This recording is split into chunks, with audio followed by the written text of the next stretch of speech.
Good morning, everybody. Welcome to Wrexham. Somebody said that once before, I believe.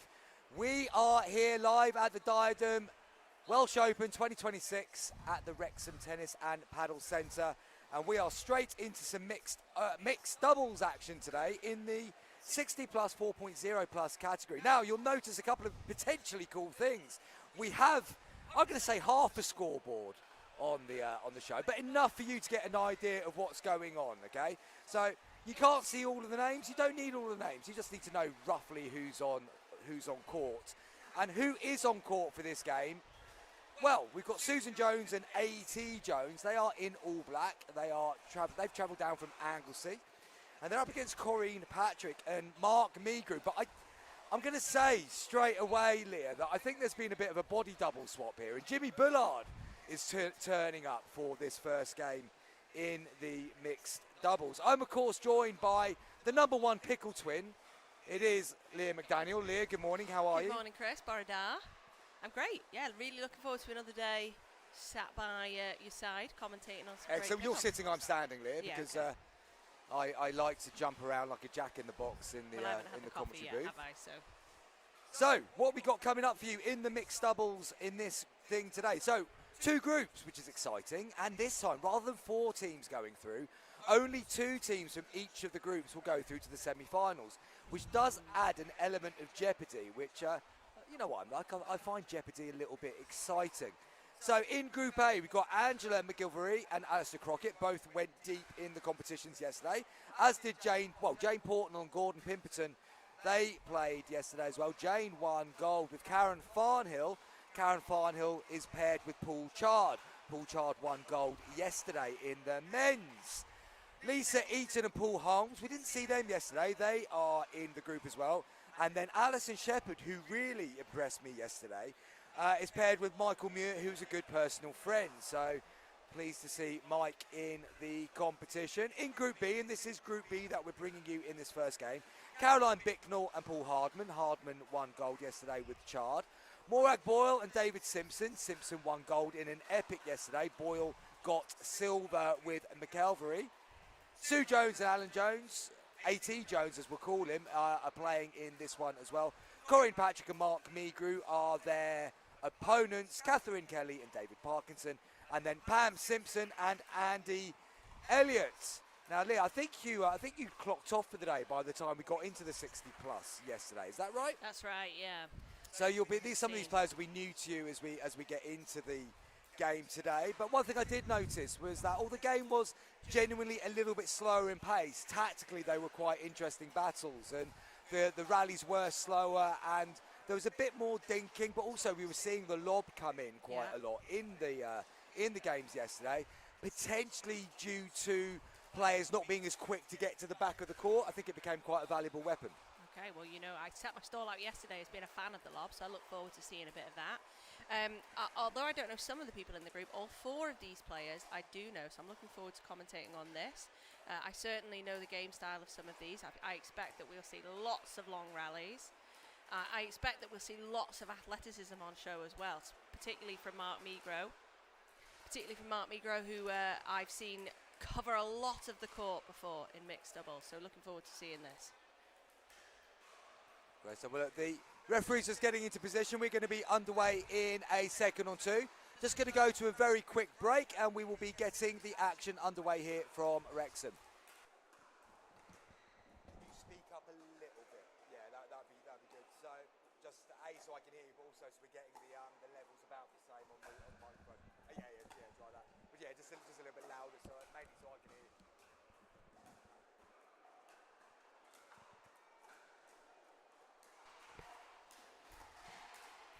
Okay, folks, so just to give you an explainer how the scoreboard is going to work, Jones and Jones, but you're only going to see Jones on the scoreboard. Patrick and Meagru, you're only going to see Meagru on the scoreboard. But it's better than me having to tell you the score every single serve. And I've just got to remember to do the scoreboard myself as well, because write the theme tune, sing the theme tune at the Welsh Open. Hopefully all the tech is going to go well for us today, and we will bring you some very good action indeed. A.T. Jones and Sue Jones, 2 players that I play against regularly on Anglesey, Leah. And they will be getting some good coaching feedback as the game goes Yeah. on, which is they've requested. I Okay. hasten to add, not just me being a picking so-and-so. They have asked for a bit of a free coaching session that they can go back and watch at their leisure after the event. Okay. Right, well, we'll try and give them some good pointers then along the commentary we'll as we certainly go, find see a what thing we or can two, I'm spot. sure. Well, we'll start with how nice they look in their matching outfits. Absolutely. They can have a tick in that box. We've got a good little crowd in early for a 9 a.m. start. Place is buzzing already. Lots of courts in. There's a good few people on the benches watching, which is a nice way to start the day. Excellent. So it looks like it's going to be Migru to serve. And if I hit that button there.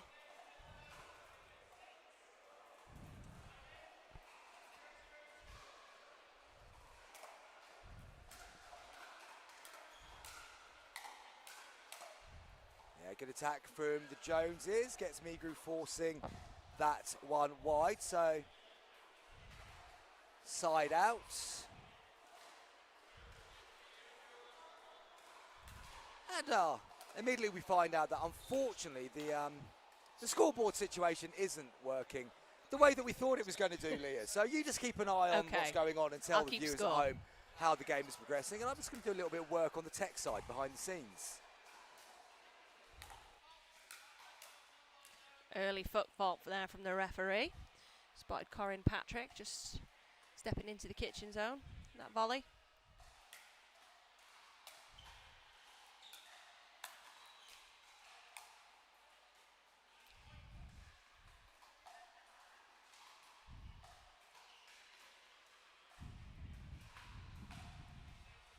Okay, so we're at 3-0. But a string of errors there from Patrick and Migro as they just settle into the beginning of this match.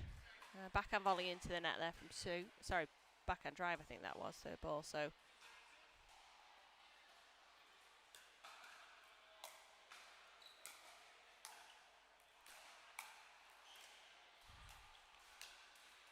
yeah, nice. That's the second sort of chest height, shoulder height ball we've seen from AT, he's just going to put that away. So no prisoners taken there at the net. We're at 4-0. Great stuff. Well, I've got the scoreboard situation sorted, folks. So we are very much in play with that as well, as Jones just goes long of the baseline there, which means that we have a side out. And the first opportunity for Migru and Patrick to get on the board. Yeah, well left.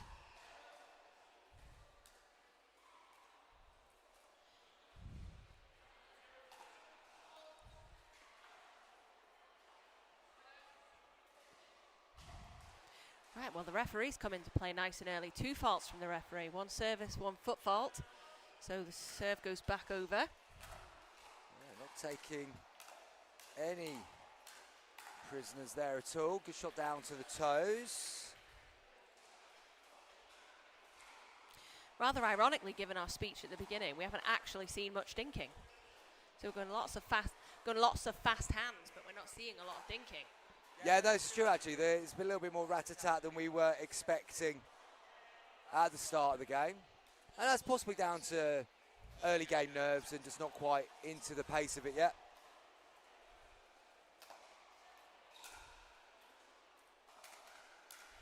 Nice drop drive that from Migru. Gets them their first point on the boards.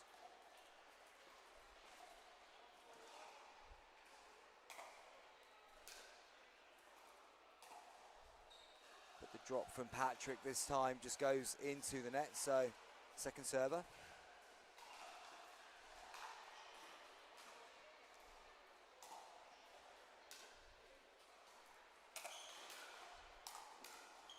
Defence there from Susan Jones, but AT then follows up with the counter down the middle.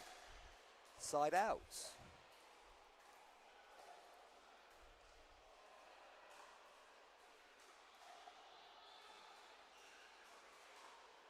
Referee just getting the players in the right position. Migru being left-handed means they're stacking.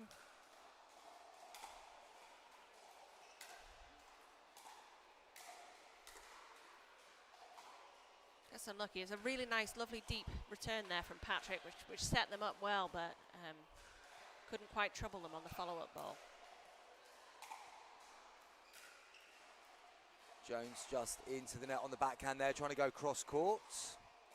I think looks to me like we're on the wrong side. That Patrick's returned both sides then. They stacked and then she moved over to return from the left-hand side. Yeah, just seeing the players not quite getting their position right on the score when stacking, so.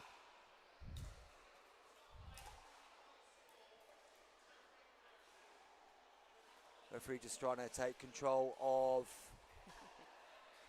the situation.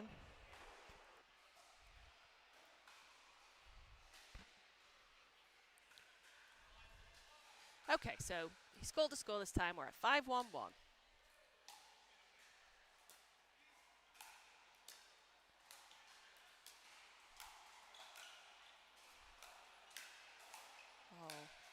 Definitely an out ball there, I think, that they've struck. They'll be unlucky. I think there might have been 2 out balls in there that they could have left, but instead it's 6-1 to the Joneses as we swap sides. Just going to have a minute to regroup. I'm wondering whether this is all a little bit fast to start with, whether Migro and Patrick could now slow the ball down, maybe get themselves into some dinking rallies. They haven't really pushed Jones and Jones out of position too much. Those guys look really comfortable at the kitchen line. So I'm wondering if they can dink the ball, maybe get it to their outside foot a little bit more, see if they can create some space. I know that Migro could be aggressive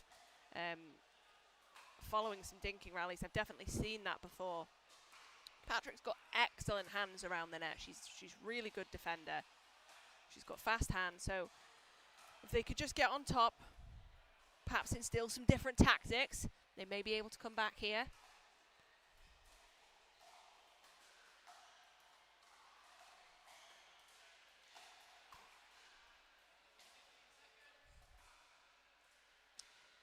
Okay.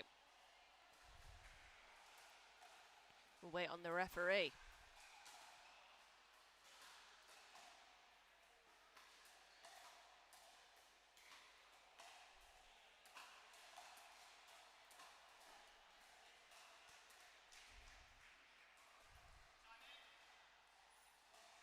Okay, we're at 6-1-2.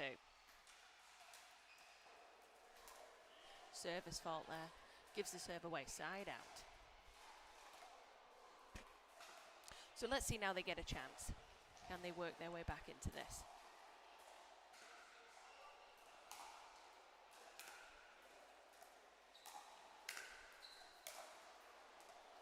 To the net. So far favouring the third shot drive than the drop.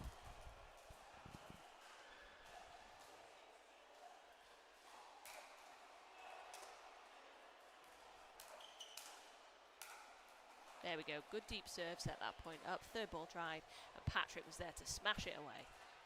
2-6.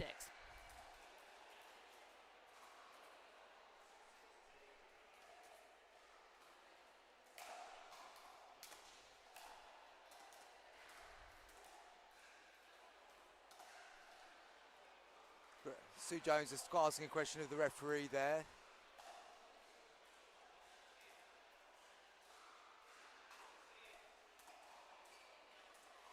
Referee saying he didn't see whatever the question was. What did she think, Chris? That she was in the kitchen? She thinks she was in the kitchen? I think Jones was asking whether kitchen, but not sure what happened there. So it's the third point on the board for Migro and Patrick. And a fault being called again because not waiting for the score to be called. So a bit scrappy this game so far at the start of the day here at the Welsh Open.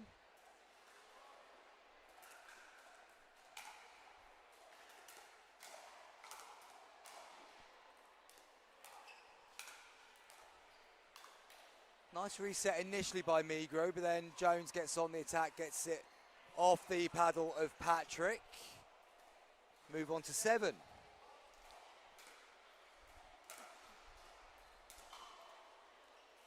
you just have wide. to feel for Patrick and Migro. I mean, regardless of how they're playing, they've had 3 faults. 2 service faults and a kitchen fault, which, you know, that's going to unnerve you slightly.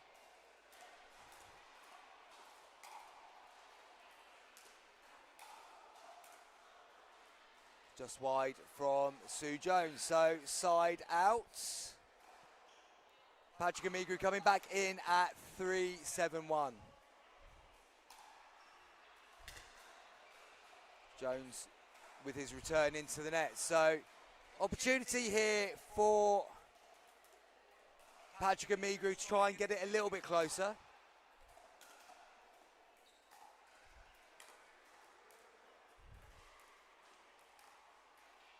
But Patrick just drops that dink into the net, so move on to the second server.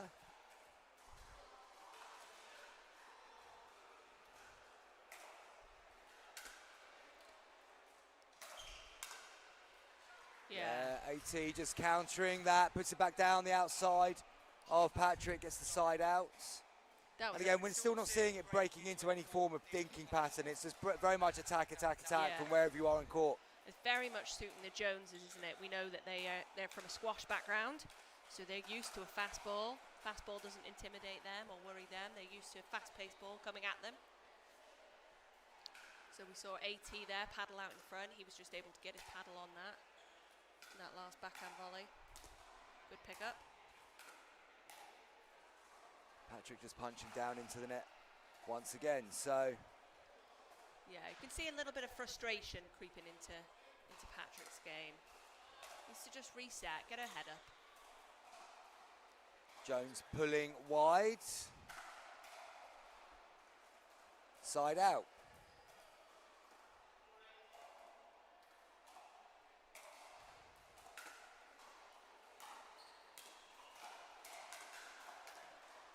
Good get by Migru. Patrick keeps it in the air.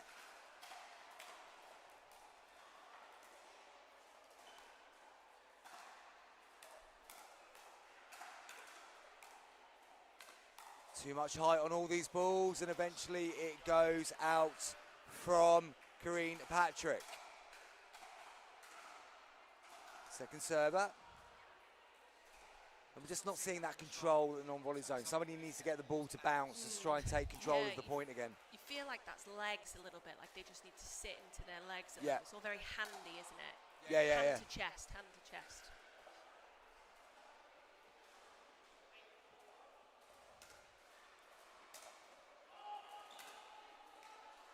Is that going to land in? It is. And the problem is, if you go on the attack there, eventually somebody's going to counter it and able to whip it back through like Migru's done there. And if you are going to go like that, try not to go to their forehand where they're just going to be able to swing through. Yeah. Easy to forget when you've got a lefty that's their forehand. That happens to me all the time. Good pick up there from AT. And again, just nudged out.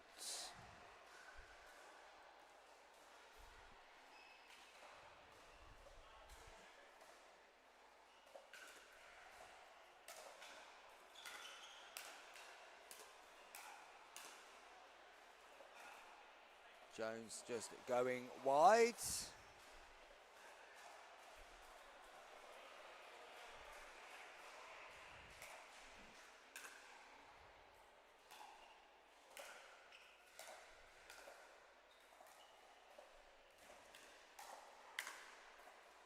And AT Jones this time just keeping it good. No.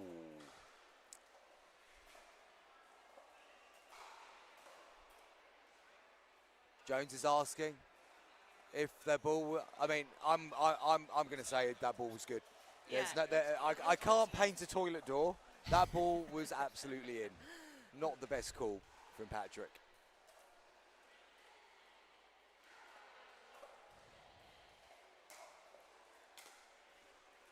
So it brings them to within 4 of the Joneses. Probable out ball there, but then Migru drives into the net. I think he was so surprised that it came back, that he hit the out ball. He wasn't ready for it. That's quite often the problem, isn't it? When somebody hits a ball that is so obviously going out, you're not expecting that ball to come back. So you can then be the person under pressure. Nice angle from Sue Jones. Little wry smile and a shrug there from Sue. Like, yeah, she can be proud of that one. That was nice.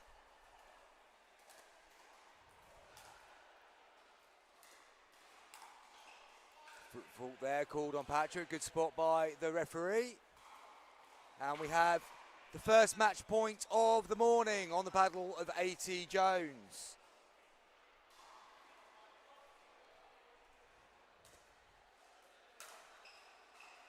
Nice return by Migru. Puts A.T. Jones under pressure to the backhand side. Moves over to the second server.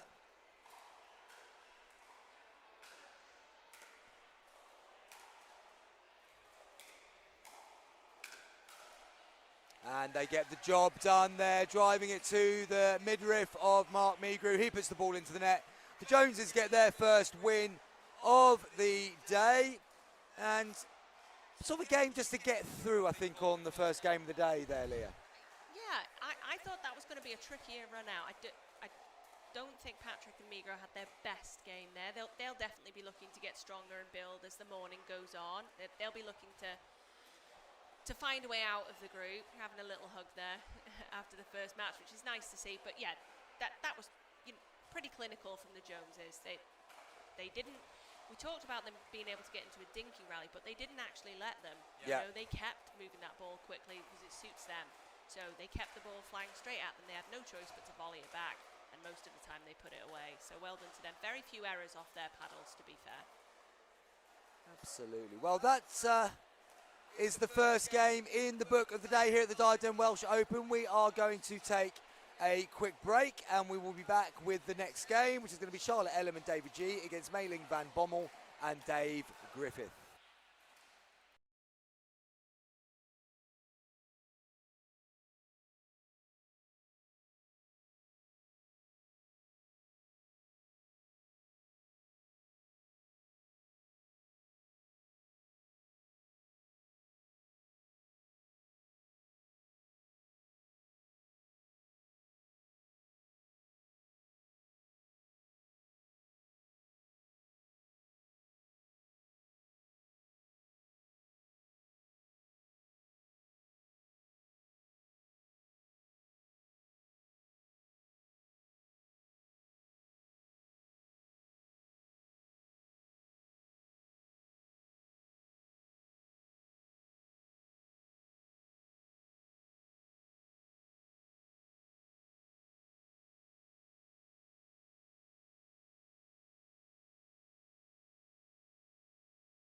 Welcome back to the Diadem 2026 Welsh Open here at the Wrexham Tennis and Paddle Centre. We are moving on now to the second game of the day, which is the mixed doubles. Again, it's mixed doubles all day. I won't keep saying that. It's 50 plus, 4.0 plus. And it's the first time we've seen this bracket in action this morning.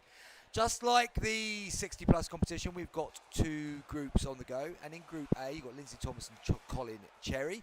Deb and Mark Finney, Sarah Redding and Steve Kilworth, Lindsay Hammond and Paul Byron, Julie and Nick Jones. And in Group B, Susan Evans, Tony Williams, Charlotte Ellum and David G, Claire Han and Brett Hollywell, Debbie Ancura and Michael Scott, Mei-Ling van Bommel and Dave Griffiths, Sian Burgess and Simon Owen.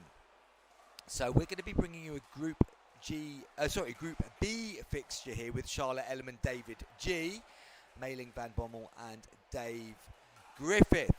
Now this group has one more team in it than in Group A. Top 2 from each group go through. Could be an interesting game here because we saw a lot of David G yesterday in the men's doubles with his partner Stuart Gwillam. Charlotte Ellam we saw on court as well. First chance to have a look at Mailing, Van Bommel and Dave Griffiths this week, but Mailing's a player that we know well, Leah, through the Northern League. Yeah, May's a player who plays out of Liverpool. I haven't seen her play much mixed doubles. I see her play more with her friend Deb. They're a great pair. So this will be a good match. Well, it's a good opportunity to give a shout out for the reason why Charlotte and David are wearing pink tops. They are backing a charity called I Love Boobies, which is it's a charity in South Africa where underprivileged women who wouldn't be able to take time off work to go and get checked out for breast cancer, they take the checks to the place of work for them. And so for every t-shirt, every bit of funds that are raised by the I Love Boobies group, that then immediately gets channeled over to South Africa to keep that initiative going. So really good work there. And I think it was set up by Chanel and Richard Lowe. Okay. Chanel's over in Vietnam. I think they've already got out there for the World Cup, which is starting very, very soon. She's representing South Africa in that competition. So hopefully bringing a bit of awareness to the charity and the great work that they're doing with that cause. Yeah, I did not know that, Chris. Thanks for sharing that. I have seen that on Chanel's Instagram on her page, but I didn't know the backstory about what it did. So great to see that on display by these guys. Great to find out a little bit more about that. Absolutely. Well, David G was quick to come over and explain the reason he was dressed in pink today, as if I was going to have a problem with somebody dressed in pink. I mean, pink shorts obviously being my thing. I don't think I'm going to get away with the top and the shorts, but I might see if I can get myself one of those shirts as well to wear on occasion too. So we're going to be getting underway in this game very soon.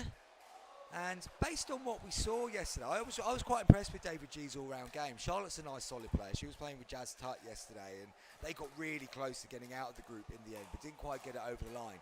Mailing has got incredibly fast hands at the non-volley zone. Yeah, she's really good at picking the ball up as well. She's got that natural ability when the ball's low on the floor. She can just sort of get a paddle to it and get it back. So, yeah, this will be good to see.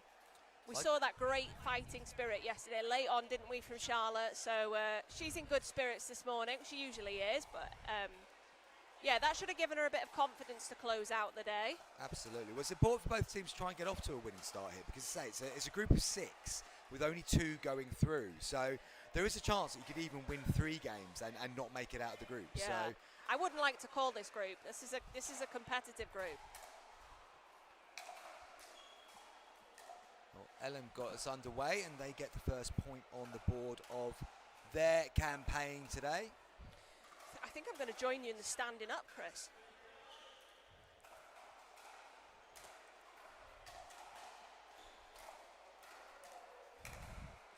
And G just drives that one into the net, so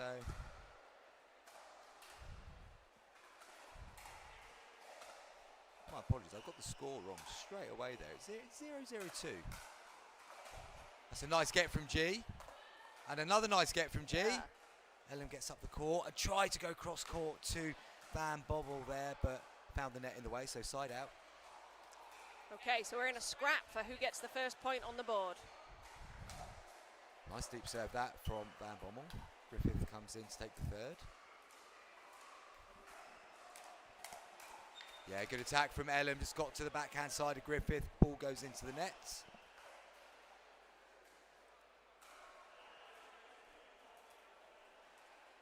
If you are one of the early joiners on YouTube this morning, do say hello. Let us know what you're up to today. I presume most of you will be working and watching at the same time, like a lot of people were doing yesterday. We'll try and give you a bit of a shout out in the chat. I have got it open in front of me, mainly to let me know if there's any technical issues. I mean, I might be talking to a black hole at the moment. So if you are hearing what we're saying, do let us know that you're there so we can check that things are going the way they should be.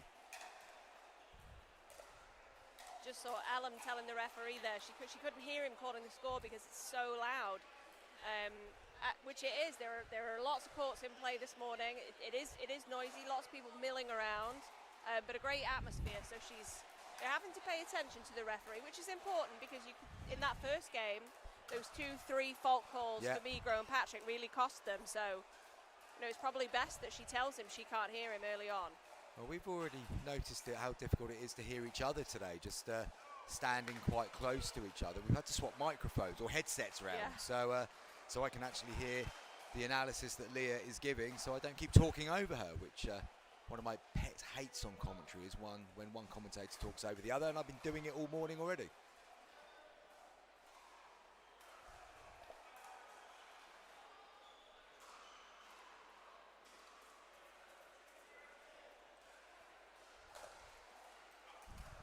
That just misses, going for a deep serve to the backhand there, but maybe just a little too risky, a little too close to the line. So we're at 0-2-1. That's a nice return. Just pushed wide there by Ellen, looking to create that angle again. I think a good tactic against Van Bommel is to change the shallowness and the depth of the court. Yeah. Very good going from side to side, but not so quick going from front to back. Yeah. So if you can change the depth of the court, it's a good way to get going, but that actually worked out for Van Bommel. She gets the first point for her team on the board.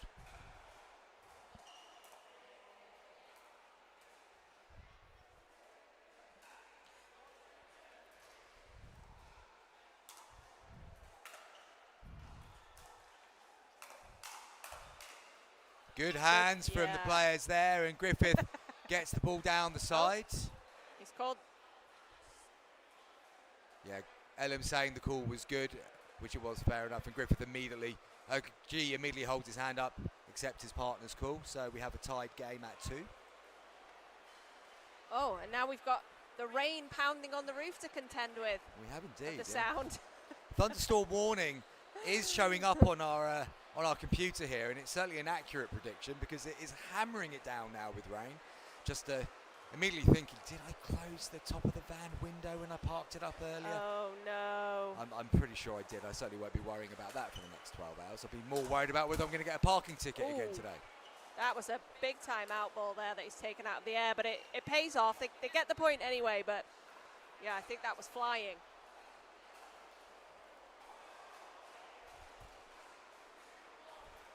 Two-2-1. Just getting used to talking and doing scoreboards at the same time, which isn't always the most easy thing to do. I think we're keeping up with it so far.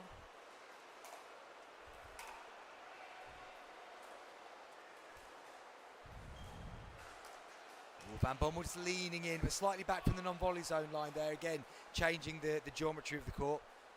Yeah, she was anticipating the forehand, wasn't she there? She's seen to her outside leg. So you could see she'd already leaned out to the right-hand side, and then she got caught.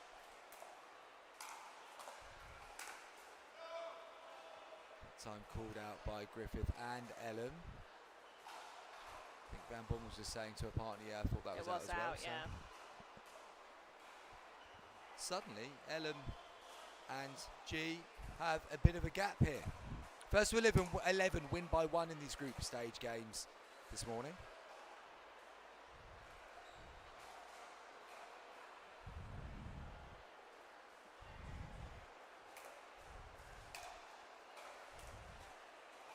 G just coming to the right ball to take, but then to try and create that angle when you're getting your weight so much on the right leg, difficult thing to do.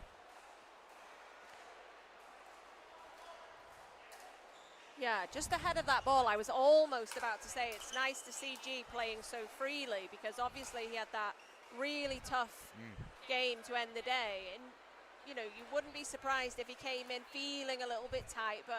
well, he did say his back was aching a little bit this morning. Did he? Okay. Swinging quite freely so far. Maybe he's trying to just play his way out of that. Bit of confusion there at the back of the court between Van Bommel and Griffith. Van Bommel getting forward. Griffith a little bit back and puts too much height on that. Nice. Good hands from Van Bommel. Yeah, some excellent hands in there from May to keep her tied in that point. And in between the point there as well, you could also hear her telling David to get up to the kitchen line because she was getting exposed there where that space was in the middle. Good work just to get Ellen back off balance there.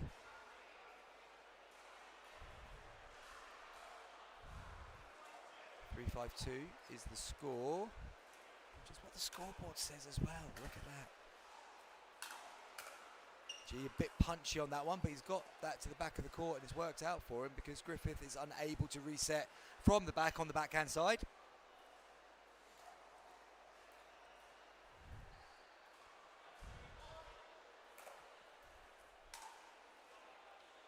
Griffith can't afford to miss a return from there, and that instigates the change of ends. That's 6-3-1 in favour of Ellen and G. And Leah, first time I've had the opportunity to really ask you this question today. If you are mailing Van Bommel and Dave Griffith, what do you feel like you need to change to try and change the direction of this game? Just a little bit tighten up there on their positioning, which is leading to some errors. So you can see on that return, David Griffith was a long way off on the baseline, and he started to move backwards before the ball came in, and then he got caught short. So I'd look to tighten their positioning a little bit, make the court seem a little bit smaller, keep close to the baseline on the returns, and then get up to the kitchen line so that they're up there together. Because as we've already said, real strength of May, that she's got those fast hands, but they'll get exposed if there's a little pocket of space. So I'd like to see them both up at the line. No, I agree with that. And obviously, if you're taking that extra step back, it's going to take you longer to get to that non-volley zone line.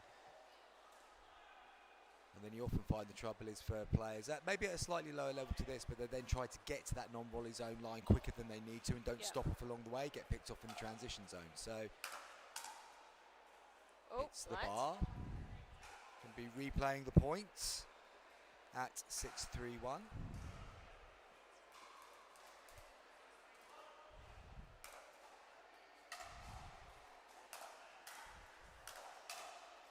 Yeah, that's where we see Mailing is so good. Able just to sit on that forehand, able to get that ball down. I'm guessing she's got a badminton background because the way she's able to get that ball quite flat is quite badminton-like. That's a nice return.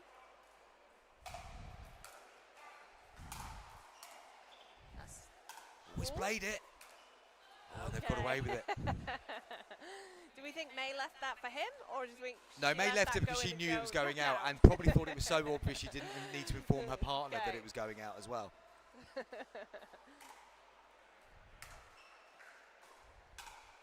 That's a nice drive up the line. Just asking, I mean, I know it came quite high to her forehand, but just asking the question there of Charlotte to stay in position, to not creep towards the middle.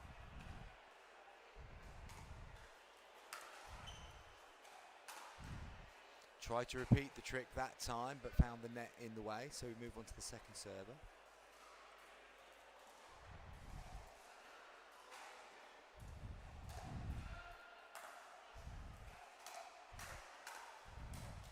See, I like that return because that's got Van Bommel to have to move from the baseline to the side.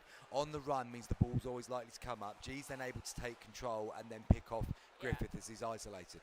Leaves that big space in the middle on her backhand side, doesn't it? That's a nice drop. He's dealt with that quite well. Oh, unlucky.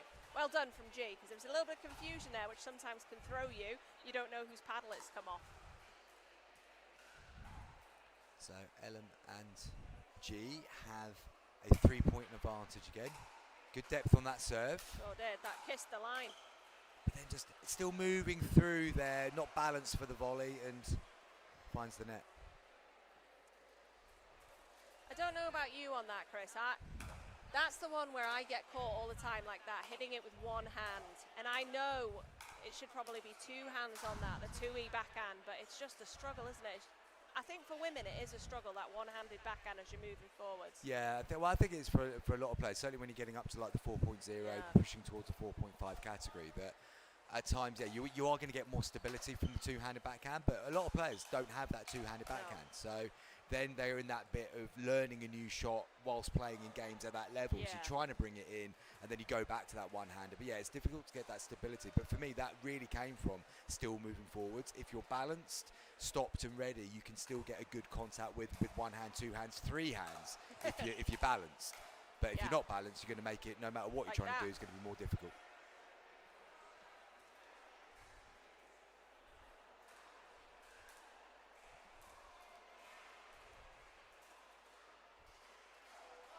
So 7-4-1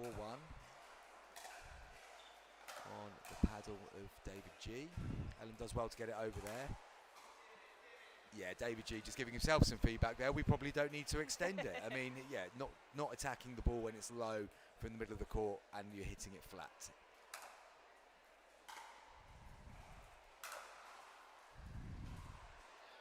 So another non-scoring side out, and it's got a little bit scrappy again. No real flow since the change of ends.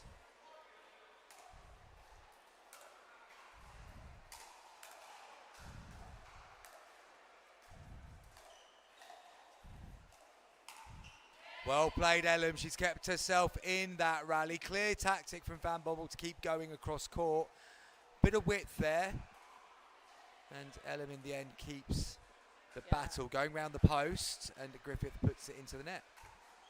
She did well to change direction there too, because I think she probably knows May's got the better of her in a few of those cross-court dinking rallies, so she might as well switch it up and go straight.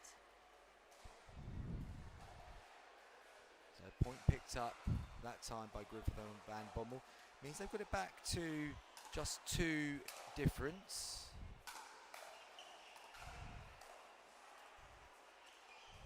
G doesn't need to come in there. For me, that's an absolute no-no. When you've got the forehand in the middle and they're able to apply pressure to the backhand side, they are in a much better position to do that. G coming in, trying to change direction of the ball as well. So difficult.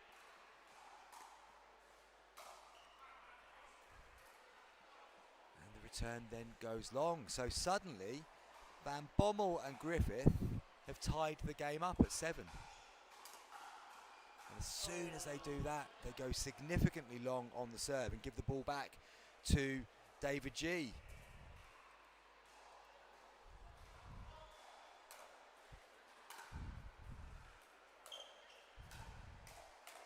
Good attack from Ellen that time. Just got it sort of slightly to the left hip, so that meant Van Bommel was trying to flick and got a bit jammed.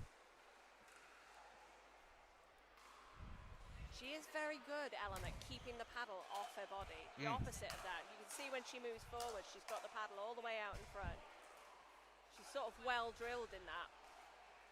G just comes jumping through the transition zone, able to apply a bit of pace to Van Bommel. She puts that one into the net as well.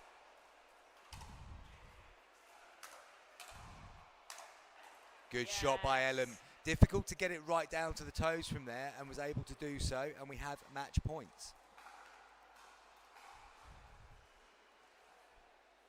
So can Ellen and G close this out at the first time of asking? We've not seen many match points taken at the first time. And we're not going to see it taken first time in this one either. But they still have a second bite of the cherry. Ellen on serve, 10-7.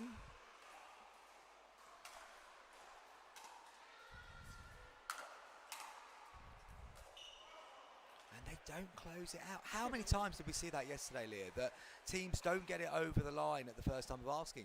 David G himself will know this. I mean, they had 8, 9 opportunities to win the gold yesterday and didn't get it done. Yeah, they really elevated their game there to go from 7 to 10, but they just couldn't quite close it out. So Van Bommel on serve.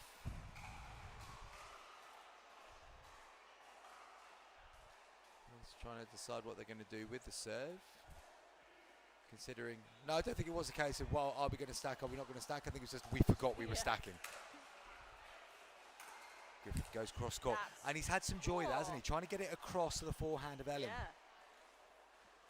And I thought that was risky when he made contact. He was kind of on the stretch, so to get that angle from the position he was in.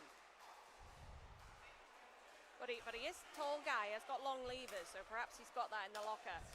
Nice. Yeah. That's good play that time from Van Bommel and Griffiths. And the benefit was they got to the non-volley zone together, didn't they? And were able to get balanced at the same time and then able to attack. Yeah. And as a result, they've got it back to 1. Is David G thinking, oh, God, here we go again?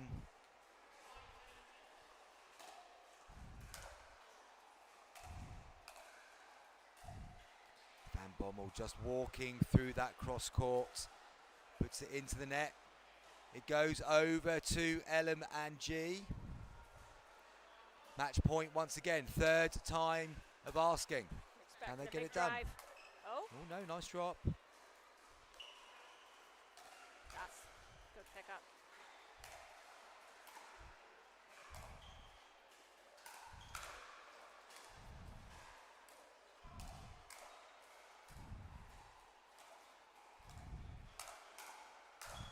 Yeah, wonderful match point played out by Ellum and G. They get the win. Really good game. Van Bommel and Griffith nearly got back into it towards the end there, but what a good way to finish that game off. Lovely point to finish, Leah.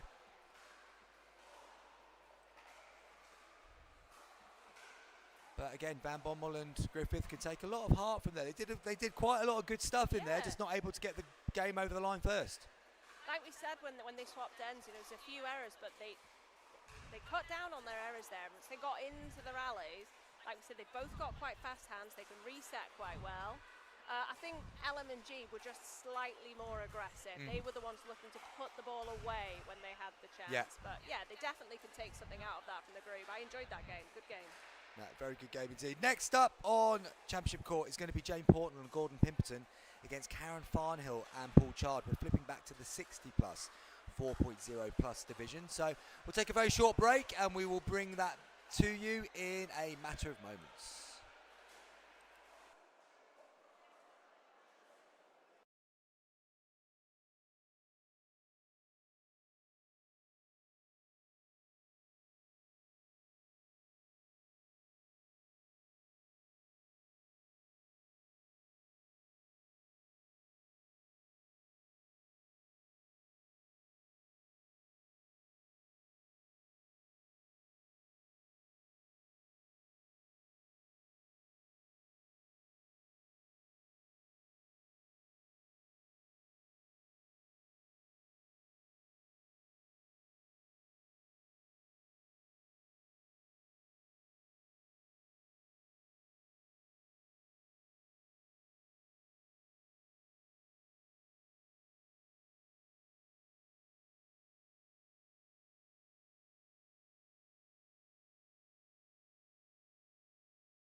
So we're back here on number 1 court, Championship Court at the Diadem Welsh Open. It's 2026 and Thursday, day 2, mixed doubles all day long, and we're going to be bringing you the next 60 plus, 4.0 plus matchup, and that's Jane Portnell and Gordon Pimperton up against Karen Farnhill and Paul Chard. And a few little interesting notes in this game. Karen Farnhill, who's currently bottom left of your screen, she partnered Jane Portnell, who's in the green shirt, they got the gold medal yesterday in the gender 60 plus category, which was a really good performance from those two. Paul Chard won gold as well with his partner Paul Hardman in the 60 plus category. So we've got 3 gold medalists on show today, and Gordon Pimperton, who did play yesterday but didn't manage to get to the gold medal match.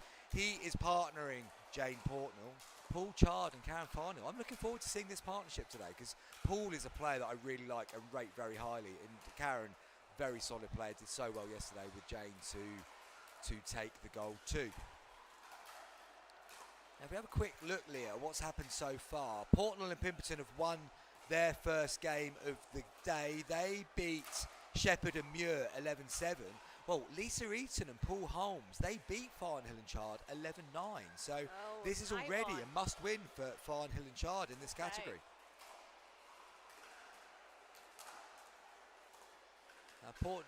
Karen Farnhill, who very nicely bought me my first coffee of the day, I have to say to Karen. Yeah, very nice touch from that. She must have listened back to the commentary yesterday and realised that I was ever so nice to her and Jane, and therefore I deserved a black Americano.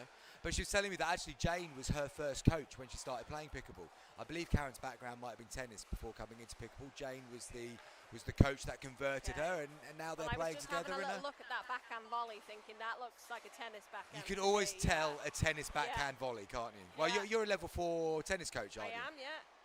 So you can see she's got that straight wrist, the hand above the forearm, sort of at that 45-degree angle on the backhand. I was thinking that looks quite tennisy. Okay, well, Kelly Olsen in the referee's seat today, and it is going to be Portnell getting us underway. And the first serve just goes into the wrong section of court, so immediately... She's seen the humour in that. Yes, she has. So Farnell gets a chance to have a serve.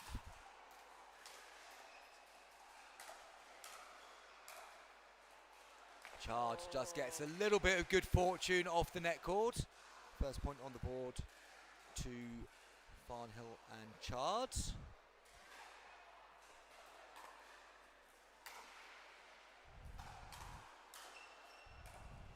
That was a nice deep return into the corner there. And you can see that Farnhill slid round to hit a forehand, which meant she just moved slightly out of position, opened the court up for them. So they had lots of options on that volley.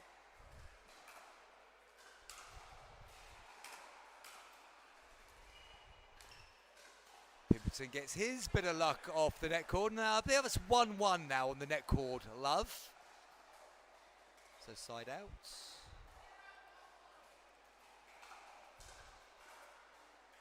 Interesting, Pimperton standing a good foot inside the non-volley, inside the baseline there when Portnell was serving.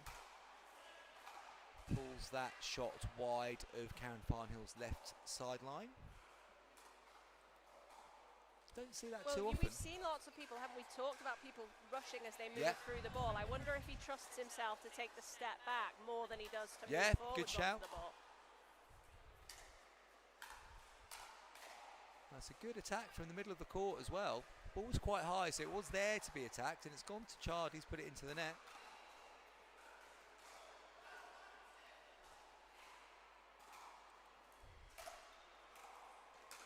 That's nice. That's nice too. Oh, well great up. get from Portnell. Can she get back in court on time? She has done.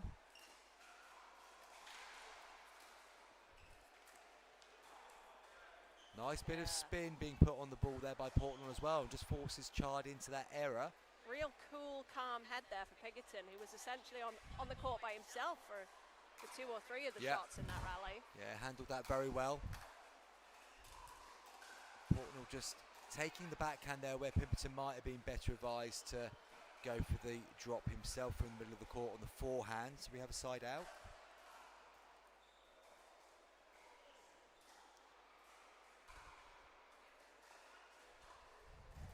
Chard just checking the score with our referee before serving. Lovely angle there from Portnell. Really good play by Jane Portnell. Just got that little change of angle. They've got Chard scrambling a little bit.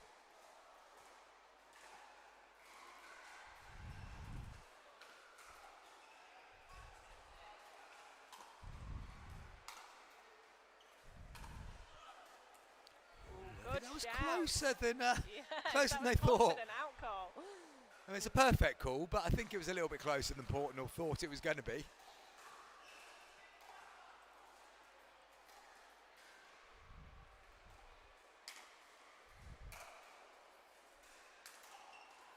Portnell just puts the third into the net, so over to the second server. Once again, not a great deal of flow to this game yet. Quite sort of serves being changed around frequently.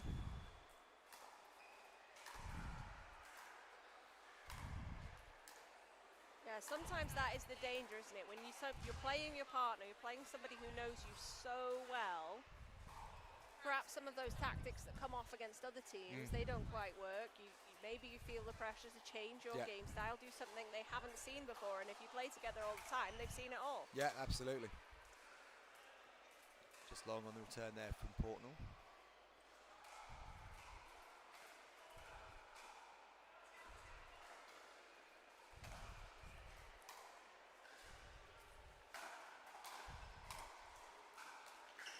Portnall just got caught going backwards a little bit there, off balance, so another point on the board to Farnhill and Chard.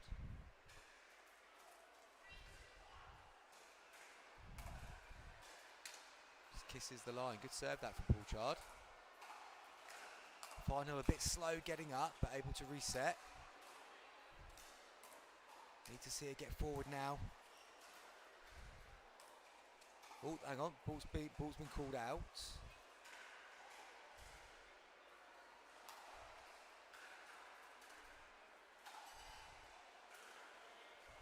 I think it's going to get overturned.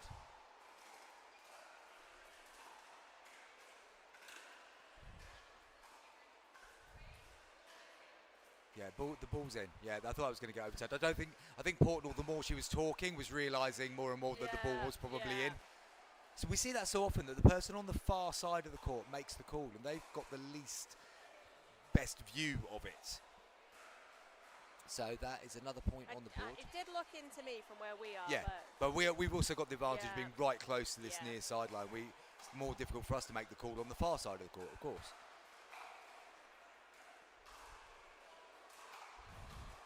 If we're just explaining a couple of things off the back of that. So I make it 4-2-1, but we will check with the referee's call when it comes back in.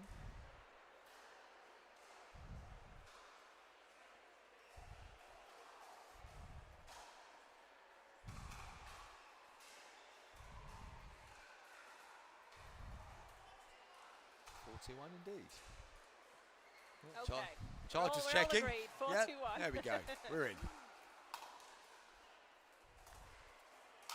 Oh, that was Pimperton with the smash. Fault there, I think. He had 2 feet inside the kitchen line. Missed by the referee. Two toes over the line there for That's a good spot by you, Leah McDaniel, because I was watching Karen Farnhill nearly topple over trying to retrieve the ball. It's only because I saw him coming in and I was thinking he's not going to stop. And he didn't. And one thing that is made clear by the referees at the start of games is that they are responsible for foot faults at the kitchen line. They're not responsible for the ball being in or out. So when the ball is in play, they do have a self-proclaimed one job and one job only. And that one then missed by Kelly Olsen, which is going to happen because, look, referees are human.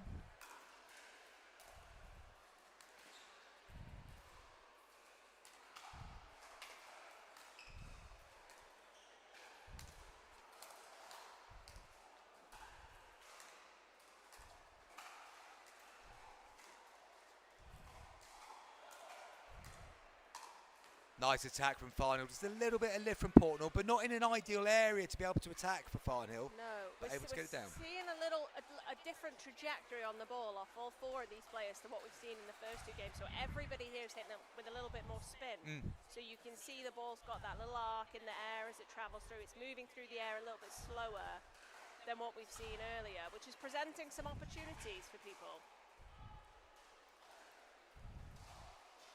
Now, the downside of that, of course, is if you let the ball bounce, as we've seen 2 or 3 times for Paul Chard, when the ball's got behind him and he sort of let it bounce, it kicks away from you and you don't quite have the same look on the ball.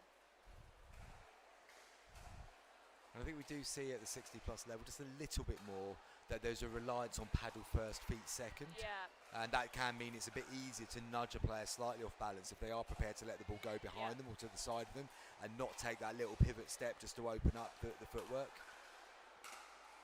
Back in at 6-2-2. Pimperton pushes the first one into the net, and they didn't need that as their first action after the change of ends.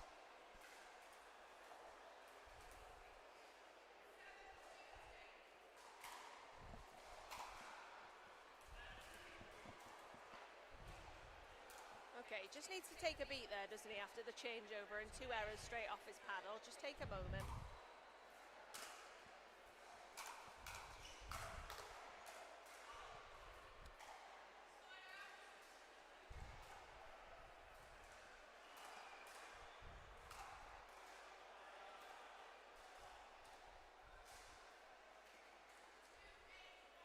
So coming in at 2-8-1.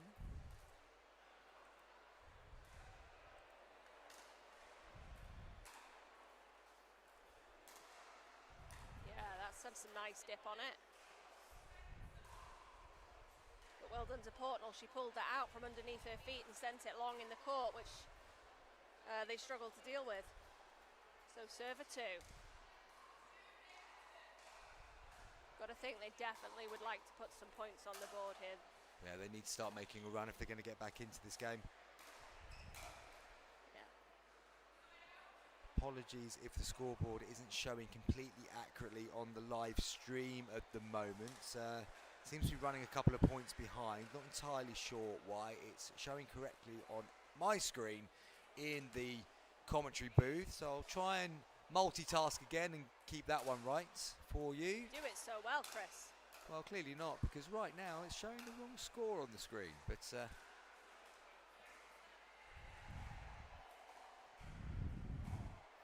I mean, if I'd realised, Lee, I'd have probably put an invoice in for commentary work, tech team work, and scoreboard work, and see how quickly that got rejected. AI when you've got Chris Beaumont. Beaumont versus the automated line calling in the English Open. Beaumont ran it pretty close, to be fair. I was quite pleased with that.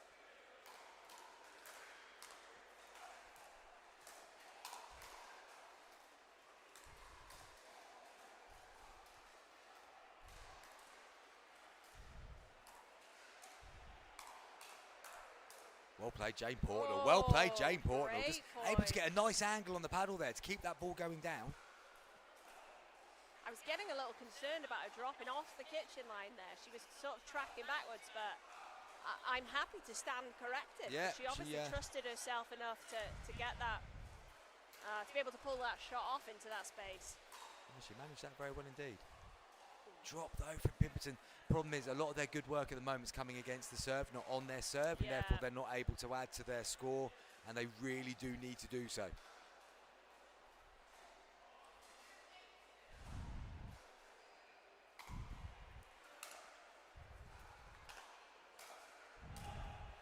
Just catching Portnall. Just look where she's landed there. She's on that tennis line there, in between the baseline and the moving into the transition zone. Not ideal for her. So we've got a side out, an opportunity for Chard and Farnhill to get closer to winning their first game of the day. And that helps with Portnall just pushing that volley wide of court.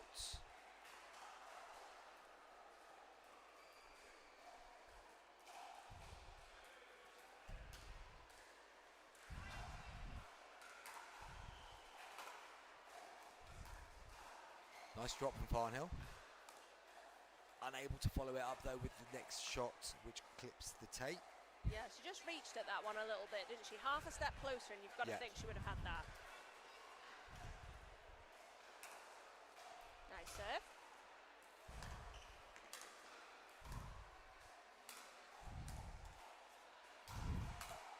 Oh, Chard's done ever so well. What a get that was from Paul Chard. Got it back, even clipped the net on the way through, and Pimperton puts it into the net. And we have match point here.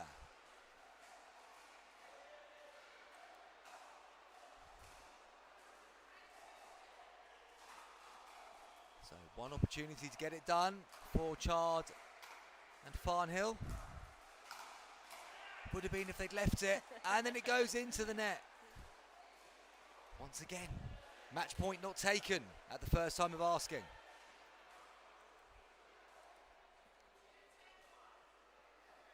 He called her off that volley a full beat after she'd hit it.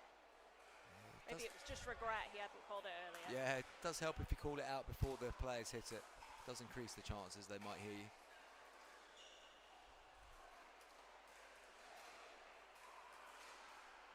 to the second server. Goes without saying, Portnell and Pimperton need to get some points on the board in this side out. It's a lovely placement from Farnhill, right down to the left foot of Pimperton. They get the ball back in hand. Can they do it this time around?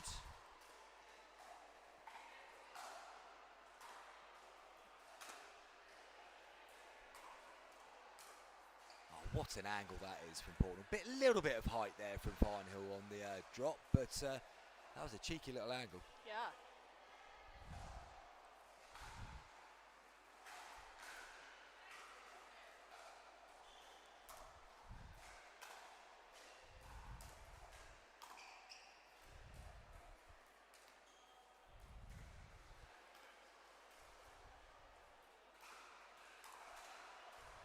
Oh, what a way to win it by Karen Farnhill. First lob of the day and beautifully executed up over the left shoulder of Portnell. And it means Farnhill and Chard get the all-important win that they needed to get their campaign off and running today. 1 win, 1 defeat for both teams now off the back of that game.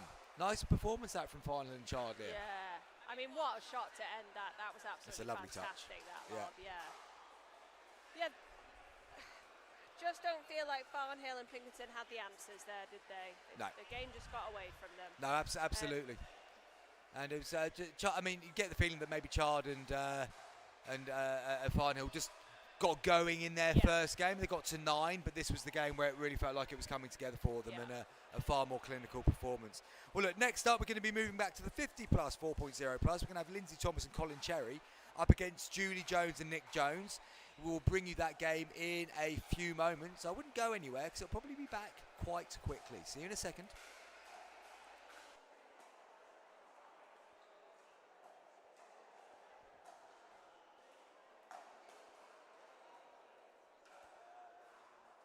Do you know the Joneses?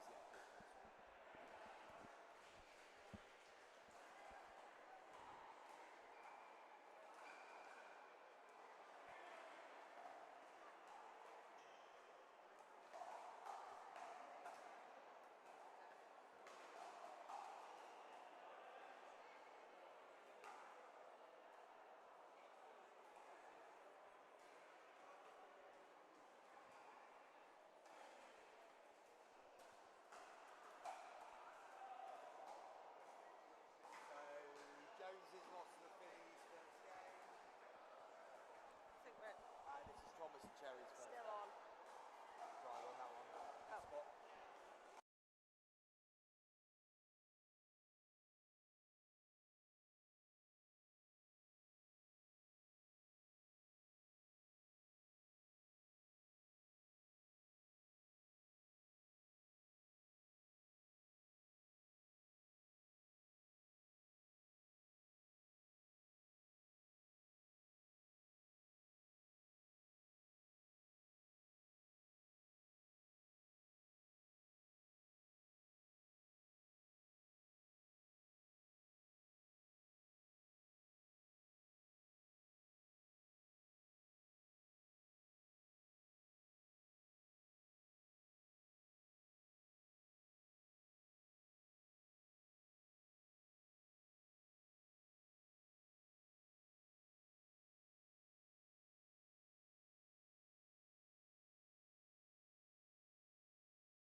Welcome back to the Diadem Welsh Open. We're live on number 1 court here. Chris Beaumont in the commentary hot seat with Leah McDaniel back with me today after a sterling debut performance yesterday from the number 1 Pickle Twin. And yeah, I mean, was there any chat between you and Kim afterwards? I mean, it was little for her to talk about really, bearing in mind she did 1 match and you did about 19. But I didn't want to, Chris, to be honest. I thought best to let her think she's number 1 Pickle Twin and just leave it at that, you know. it sounds like it's all... Well, we did, but I said to Kim, I actually, like I said to you yesterday, learned loads doing the commentary. I enjoyed my stint. I felt like that really helped me sort of in terms of tactical awareness. But no, I didn't give her any feedback.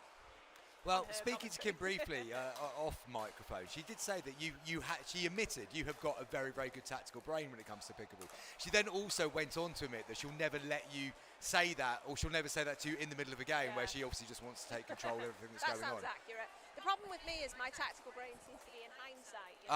One of those tactical brains. Yeah. It's only an hour later in the car journey home where I say, oh, do you know what I think we should have done at 7-all? Oh, absolutely. It's one of my worst nightmares. That obviously I spend a lot of time talking about players far better than I am and critiquing their game in moments of commentary on court, and then people still have to watch me occasionally go out there and play myself. Yeah. And if I could just get the two things maybe to tally up a little bit better, I'd probably be a better player than I am. Yeah. And the family joke is that I found yet another sport that I talk about better than I can play. So, which I think is a fair shout. But what do you think would help with that? If you did video analysis of you specifically? I do all that. Oh, you do it Yeah, already? I do all that. Okay. I've got the coach's brain, I've got the tactical analyst brain, my background being football data and coaching and scouting and all that side of it as well. I do the numbers too, so I know all the stuff. Just that where the mind is willing, the body and technique isn't always as willing, I think is the problem. But I wonder how much of that sits inside our brain training that we should be doing. You know, all these things that super athletes do that test their brain speed, like tapping the coloured lights and reacting quickly to different things. I don't feel like I want to take it to that extent yet. Okay.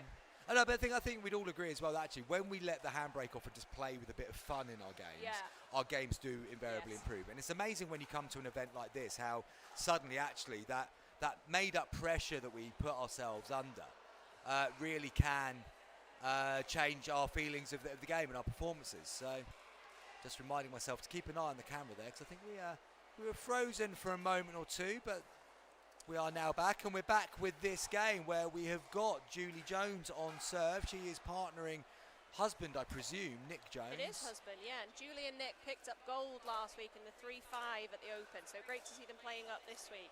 Good stuff. Good to see a team sort of bumping up the categories when they've won something, not hanging around trying to pick up more medals in the same one. Lindsay Thomas, we saw her in action yesterday. She's partnering Colin Cherry, and it's an early side out, and Thomas on serve. Oh, that's a big drive, and that's gone quite long. Thomas just shrugs the shoulders, loosens the shoulders. Just shaking herself out. Get that one out of the way nice and early. Colin Cherry on serve. Don't think I've seen much of Colin Cherry playing. I haven't seen the Joneses play either, so this is a new experience for me.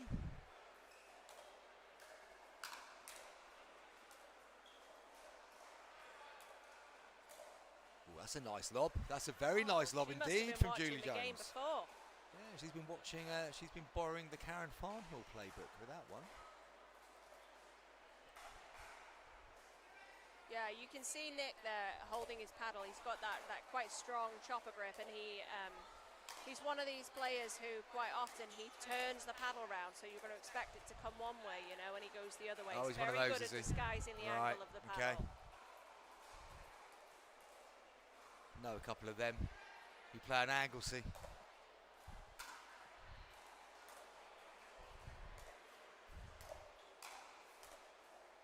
Oh, the lob again. Great retrieval by Thomas, but very Just close to being it. in. So, first point on the board for the Joneses.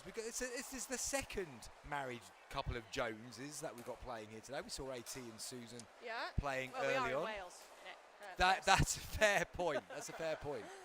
It does increase the chances of the Joneses being on court. Okay, so we're at 0-1. Yeah, we are going to see that third shot drive, aren't we? Off the paddle of Lindsay, but she's not quite found it just yet.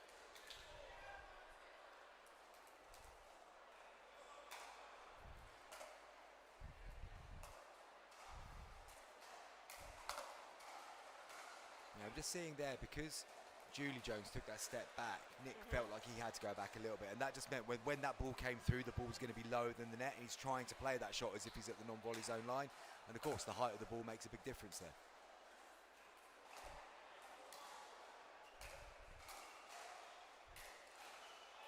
Nicely placed by Julie Jones. She's just pointing at the window there. I think she might have lost track of the ball a little, or maybe the lights, just looking up at the lights as well.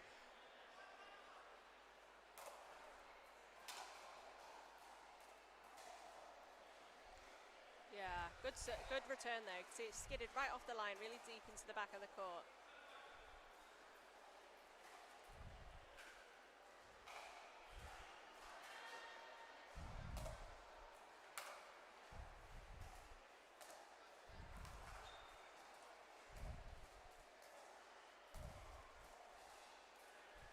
Another lob. Played it. He's played it. I thought that ball was long, but he's come back with the lob. What a get that is from Jones. Oh, and then Cherry goes long.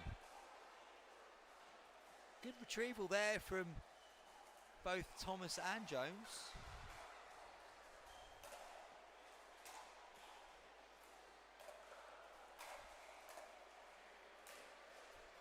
Slightly off the top of the paddle, but did enough to get it underneath the paddle of Nick Jones.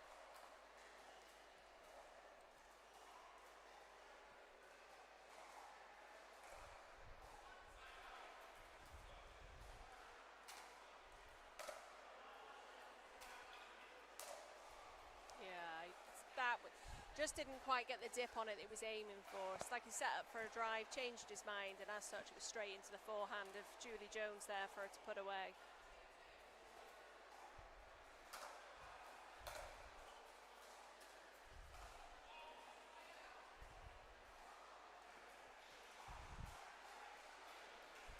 So ball back in the hand of Julie Jones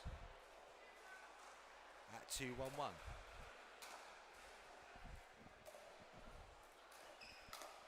Just moving through the transition zone there, took the volley again lower than the net and pushes it flat into the net.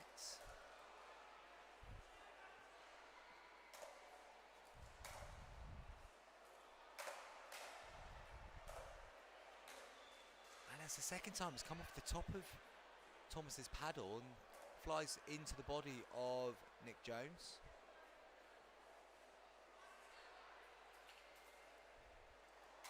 Side out again.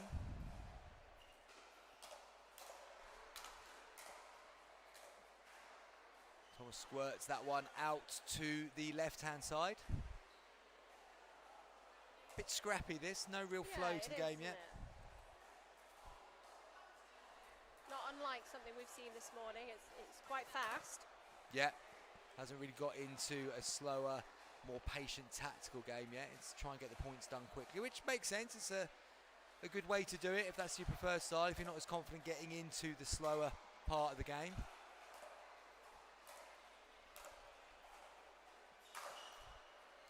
Really feels to me like a bit of a jostle for court position, like the team that gets themselves up to the kitchen line and is able to keep their outgoing ball deep in the court seems to be coming out on top. So you wonder if they could just play the long game, you know. Can they string together 2-3 balls in a point to try and work on their position? And then we saw a nice slower return from Thomas, allowed them to get up to the non-volley zone. Took a bit of time, but a bit of patience, and then they forced the mistake from Jones, and it's another non-scoring side out.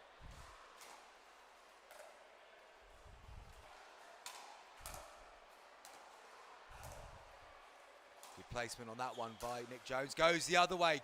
Now he opened up the court really nicely there. Yeah, he did. Over to the second server.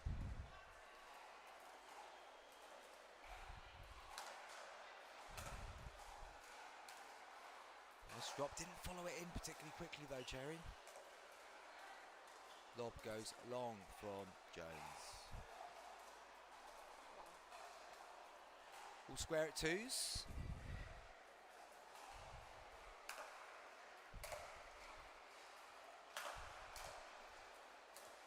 Ball's gone high. Nick Jones attacks. Colin Cherry unable to defend that from the back of the court, side out.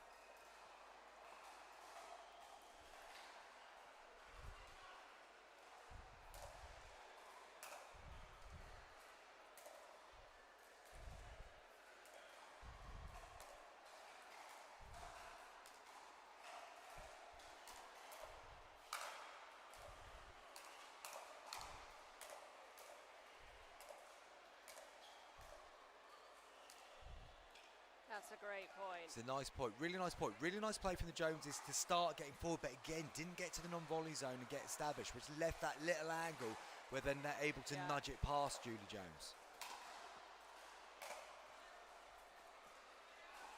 And another non-scoring side out. Yeah, you can feel Thomas and Cherry sort of recognising they are going to be a little bit more patient. That their drives perhaps are not going to win the game. They're not going to bully them off the court with those big drives. So As soon as we say that, case Lisa in Thomas point. goes for the big drive, puts it into the net. So maybe they're going to need to play the patient game. That's going to be a fault because the score wasn't completed in call. So we learned yesterday, and I did know this, but I'd forgotten, that if you serve before the referee has started the call, you get a warning, you have another go. If you serve whilst they are calling the score, it is a fault straight off the bat. Say that again, Chris. Before they call. Before they start saying the score, if you serve then, you get wait for me to say the score, and you can have another serve. If you serve whilst they're calling the score, it's a fault. Makes no sense to me. No, I didn't I write. would Don't give think me it that would be look. the other I way didn't around. write the score. I didn't write the rule book. Okay. Basically, folks, wait I for the won't referee remember to it's that way around. So wait for the referee to say the score. Nice shot from Thomas down to the toes. So you have to wait to pick up the score here because I've lost track. 3-2-2.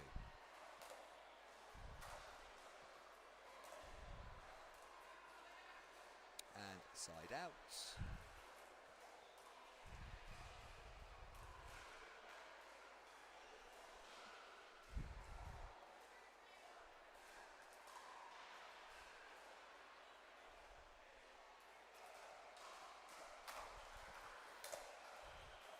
Just being told we might have a sound issue on Leah's mic. If that is the case, just bear with us a few moments while we try and fix it. One of the benefits of having a tech team several miles away at the moment is that we have to try and fix these things on the hop.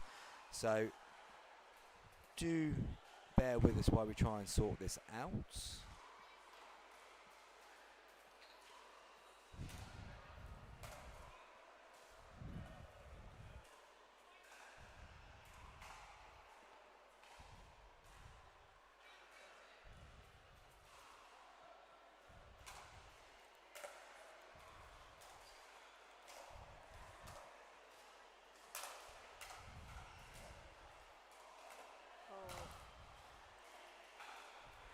they did well to keep themselves in that point for 2 or 3 shots, but they were always on the back foot. And eventually Nick Jones was able to expose the space in the court.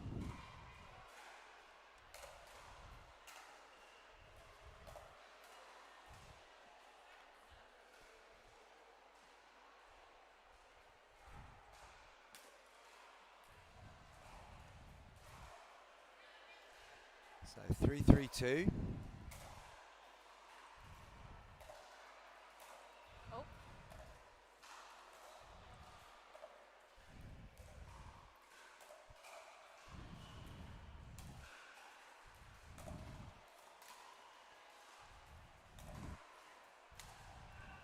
Yeah, that's good pressure there from Julie Jones, just keeping Colin Cherry honest at the back. Apparently the tech issue has been fixed earlier. We've people can now hear the expert analysis that you've been doing for the last Didn't even know what hour the or tech so. issue was. We couldn't hear you, apparently. Oh. Couldn't hear you.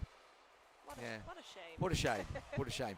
Rumour is that Kim has come in and tampered with the microphones she's pulled the overnight. plug. Yeah, pulled the plug on you. But no, you are fully back. I mean, they were hearing little bits and pieces of what you were saying, depending on how close I was standing to you. But now we've got you in full stereo, which is exactly what the viewers deserve.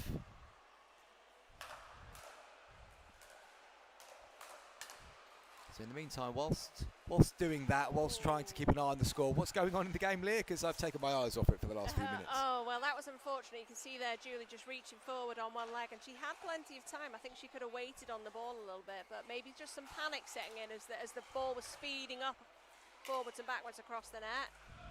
That dips and eventually stays in. This is a tight one. It is not a great deal of rhythm established by either pair yet, but a little run here for Thomas and Jones gets them ahead for the first time.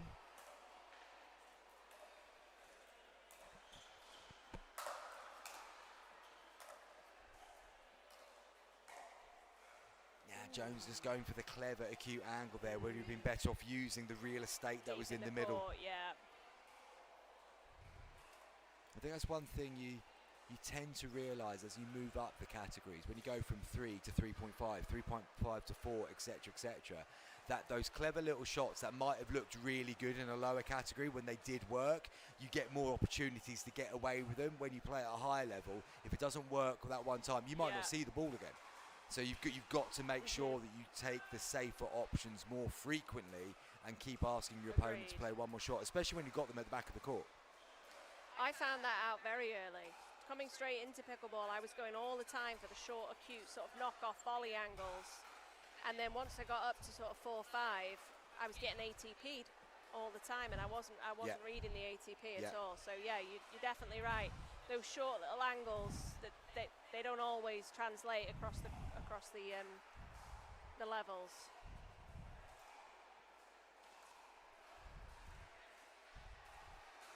So Colin Cherry on serve.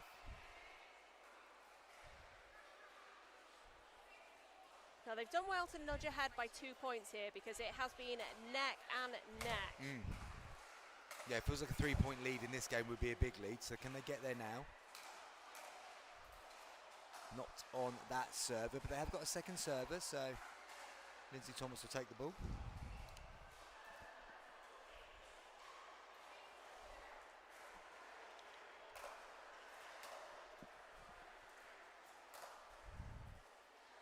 But the ball goes over, so once again the Joneses have another chance to keep themselves in this game.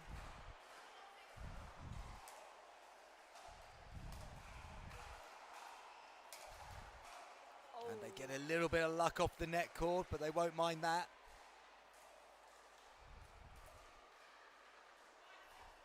Very quiet in the YouTube chat today, folks. If you are watching along, I mean, where's Matt Brindle? Matt Brindle's always watching pickleball, always saying nice things. Come on, Matt. Let's hear from you. Anyone else out there with the commentary and footage live here from Wrexham? Do come and say hello. We'd love to hear from you, and we'll try. Well, we will give you a shout out, unless we suddenly get an influx of 500 comments at once. We might struggle, but other than that, we'll be able to say hello. We might even be able to have a little chat with you as the morning goes on here at the Welsh Open. Good hands battle there. Thomas comes out on top as Jones puts it into the net.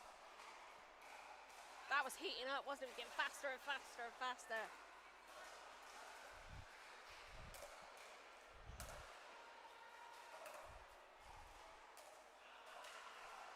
Nice touch from Jones. Just got Thomas trying to come through. I had a lot of people chasing me yesterday just after 5 o'clock for the link for the to live stream. So perhaps they are all in work today, Chris. And at 5 o'clock, they'll all come crashing into the comments. That could well be the case. But what better way to spend your day working, but then really what you're doing is watching the pickleball here in Wrexham. Good cover. They read that really well. Reminds me, the Test cricket's getting underway today as well. That'll be getting going about. I'm going to have to get another screen on the go, Leo. We're going to have the cricket, the pickleball, the live stream to make sure the tech stuff's working. The scoreboard, having to look at you every time you're talking so I can make sure I can hear you.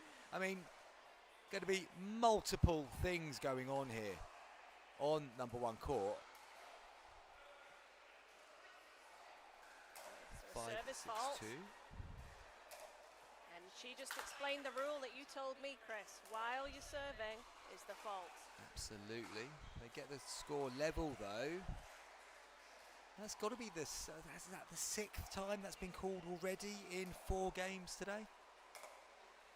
What do you think that is? Just down to people either A, not hearing the ref, or talking of cricket, a ball was coming into the covers, but misfield from Beaumont, covered by McDaniel. Gets the ball quickly back into the stumps. What do you reckon that is though? People not hearing the referee, or just not used to having a referee?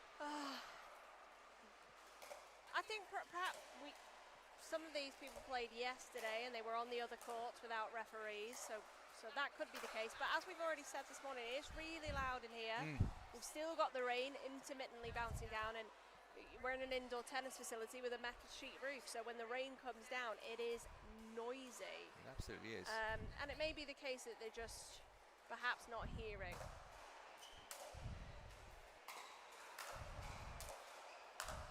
It's almost like corrugated iron on the top of these facilities. Wasn't the greatest idea when they were being put together in the, I'm guessing, 70s maybe? Possibly this was This built. actually was built in the 90s, Then late 1990s. Less excuses. Yeah.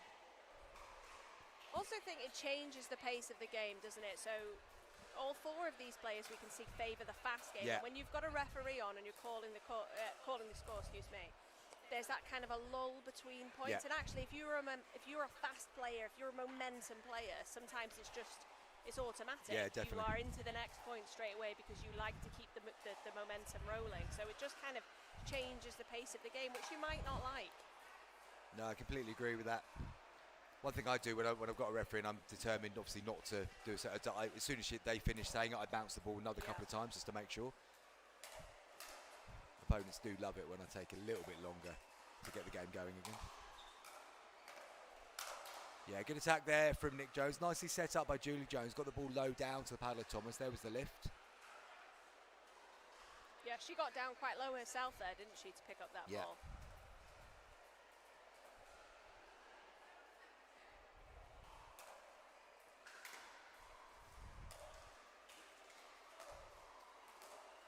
Called out by Colin Cherry. No dispute from the opponents.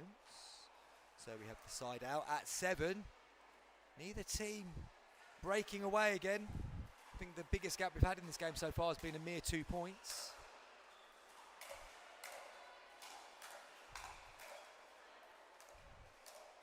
Interesting lob just wide from Julie Jones.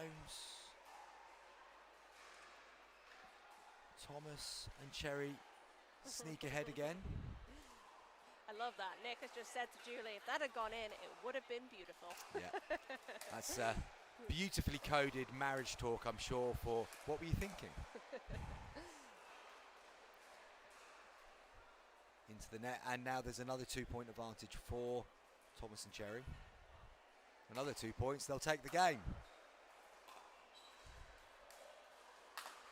Oh, that's a lovely shot from Thomas, high above the net. Quite risky, but effective when it worked. Yeah, I wasn't sure that was going to stay in off the paddle of Jones, but she just took the chance and swung at it, didn't she? So that's a nice serve.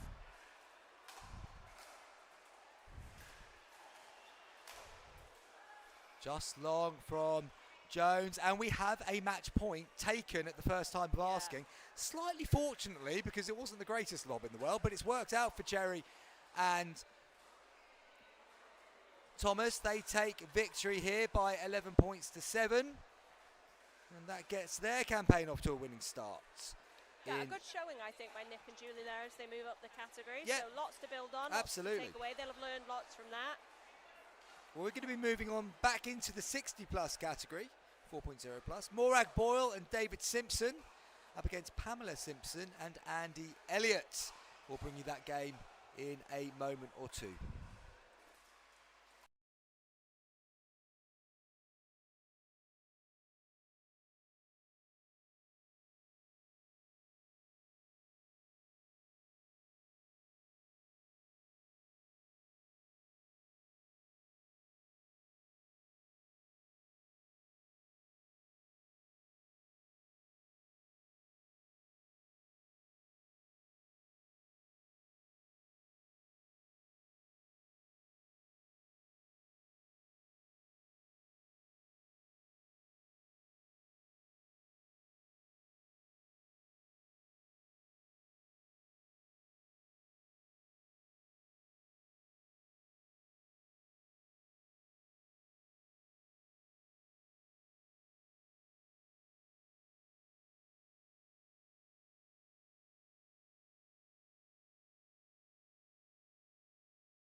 Welcome back to number 1 court here at the Diadem Welsh Open. We are moving quickly on. What time is it, Leah? It's 10:35, and we're about to bring you the 10:20 game. So that's not a bad effort. 15 minutes behind, an hour and a half into the day. I'll take that at this early point. We're going to have Morag Boyle and David Simpson, team from Scotland, up against a Welsh pair, Pamela Simpson and Andy Elliott. Now, we saw Simpson in an epic final yesterday, winning with Alistair Crockett, beating David G and Stuart Gwilym in a Scotland versus Wales clash there. Boyle took silver in the women's 60+ yesterday as well. Simpson and Elliott in matching team kits here, which is nice to see. Nicer. We're going to call tiger stripes. I'm going to say tiger stripes. So I nearly went zebra for some reason until I saw the orange. But it might have been a slightly sunburnt. Whoever designed that kit, hey? Whoever designed that Did kit, well. chef's kiss. Did well. Now I'm hoping that they have called themselves the Torfian. How do you pronounce that? You're Welsh, you know. No, I don't know. Oh, come on. Maybe somebody could spell it phonetically for us in the chat. Yeah. Torfain? But I think they've called themselves. They have gone Torfian Tigers. So Torfain, Torfian. Look, I might live in Wales, but I certainly struggle with the names of the places around my way, let alone the rest of Wales. Cardiff I can do. Swansea I'm all right with. Wrexham I've pretty much nailed. Go outside of there, struggling a little bit. Anyway, we are about to start this game. So Boyle is in the burgundy top, making her way to the left of court. She'll be joined by David Simpson, wearing a bit of a clash there. Burgundy and red. That's not as joined up as their opponents, is it? We let them off. Will we though? You might. I'm a little bit more of a hard taskmaster when it comes to the fashion statement that's going on court. Andy Elliott is about to get us underway. Just to let you know that Simpson and Boyle have won both their games so far. Elliott and Simpson have lost both their games so far. So the Scottish pair will be favourites for this one. And I think that might be a lot down to the strength of David Simpson as the male on court in this one. I was really impressed with David Simpson yesterday in the men's doubles. Probably a standout for me yesterday. I really enjoyed watching him play, so great to see him playing in the mix today.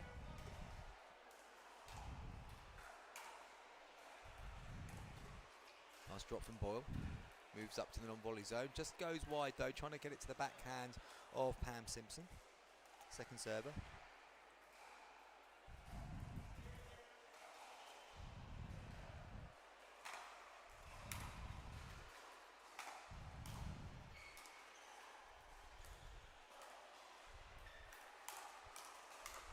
Nice speed up initiated by Pam Simpson. Boyle dealt with the first one, came back again, and then Boyle jabs it into the net. So non-scoring side out.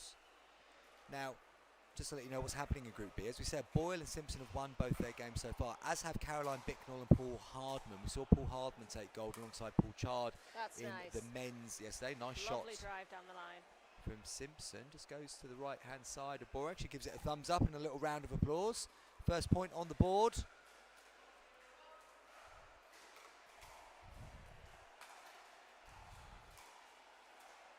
Elliott just annoyed with himself there for not executing the drop a little bit early in the game to get that frustrated at missing a drop, I would say. Yeah, maybe that's his bread and butter.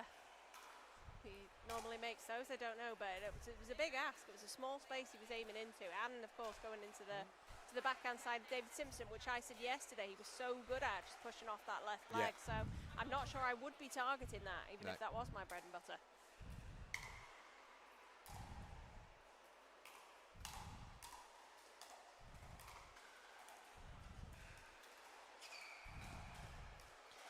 Now, I see that's the risk. I don't think, just because the ball's bounced there, I don't think that means initially you've got to go to Simpson there. Can Pamela come in and keep it on that right-hand side for Morag? Or even can Andy just change the paddle angle and go back to the right-hand side? It's mixed doubles, it's a competition. You're going to have to isolate Simpson here, otherwise you're going to have a problem. Elliott going for the speed up.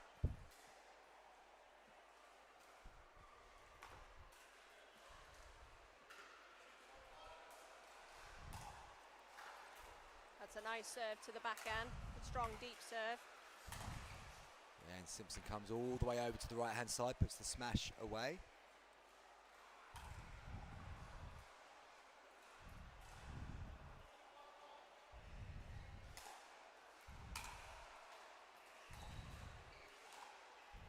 Elliott going for the little touch. Pretty sure Boyle and David Simpson represent the West Glasgow club. I hope I've got that right. If I haven't, and if there are people watching, I do apologise. I think I saw that on Facebook last night when I was in that 10 minutes I had before I fell asleep and then got back in the van to drive back here again this morning. Nice reset from Simpson. Oh, Boyle just leaves the paddle in the way.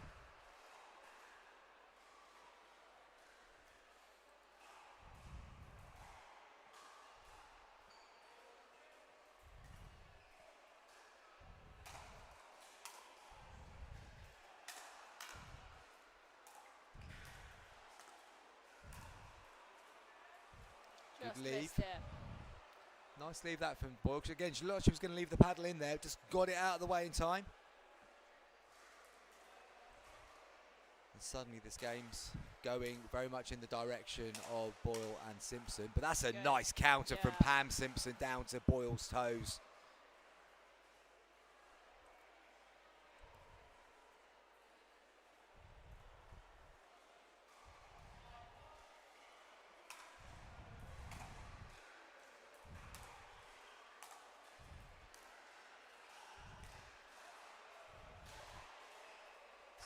That was nice to the outside leg there of Morag Boyle, just pushing her off into the. She had to move backwards and behind to her left-hand side, so she couldn't quite get that back in the court. And Simpson played Boyle in the semi-finals yesterday with her partner Shepherd, and Boyle was with McGelvey. And that was the area to go for to the Scottish team. Try and keep them on the backhand side because that's where the weakness was, and it didn't really work out. And they didn't win a group game actually yesterday, McGelvey and Boyle, but they went all the way through to the finals by winning the semi-final, got to the final. Simpson and Shepherd won the group, but didn't win in the semis. So it just shows how it goes sometimes when there's only 4 teams going through. That's what we said yesterday. Knockout pickleball's a different game, isn't it? Absolutely. Speed up from Elliott. Oh, trying to blow the ball over.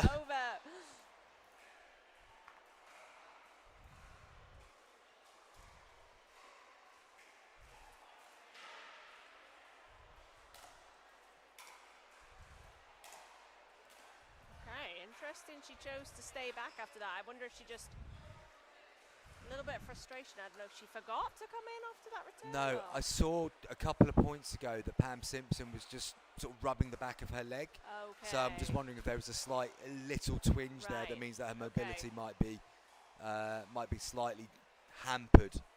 And she's not moving too badly there, but again, if it is just in the back of your mind, you're going to sit back a little bit, aren't you? So we've got the change of ends at 6-3 to Boyle and David Simpson. Bit of work for Pamela Simpson and Andy Elliott to do.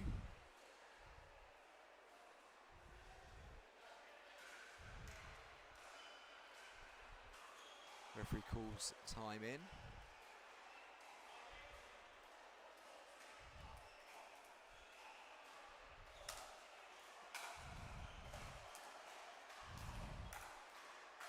Boyle just trying to attack on that backhand volley, leaning in, coming through the middle of the court. Never a good idea to try and go on the attack if you're in that body position.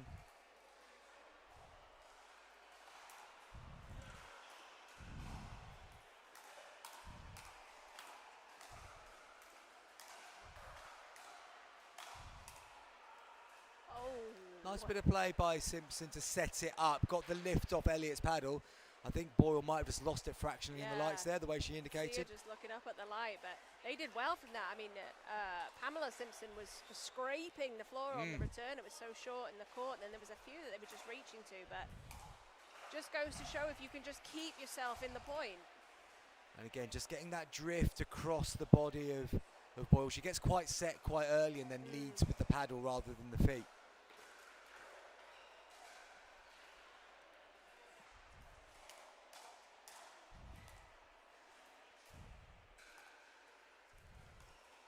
Nice. Yeah, nice play as well from Pamela Simpson. Again, seeing that Boyle got herself set and was just able to get a leaning to the right, and that meant that she was unable to get the ball down the line. Yeah. I have to say, Pam Simpson is an incredibly intelligent player. I haven't asked her exactly how old she is, because you shouldn't do that sort of thing, but I know she'll be one of the older players in the category, and she is phenomenal and so intelligent with her tactical play.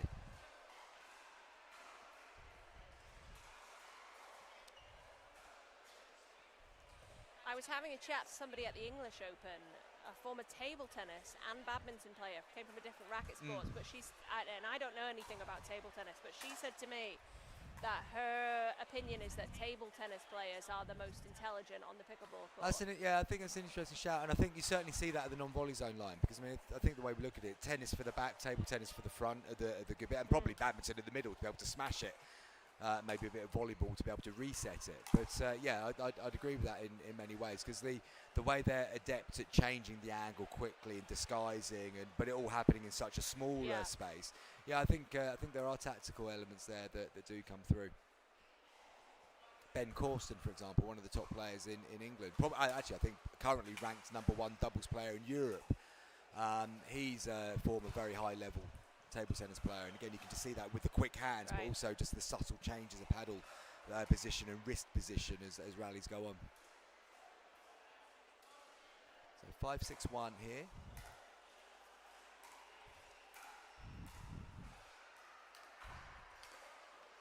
Oh, nice shot from Simpson through the gap.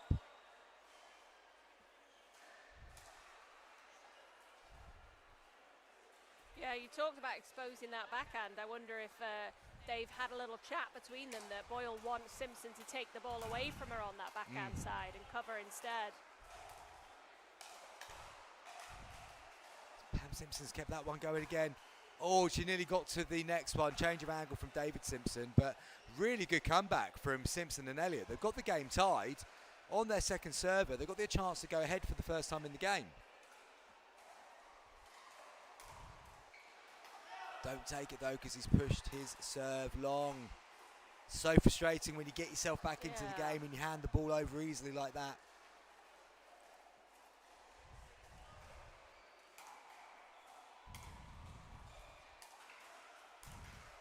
And then misses the next one as well. And I say so often that when you make a mistake, can you make sure you get your next action right and don't carry that error into your next bit? Equally, if you've just done something really, really good, get yourself reset mentally and get the next action right. And Elliott's just cost his team there a little bit. Yeah, I mean, we know why he was trying to hit that, but the inside-out backhand short angle, always going to be tricky, isn't it? And I think, again, after you've just made a mistake, do the next thing simple as well. Keep it simple in that next thing. Good work again from Pam Simpson. Oh, but then unable to get the paddle underneath the ball that time. Good location of shot from David Simpson.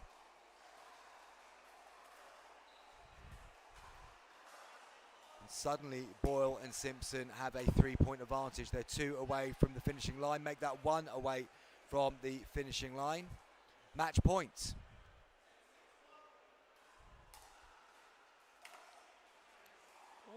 Thought the ball was long myself, but Elliott's saying no, it was good. And we have 2 games in a row that have been finished off on the first time of asking on match point. Maybe the trend is changing here in Wrexham, but it looked like Simpson and Elliott were going to get back into that one for a moment or two until Elliott pushed his serve long, gave the ball back to Boyle and Simpson, and they never looked back. Yeah, two return errors there as well from the side of Pamela Simpson, which I think if she goes back and watches, she might be disappointed with that. She could have just made the ball and kept them in it, but they did well to close the gap and come back to drag it to 6-all. So well, that means Elliott and see Simpson. What happens in the group. Yeah, Elliott and Simpson will likely to finish bottom now. They've lost 3 from 3. Though they've still got to play Kelly and Parkinson, who at this time of writing are yet to get a win either.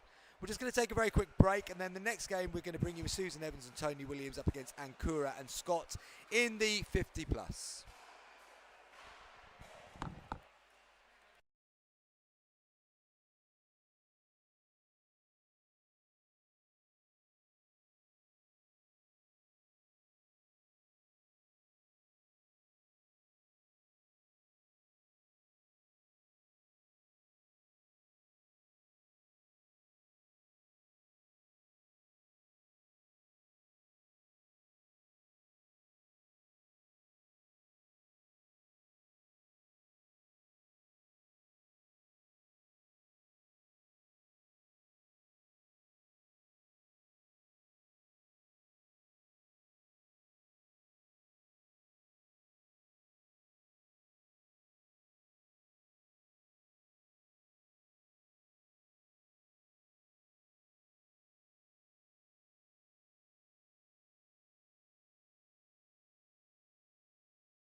Welcome back to court number 1 here at Wrexham, and here we are moving back into the 50 plus category for our next game, which sees Susan Evans and Tony Williams. Susan Evans in the turquoise top, Tony Williams in the black t-shirt, up against Debbie Ancora and Michael Scott at the top of your screens.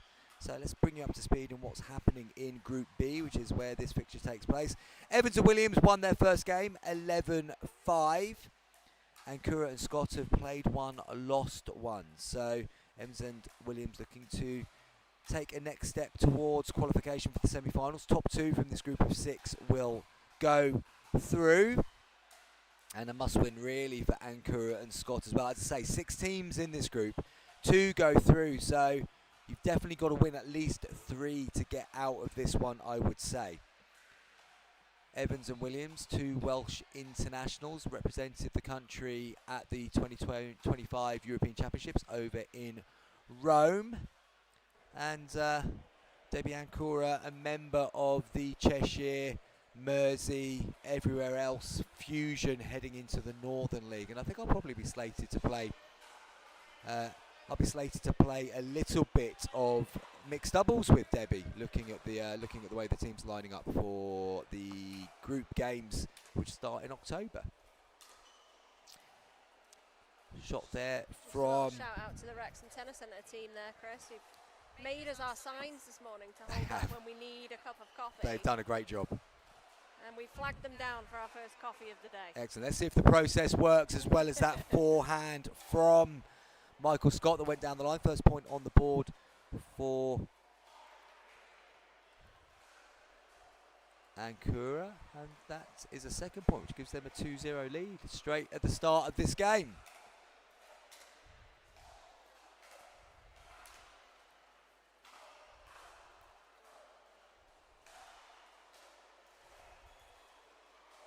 I'd say the last 6 to 8 months, Deb's game has really improved. Her movement around the court, just a sort of understanding of being on and off the ball where she needs to be. Is one thing I know she's been working on. She's really improved. So I didn't get a chance to see her play ladies yesterday, but looking forward to commentating on her today in the mix. Ooh, that's got some spin hang on. it. Yeah, I've just remembered I played this guy at Wrexham a few weeks ago. You don't forget a forehand like that. Oh, Ancora just picking off Tony Williams there in the transition zone. Bit of a body bag there from Debbie Ancora. I'm wondering if his background is table tennis, just by the way he holds the It paddle. has to be. It has to be. He's holding it like a table tennis bat, isn't he? Paddle handle, yeah. So non-scoring side out there, and we go back over to Scott on serve at 3.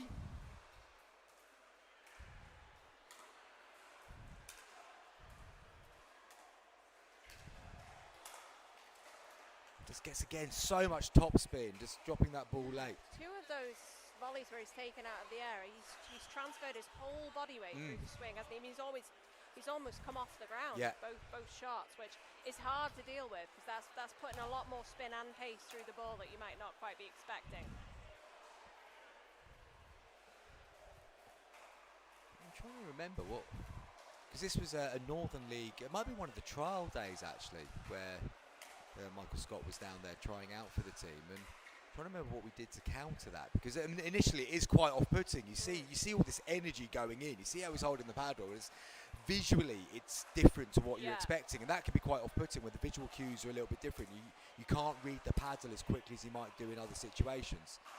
So I'm trying to remember what we actually did to counter, because I know whoever he was playing with might have been Debbie. I think they raced ahead in that game, and I can't remember who I was playing with, but I know we came back and won. But we figured something out, and I'm hoping that will become apparent during the commentary, what you need to do to turn this around.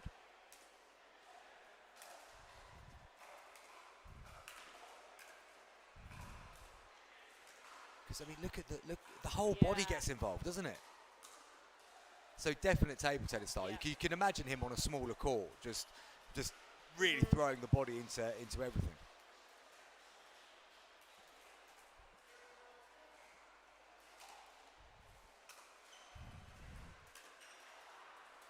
And the problem it means. That ball's holding up on the slice, so it's very difficult to get your feet in the right place to commit to your shot. You find yourself walking through your next shot a few times when you see that. And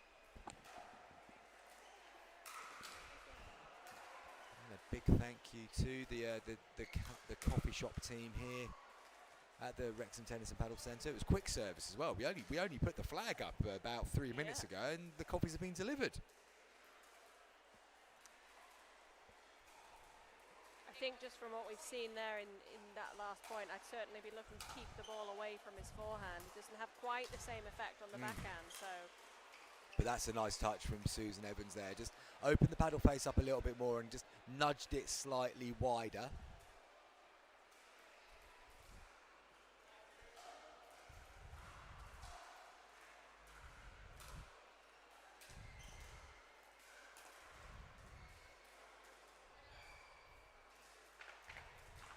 Okay, so that's a good time for a side out there, not letting them get to the changeover without scoring. So we've got a chance now to get themselves on the board.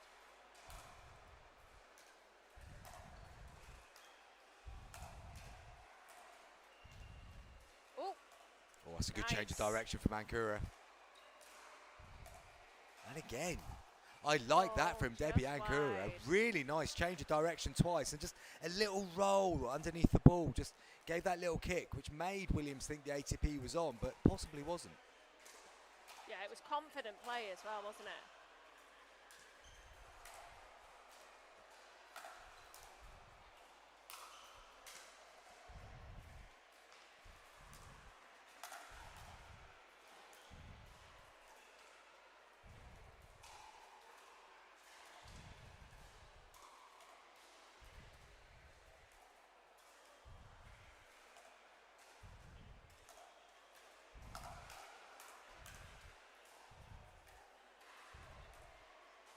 Point of the game, this. Oh, what an attack that was from Tony Williams there. The paddle went so much quicker, defended into the net, but a really good point from all four players.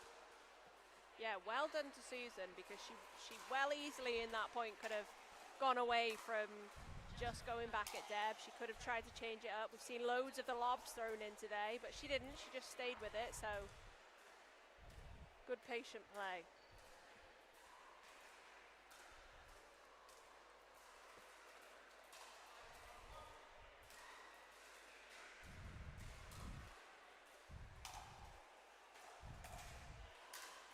Too much height that time from Ankura. Evans puts it away.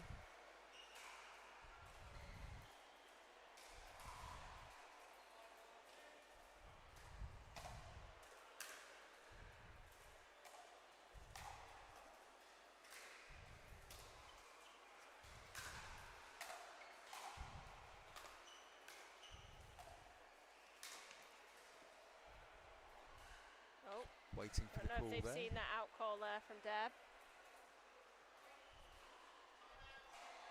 Changes, yeah, ball called good, and I think that was the right call. So change of ends, 6-1 advantage for Ankura and Scott. I wasn't expecting the gap to be this big at this point in the game, I have to say. No, but as we saw in that last game, they could claw back. They could, absolutely could do. A big gap at the change of ends in the last game. They may well now have the time in the timeout to get together, talk about what they've seen, talk about doing something slightly different.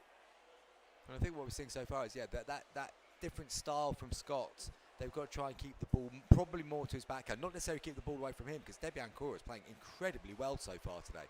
Get it to the backhand side of Scott, so it's more difficult to generate that extreme spin that he's looking to do. Can he do that when he's off balance would be my question.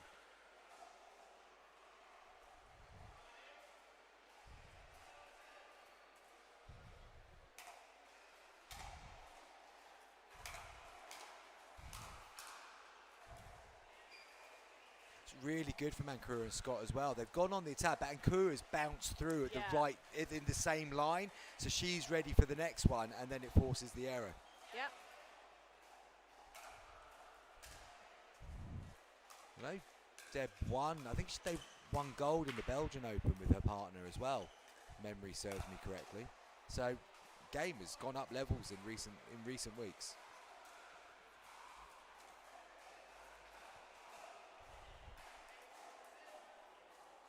They're racing to the finishing line here as that return goes long. 2 points away from victory.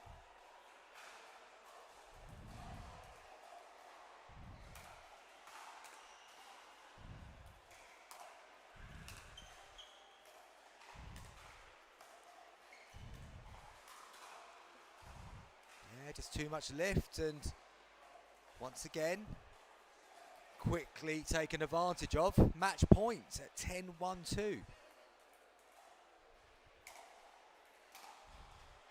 Return goes long again from Williams. Couple of missed returns in that last run, and a very comfortable win for Ancora and Scott. They've beaten Evans and Williams by 11 points to 1 in that game.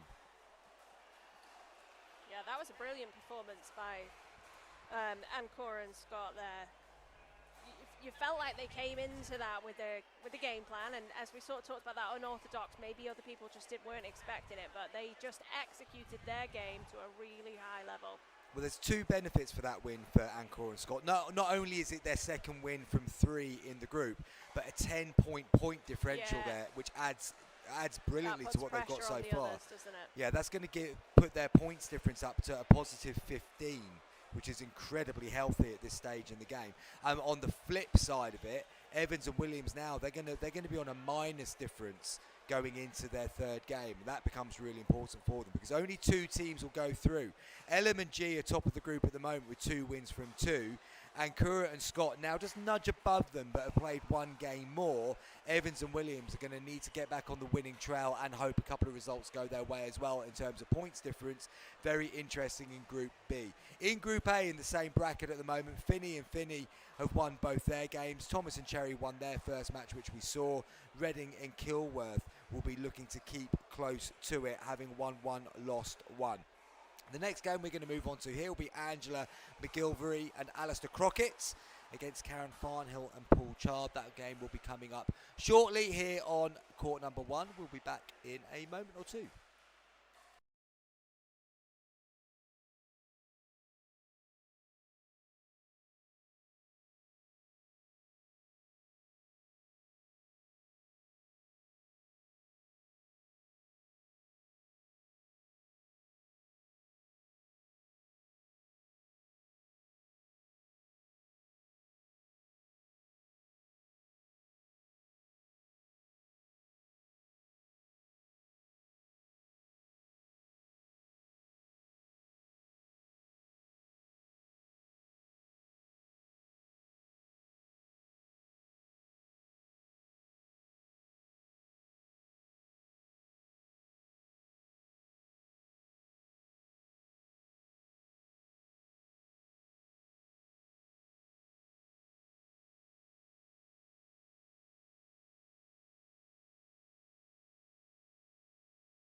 Just enough time for a quick sip of coffee there. Thank you to the team once again here at the Wrexham Tennis and Paddle Centre. 3 minutes or under that took to place an order from the commentary booth by waving a sign and for it to arrive at the desk. Absolutely loving that. Many tournaments around Europe could take note and get coffee to commentators quicker, I think it's fair to say.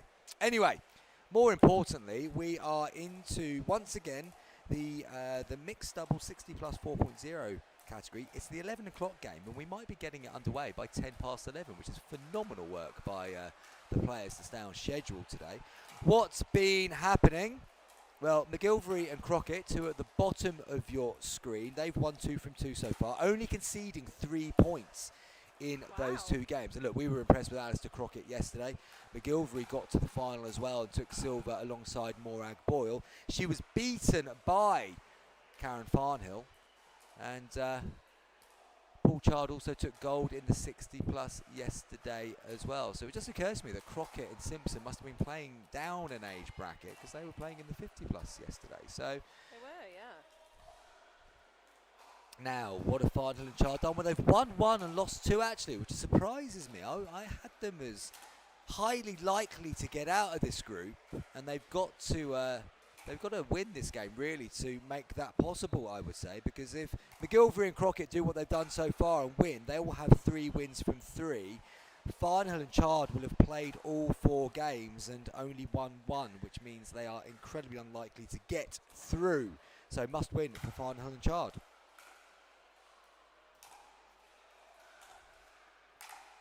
I love when this happens in a group, Chris. It looks like everybody there from positions 2 through to 5 is everybody's beaten everybody. So it's anybody's day, isn't it? Just It really does look so. And one thing that is in Farnhill and Chard's positive point at the moment is the fact that their points difference is actually +4, when all the other teams around them, also with 1 win, have got -5, -8, -10.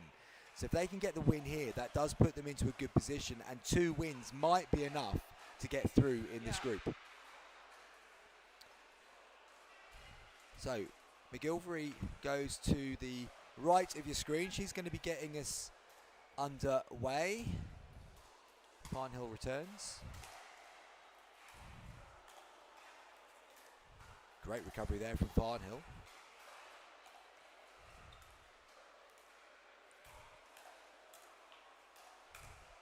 Chard battling away, keeps the resets going. And then able to get it to the backhand side of Farnhill at the back of the court.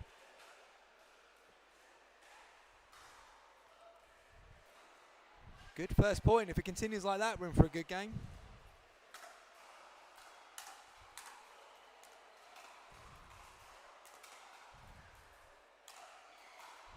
Now, we saw McGilvery pull out the lob frequently yesterday. And she's capable of doing it from different types of situations as well. And that was very nicely executed. You said in that previous game we were watching earlier about the tactics of mixed doubles, Chris. And you can see McGilvery's applying that early on, isn't she? She is going wide out to Farnhill.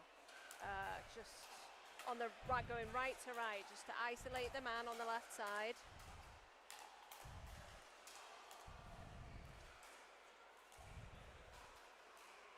Farnhill giving 1 lob back though. Beautifully played by Karen Farnhill. Just gives back to McGilvery what McGilvery gave to her a couple of rallies ago, and it's a side out and a chance for Farnhill and Chard to get their first points on the board in this game. I can't tell you how much I love a good lob, Chris. It is my favourite shot in pickleball. I mean, that mixed doubles offer might get withdrawn if you keep sitting on the lob love, but it's, again, as I said yesterday, it is effective at the right time for the right reason in the right context. What I don't like seeing is players just defaulting to it as almost like the 4th shot that they're going to do. Nice drive, gets a point.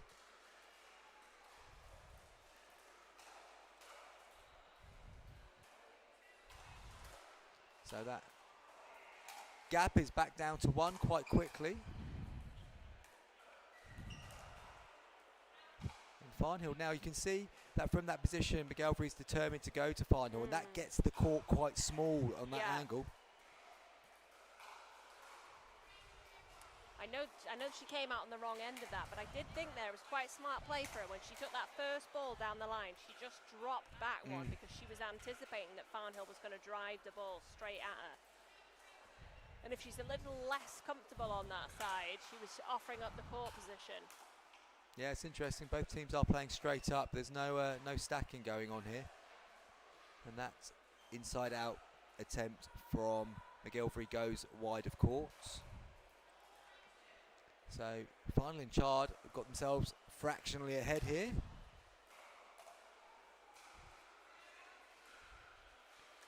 And a side out.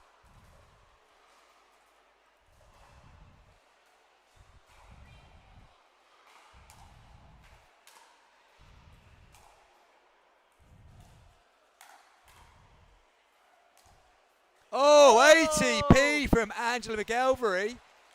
That's one of the ones I thought, oh, that's out from Farnhill's shot. But Yeah. who cares? Because McGilvery was on it like a flash, plays it around the post. And she is cool as a cucumber. Absolutely. Not even a bit of celebration from that.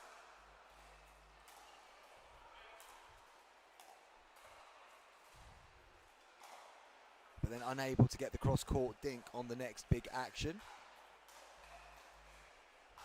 You've got to celebrate that ATP, surely. On show court. Oh, I'd be celebrating. I'm celebrating all day long. Riling up the crowd. Yeah. Quite sedate crowd here at the moment. Maybe they do need a little bit of riling up.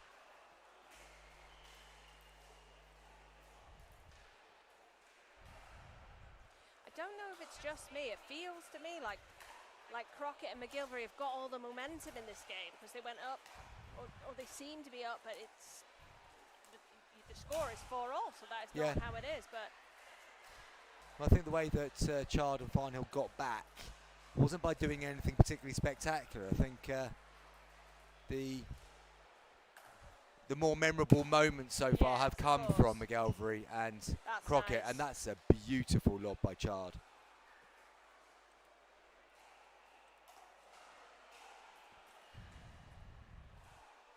So 2-1 in lobs in favour of Chard and Farnhill so far. Crockett comes very central that time, just in case the lob does go up. And again, Chard defends well. Oh, and Crockett's mishit that completely. is there an... So yeah, as you say, I mean, yeah, McGilvery and Crockett feel like they've done the more memorable moments, but it's actually Farnhill and Chard have got a 2-point advantage coming in at the change of ends and Just being steady. and forcing just a few unforced errors, a few just not lazy but sloppy errors from McGilvery and Crockett towards the end of that run.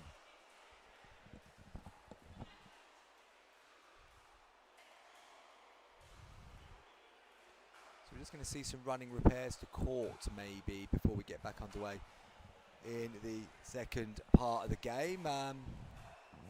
Yeah, big hole at the back of the court, which referee Kelly Olsen's just going to go and sort.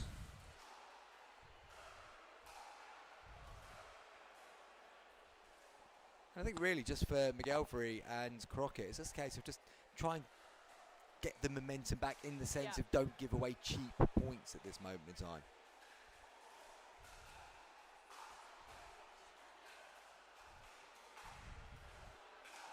As for Chard and Farnhill, well, they've got that momentum. Keep making their opponents play the next ball, see where it takes them.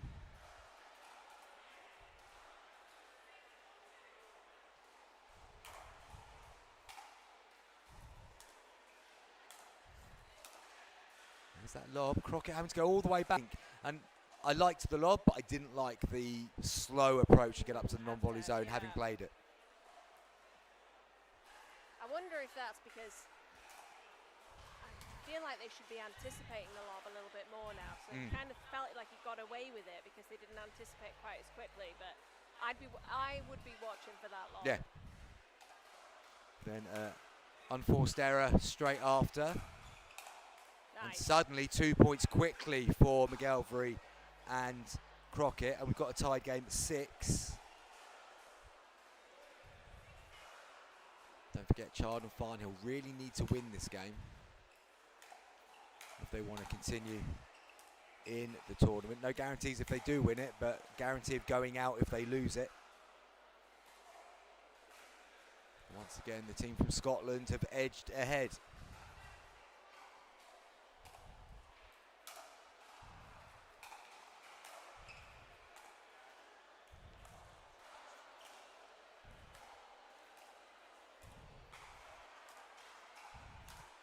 Farnhill deals with that lob brilliant, and that was anticipating at that time. Yeah. Just you could see the weight was just slightly going back. Maybe not the best disguised one from Crockett either. No. A little turn of the shoulders and she was ready for it, wasn't she?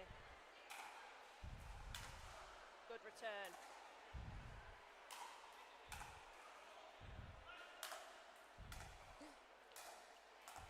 Good reset.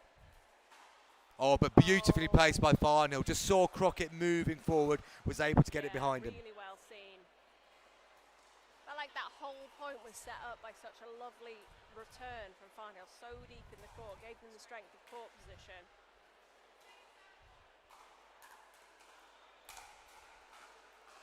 And I tell you what, there was me saying that we weren't hearing from the people in the live chat, Leah, and I haven't clicked the right button on my phone to see the live chat. We've had inundated. we have literally been inundated of Probably with just people saying the score's wrong and they can't. no, hear us. not at all. Okay. No, so much chat in the chat.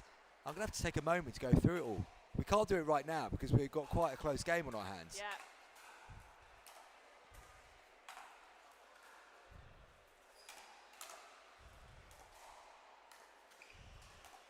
That's a good lob again. Well judged by Farnhill, but just goes wide.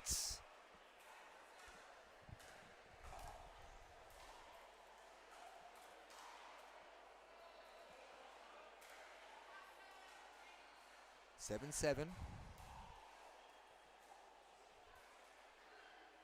7-7-2 is the score.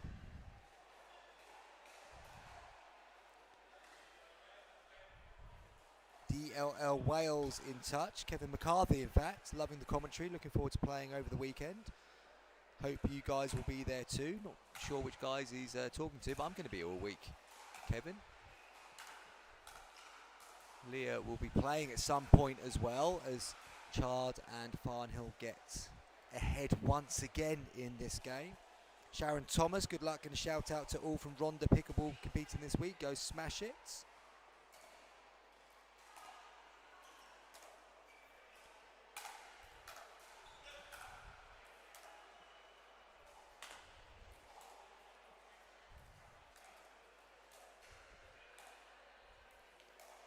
Chard goes for the lob, miscommunication.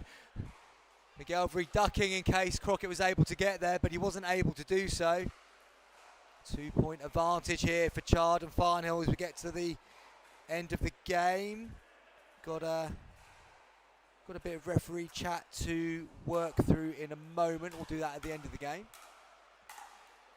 Good put away there from Crockett.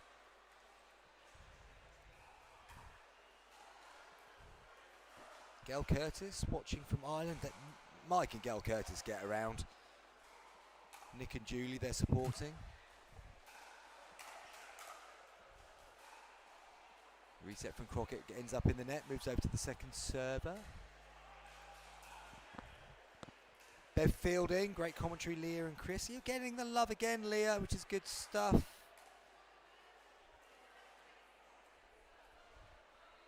Mel Clark calling out the Gloucester Bombers. Charlotte and David. Ellum and G. Andrew Fennell liking the addition of the on-screen scoring. So much club support from everybody. You just look, I mean, they're in the chat from all the people, but you just look around and there are, I mean, the pickleball fashion world is alight with club T-shirts everywhere. Absolutely, absolutely. Might have to have a best dressed. Yeah, I like that idea. I like that idea. Tiger Stripes are in the lead, obviously. Yeah, I'd say so Ooh. at this point. Just wide, side out. That was an early call, closer than perhaps he thought it was going to be. Took off for a little sprint there just to make sure. Fault called.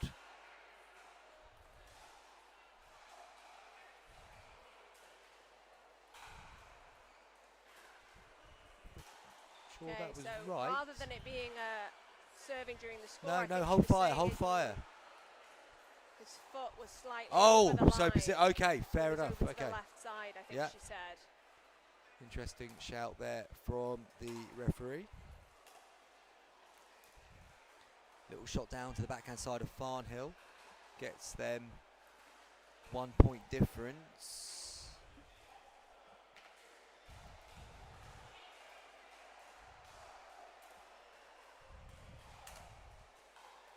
I think Pickle Twin number 2's been in touch on the live chat as well, Leah. First comment of the day actually, but because of my technical inability, wasn't able to bring it to us earlier.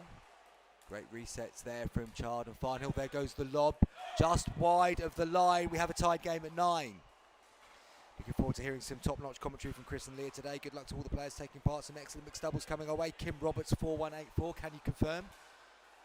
Say that Kim Chris. Roberts 4184 kind of Oh, looks like oh. kind of looks like your Oh, sister. she thinks she can get away with it using her maiden name. We see you, Kim. We see you. Good. Just long from Oh. Crockett.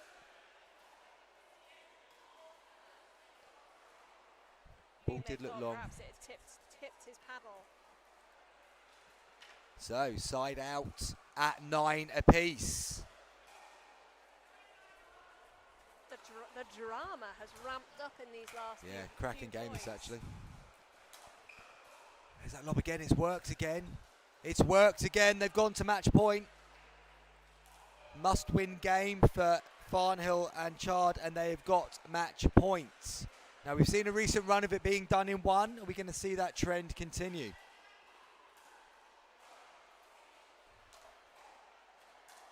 Serve. Oh, he anticipated that. He was off. So not taken at the first time of asking. Second serve, Karen Farnhill. Can she get them over the line with this serve?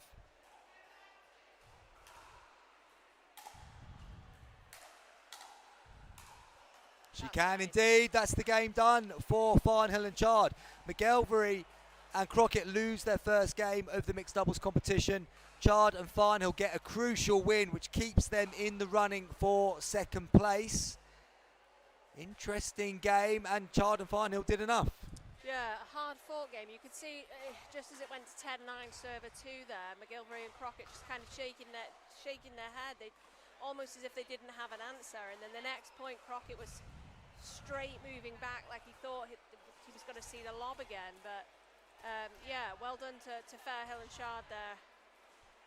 No, good performance there from Farnhill and Chard. And the next game we're going to bring you is Finney and Finney against Hammond and Byron. Before we do that, let's just quickly go through a little bit more of the conversation that was happening in the YouTube chat earlier on today. So, first of all, hello to Stu Gwillam. He's at work but still watching. Good stuff, Stu. Well played yesterday. Maybe try and get the game over the line when you have 8 or 9 match points. What was that? The Stu travelled back south. And He then must have again done, at the yeah, must have done. weekend. Safe Absolutely. travels, Stu. So, then Looking forward to playing him at the weekend. looking at some of the referee chat. So Robert Rosenfield saying he got called for serving yesterday before the referee called the score. He was sure that she called it, but it was hard to hear. Well, and Becky Byron, who is a qualified referee, saying that the referees do raise their arm as they start to say the score, and it goes down as they finish saying the score, so you can watch the visual as well, which I think is a good shout. Bev Fielding chipping in with Julie and her were ref yesterday. She was so clear and precise. It is a tough job, as Bev Fielding says. So yeah, a little bit of chat around the referees, but it's so good to have some of the matches being refereed here, and certainly having all of the games on show court being refereed does help things significantly, I feel. And I certainly appreciate that they are being very consistent, aren't they? Whether people agree or don't agree with the fault, Yeah. it is the Yeah, case for everybody. absolutely. That they are being called, It's which such is- a key thing with yeah. refereeing. Nothing. I mean, again, coming from a football background, nothing used to wind me up more than inconsistency Yeah. from a referee. The minute you saw inconsistency, you were kind of on them and really in their ear throughout the game, rightly or wrongly, just the way it was. One thing I do like then is that absolute consistency, in the sense of, okay, this is how we're doing it. If you don't like it, tough, but everyone's getting the same call, and everything they're doing is obviously within the laws of the game as well, which is important. I don't know who the head referee is for the Welsh Open. Do you? But I met her early on Wednesday morning. I'm embarrassed to say, can't remember her name, but obviously they're very clear messaging to their referee team. So well done to them, because that obviously is being applied across their team, and yeah, I've got a lot of respect for that. So we're going to be bringing you this game shortly. Finney and Finney up against Hammond and Byron. First time we've seen the Finneys on court today. Another married couple having a go at the doubles, and recent wedding anniversary for the Finneys as well. A couple of days ago, I think. So 25 years, if my memory serves me Wow. correctly. So 25 shout years. out to them for that lovely pair, Mark and Deb. Got a lot of time for both of them. Both play a lot of pickleball at my old club, Pure Pickleball. Deb, former mixed doubles partner of mine as well. Mixed doubles, Leah. Just we might come back to that a little bit later on today. Yes. I've offered you the Welsh, but if you won't change the flag, then. Well, so okay, we're so in just to trouble. quickly, so if I do play in the Welsh Nationals, do we officially call ourselves a mixed doubles partnership, and do Just we for get that other tournament. tournaments around that, or just for that tournament? So I have to chuck in the English nationality to get one. It's a small ask, really. Okay, to get one tournament with Leah McDaniel. Okay, well. So I'm hoping that I'll get inundated with offers now for Welsh Nationals, but they'll probably all go to Kim. That's okay. Well, if you don't make your mind up quickly, Leah, some of these inundated offers you're getting on mixed doubles might have to be withdrawn because decisions have to be made on the other side of the fence as well. But we'll give you to the end of the weekend at the very least and see how you get on as well, actually. I mean, I'm basing this just off recent results, but you're only as good as your last tournament, I've heard. So let's see what happens this weekend. Right, Hammond and Byron. They played in the English Open together a couple of weeks ago. Did and they? Okay. saw a lot of them playing together in the Welsh Festival about a month ago or so ago. Where was the Welsh Festival? It must have been, 6-7 weeks ago now, maybe? Who knows? Can't remember. Yeah, I didn't see many pictures of pickleball. I think I saw karaoke. Yeah. And, a good time was had, but I didn't see the pickleball pictures. Absolutely, a good time had by many at the Welsh Festival up in Bangor, and I think I'm right in saying she's a good singles player, Lindsay Hammond. yeah, Very athletic, good move around singles the player, court, good doubles yeah. player.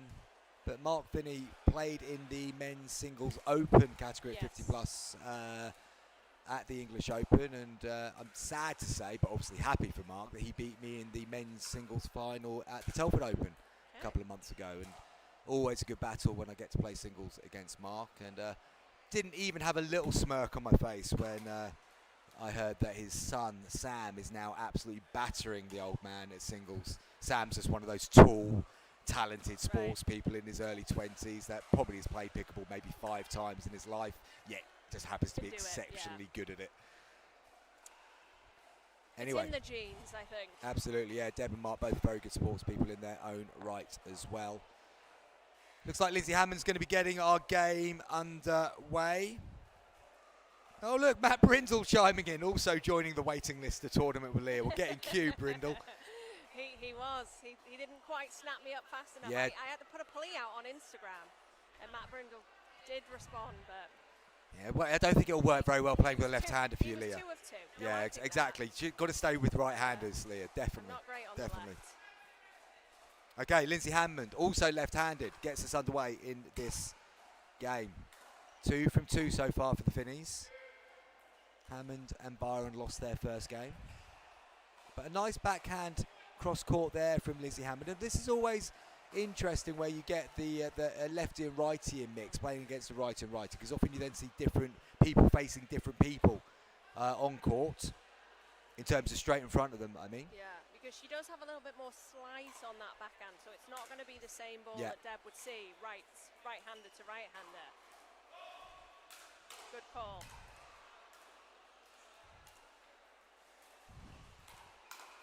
Nice. And Hammond is good on that counter. She goes one way and then she does sit on that forehand quite nicely. So I would say if you're gonna defend the first one, go maybe to Byron a little bit more there. It's deceiving because contact point that she makes is actually quite close to her body, isn't it? But she's able to control it well.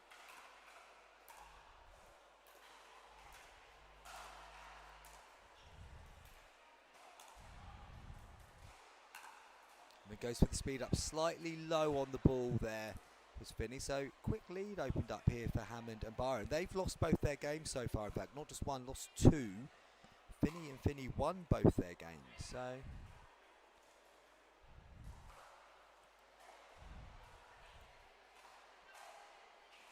opportunity now for the Finnies to get on the board. They won't be too put off being 3 points down early on. Both mentally strong competitors.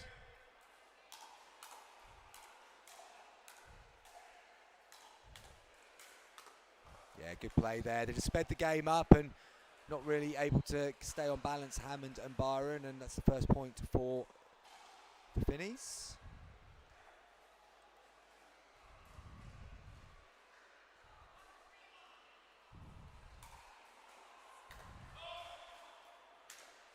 Good early call from Mark Finney, but then drives it long.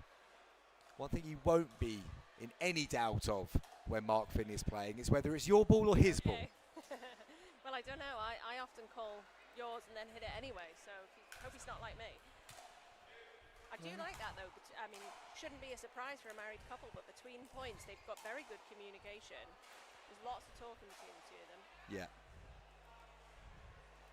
No, very clear communicator. Mark Finney also does a bit of football refereeing, so I can imagine that you're left in no doubt to know who's in charge of that game when he's got the whistle in hand.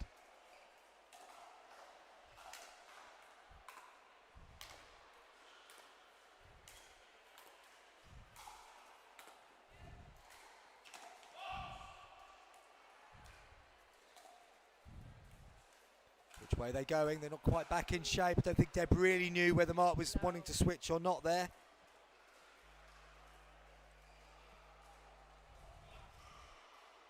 Yeah, a couple of good resets from Paul Byron there out of the transition zone just to keep them in the point. He wasn't quite sure if he was going backwards or forwards, but... Cross court from Hammond goes into the net. Still got a 3-point advantage. First to 11 win by 1 in these round robin games.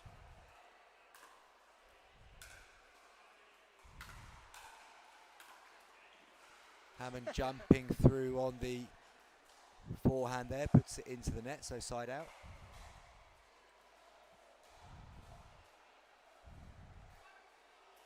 And I think for me, for the Finneys, the way to win this game is to be a little bit more aggressive and actually just go a bit quicker. Okay, okay. Not clear and obvious that the serve was legal there, so I'd say that's not one thing I've ever thought was the case with Finney serve. So, not a fault. She let them do that Yeah. again, yeah? Okay. Cool, good. Oh, we've seen it all.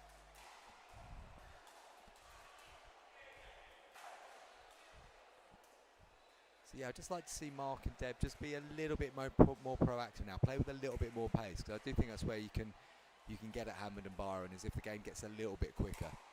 There'll be the odd one that they counter really well, but there we go. See, just that little bit faster, gets Hammond off balance and error forced.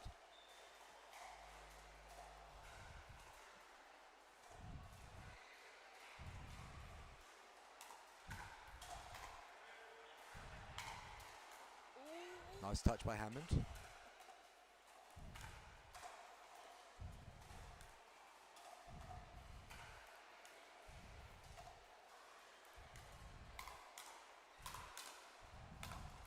Yeah, not a good choice there from Finney to speed up in that one, especially on the backhand side.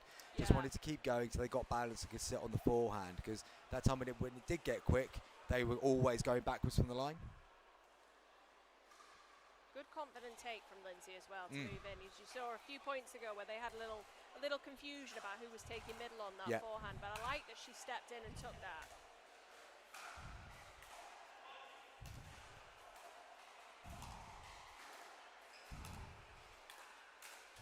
Yeah, good play by Finney. Just got on the backhand side there. Nice setup by Deb, just keeping it to one side. Waited for the lift, got on the attack.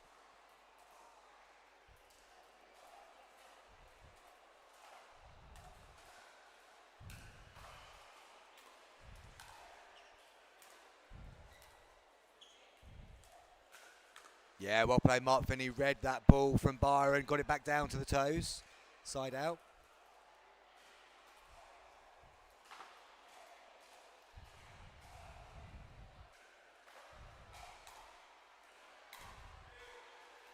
Good return from Hammond. Lovely drop by Finney. Kisses the line. Does it? No. Called out.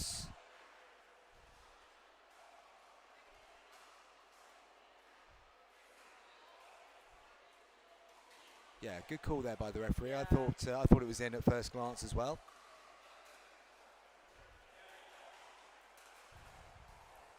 I don't actually think Paul knew she'd called it out.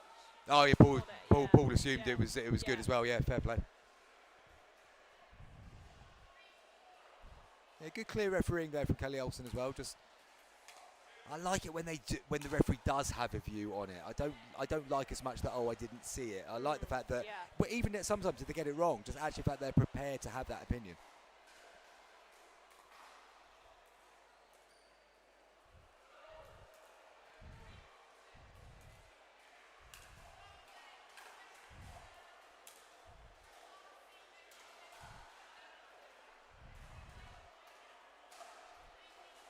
I have to say, I'm genuinely surprised at this because Mark he serves sort of in that. It's hard to describe when you're on commentary and you can't do the visuals. You can see Deb sliding over there. I wonder if she thinks maybe she's blocking the hip.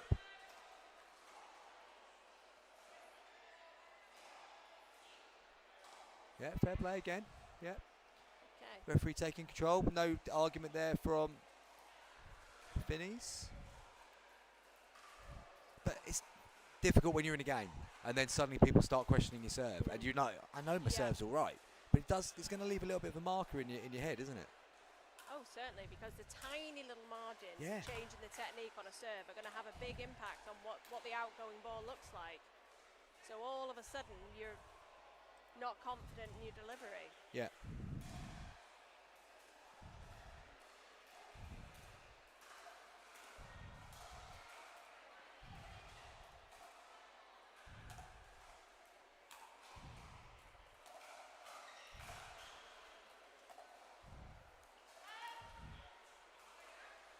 Another side out. Neither team getting away from each other at this point. Finney's 1 point behind coming in at 3. What about you? But I'm now watching this serve really closely.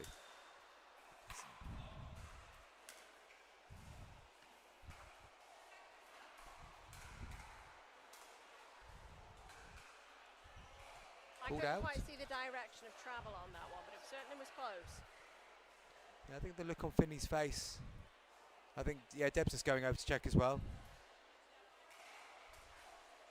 And the referee again saying, in her opinion, the ball stood. So I do like the fact that Olsen is keeping an eye on the lines as well. But there's some very tight calls happening here for sure.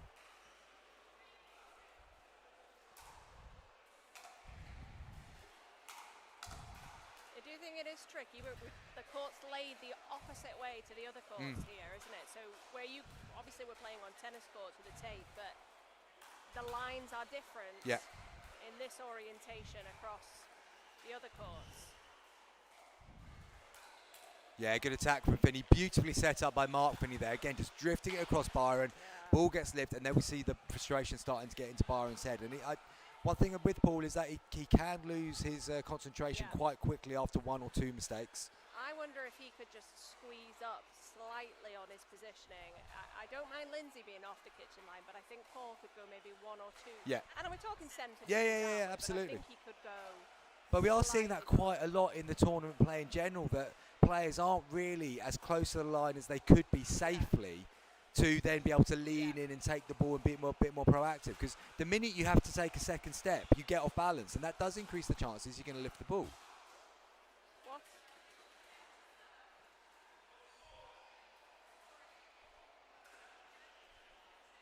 Okay, it's 4-4-2.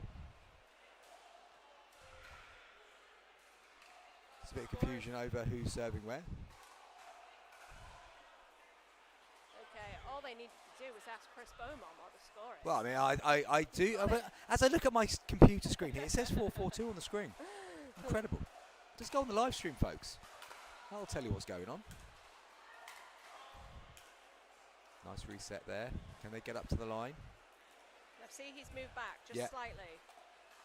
And he keep going back. Come back up, come back up. There we go.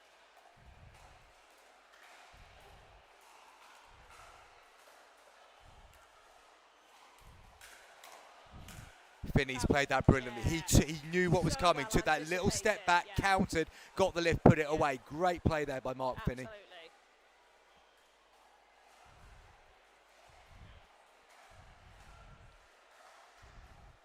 And there was a difference between stepping back with purpose and stepping back because you're just getting pushed back. Transference of weight,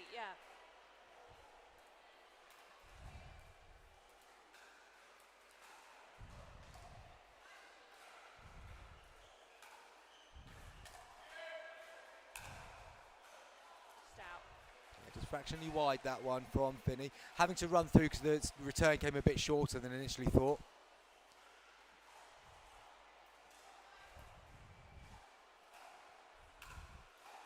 They've got themselves in the lead, Finney, having been behind. And that's a good position of that shot, just down to the toes.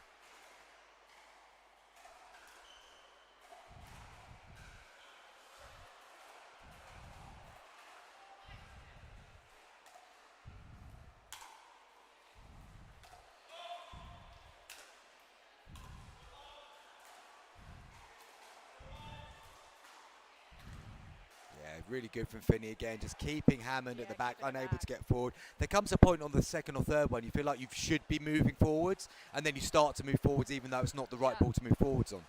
Good mark for 2.5, 3 years now. His serve has been the same since day one. He doesn't change it. Yeah, I'm just trying to listen in to what she's saying. Below the wrist. Okay.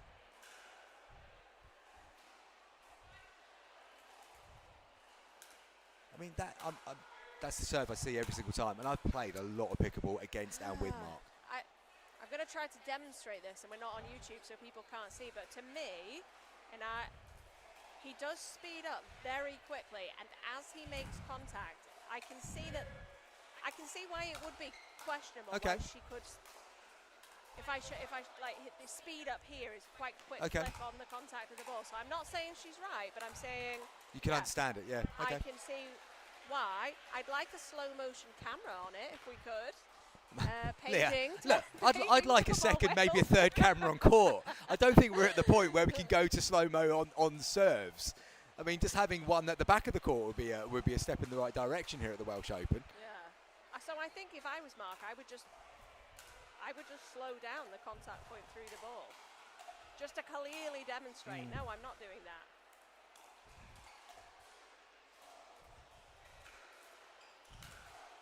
Nice attack. Yeah. Oh.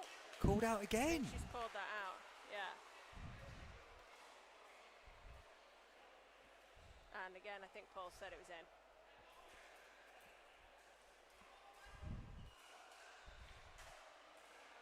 And Paul again has said a great sportsmanship there by Paul Byron, because that would have been very easy to go, oh, all right, nobody's questioning it. Let's just no, I've got a lot of time for that from Paul Byron.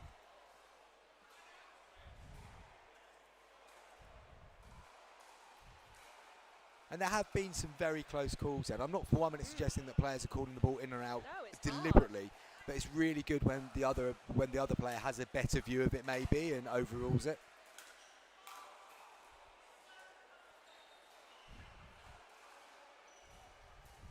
I'm still going to say I'm really surprised at this. Not the wrist. Yeah. Look, okay, now is that an automatic fault? Someone tell us the rules. I don't know, but it's been several warnings, of course. And I'm not saying I'm right. I'm just genuinely surprised at it. Nice.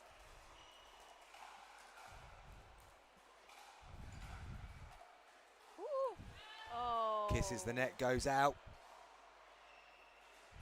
I think that was sailing wide without the net post, but I did like that little roll backhand there from Lindsay to peg Deb out to the right hand side. So she's done well to change direction and keep them above.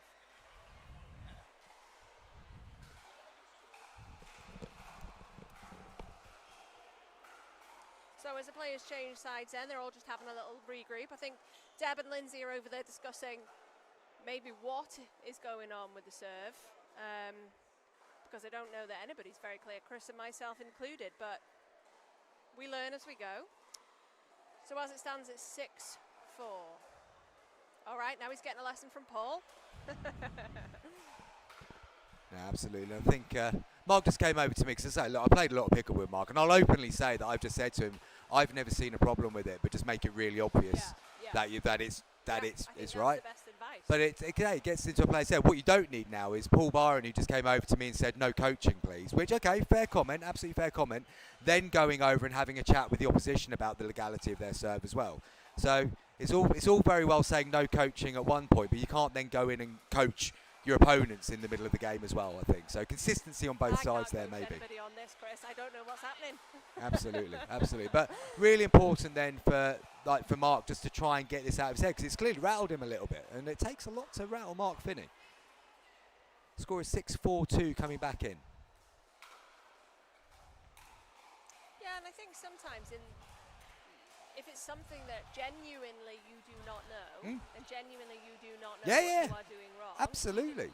You're not trying to gain No. an unfair advantage. No, You want to completely. say, right, tell me how I don't do Yeah, this. and look, I'm not, again, it's really important to say, I'm not saying that I think Kelly Olsen's getting it wrong at all. It's just that I'm genuinely surprised at it, because I've never personally seen an issue with it, and it looks the same to what I've always seen. So if it is questionable, then all of the people for the last 3 years have never, ever, ever questioned it. And again, clearly saying, I'm not saying Kelly Olsen is wrong, it's just that it's not something I can personally see myself, and she is the qualified referee, I am not. Well, it would be good to get her opinion on it Yeah, afterwards to see yeah, absolutely. what was she seeing, and explain that to us, wouldn't it?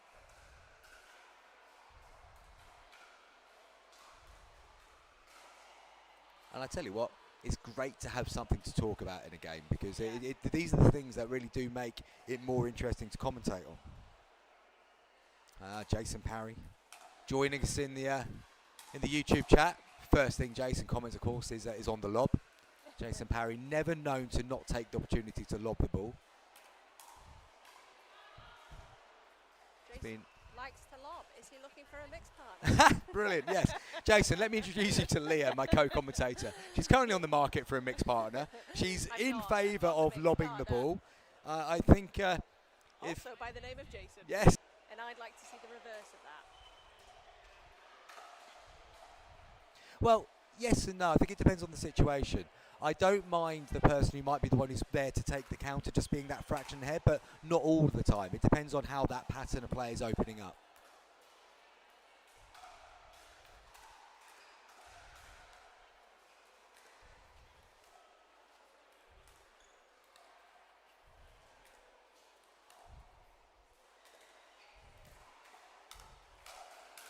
Oh, nice play by the Finneys again. Just got it to pop up, and then Mark Finney down to the shins. Very good play.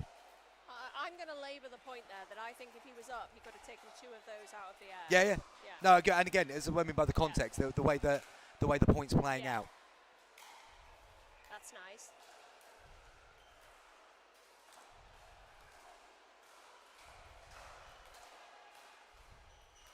Nice.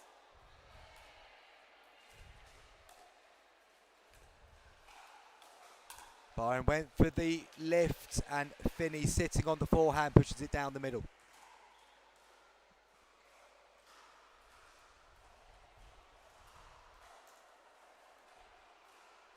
Now Robert Rosenfield in touch, saying he thought, the plot thickens, he thought that he was your mixed partner. He is on Sunday. He is on Sunday. Yeah. Let's see if that's still the case come Monday.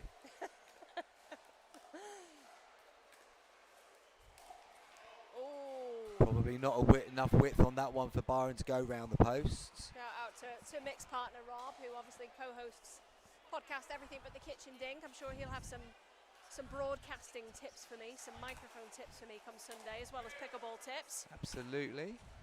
But then equally, I think we could say you might have a few for him as well, Leah, because he's doing an absolutely fine job here on the microphone. Nice. Good attack that time from Byron. Just caught Finney off balance. Nice attack. Goes over to second server. 2 points away from victory. Yeah, I think Robert realises that the writing might be on the wall already. Is he probably not Chris? Probably into the will it be Monday comments. Yeah, strong play again from Mark Finney. Gets them through to match point. No, my apologies. No, it is match point. Yeah, it is match point over there. Finney, definitely just getting a little bit confused. Point, yeah.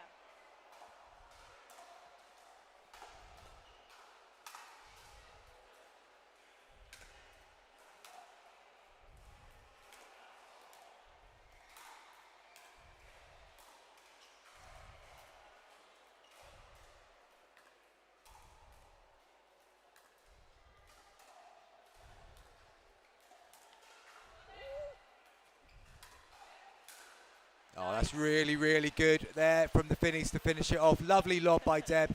Great scramble at the back by Lindsay Hammond, but then Finney opens it up nicely and puts it across court. So, the Finnies remain unbeaten. 3 from 3 in Group A. From Team Finney. And Hammond and Byron yet to get a victory. Now, I am just going to see if I can take a quick moment and ask Kelly Olsen about the serve, just purely for the education point of view, so we can explain it to the viewers a little bit better. So we will take a quick break.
So welcome back to number 1 court here. Before we move on to the next game, I just want to give a shout out to Kelly Olsen, because I went over to her after that game just to ask, genuinely, because I couldn't see it myself and I wanted to know what she'd seen.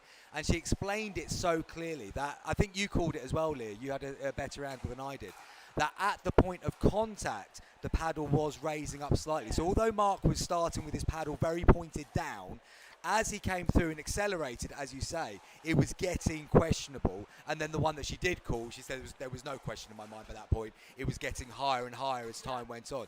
And I really like that from Kelly, because look, in commentary, I didn't necessarily agree. I didn't see it myself. But she had an angle from the other side of the court, which I didn't have here. And the way that she explained it, and again, you're just looking for a consistency in referees. So to be able to articulate what she was seeing as clearly as that, and with confidence and absolute correctness in her what she saw, brilliant bit of refereeing, I think. I'll be honest, I think what gave me the inclination is that what it is the speed at which he was coming through the ball. And this is my tennis background that was making me think that. I was thinking it is impossible for him to come through with that level of speed without the paddle moving up. That's kind of the whip. I mean, nobody can see me gesticulating to you here. No, but I'm giving you a full mime. Yeah, absolutely. I mean, it's great radio. Yeah, but again, so yeah, good to hear from you. Again, look, referees get a tough job, and they've got to say what they see. And she saw it, she's called it. She gave Mark several opportunities to correct it, because it was borderline maybe, and then she called it at the end. So as I say, very good refereeing from Kelly Olsen, and also appreciate the fact that she was open to answering the questions straight after the game as well. So top work. We are coming into this next game, which is Bicknell and Hardman, who are at the right of court. Hardman got gold medal yesterday against Boyle and Simpson, who we've seen already. Boyle has got us underway. And just quickly bring you up to speed on what's happening in this group. So Boyle and Simpson have won 4 from 4, as have Bicknell and Hardman. So Wow. they're both going through, but And this they're is now, both on 44 points. yeah, jostling for position. Well, they At would the be, wouldn't they, if moment, they won Boyle and 4? Simpson have just a slightly better points difference due to only conceding 17 points in their 4 wins. Bicknell and Hardman have conceded 21.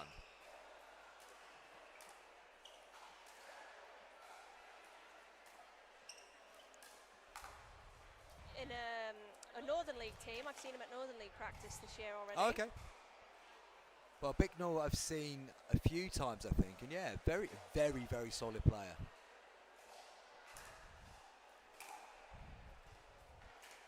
Nice. Good attack. She did really well off Yeah. the back leg there to get that down to the feet of Boyle. And Simpson just putting that one into the net. And suddenly a 3-0-1 lead here for Bicknell and Hardman. Slight miscommunication there, and then Simpson caught. It went drifting across ball. I think it was Simpson's ball all day long there on the forehand, but he just hesitated, and that put him in trouble, which, again, Bicknell was on in a flash.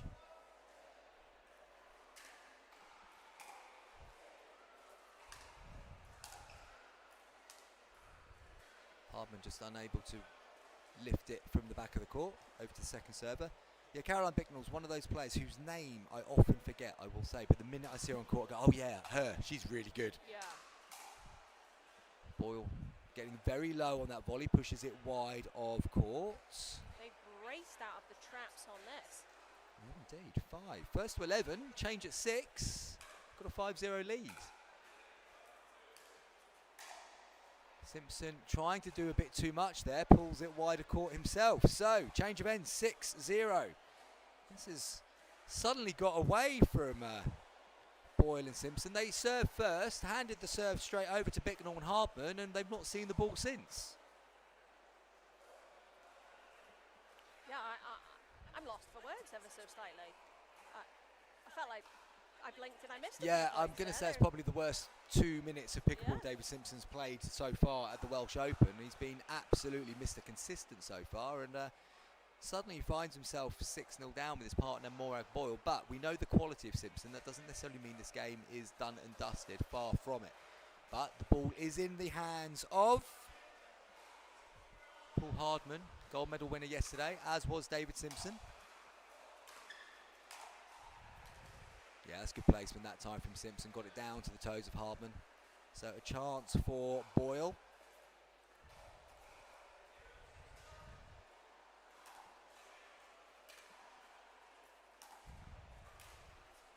Kiss off the net. Hardman with a nice angle. Well played, David Simpson. That, is, for me, is the ATP of the week so far, because he was stretching and he had to wait that extra fraction, because otherwise he was going to put it into the net post. And you could tell Bicknell left that. She thought it was going wide of the line, but it curved straight back in. Excellent way to get their first point on the board.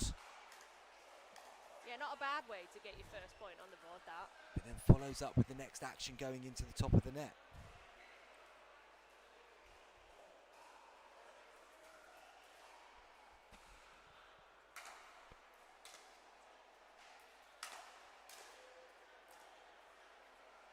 Just got a little bit stuck there. Couldn't quite dig the ball out of the feet. I think she'll rethink that court position.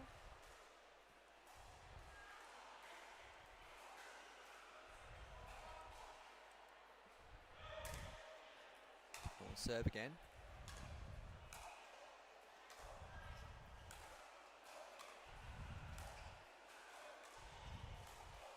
Boyle just leaning in, but again, look how far back from the non-volley zone line she is there. When she's leaning in, she's taking the ball at a lower point than she would be if she was leaning in from the non-volley zone line.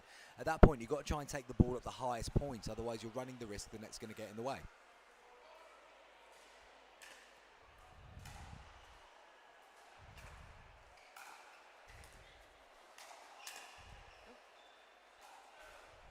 Bicknell just getting caught at the back of the court, trying to drive volley.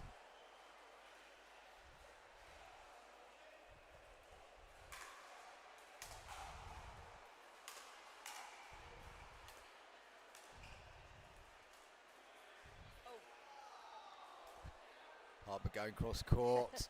Found it's one of those ones that, because it found the pole in the middle, it looks closer to going over than it actually was. That wasn't as close as Hardman thought, I think. And Boyle obviously listening to you there, she stretched in that last point and took that volley out of the air, which was nice. I would love to think that the players are listening into the rubbish that I'm spouting in the commentary booth and taking the coaching advice on board in real time. Highly unlikely, though.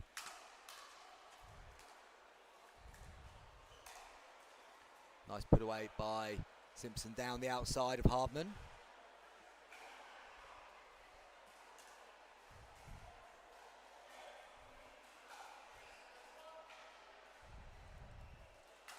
Got themselves back in the game to an extent, and as soon as I say that, of course, Simpson drives it into the net from the middle of the court.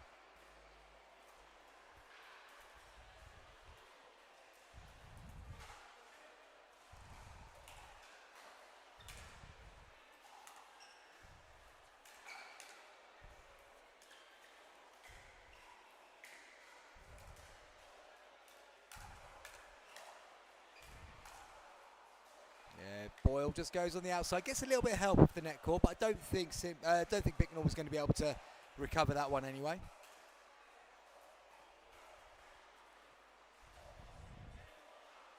Working their way back in, point by point.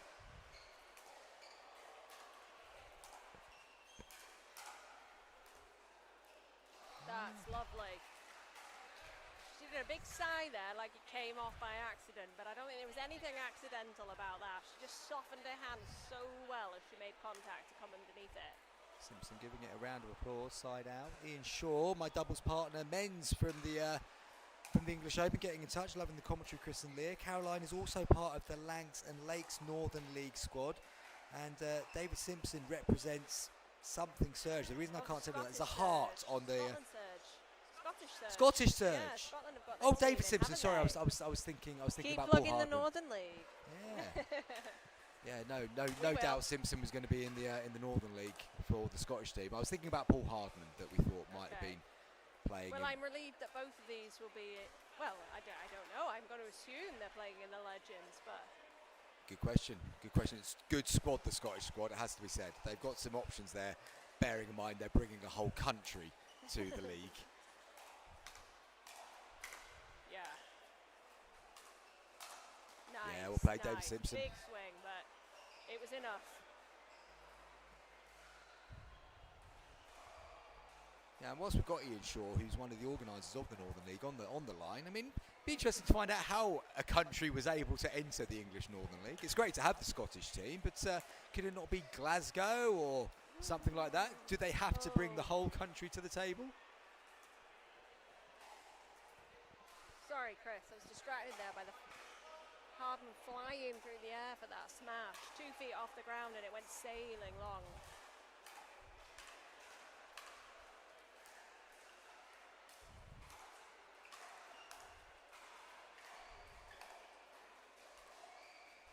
Good play again by David Simpson. Just keeps nagging away on that line, doesn't he? He was just keeping Hardman off the kitchen line as well, wasn't he? Yeah. Just, those balls were dipping, so he couldn't quite ever get forward enough. 6-8-1 is the score.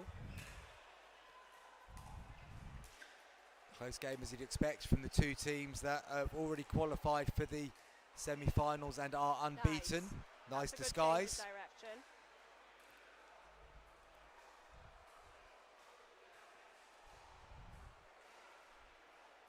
Morag Boyle just rolling that one down the outside again.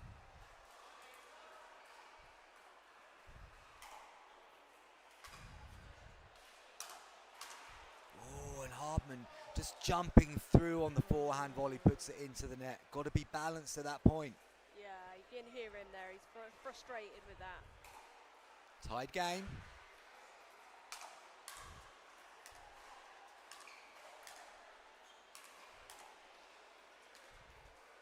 Then another unforced error from Paul Hardman.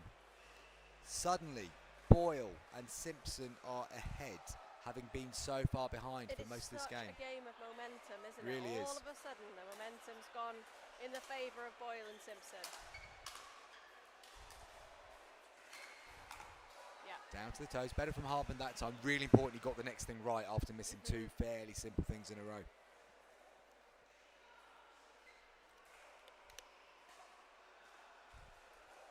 Onto the second server. Okay, apparently it's just the lowlands of Scotland. Not the whole of Scotland.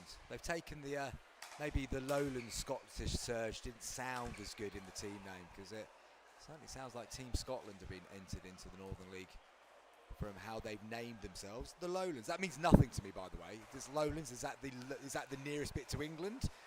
I presume so. Yeah. Anyway, side It's out. the absence of the Highlands and the Islands. Oh yeah, okay, fair shout, yeah.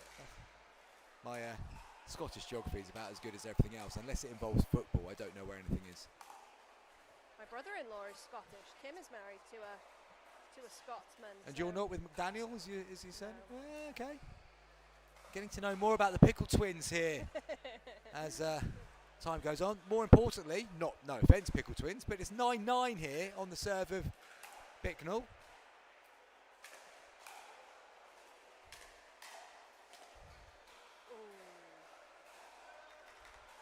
Nice shot from... See Bicknell just closing her eyes there. She thought she had a look at a forehand on that before Hardman went across on the backhand side. Second server. 9-9-2, big drive. Big drive. We've certainly ramped up in pace, haven't we? And Bicknell then chose a better Yeah. location on the drive, a little bit higher, and Boyle thinks See Boyle knows that looking ball at was that. going long, but so tempting to play. Match point for Bicknell and Hardman. This has been a very good game so far. Is it going to end on this serve? Great return under pressure. Yeah, and then Hardman gets the lift and he's able to power it through the middle. It is Bicknell and Hardman who take that victory. They will finish top of Group B with 5 wins from 5 games. Boyle and Simpson also qualified, but they will go through in second place. That means they will play the winners of Group A, and we don't know who they are yet. Boyle and Bicknell and Hardman will play the runners-up in Group A, and we don't know who they are yet either. But we are moving towards the end of the round-robin games. We've got one more round-robin match to bring you. It's going to be Claire Han and Brett Hollywell against Sean Burgess and Simon Owen. So we'll be bringing you that game shortly. Let's take a very quick break.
Back on number 1 court here at the Diadem Welsh Open 2026. We are bringing you another mixed doubles game, 50 plus 4.0 plus category. Claire Han and Brett Honeywell up against Sian Burgess and Simon Owen. Just to let you know what's happening in this group, Sian Burgess, Simon Owen yet to win a game. They've lost all 3 that they've played so far. And Han and Honeywell, well, they've played 4, 1-2, lost 2. They need to win this game to give themselves any chance of finishing in the top 2. At the moment, Ankura and Scott have won 3, lost 1, as have Elim and G. They've both played 4 games. Evans and Williams have won 2, lost 1 from their 3 games. This is Han and Hollywell's last game. They need to win it, and it's very much an outside chance they might get through if they win this game. Now, Han and Hollywell are in, again, the Cheshire and Mersey Fusion squad, as selected as a regular mixed doubles pair. So they're a well-established mixed team. The Welsh Open this year completes their tour of all 4 nations. Oh, really? All the Opens, Scottish, Irish, English, and now Welsh. Very nice indeed. Very nice indeed. Yeah, they're an established pair play out of Oswestry at 720 Club. I know these guys well. Well, on the other side of the court, we've got Sian Burgess, who is a captain of one of the Northern League teams, which has completely slipped my mind which one we're talking about, but she lives in and around Manchester, I think, so I'm presuming it's that one. And Simon Owen, who I know very, very well, play with Simon regularly on Anglesey. We normally go head-to-head in the ladder leagues, and I'm going to say it's normally between me and him who finishes top in the top group, and let's just say Simon used to have it all his own way. Not so much nowadays, is it, Simon? But anyway, he's a really good player. Got a lot of time for Simon. Such a lovely guy as well. What you'll see with Simon is he plays very safe. He's looking to make as few errors over the course of a game as possible. Oh, there you go. He's giving you a wave on the court. Just said hello to Simon as well. Yeah, he's just very, very true. I'm on TV, like Mum. Moment, really, wasn't it? Yeah, it was. Yeah. It's not as if we've talked about the fact that I'm commentating on one of his games at least 30 times in the last week. Anyway, this game will be getting underway. So for Sian and Simon, it's really a case of, look, they'd love to get a win on the board, I'm sure, and not go home with a big fat 0 next to their name. For Han and Hollywell, it is about getting the win that might and only might see them sneak out the group in 2nd place. Yeah, and regardless of group position, you always kind of want to end the day feeling like you gave the best of yourself. So whatever the result, they'll be looking to play some pickle they can be proud of. Interestingly, Burgess starting on the left here, which you don't often see when it's 2 right-handed mixed players. And straight away, Hollywell coming through and clicking it off the net cord. Owen unable to react.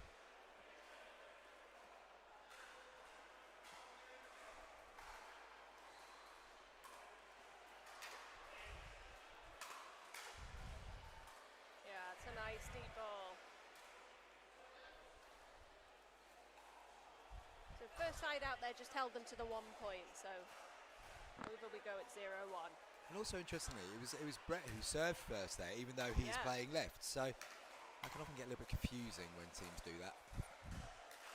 I understand the logic, but if I'm playing left or if I'm playing right, I prefer knowing if I'm odds or evens. If you switch those 2 around, it gets a little bit confusing.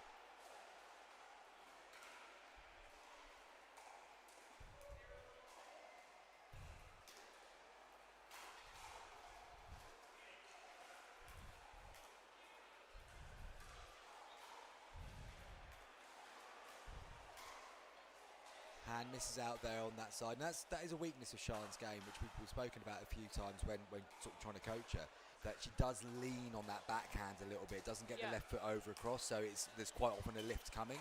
Han's missed out on that one, but I still think they should be trying to target that side if they're going to look to get the ball in the air more often.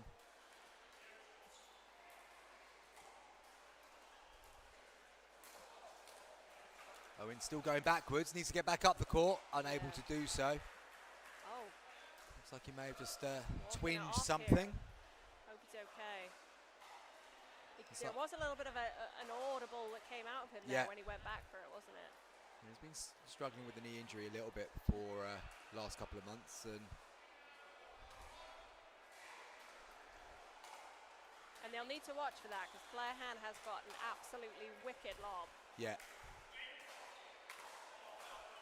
Drives over the top of the ball, goes down into the net.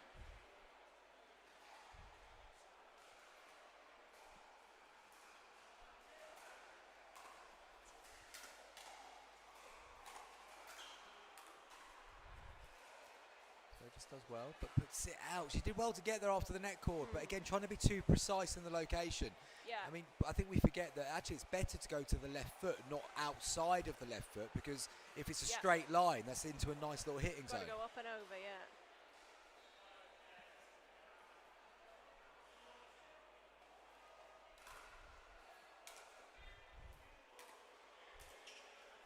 They're just leaning in, one foot in front of the other as well, so not set, not balanced.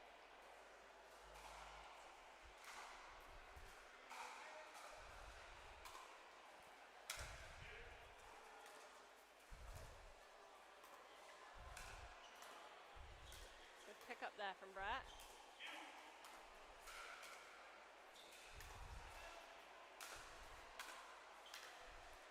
Pulled out by Burgess, and again, when you've got that much open court, you don't have to be so precise. It doesn't need to be perfect. It just needs to be good enough. Yeah, she moved her body into the path of the ball, didn't she? And I don't know whether she just mistimed that slightly or.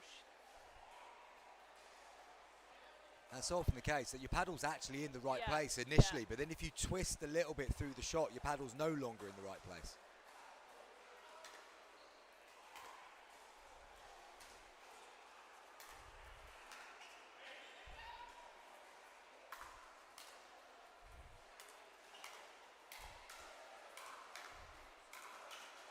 Good reactions from Sean.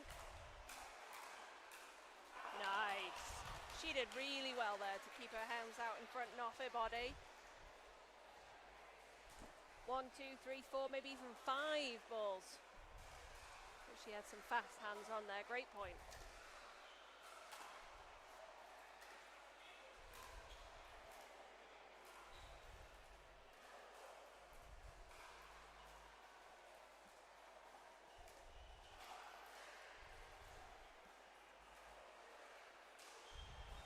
Wide.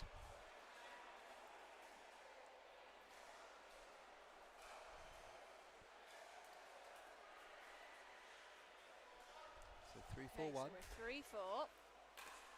Get it back to within 1 point now.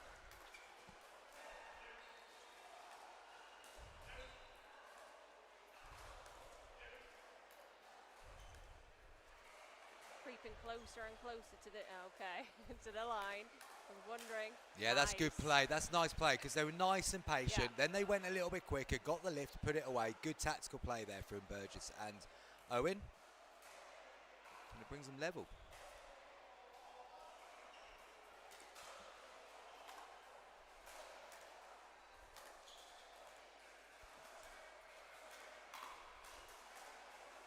Oh, that was going out. Dive. Owen's down. He's up. Ooh, reset the lob though. Oh, and they've come out with the point as Hollywell puts it into the net. Everything going on in that point. Owen's down, then there's a lob that gets defended, then it keeps going, and then it's put into the net. Now, I think now he's definitely carrying some kind of twinge. I don't know if that's post dive or from the recovery of the lob earlier, but he was just having a wince there after that point. Not really a game of pickleball if Simon Owen hasn't thrown himself on the floor at some point trying to retrieve a lost cause. To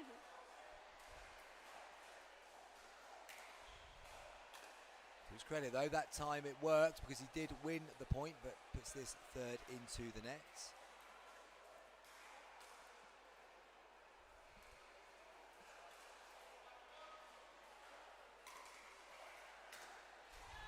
Going long from Burgess, can't afford to give away freebies when you've done so well to get yourselves ahead.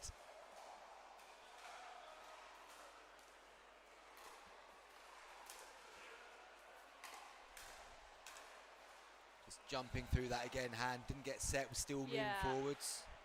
She does kind of favour that shot. She's got got a background in playing some badminton and tennis, but she does kind of like to step and make contact at the same time on that backhand. But it has to be very precise when you play like that. Timing has to be perfect to be doing that.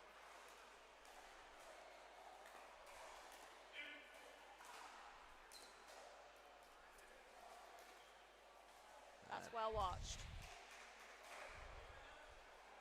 So change of ends at 6-5 on the second server. Interesting game this, and both teams have had moments, little runs where it's gone their way, but I think a lot of it still comes down to just making clearer decisions at certain times. It feels like there's been a bit of brain fade on in crucial moments from both pairs, and that's why the score is as even as it is, because it is both teams making interesting errors at times. Yeah, it all feels just slightly reactive, doesn't it? Like it's point by point, like those other pairs we've seen who've come in with sort of a clear rounded there's not a game plan that they're trying to react to each ball that's happening in a rally, trying to make the best choice of that particular ball rather than having, here's a set way we think we're going to try and win this game. But now they've both had a good look at each other. Now they can go away and see if there is more of a plan coming. Now at the change of ends to have a chat. You can see there Brett and Claire are deep in conversation. Yeah, and in fairness, as I said, if there's one of the two teams that was likely to then come up with the plan for the second bit, it'll be Brett and Claire because of the established combination, but also they just feel like they are the ones trying to think about it a little bit more.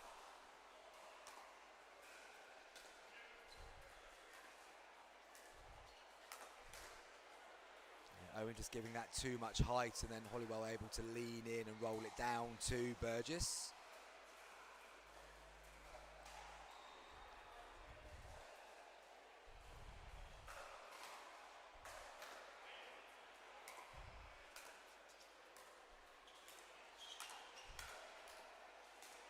Oh, that's gone a long way from Simon Owen. He got nice and low on it, but just seemed to push through the ball flat and didn't hit down. Suddenly there's a 3-point advantage for Han and Hollywell. That's nice.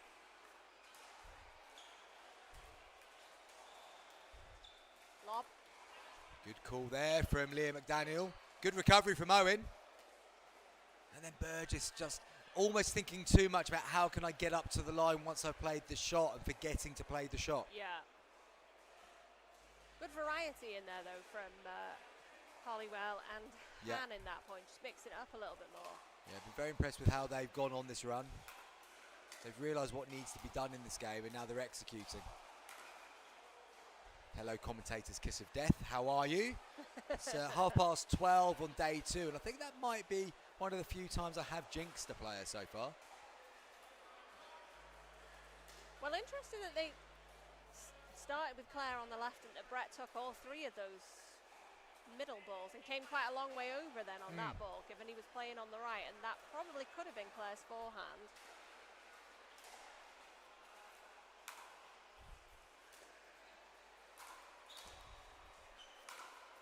Again, we're seeing Burgess and Owen, they're not getting going on their serve.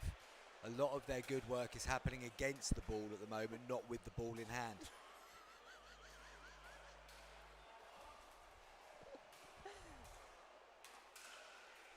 Just long from hand. Just missed.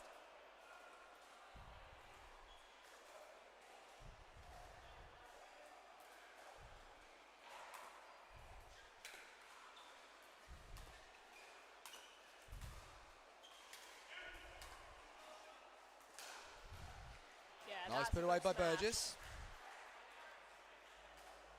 So non-scoring side out.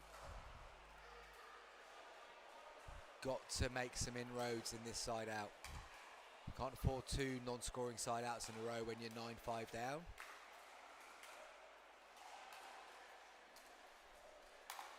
It still feels really passive for Burgess and Owen. It's just giving the ball back, not really with any purpose to try and take that next step in the game. Yeah, they seemed quite content to just stay at the baseline there, didn't they? They weren't even looking to come forward. So I don't know if that is... I wouldn't have thought that is their plan. It's genuinely something with Simon's game which we're trying to sort of encourage him to be a little bit more proactive, because the safety first approach is great to a certain point, but there comes a point where you step into that next level, you've got to then try and be a bit more proactive once in a while as well. Otherwise players will just eventually pick you off. Once they realise there's no threat, they'll just be able to sit there, and eventually they'll choose the right one to be the proactive person first. And we've got match point here. No, we haven't, sorry, it's 9-5-2, my apologies. Just missed. Try to thread the needle there down the line. I'm not sure that was the right ball to go through, so hands the serve back over. So again, same thing as we said previously, can't afford another non-scoring side out in a row. They've got to put them under a little pressure.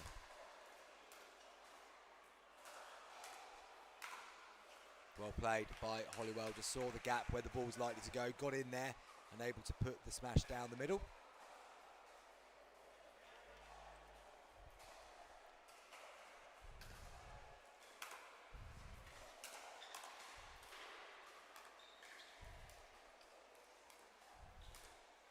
Well left. And another non-scoring side out it is. So once again, Han and Hollywell have the opportunity to get towards match points.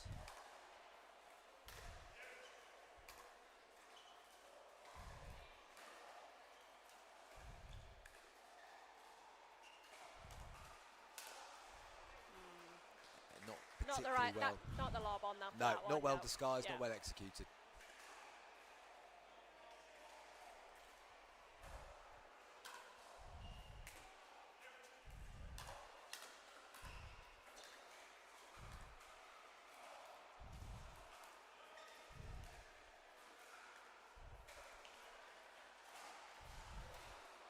Just out again from Burgess. It's a habit in Burgess's game, is looking to be so precise on that side. And again, if you're going straight, you only need to hit the left foot. You don't need to put it wide of the player. Just hit the left foot, because then they're likely to lift. It's different if you're going cross court. Game has got incredibly scrappy. So again, Burgess and Owen get the opportunity to try and narrow the score, but they haven't scored in 3 side outs now. They've got to score this time.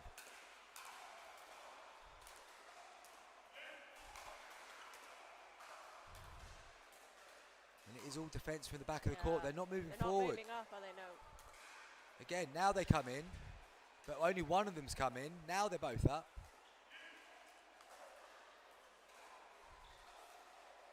And you see the benefit of when they actually get to the line, that patience has worn down, and Hollywell got caught in 2 minds there. So they get off 5 finally.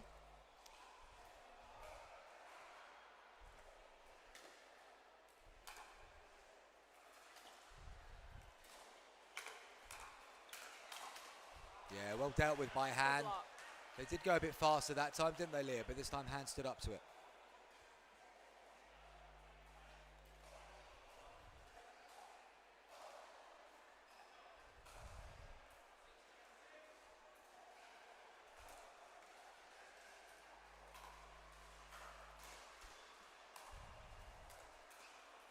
Side out. So match point for Han and Hollywell. 10-6. Can they get it done?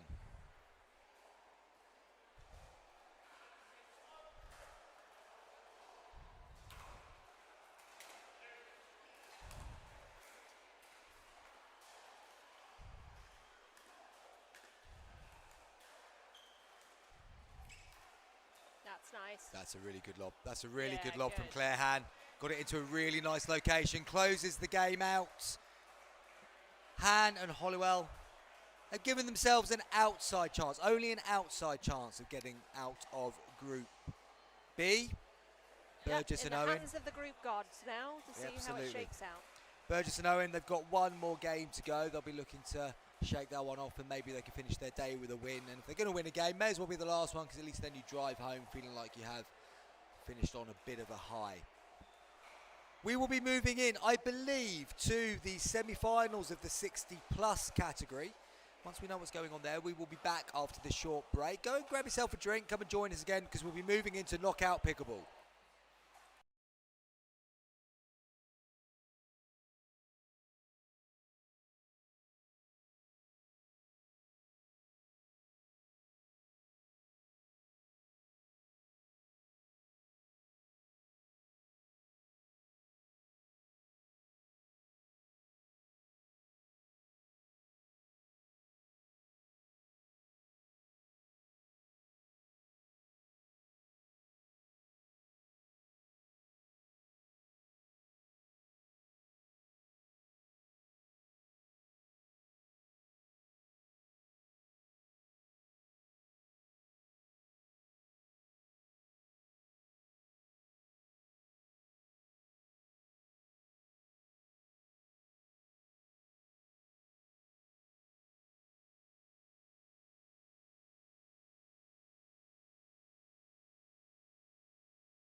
Welcome back to number 1 court here at the Diadem Welsh Open. It looks like we are moving into the 60+ mixed doubles semi-finals, and it looks like we've got Karen Farnhill and Paul Chard going up against Caroline Bicknell and Paul Hardman. Hardman and Chard took gold medal together yesterday in the 60+ category. Farnhill, as we've said already, she took gold as well yesterday in the 60+ gender doubles with Jane Portnell. Caroline Bicknell, clearly a fierce competitor from what we've seen earlier on today as well. Now, I'm presuming these games are best of 15, first to 15, win by 2. I'm just going to get that confirmed. Bear with me, caller.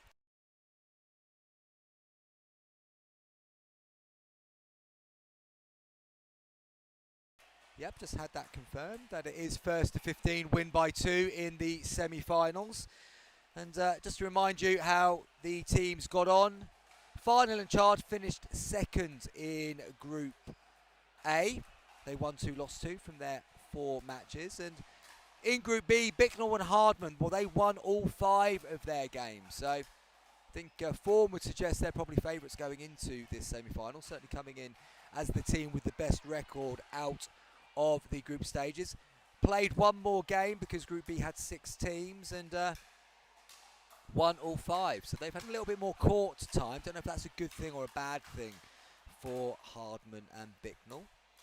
Farnhill and Chard, they got through on points difference. They had a positive difference of 6. Eton and Holmes had a difference of 1, and Portnell and Pimperton also won 2, lost 2. They had -10. So Farnhill and Chard getting through on points difference. Players just going through their warm-ups. I did have a co-commentator in the house. She's disappeared for a little bit of light refreshment, maybe. Oh, no, I can see her just returning to court. You'll see her coming through on the camera to the right of your screen as we speak. Liam McDaniel going to be returning for this semi-final in the co-commentary seat. Referee Kelly Olsen just calling the players in, taking the balls that they were warming up with. Caroline Bicknell's being given the choice of ball to serve with. They are going to go to the left of your screen, and they will be the team with the first opportunity to get points on the board. First to 15, win by 2 in this semi-final. Running a little bit later than advertised now, only 25 minutes though, which again is still acceptable at this time of day in a tournament.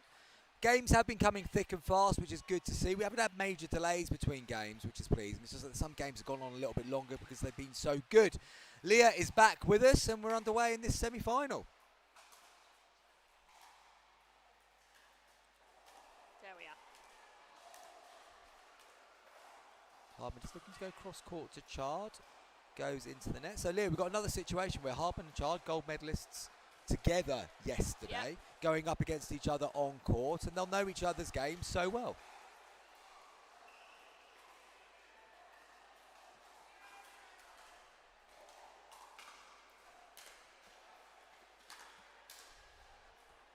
Just long from Hardman, just trying to slap the ball down. Okay, I think they called that in, have they? Yeah.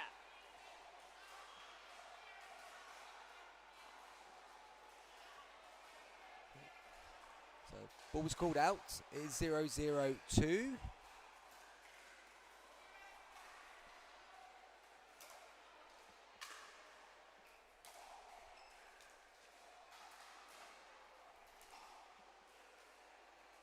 Farnhill just behind her again. We mentioned this earlier, didn't we? Just getting the ball behind, and players aren't really able to take that pivot step back.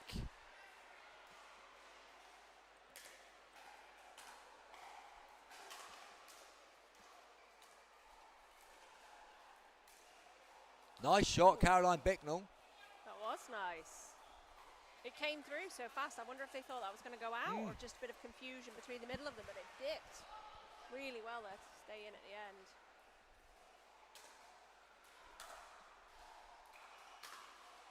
That's nice. I like that as well. Before Bicknell served there, she had a big exhale right before she served, you know, just taking her time. being purposeful. That's nice. Yeah, really nice shape on that That is drop yeah. from the back of the court. And she has got that pegged. Oh, that's delightful play by Caroline Bicknell. She's done all the work there. She's constructed that point herself. 3 really good cross-court drops, opened up the court, and then just guides that backhand volley outside Paul Chard. Really well to just keep Farnhill on that back leg on all of those shots and bide her time. Really nice.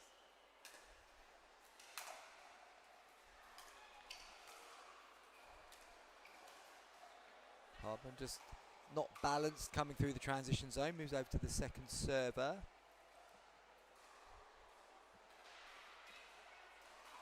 Let's get the scoreboard correct because I've managed to put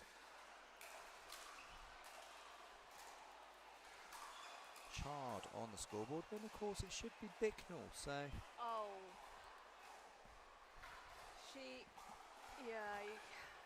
A little eye roll from her there. She just took her eye off the ball because with one of them shots where it just came dribbling over, everybody thinks they've got it. Tiny little bit of backspin and all of a sudden you're mistiming the ball. That's nice. good defence from Farnhill. And again, but eventually Hardman picks Chard off.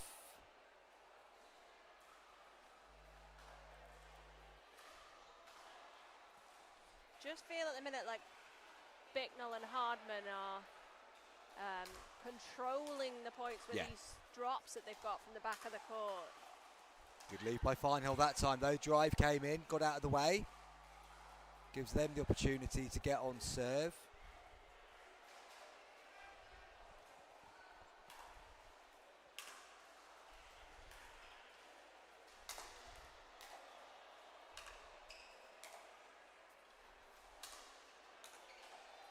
Just got caught in a bad position there, Farnhill. You've either got to be up or you've got to be back there. You can't be down there taking the ball from your toes in the near the back of the court.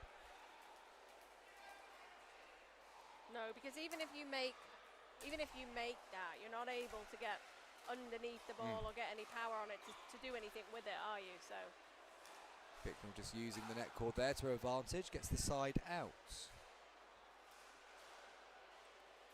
So it's all going Hardman and Bicknell's way at this moment.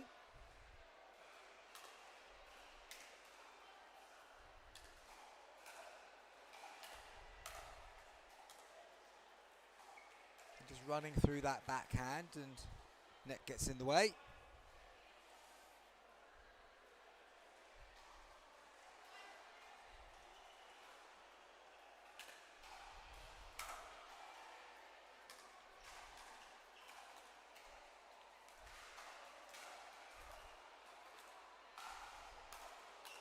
Yeah, good speed up from Chard. They got it to the right hip of Bicknell. She's got a bit chicken wing there. Non-scoring side out.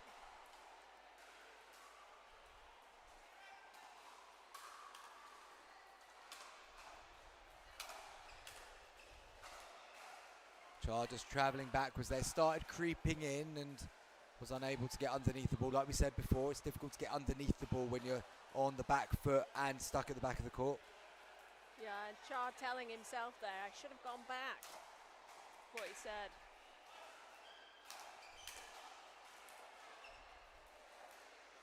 Yeah, that's nice. good. That's good for Bicknell. She got Chard going backwards again, created the space, isolated Farnhill, then able to wait that fraction longer before speeding up. Non-scoring side out. Hardman goes wide. Hardman, few errors in his game at the start of this one. It's Bicknell who's been carrying the scoring so far.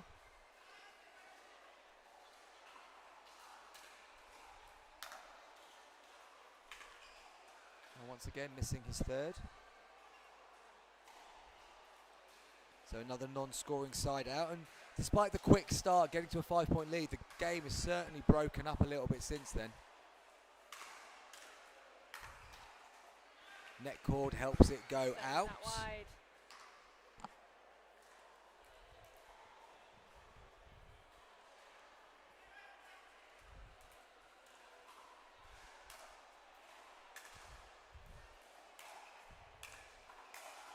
Chard coming through. Yeah, gets Bicknell lifting it out of court. Okay, So they're point on the board. Yeah, point on the board for Farnhill and Chard.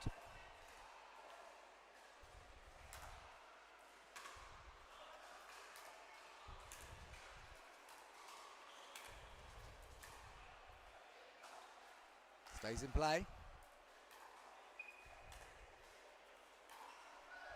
Then goes wide from Farnhill, just looking to force the matter a bit too much. Yeah, and we can see Farnhill now she's just trying to tell herself just to slow down, reset. She's the one exhaling. She's telling her partner. Serve goes long from Hardman.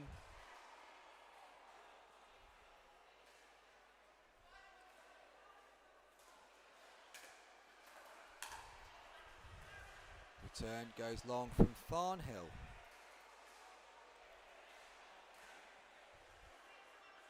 Mind that it's first to 15, that's why the teams aren't changing ends at 6, they'll be changing ends at 8.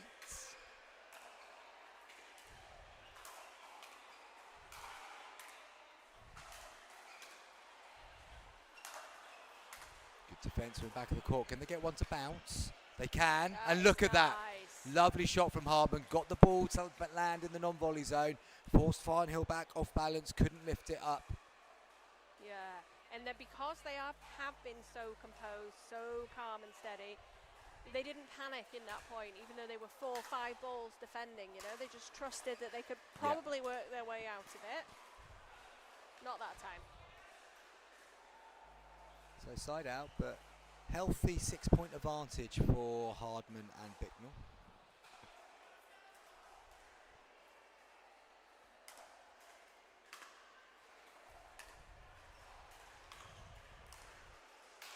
Yeah, put away by Hardman. Too much air from Farnhill. Easy pickings for Paul Hardman.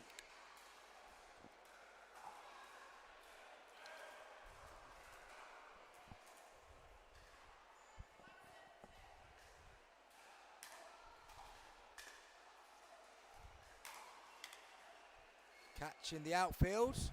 Bicknell pulls it through mid-wicket.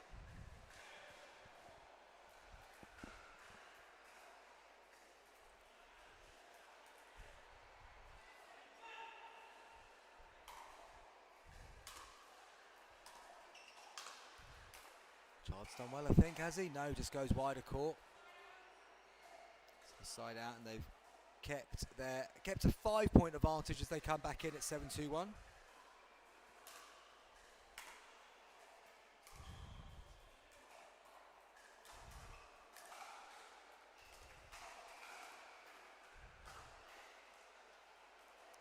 Chard just, I think, misjudged the slice on the ball and took a very quick double bounce. Yeah. So changing ends at 8. 8-2 is the advantage. Thought he was taking a beat to go for the lob. Yeah, there. me I don't too, know but maybe he was, but then just realised too late that the ball was dying on him completely. It stayed really low, didn't it? By that second bounce, it was pretty much on the floor. So here they are now, having a little bit of having a tactical discussion. I think, from my point of view, if I was Chard or Farnhill, I'd still be trying to test out Paul Hardman. He's been the more erratic of the two players on the other side of the net so far. Bicknell's been pretty solid, pretty consistent, making good decisions. Hardman feels like there's an error in him a bit more in this game, and I'd be trying to play on that a little bit more. Not going to him every single time, but picking him off a little bit earlier in the rally than you might do. The back as well.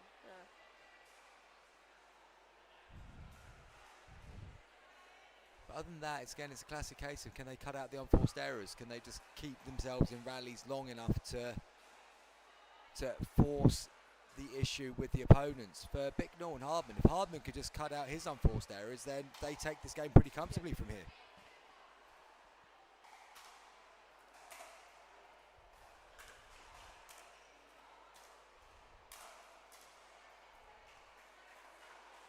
Good play by Chard, just kept it to the back of the court.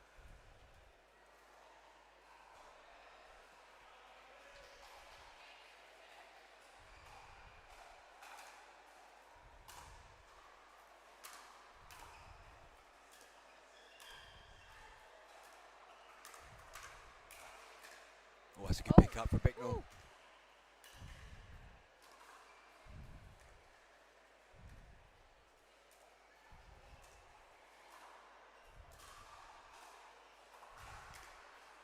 This time Bicknell makes the mistake on that forehand wing. That was some pickup by Bicknell in the middle It of really that was. rally to keep them in it, but yeah, well done to Chardon Farnhill there for sticking in it, and the serve goes over.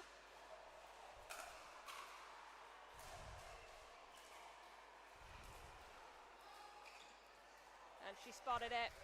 Nice play by Bicknell. Chard gambled middle, looking to take control, but left the back door open, and Bicknell puts the ball through it.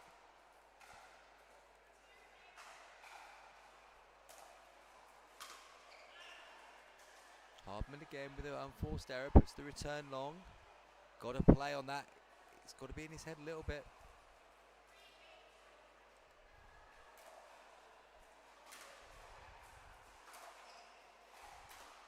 And again, Hardman makes another mistake. Now look, if I'm those two, every ball now has to go to Yeah, Hardman. Keep yeah. making him hit it until he gets one in.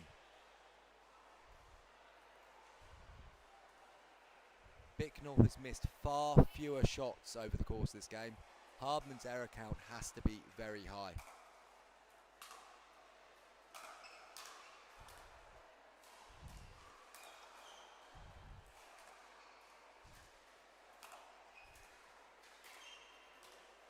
Great get again from Bicknell.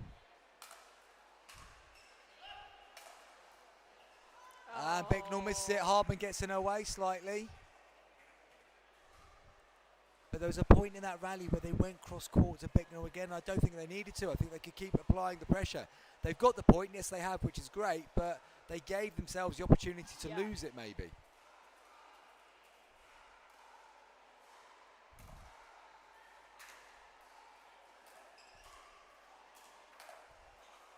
And Chard picks off Hardman again.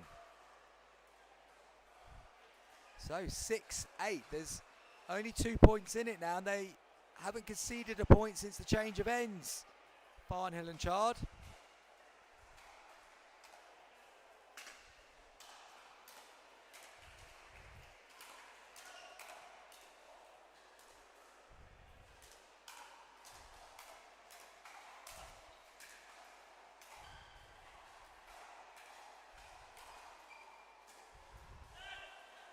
This time they have got the error from Bicknell, and they've really kept picking on her there, but my point still stays the same.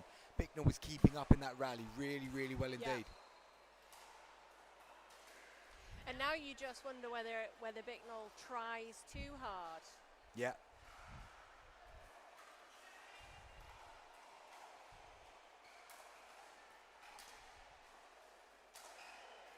Poor drive on the backhand side there from Paul Chard. But they've got themselves back in it. They'll be disappointed to hand the ball back over at this point, but they've got themselves back to a single point difference. Bicknell and Hardman haven't scored a point since the change of ends a few minutes ago. And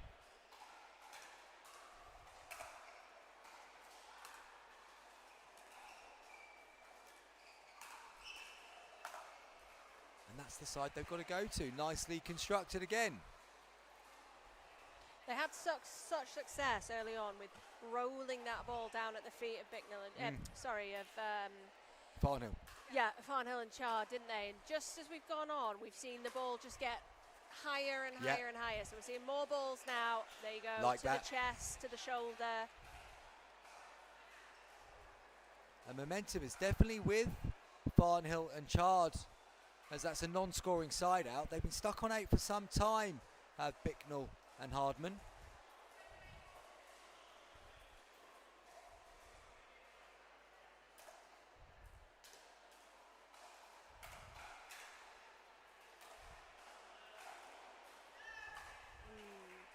Just long. Only just. Yeah, very close.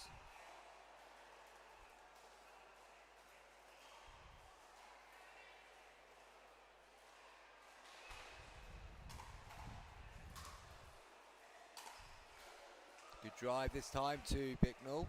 Gets her jammed.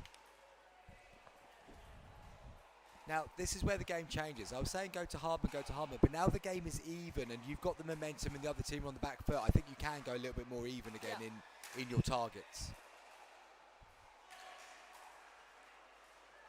Final just goes wide.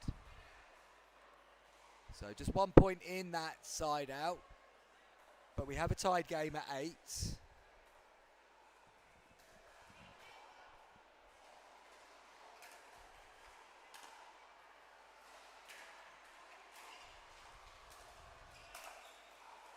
Chard again comes across, punches it down.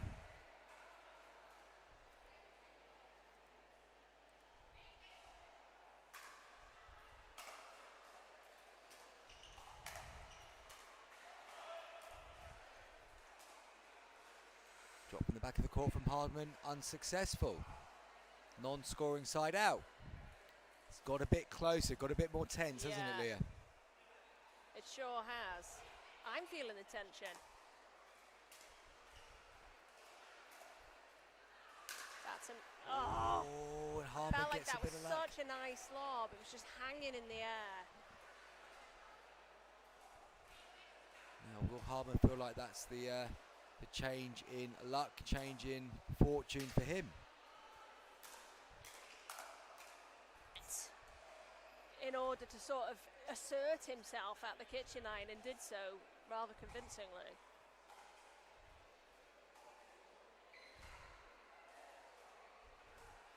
Chard should be on serve at 9.82, I believe.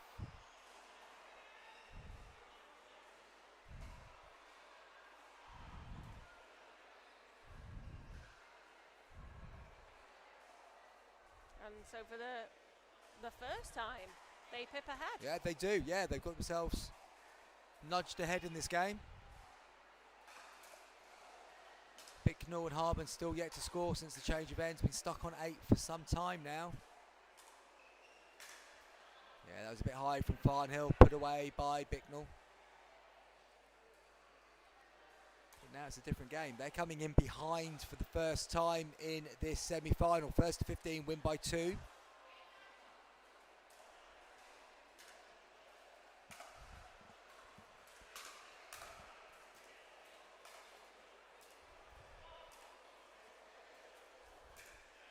Farnhill backs all the way off, gives up the court space. Chard has to go back. Oh, and it's hit him on the way out. Hardman again with the area. They're just saying that he can't see it coming out of the lights. We have seen a lot of mismatches on this court, and it could be because of the way the strips of lights are. Don't think Hardman knows that's hit his shoe. I don't think he does. He thinks he's missed it. Well, he has. He's just got very lucky. He Yeah, did miss it. yeah. Just happened to hit Paul Chard off court. Okay.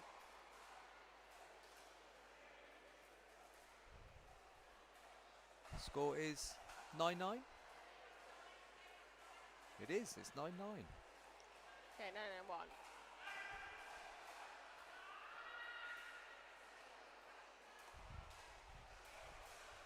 Okay, 9-9-1.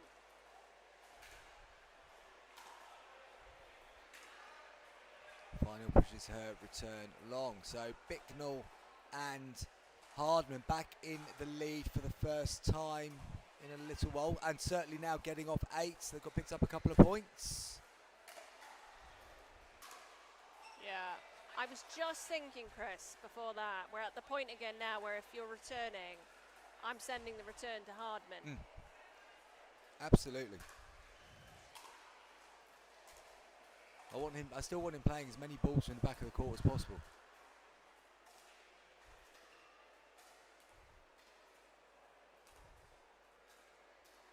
Just keep putting the pressure on. They got away with that. There was a very big gap on the side here with Chard where he'd snuck all the way over. So Chard on serve, a point behind.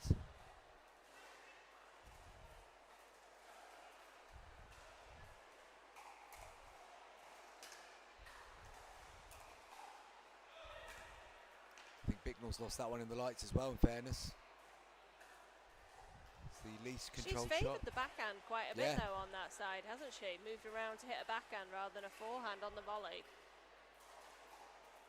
So we're tied at 10, first to 15. This semi-final's going deep.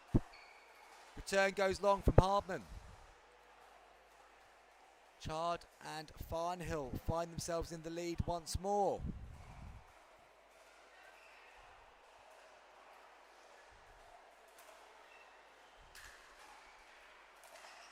Gone for that lob.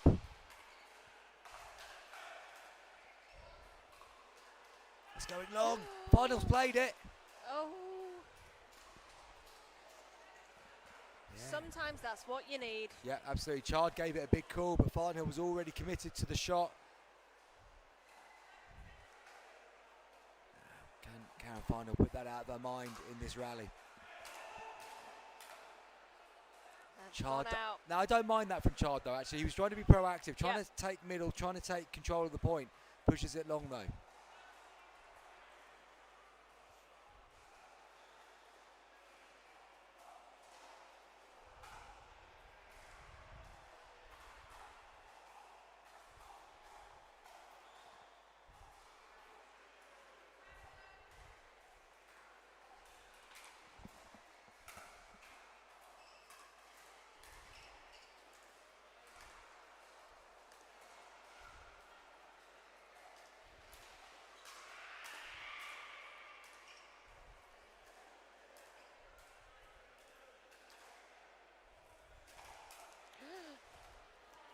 Yeah, Bicknell's played that well. Gets the point. She was giving herself lots of space. She was. Like she wanted to swing at it Yeah. rather than... No, she was creating space. Chard and Farnhill taking a timeout, but what I liked about that was I think she knew Chard was going to come central on that backhand, and if she could just get a bit of elevation, a bit of pace, Chard could be slightly off balance, and if that's what Bicknell saw there, she played that point exceptionally well. And we are tied at 11 as Chard and Farnhill take a timeout. Timeouts are allowed in the knockout rounds, not in the regular group play. Takes opportunity to see if we can tell you what's happening in the 50 plus category, which will be coming up straight after this. So Lindsay Thomas and Colin Cherry, Deb Finney and Mark Finney went through from Group A. Debbie Ancora and Michael Scott, Susan Evans and Tony Williams got out of Group B. That means in the semi-finals, you've got Thomas and Cherry against Evans and Williams. You've got Finney and Finney against Ancora and Michael Scott. Okay. Two very nice semi-finals lined up there in the 50 plus. Don't know which one we're going to have on Show Court, because this wasn't the one that I was expecting on Show Court this time round, but I'm glad we got it, because 11-11-1, we've got an excellent game on our hands here.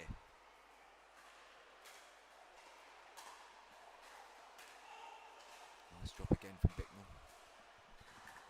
Final just reaching in, pushes it into the net.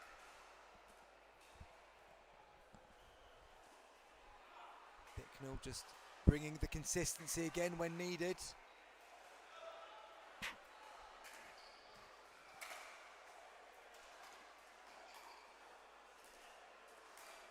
Oh, and Chard hasn't missed many of those. Not a good time to do it. Interesting decision to let that bounce from Bicknell and take the step back, but maybe she trusted that she could get the drop off that a little bit better than she could taken out of the air. Another good drop. Nice. Another good drop.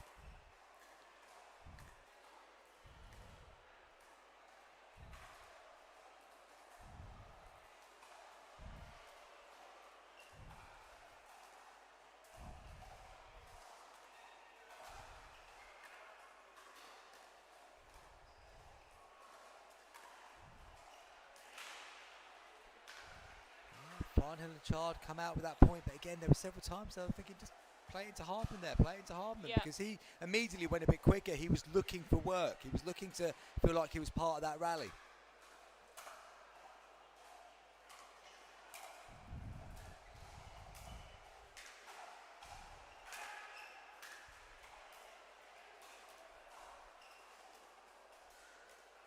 But that's a good angle from Farnhill that time. Just managed to get the ball to die a little bit on Bicknell, so she had to work really hard to come underneath the ball, wasn't able to do so.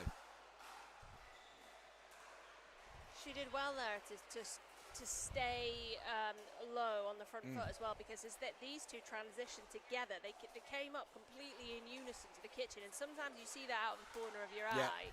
You automatically sort of shift your weight back. You feel like you're on defense. So she did really well to stay forward on that. Yeah, well played by Chard. Saw the pop-up coming, got himself into position quickly. Gets them back to 1 point behind. Good analysis once again from Leah McDaniel, the #1 Pickle twin on co-commentary duty with me today. Winning regular medals at a very good level, despite not being able to make a decision on her mixed doubles partner. The gender doubles is going pretty well for Leah McDaniel. They get themselves level. Farnhill and Chard. First to 15 win by 2, and we are in a win by 2 situation at 13 each. Off the net cord, Chard gets forward and is able to force the error. Match point for a place in the final for Paul Chard and Karen Farnhill on the serve of Paul Chard. Can they do it at the first time of asking? I think Chard's flying in here after the third ball.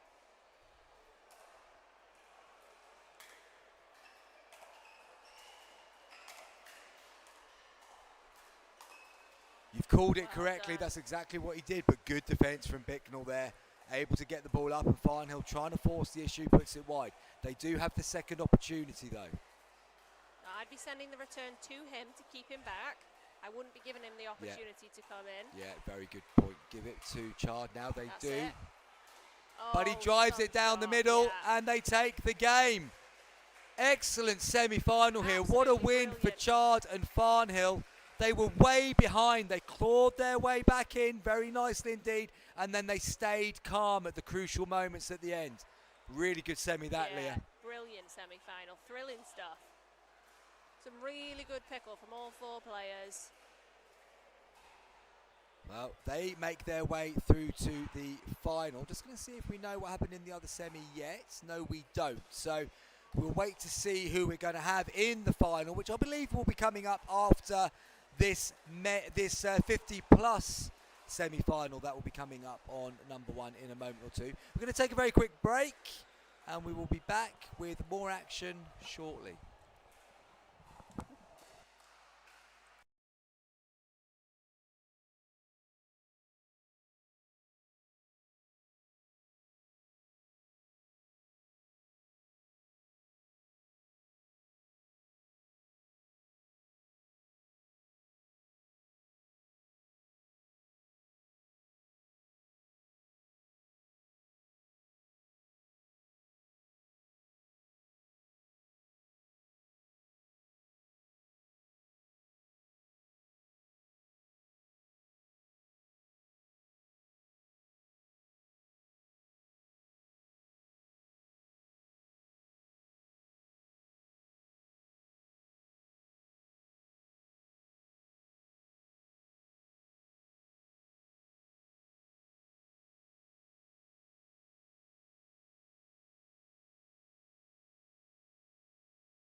Right then, folks, knockout pickleball in the 50+ category as well. We've got the first of the semi-finals here, where Lindsay Thomas and Colin Cherry, they won their group. They're up against Susan Evans and Tony Williams, who came second in Group B.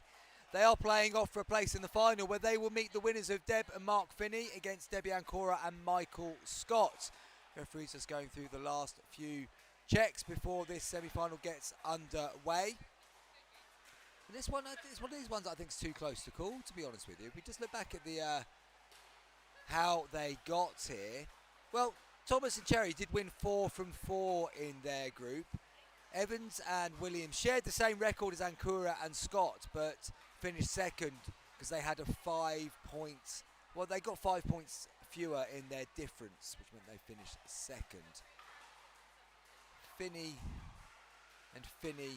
finishing second in Group A. So Thomas and Cherry haven't tasted defeat yet, but knockout pickleball is different, as we know, and it's first to 15, win by 2. And I'll be joined by Liam McDaniel on co-commentary as ever for this semi-final. Players just going through their last warm-ups. It looks like Williams has had a change of top. He's proudly wearing his Welsh national team jersey from, that was that the Rome one, or is that the Southampton one? I think it was the Rome one that he's wearing there for Tony Williams. Proud Welshman, of course, alongside a proud Welsh woman in Susan Evans, up against Thomas and Cherry. So, Leah, we've seen all 4 players in action on this court so far today. If you were to stick your neck out and say which way this one was going to go, which way would you say this one's going to go? Yeah. Am I brave enough to make a prediction? Well, you're on the spot and you're not allowed to sit on the fence. So I think I'm going to go with Thomas and Cherry. Well, form would suggest that based on how they got through their group. We did see Williams and Evans lose 11-1 on this. I fancy that Thomas is a knockout girl. She's going to drive them third balls. Yeah, it's a good shout. It's a good shout. I do think the power of Thomas, when you compare the two ladies on court, the power of Thomas is stronger than the power of Evans. It's whether then the ability at the non-volley zone of Evans can outplay Lindsay Thomas in that respect. Williams and Cherry, well, I haven't seen enough of Cherry regularly to say where he's at compared to Tony Williams, but I do know enough about Tony Williams to go, he's a very, very good player. And I think this game will be closer than we might think, especially when you get to the knockout stages as well. It does, the group stage form matters less. It's only just dawned on me, I'm sure you have said it, that Evans and Thomas played together yesterday. That has only just dawned on me. Oh, they did, didn't they? Yeah. That has just only just dawned on me as well. So, once again, we have that crossover of partnerships as we move into the mixed doubles game. So, Lindsay Thomas getting choice of ball. She'll be getting us underway any second now. They move to the left of your screen. Williams and Evans move down to the right. And if we get a game half as good as the semi-final we just saw a few moments ago, this will be a cracker, folks. So enjoy yourselves. It's going to be Lindsay Thomas on serve at 0-0-2. Nice depth on that return from Susan Evans. Blocks that one well as well. And Williams comes through, gets it past the paddle of Thomas. Cherry just slightly off balance, unable to react, and early side out.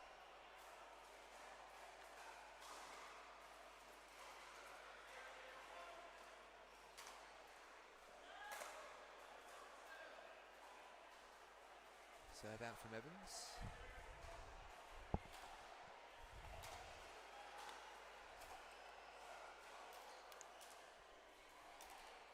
Cherry opting to speed up at Evans there, straight on, but on the backhand side.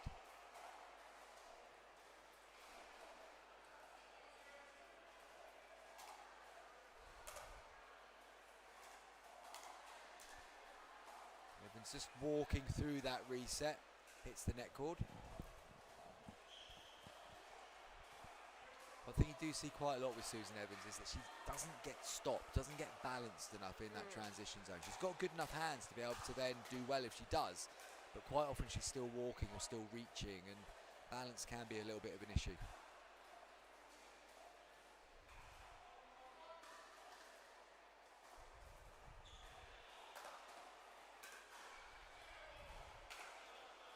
Cherry just a little bit sloppy with that drive.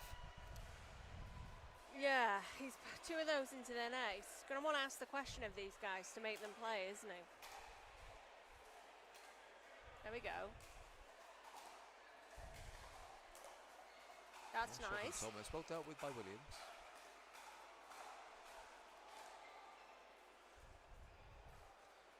And again, so often we see that where the ball comes off the net and the person's trying to do something clever with that Yeah. ball. Just go back to the middle. Yeah, Just go back get to it the middle. back.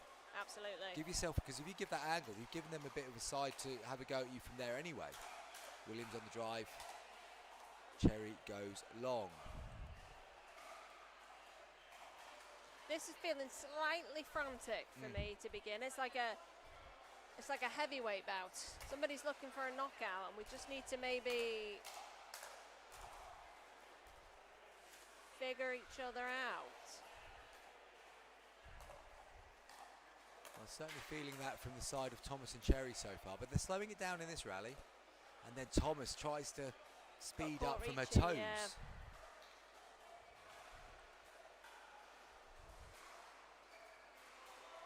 And Evans and Williams have a 2-point advantage, and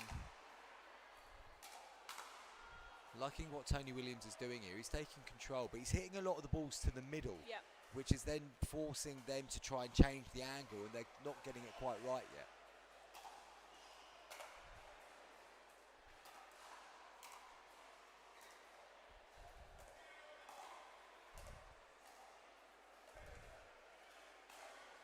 Williams thought the ATP was on there, but it wasn't, and he finds the net in the way as he tries to go around the post.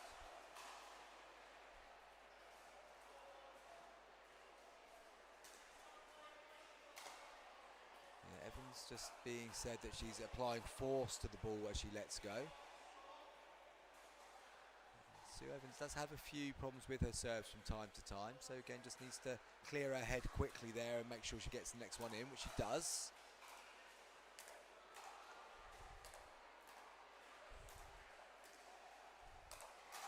Good from Williams, but great work by Cherry and Thomas as well. Really like the play from Tony Williams, but his opponents have stood up to it nicely. I mean, he threw me for a loop there. They were both just planted in transition, and all of a sudden he was thrusters on and he was in.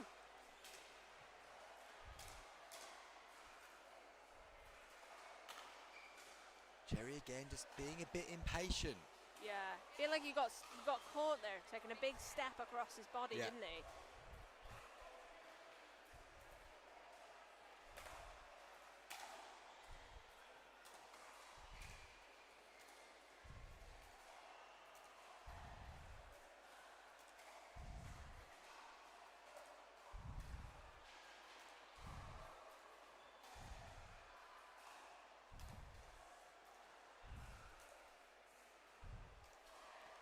Williams then, to be fair, tried to go middle-ish, but just I think was too confident that he was going to get that back over without executing. Looks like they've identified that the errors are going to come off the paddle of Cherry, Yeah. and they're going that way.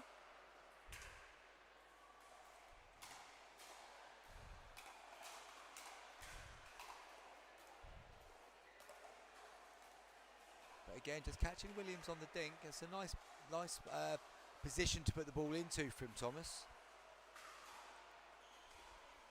And suddenly they've got it back to a single point.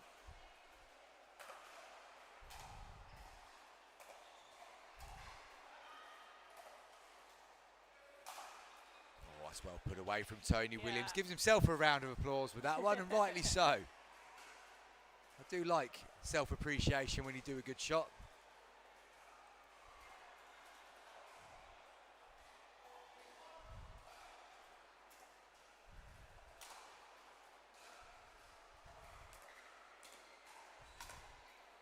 Yeah, put away by Cherry that time. That'll do his confidence the world of good.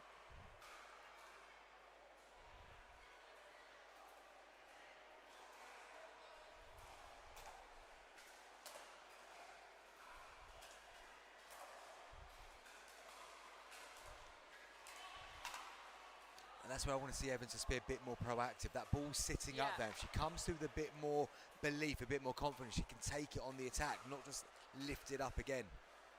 Yeah, I think the kind of players Thomas and Cherry are, you don't want to be letting them have the first Yeah. swing, do you? Yeah, exactly. You've got to strike before they strike. That's better. Yeah.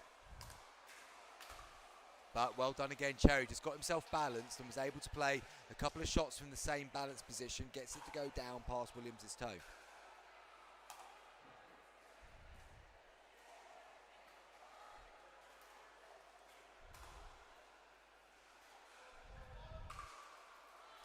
Tight game now.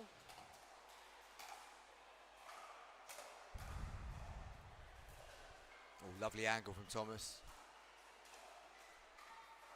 Lovely angle from Evans. Well played, Susan Evans. That's her best Yeah. moment of this game so far.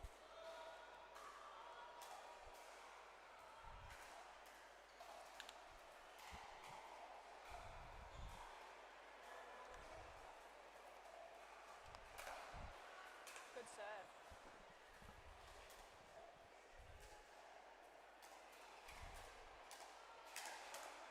Well reacted by Thomas. Oh, and Williams plays that nicely through the middle.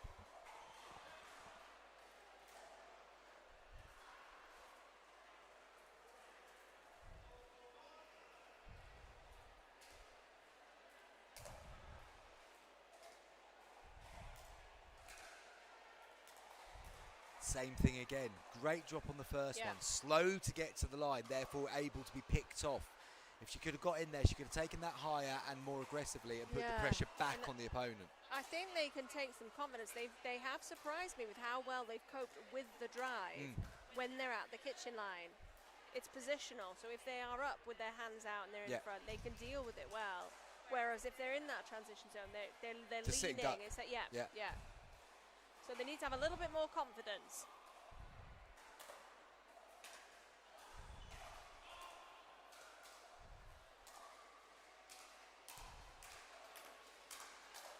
Prime example. yeah. Prime example. Get yourself to the non-volley zone line, then be aggressive. If you can do that 3 or 4 paces back as well, when that ball's high, then you can get into it.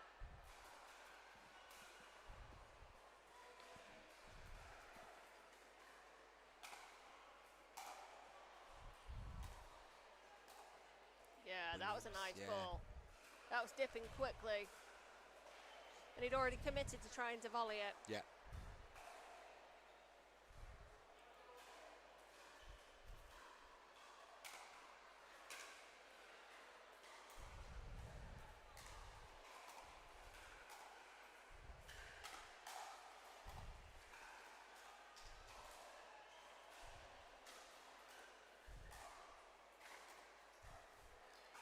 Williams has done well. Done very well. And he read that so nicely. When he played that shot initially, there was only one place Cherry was going to go. Williams is sitting on it before he's even hit it and able to counter. Yeah, he did so well to keep himself dealing with not one net cord, but 2 touches of the net. Yeah, good placement that time from Cherry. Just forced Williams completely off balance to the backhand side.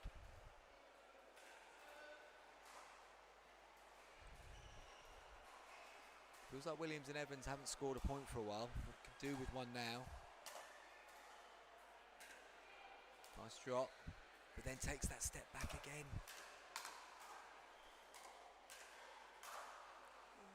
But just on that second one, a little bit more aggression from the middle of the court, and it changed the pace for Cherry and Thomas. Yeah, I feel like they let them off the hook there because they took one ball at Williams, and when Susan Evans is in that position, they need to keep her there. They can't move the ball to the other side and give her the room to move.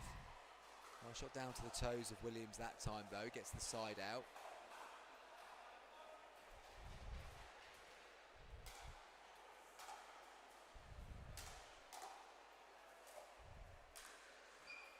Tried to force it, goes long.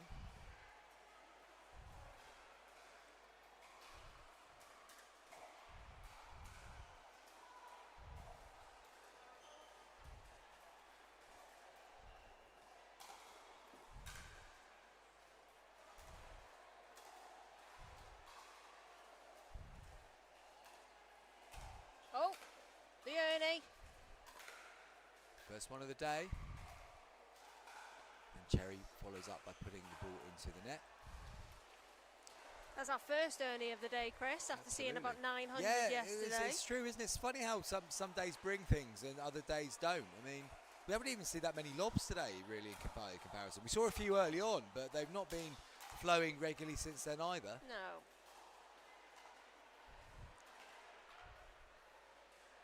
Side out.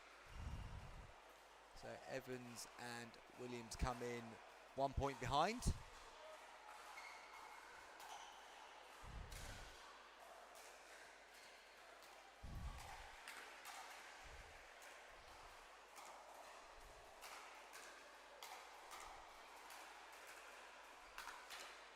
Just a bit too much again from Evans, just lifting that ball, taking the ball from quite high, needs to get lower so she can take it lower, and then that will give her a better chance of keeping the ball low on the other side of the net.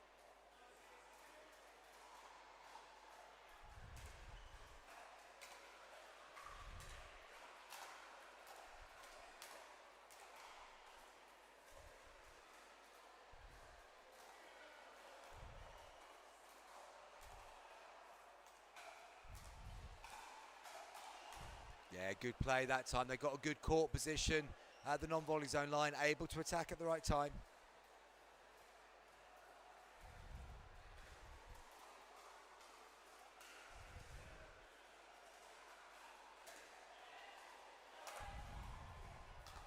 Serve called out. Side out.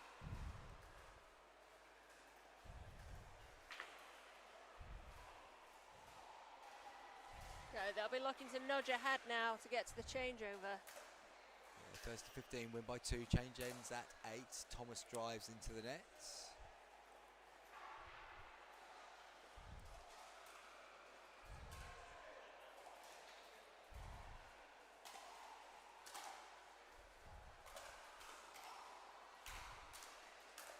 Yeah, good counter from Evans. Caught Thomas jumping through the transition zone. She punches her volley into the net, non-scoring side out.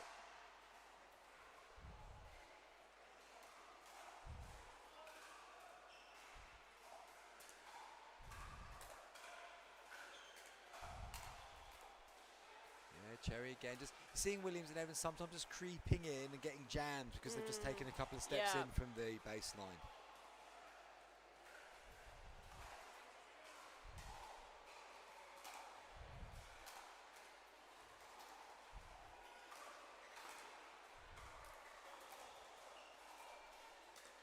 Good from Evans.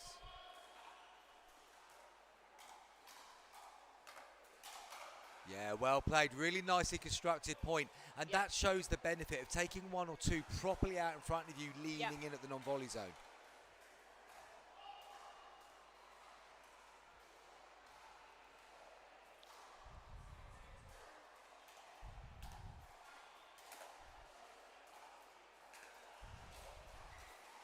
Oh, I don't mind that from Williams. He saw it, didn't execute it, but it was really obvious from the paddle angle of Thomas where that ball was going to go. Coming. Yeah.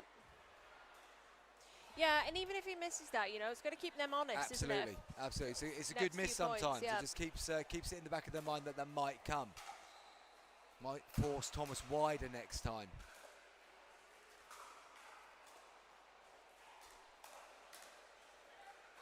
Unlucky from Evans. But I like the idea there, went for the 1-2, but again, trying to be too precise, trying to kiss the line. I only have to go back at the body on that second one. Yeah, I do think Thomas is better outside of her body as well. So actually putting the ball to the space next to her isn't quite as effective because she's able to get that big wind up. She finds it tougher when the ball's in the line of her body. Nice shot to her toes that time, and that brings up the second server at 7-7. Again, we asked for a nice close semi-final in this second one, and we're certainly getting it.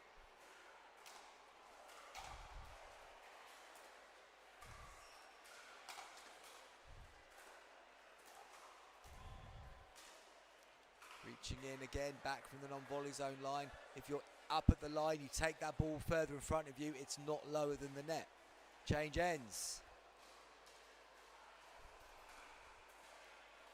This is one of these games where you change ends really, and is there a great deal either pair can say to each other? Because neither team's playing No. badly. Neither team's playing amazingly well, but there's not really much between them. So it's difficult to say, well, we've got to change everything that we're doing because you're in the game.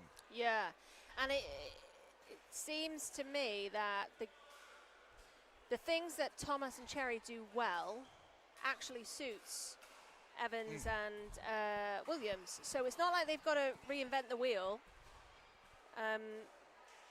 because they're able to cope, Yeah. even if Cherry and Thomas are driving the ball at them. So I would just like know, to it's see just gotta Evans be being tight, that yeah. bit more proactive in the transition zone at times. But Williams, I think, has also noticed that a little bit more in this game. So he's trying to come in and be the proactive one, Yep. just coming across a little bit more, which is working nicely. And they're having a good old chat, Williams and Evans, at the to the left of your court about what they're going to be doing in this next bit. Thomas and Cherry are ready to go. It's a very tight game. It's 8-7 to Thomas and Cherry on the second serve. They won all of their group games, so possibly the tightest game they've had so far.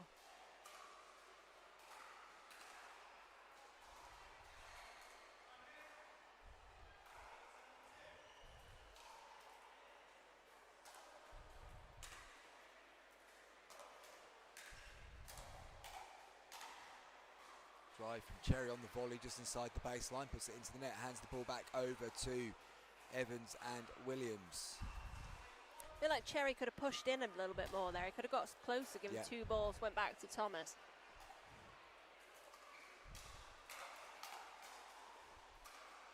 Just drops in, Williams left it, regretting that decision.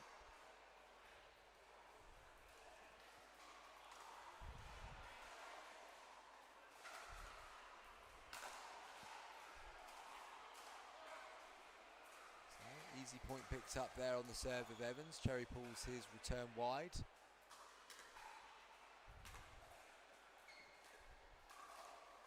That's nice. Nice. That's the best play by Sue Evans so far in this game. Lovely little drop to the backhand. Got the lift, but was ready for Yep. it, and then able to punch it calmly through the middle. Puts them ahead.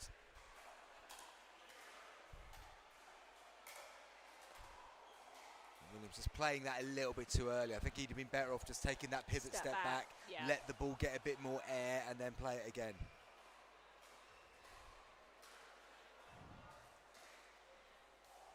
Matt Brindle back in touch on the YouTube stream. An abundance of backhand serves today. Good observation, Matt. That's very true. We are seeing a lot of backhand serves today. I mean, you could argue, Matt, being a left-hander, all your serves are backhands as well, but let's not go down that rabbit hole so far.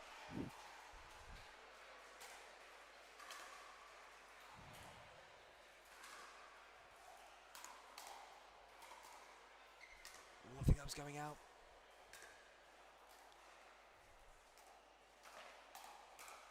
Oh, it's off the net cord. Oh. Williams nearly dealt with it, but just unable to get the control he hoped for.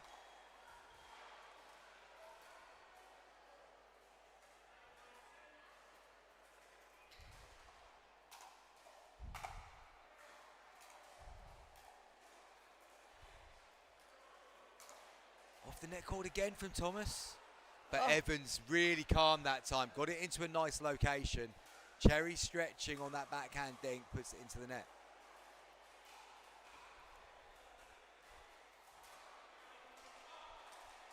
So 9-9 here. We were at 11-11 in the semi-final before this.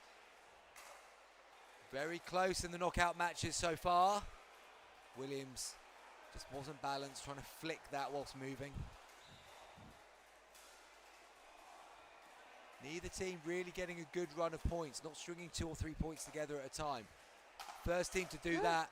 Oh my words. That ball was going miles out. First team that can string That a run felt of like 2 or panic 3 together. stations. Felt like panic Yeah, stations there, absolutely. both sides of the net.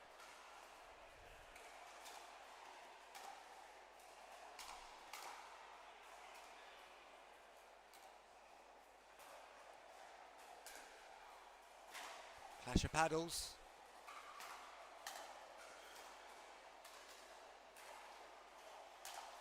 Yeah, Williams got himself really nicely balanced early there and was able to transfer his weight through in a sort of a good motion rather than just sort of snatching at the ball.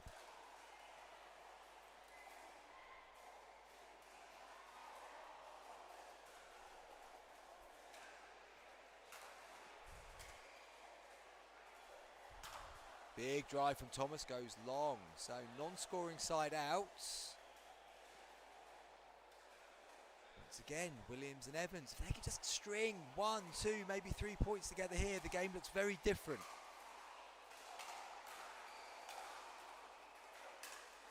And they get the first one, well put away by Evans, going inside out to the left ankle of Thomas.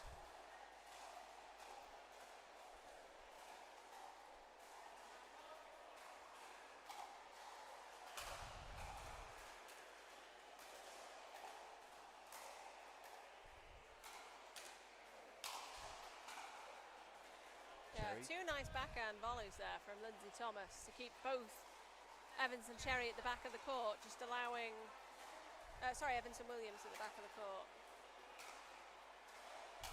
Williams goes for the drive, follows up with the drop.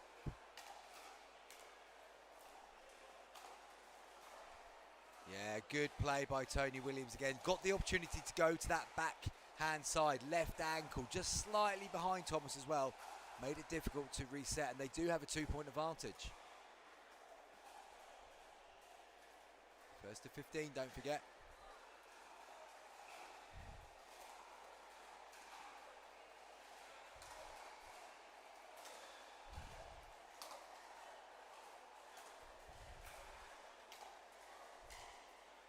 Just wide. Williams changed angle on the approach. Cherry saw the gap to his left but missed it.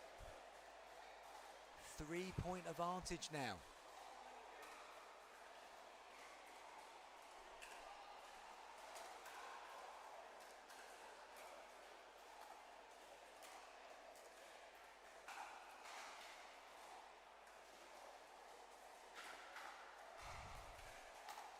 Oh, that's really nice from Tony Williams. He moves so well at the non-volley zone line, doesn't he? He did. I've been really impressed with how well Evans and Williams actually have just let Thomas and Cherry play their game. They're not into. I really thought that they were going to dictate with the drives, but I underestimated how well these guys were going to cope with the drives.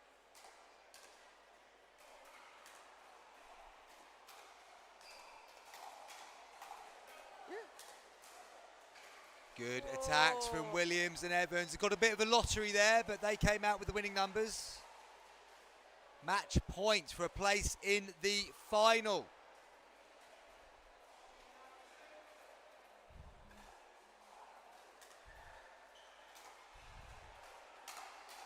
Williams drives, then drops. Comes through the middle, takes the game, puts them into the final. Tony Williams, really good performance in that, and well played Susan Evans as well. That was a strong performance from the Welsh pair. Well played. First defeat of the day for Thomas and Cherry, and it comes in the semi-finals. And how often does that happen? You go through your group stages unbeaten, and then boom, you lose your first game and you're out of the competition. So, let's have a look and see if we know what else has happened in the other semi-finals that have been taking place. We know Ankura and Scott beat Finney and Finney 15-8. So they will be playing Evans and Williams in the final. We'll be bringing you that game in a bit of time. And looking at what we've got here for the final, wow, McGilvery and Crockett. It was an all-Scottish battle in the other semi-final against Morag Boyle and David Simpson. McGilvery and Crockett came out on top 15-13. So they are going to be playing. Good semi-finals. Yeah, they're going to be playing Farnhill and Chard in the 60-plus final, and we'll bring you that game shortly, just after this quick break.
Welcome back to number 1 court here at the Welsh Open. We've got our first final of the day. It's the 60+ mixed doubles bracket. We have got Angela McGilvery and Alistair Crockett. They're at the bottom of your screen. Going up against Paul Chard and Karen Farnhill. Both pairs won their semi-finals 15-13, which would tell you that this final probably should be quite close. Let's see if that does turn out to be the case. It's going to be first to 11, win by 2, best of 3 games.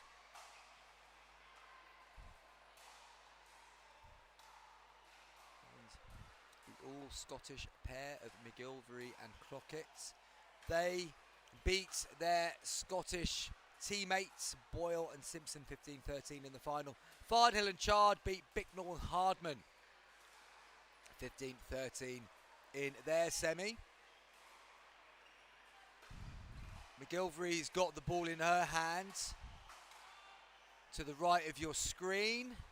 Chard and Farnhill just going through a couple of last minute tactical thoughts, and this game will be getting underway. As I say, best of 3, first to 11, win by 2. McGilvery on serve.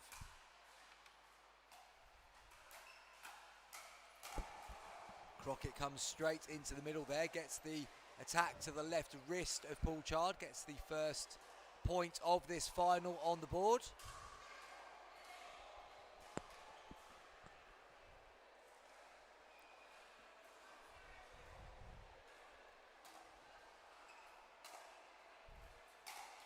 I'm interested to see how much the semi-finals, which were both intense battles, took out of either team here, but it's certainly Crockett and McGilvery who are seeming to bring the early energy to this one in the first 2 points. And Leah McDaniel in the commentary booth with me for this final.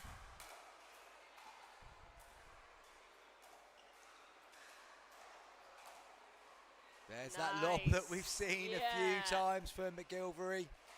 Puts it up over the shoulder of Karen Farnhill. They move on to 3. And these guys did play each other in the group stage, of course. We brought you that game earlier on. And just to remind you of the result, well, it was 11-9 to Farnhill and Chard. They had to win that game, if you remember, to get out of the group, and they did. And they now find themselves in the final, playing against the team that won their group. Well, given my ropey prediction in the last semi-final, I'm not sure I'm going to be picking a winner in this one. I'm just going to watch it unfold. Absolutely, probably a good choice. And side out gives Farnhill and Chard the first chance to get on the board in this final. Best of 3, don't forget. First to 11, win by 2. Nice shot by McGilvery, right down to the toes of Farnhill.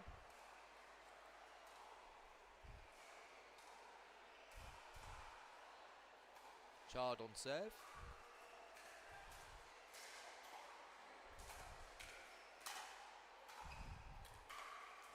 Slice third, goes low, stays low on McGilvery, and she puts it into the net.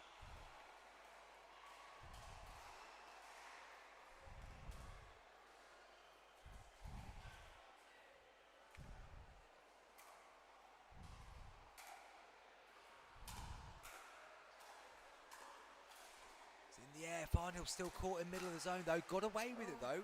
She stayed balanced and got a good drive down to Crockett, and he puts it into the net.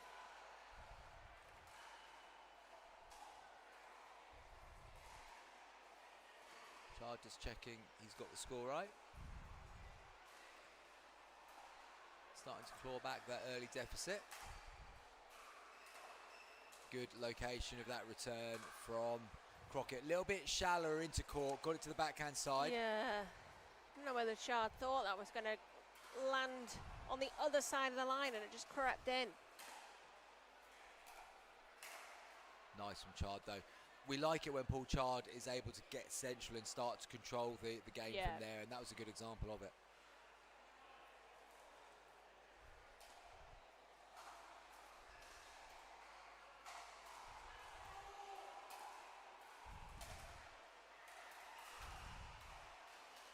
Gone for the lob again. Doesn't land behind her, but still gets the error from Farnhill.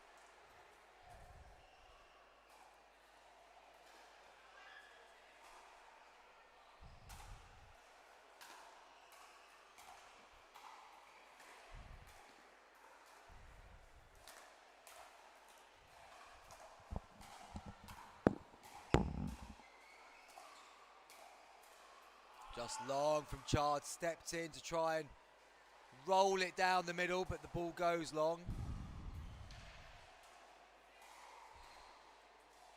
So they've got a 4-point advantage at the moment. Crockett comes central, forces the error from Chard again. Suddenly a 5-point gap has opened up for McGilvery and Crockett. Chard comes central, leaves the space behind. Crockett read it this time, was able to push the ball back into the gap vacated. And calling a timeout early on in this game. Karen Farnhill straight to the timeout signal.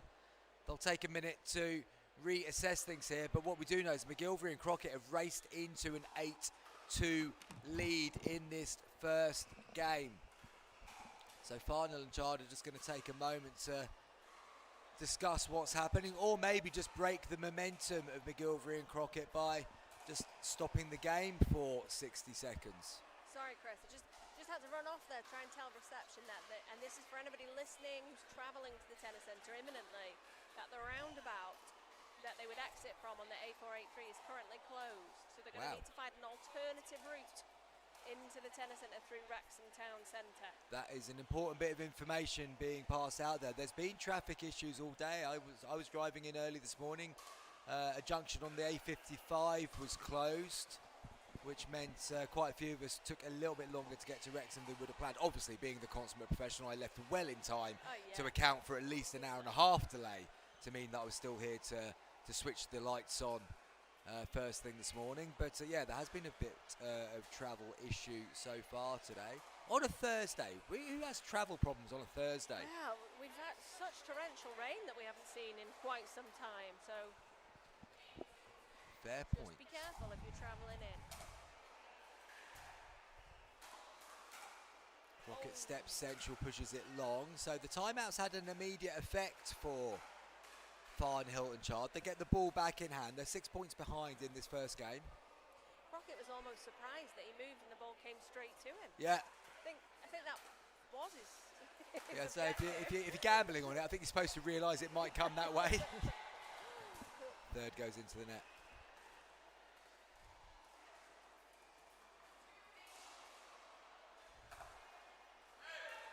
Serve goes out from Chard. They've got to make the most of these serving opportunities. McGilvery back on serve.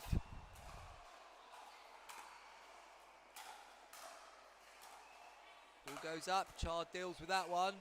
Oh, nice from Farnhill. Just changed the paddle angle there. Got it down to the right ankle of Angela McGilvery. Second server.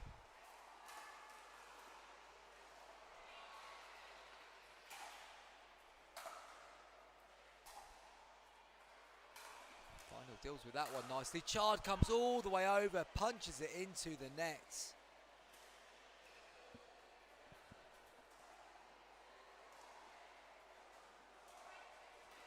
Moves on to 9-2-2.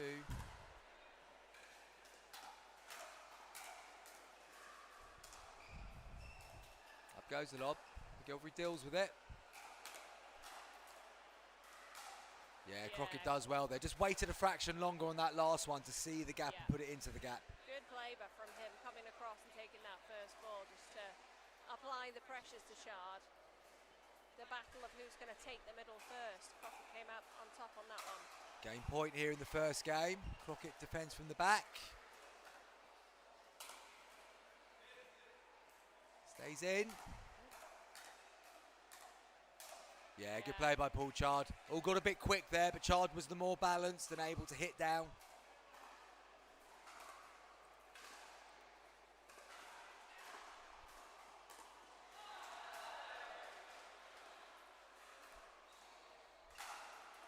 Yeah, I don't think that was the best idea from Chard. That was a really nothing lob that time. Just sat there long enough. Crockett was able to come over and take complete control.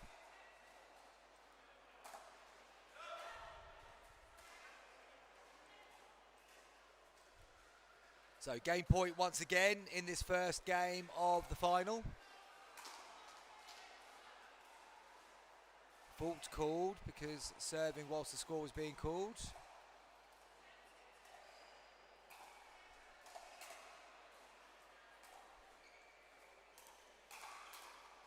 dealt with by Farnhill. Does really well there, gets the error, gets the ball back over.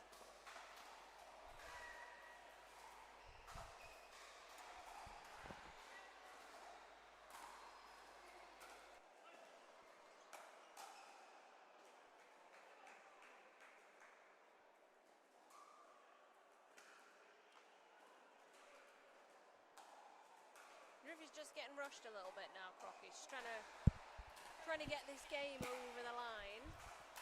Yeah, it does certainly feel a little bit like that. Whereas McGilvery does seem to be happy just to stay in the rallies and grind to the victory, but lifted it a bit too easily for Farnhill to attack.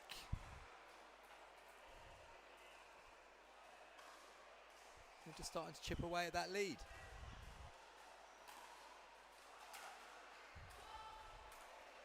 Lob, Crockett again.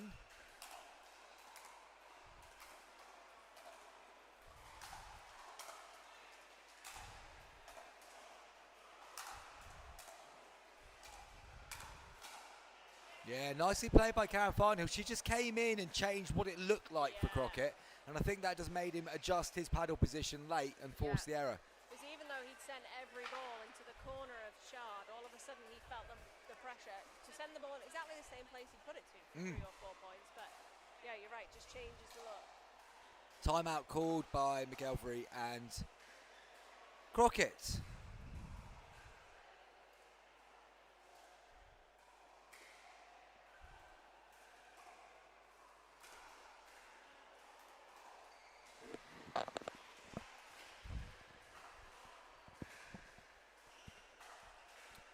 So, McGilvery and Crockett do have game point in their hands, but they've just taken a timeout there because the momentum has shifted a little bit. Farnhill and Chard have just stepped on the accelerator a little bit.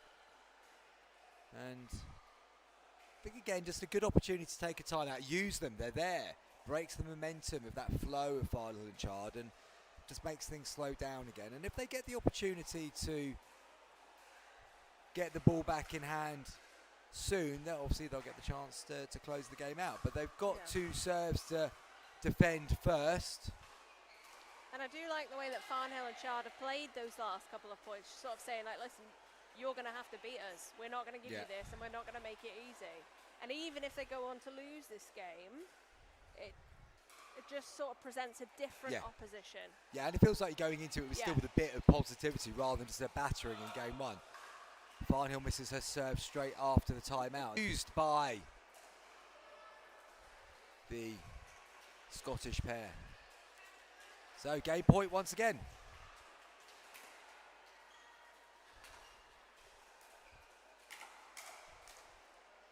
Crockett again, feels like he's keen to get it done. Yeah.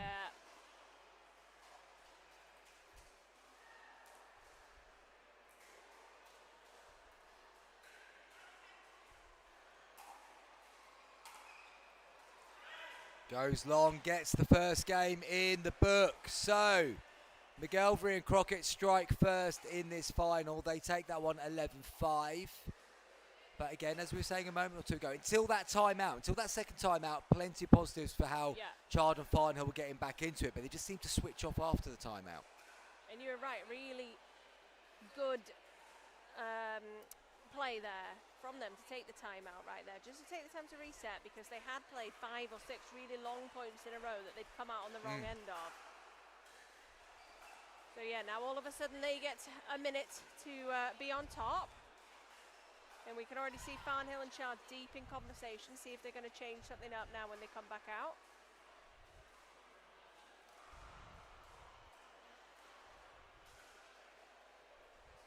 And to me, at the moment, it still feels like Crockett, he's the one who's keen to get the game done. So it feels like there's more likely to be mistakes from him if the game goes fast.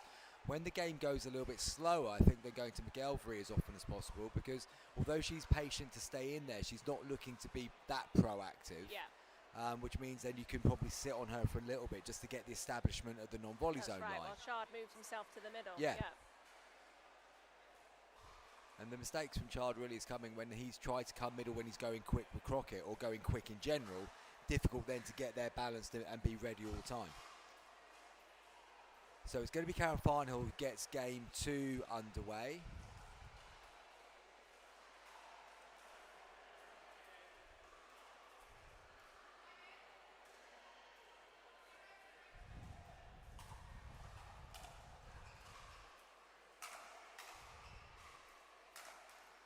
the net cord. McGillivray tried to then go ambitiously across, but finds the net in the way.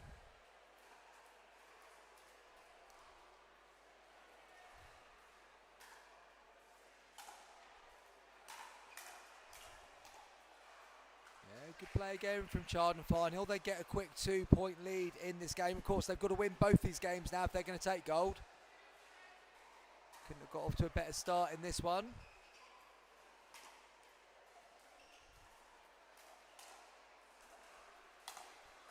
All the differences. I think Chard's looking to go quicker at McGillivray straight from the off. He's looking to speed up a little bit quicker. And I wonder if they've discussed that, because Farnhill was going for the big drive there, big low, flat drive.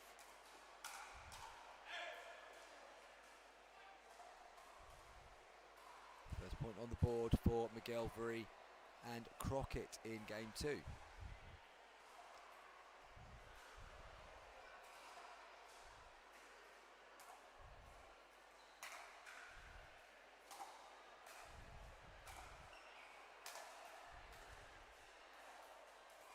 goes wide.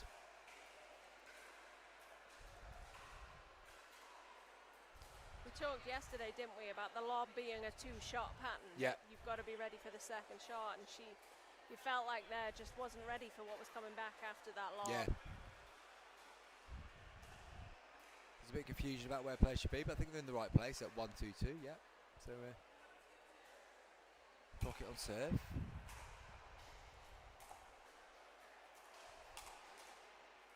Reset from Farnhill. McGillivray just unable to get balanced in time to control the dink.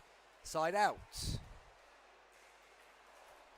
Yeah, he asked a lot of himself there, Crockett, because he had his back to the court almost when he hit that backhand volley. So he had to turn his body all the way right round again to get in position.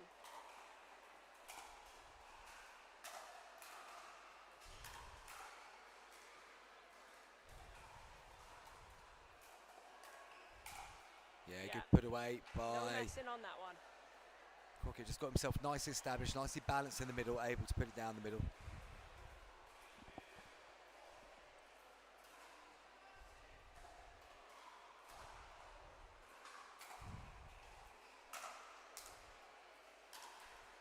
Oh, off the net cord goes in favour of Karen Farnhill.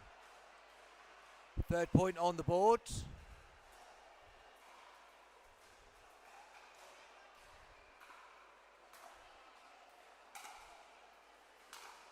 Long drive from Karen Farnhill goes long. She immediately puts her hand to her mouth. A bit surprised at how much power she generated there. Am I going crazy, Chris, or were they stacking on the return like that on the first game? I don't think they were. No, I didn't think they were. Good observation there from Leah. I'm too busy doing the scoreboard, Leah. You're there to notice the subtle changes of what's happening on the... Interesting to change something up so dramatically when you're on top. Yeah, but then actually, I think that's a fair point. Sometimes it is good to change when you're on top, because then the opponent might have changed their plan to what you were doing, and then suddenly you're not doing that anymore, so their new plan is irrelevant anyway. Oh, I like that. Oh, that's nice.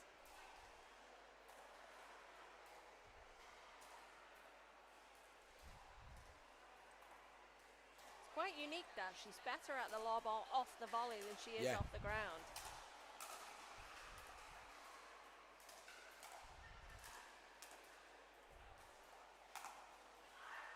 Well placed by McGillivray. Just took control there. Got there before the paddle of Crockett could take the ball. Suddenly they got themselves level again.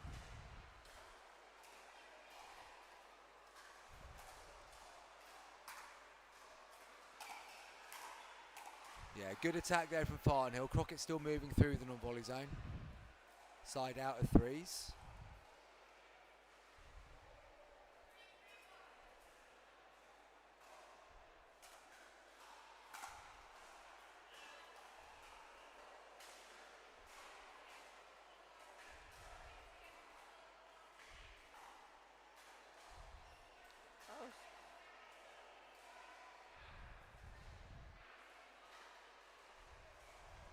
Okay, so an overrule there, so serve a 2.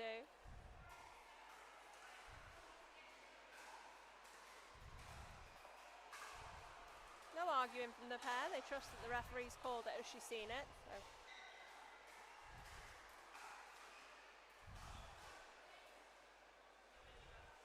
They have 3. I don't think Farnell will be serving from the right though. Yeah, correct, yeah.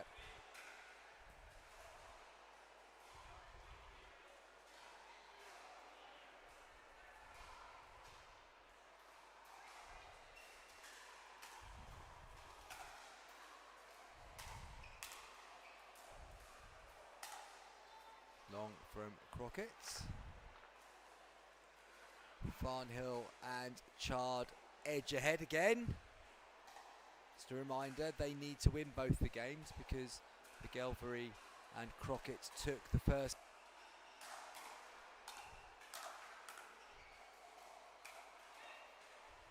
Oh, that's a brilliant That's lob a from good Chard. lob, yeah. Crockett nearly goes flying through the back and would have taken one of the referees out on another court had he gone flying through that barrier. That would have been a bit of a surprise for the referee, who's just minding her own business, keeping score on court number 21.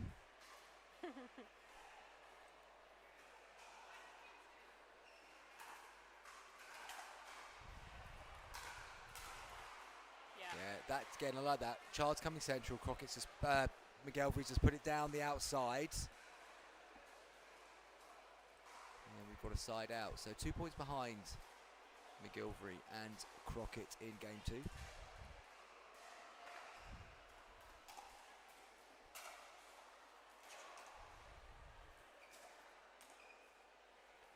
Shot by Chargers caught, Crockett moving forwards, second server.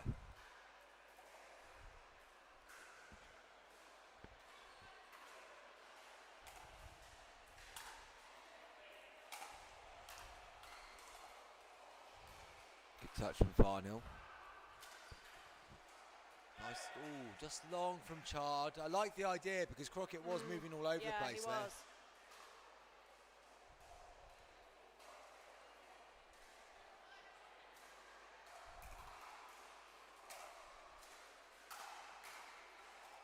He is a good mover though, Crockett. Yeah, We he saw is. that yesterday in Yeah. the men's. Nice to put down to the toes of Farnhill there as well. No, very good mover. Both players were pretty athletic in that partnership, Yeah. weren't they? To the point where actually, in all seriousness, I was quite surprised to see they were both playing in 60 plus today because I thought they were Yeah. in their mid-50s. We'll check their passports on the way out, Chris. Yeah.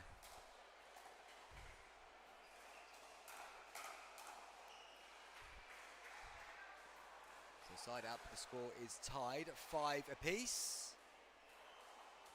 Yeah, just set up a little high there off McGilvery's paddle. I think she wanted that to go at the feet of Shard.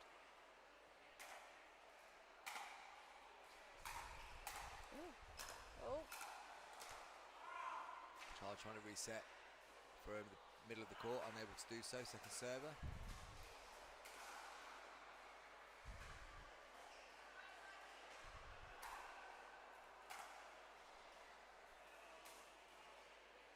Don't like that lob from Farnhill. She was on the back foot. It was a bit sort of, not panic, but certainly not a good Yeah. decision. yeah, and you felt like Shard also agreed with that, Chris, because he stayed where he was, Yeah. almost like the point was over, rather than trying to backtrack and defend. That's nice.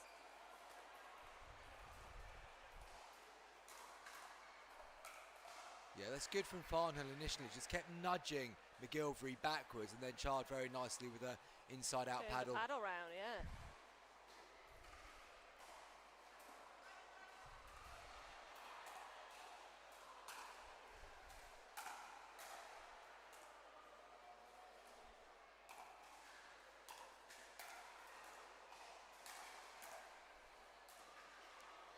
Such a nice bit of play by McGelvery. We're talking about the 1-shot, 2-shot pattern on the lob. That was a 3-shot Yeah. pattern on the lob. But then it was the 4th shot where that space became too tempting. She missed it and hands the ball back over at 5 each. Yeah, not quite having it all their own way in this game, like No. they might have wanted to. Yeah, good place from Crockett that time. But then in fairness, since about the change of ends in game 1, the game hasn't been that one-sided. It's No. been pretty even. They've just got off to a good start in Yeah. game 1.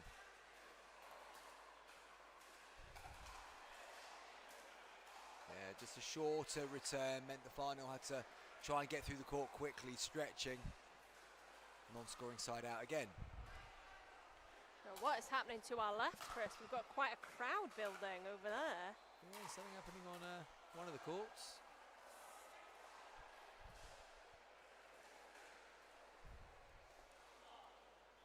Second server.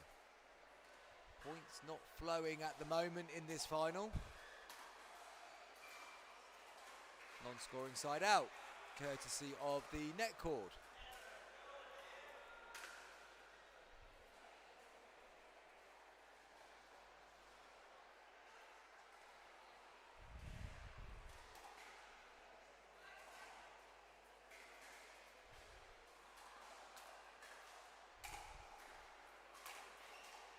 Drive into the net.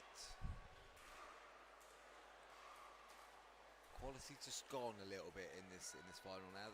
The levels have dropped from all four players, and again, whoever picks up that momentum again quickly and can get on a 2-point, 3-point run, I think this game in particular becomes theirs, and it's going to be Crockett and McGalvery who've got that opportunity now, and a good little run here puts them in box seat for gold.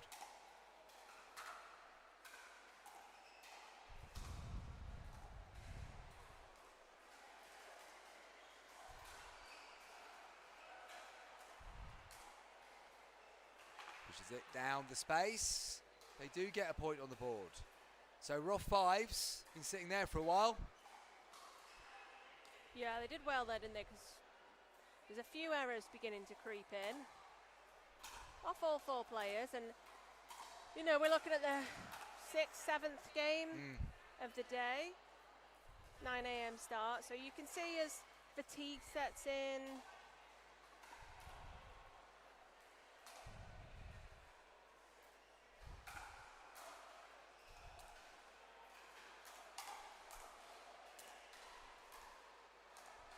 Chard looking to come in there, but wasn't able to.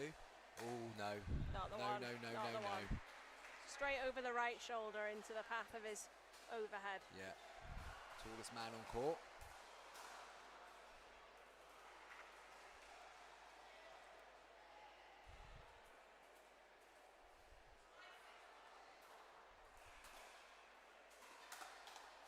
Yeah, nice change up a serve there by Chard. Just got a little bit more roll on it from the serving position and just changed what McGalvery was seeing as she puts the return long. Tries the same one this time. And that's a good lob as well from Chard. Third shot lob. 2 points quickly picked up, and now they edge ahead once again. Timeout called. Timeout.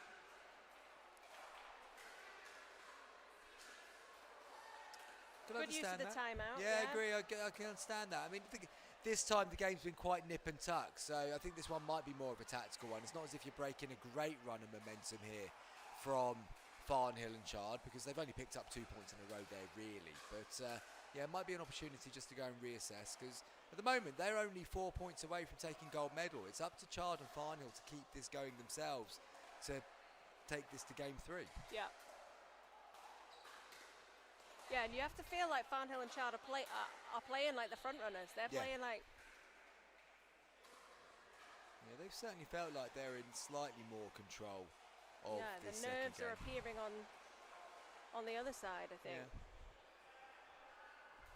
But let's see if that's disrupted the rhythm enough to get them back in. Definitely. Well, all 4 players medalled yesterday. 2 golds for Chard and Farnhill. A gold and a silver for Crockett and McGalvery.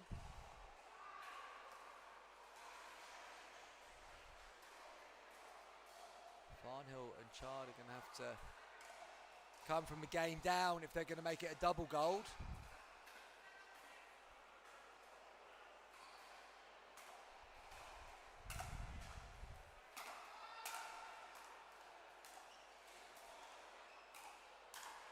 Farnhill jumping at that forehand drive volley, finds the net. Second server.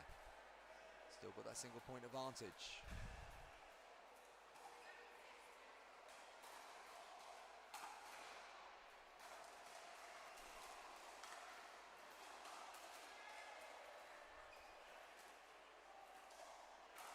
There's the lob.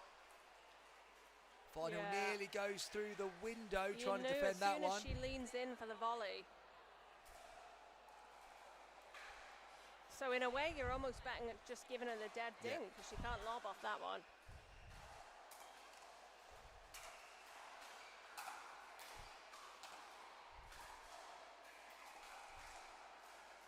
Yeah, nice from Crockett. They were just able to take Yeah. the pace off the ball, got it drifting across Farnhill a little bit. She had to adjust her feet, wasn't able to get properly balanced.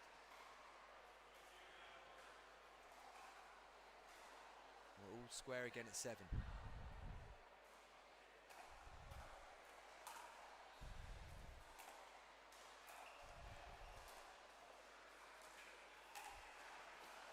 Totally off balance there, Alistair Crockett. Just trying to force the issue. Second server.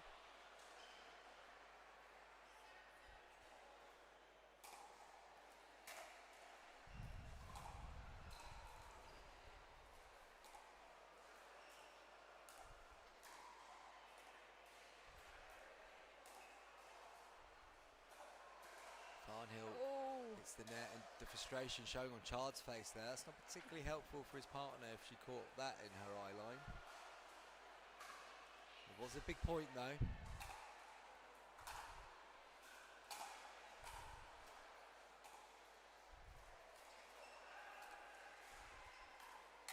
Yeah, good speed up that time from Farnhill. Got it to the left hip.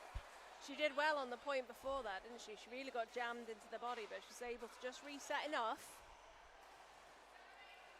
So they come back in 1 point behind. First to 11 win by 2 in these final games. Best of 3, and it's Crockett and McElvery who lead by 1 game to 0.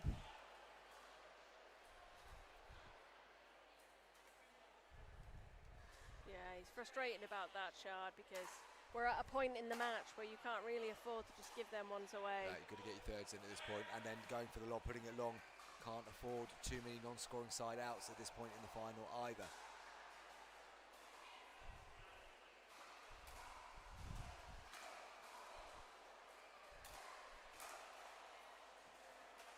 Just reaching in there, McGilvery, she's disappointed with herself. Needed to stop much sooner than that.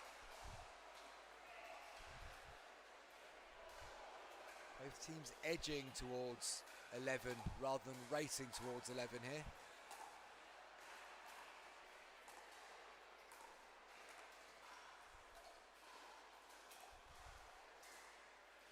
Good pressure from McElvery, just got Farnhill off balance. Timeout being called by Farnhill and Chard. The drama. Yes, very nip and tuck in this one. Very nip and tuck indeed. Farnhill and Chard, well, they've called the timeout, but they're not actually talking to each other. Paul Chard's taking some advice from a lady in the corner. Farnhill's now joining them. Not entirely who it is. I mean, she might have great tactical information to pass on. I have no idea. This could be the Jose Mourinho of pickleball, for all I know. I mean,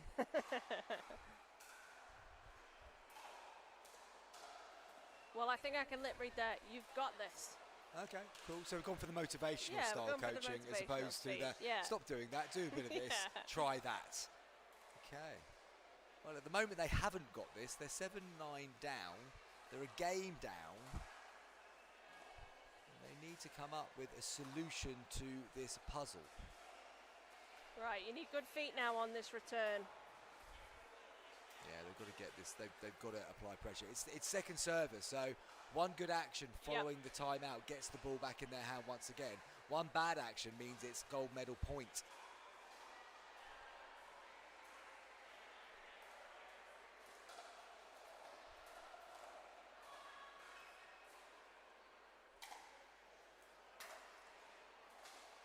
Good That return. is a good return, yeah.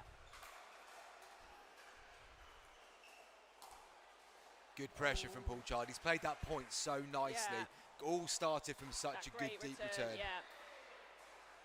So they have got the ball back in hand. They have got the chance to try and get themselves out of the hole here.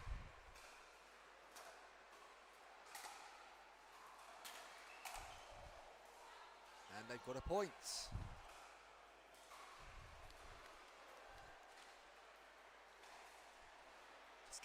point in the game where I look at the schedule and go, third game here doesn't help us out massively, but I also equally don't want this game to end because it has been so good. That's nice. Pocket on the back foot. Well done, McIlvery, to get in and cover. Interesting that they were happy to go to Chard on the backhand. It hasn't worked out, and it's 9 apiece. Good timeout, I think. That motivational talk might have been the way forward.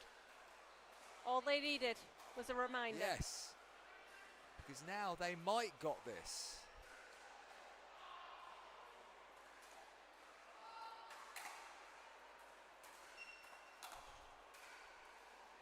Well pushed back. Now, I don't think Chard's helped his partner massively there because he's come racing in. Yeah. Farnhill kind of felt the need to follow him when it was the wrong ball to be going in on full stop.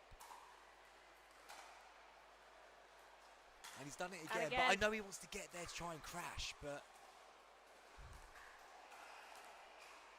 Don't like that lob.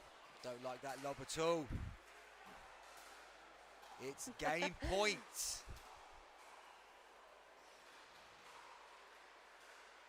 So, I think I might have just heard "don't lob" from the lips of Crockett there. Okay. So, well, a bit late now in hindsight. 10-9-2. Massive moment. Game point. Oh, I like that from McIlvery. She's got straight back in there and whipped that down to the toes. Side out. So they need to take the next 3 points to take the gold medal.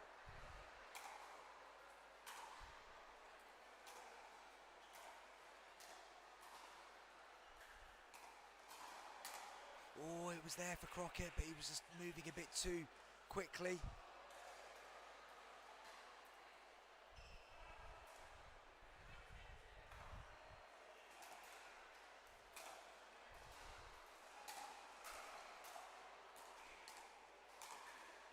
Good attack by Farnhill, non-scoring side out. They get the opportunity again to take us to a third and final game.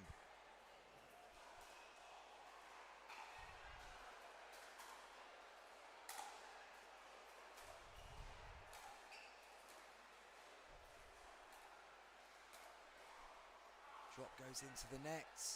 good pressure there from Crockett. Yeah. Good return and then Really up good to the stuff net. to do in Yeah, that situation when you're facing game point. Just keep them playing the next ball.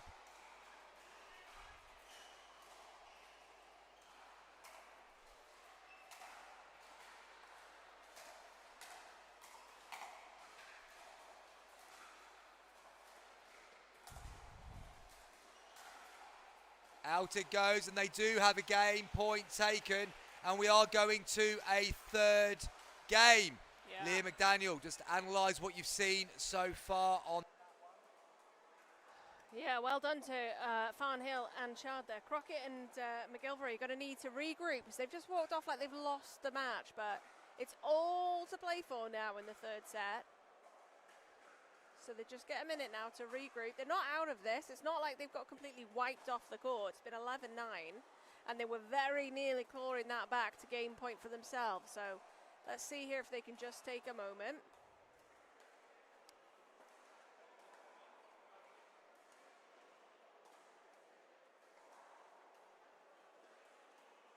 We'll see whether Chard and Farnhill deploy the same tactics they had for game one, where we thought they were going for the strong Chard to the middle to look to commandeer the point and dominate from the point, and then that kind of got away from them, but they were applying a lot of pressure there towards the end of game two by doing that with their court position. So here we go. It's one last game to 11 to see who is going to take home the gold. Be interested to see if they keep the stack on the return or if they decide to go away from that tactic. They haven't spoken to each other here at this change event, so I don't think they're going to deploy anything different. McGilvery and Crockett just having a chat now about what they might do. Farnhill and Chard, as you might expect, are all smiles after grasping that game from the point of defeat. So they're the ones who've got a bit more sort of a touch of lightness about them, if you will. Good return. Yeah. And he's he's pulled it off. As expected, Chard straight to the middle, and Crockett just got his paddle to it. That was brilliant. And that'll be good for them, because that has put a smile on both of their faces, where they were a little bit down in the dumps after game 2. So that will be good for them. Just to that one won't.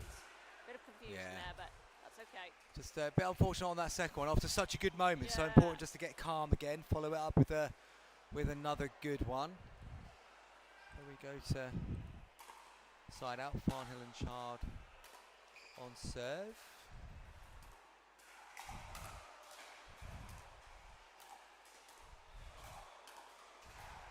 I'm sure you were saying this in the analysis that you did there, Leah, whilst I quickly had to go and do something. Oh. That this could go either way now. Great point. Very nicely played by Crockett, but impossible to call now the outcome of this No, final. well, actually, if you'd have asked me in that break, I thought Farnhill and Chard were going to run away with it by the demeanour of the two. So I'm pleased to see that these two have just stuck their heels in a little bit, not going away. So now we're at 1-1. Yes, I would say anyone's game.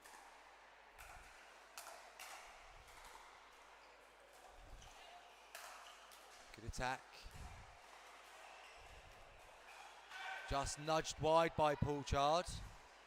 Really seems to his strength here, Crockett. As we said, you know, he's a great mover around the court. He's scrappy. He's a bit tenacious, isn't he? Yeah. But also what I think he's just done in the first couple of points of this game 3 is he's just trying to go to the left-hand side of Chard, keep him out of the middle where he can. Can't do it all the time. Just wide there from McElvery.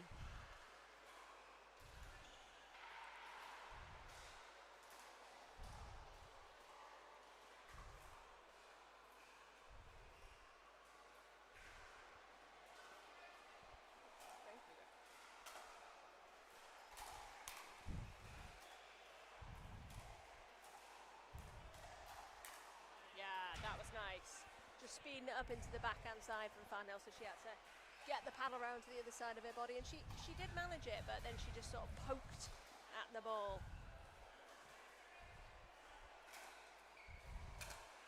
Big slice on that return. Oh, he's kissed the line. Nice shot there from Crockett as well. He feels like he's raised his level again in this third and final.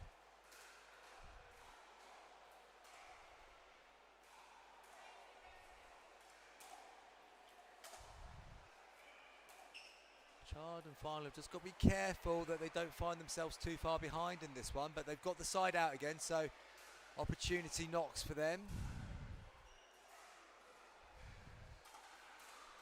After this game, we'll be bringing you the mixed doubles of the 50+ category, the final there, before we move into some 3.5 action for the remainder of the day. I'd imagine we might look at the schedules a little bit to see a few of these games that are being advertised as being on court 1. They might get changed, guys, so we'll just let you know what's happening with those. Good shot down to the toes there again by Crockett.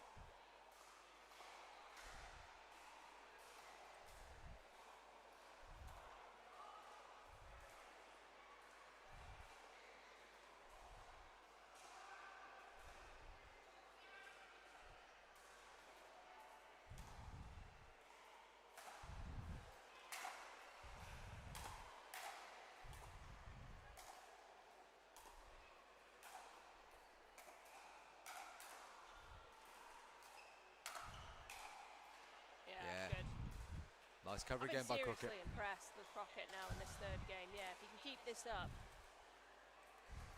Just felt like Chard missed an opportunity there. Crockett had gone backwards, left a space. He came across to McElvery, which allowed Crockett to get back into a good position. Ooh. That was incredibly close. That drop from McElvery going cross court.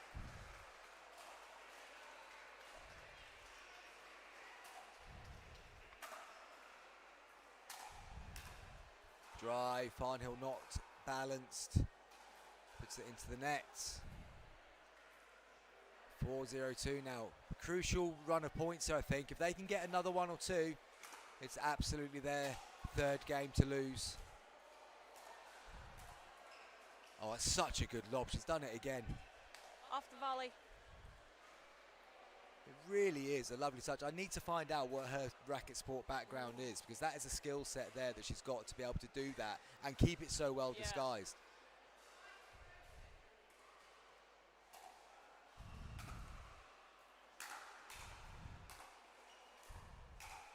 Oh, that's good reading again from Crockett. McElvery's helped him out there brilliantly by going cross-court twice. He knew that next ball was going to come back cross-court, and then he's able to poach in the middle. Really good play from both of them. Changing ends at 6-0 here, Leah. I didn't see that coming. No, I mean, the way that it'd been so nip and tuck for so long in game two, didn't feel like either team was going to find the level so quickly to race ahead. And I don't feel like Farnell and Chard have done a massive amount wrong in this game. No, in game and three, they've just been over. them out. Yeah, just been absolutely steamrolled. So, Farnell and Chard gonna have a think about this game. Chard's going over to get his towel from, or his drink bottle from in between the tactical conversation that his opponents were having. They had finished by the time he got there. No Jose Mourinho on the sideline at this point though, and maybe you've got this isn't the team talk that is needed at this point.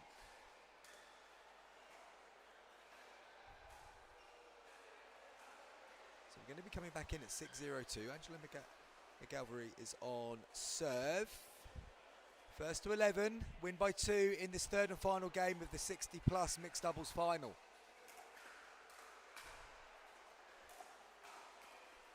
Nice touch from Chard, just goes inside out, nudges it down the side. Side out. Yeah, you feel like they needed that, not just for the side out, but maybe just to give them just a tiny bit more confidence.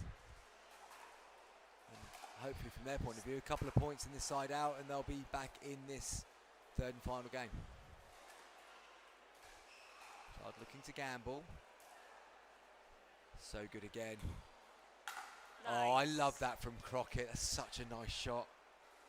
Really balanced, really composed, and was able just to have that extra fraction of time because of that reason.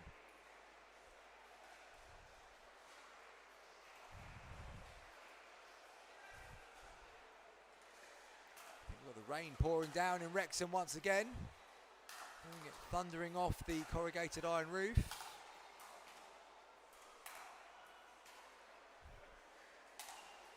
Crockett's got it raining down on Chard to his backhand side, and it goes into the net.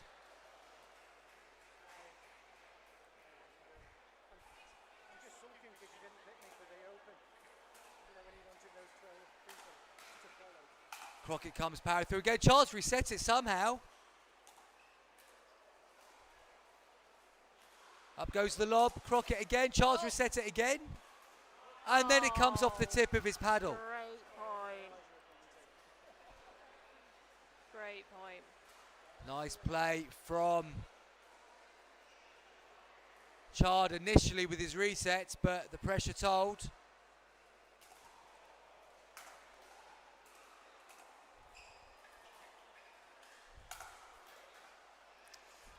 Yeah, that felt a bit panicked there from Chard, didn't it, the lob?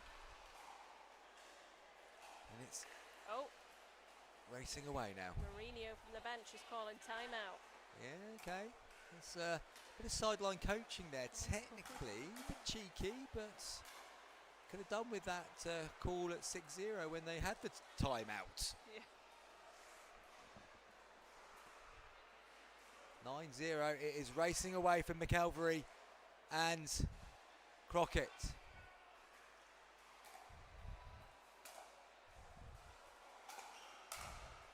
That's a nice angle from Chard.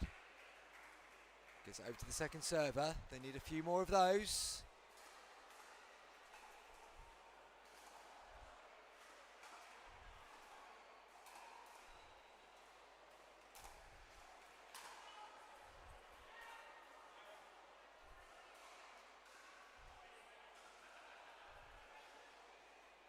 Yeah, confusion there because I think Crockett thought he had checked the score. Right.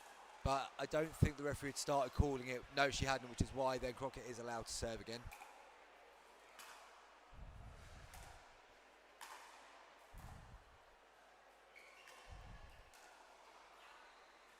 the lob goes long. Yeah, So, did well there, Farnhill, to keep that ball low as well down to the forehand.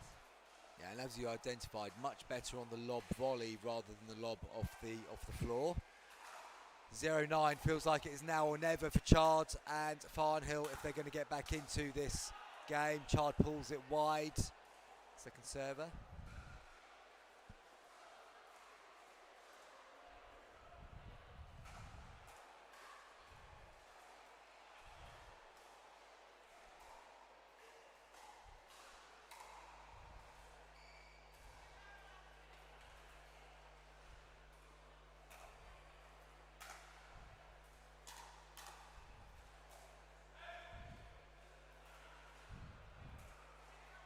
Good shout there from Crockett, because she definitely, McGilvery was lining up to hit that, so she needed that reassurance from her partner to just let it fly. Non-scoring side out, and another opportunity for McGilvery and Crockett to get closer to the medal that they've been wanting. Good reset from Farnhill. She's done very well again. Chard also nearly gets it over. Such a good effort. Farnhill did so well to dig out 2 of those balls. And we have gold medal points for Angela McGilvery and Alistair Crockett.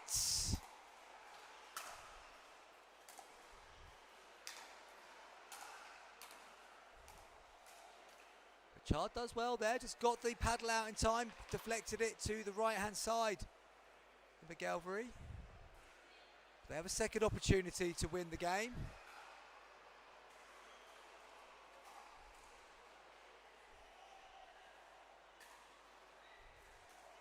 Second serve, 10-0-2. Can they close it out at the second time of asking?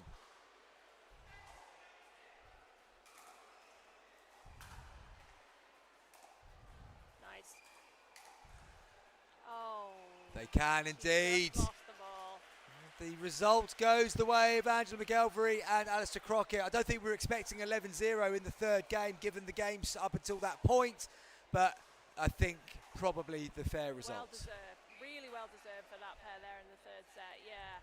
I mean, Alistair Crockett just took that by the scruff really of the did. neck at the beginning of that third set. There was certainly that sense of, Yeah. right, I'm not letting this go now. Right. I need to step up. I Yeah. need to take control of this game. A commendable effort from Farnhill and Shard to come back in that second set and follows through to a third, but they just couldn't quite continue their run into the third set. Congratulations to the team from Scotland. It's a double gold for this weekend for Alistair Crockett. And Angela McGilvery gets a nice gold one to add to the silver that she won yesterday. Very good game in the 60+ final. We're going to be moving on to the 50+ 4.0 final, or 4.0 plus final, I should say, in the next few minutes. We'll just take a quick break. We'll be back shortly.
Moving swiftly on, folks. We're back on court number 1 here at the Diadem Welsh Open at the Wrexham Tennis and Paddle Centre. We are bringing you live coverage of the 50-plus mixed doubles final between Susan Evans and Tony Williams. They go up against Debbie Ancora and Michael Scott. And they've had a bit of a wait before getting back on court for this one, given that the previous final went to 3 games. These pairs did meet each other in Group B. Just to remind you of the results. Well, it was a convincing win for Ancora and Scott. They beat Evans and Williams, and we saw that game on show court. They won 11-1. That was the only game Evans and Williams have lost so far today. They certainly turned their form around and find themselves in this final, courtesy of a convincing 15-9 win over Lindsay Thomas and Colin Cherry. Ancora and Scott, well, they beat the Finneys 15-8 in their semi-final to reach this stage. Just a reminder that McGelvery Crockett won gold medal a few moments ago, and we haven't got the bronze medal results yet of the 60-plus bracket.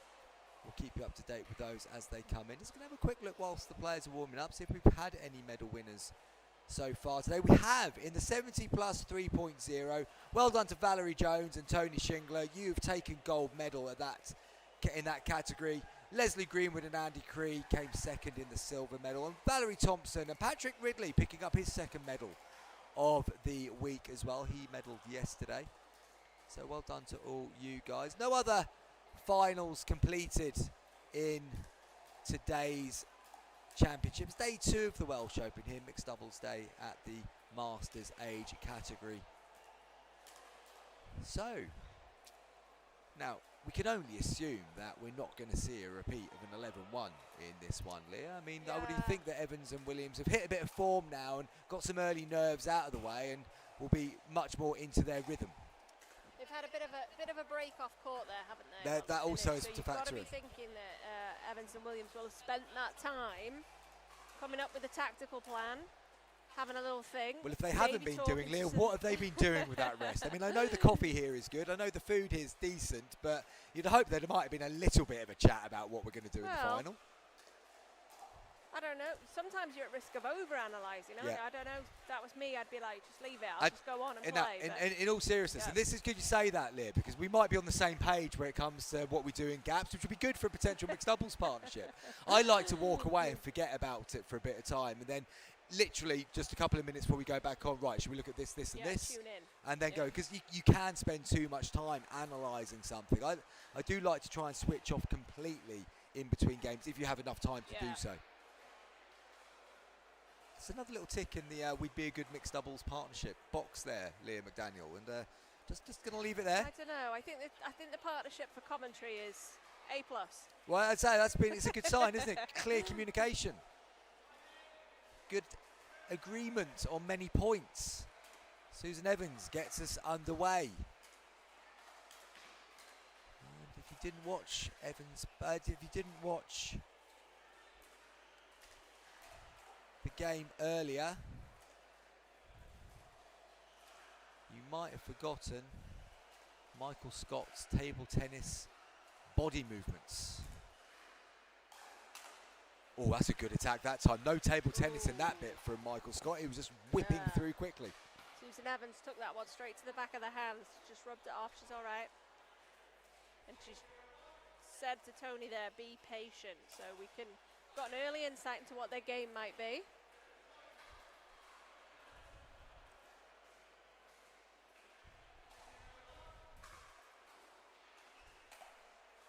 So I was so impressed with Debbie Ancora watching her earlier in the game, and it bodes well for our Northern League team this season, and she'll be in the Legends squad with me for the Cheshire and Mersey Fusion. But her game has come on so much since last season in the Northern League. Oh, Scott, that looked like it was going to go over, but it didn't. That had so much spin on it, it rolled up the net. It did. There's a lot of body energy expended in each shot from Scott, though, isn't there? I mean, he does put everything into it.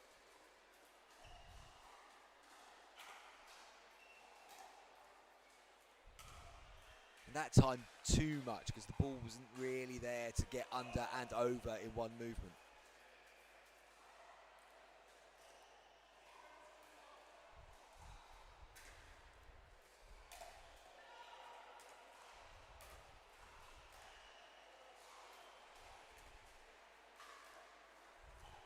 Too low there, and Evans has taken the ball without letting it have a little bit of air. If you take that dink on the half hop every single time, you can only go one way, and it's difficult to get enough touch and feel.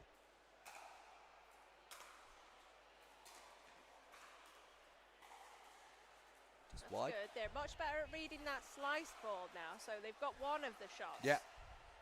Well, we won't say mastered, but they're definitely reading one of the shots a bit better than they were earlier. Williams drives into the net, hands the ball back over to Ancora and Scotts.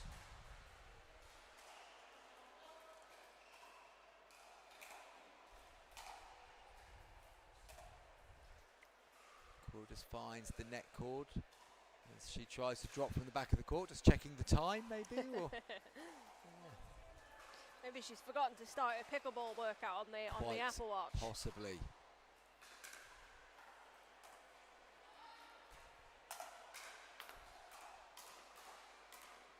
And again, it's an interesting technique, but because he's so jumpy at times, I don't know how you can time everything perfectly if you're moving so much on the non-volley zone line on the volley there.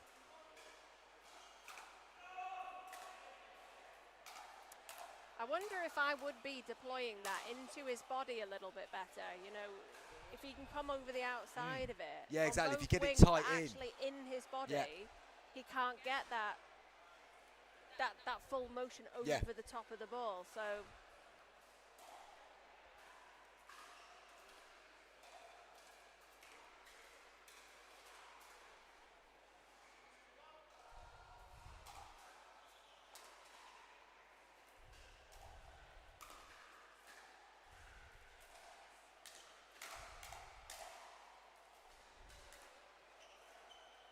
Must be close to a foot fault, but it wasn't called.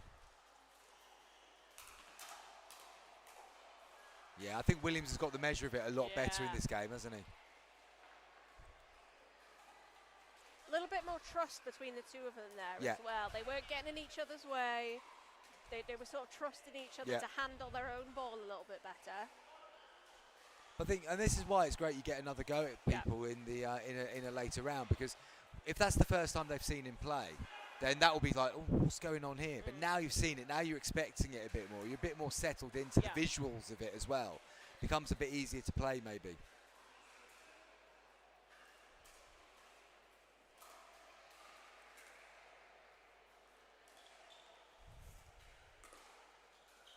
Williams having to move across the line here. Does so. Oh, that's nice, Debbie Ancora. Saw where that ball was going from Evans. Got the paddle into the perfect place. Extended through, guided it through the gap.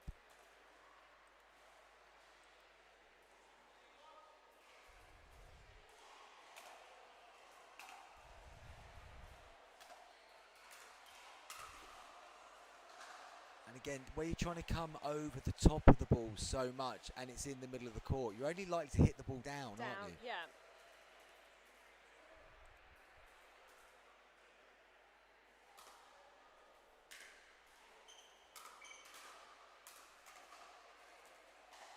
Oh, I like that, Tony Williams. Well played. That is the Ernie of the tournament so far by my reckoning. He's read that so early and gone flying through. Just a shame it wasn't on his own serve. Yeah. That was like the triple jump. It really the was. Split jump he got across there. Ooh. Then follows up with a miss-hit out of court.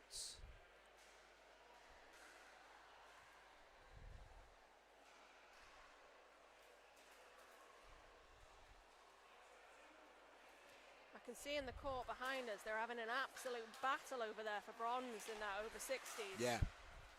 They have been on court as long as almost it felt like that last final, and they're still going. Absolutely. So we await the result of that eagerly.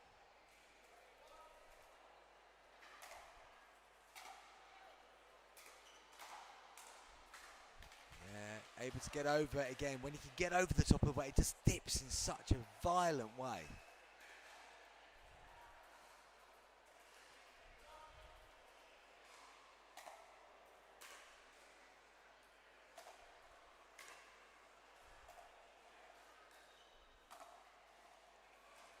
Oh, well done, Susan Evans. Has it been called good or has it been called out? I thought it was out, but I didn't see a call. I think Evans is calling that good. Yeah. I'm going to say that's incredibly unfortunate, Evans. I thought she did so well and it looked really close.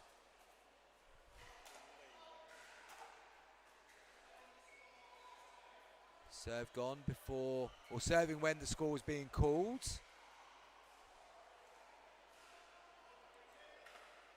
That's 4-3-2.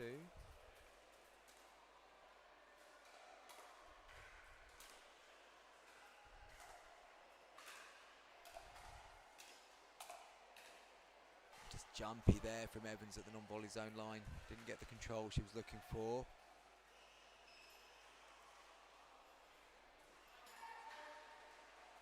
Two-point advantage now for Ancora and Scott. Poor serve that one though. Hands the ball back to Tony Williams, sorry.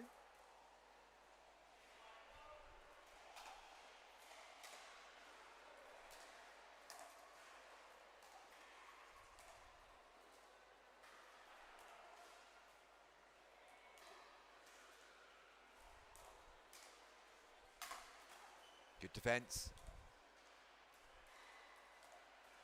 Forces the mistake. They've done well there, Evans and Williams, to pull themselves through that point. Evans at one point was rocked onto her back heels, but managed to get the paddle on it. No, nice bit of play, nice combination. And then a good choice of location right at the end to force the error.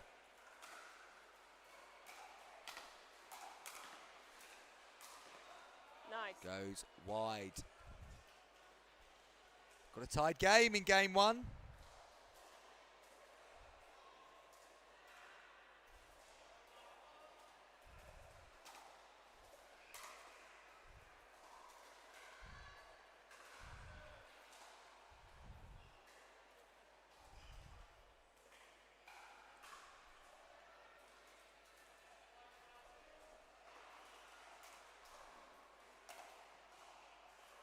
Just long from Ancora. Evans and Williams just edge ahead.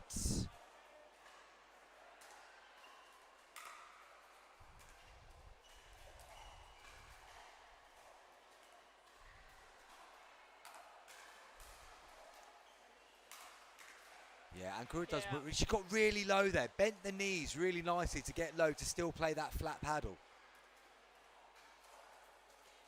Deb is one of the players we've seen today who is going to take that backhand volley out of the air. I mean, she's got a really good backhand volley on the stretch. She extends the left side to give herself some balance. She's not going to be one to wait on it. So they need to be aware of that.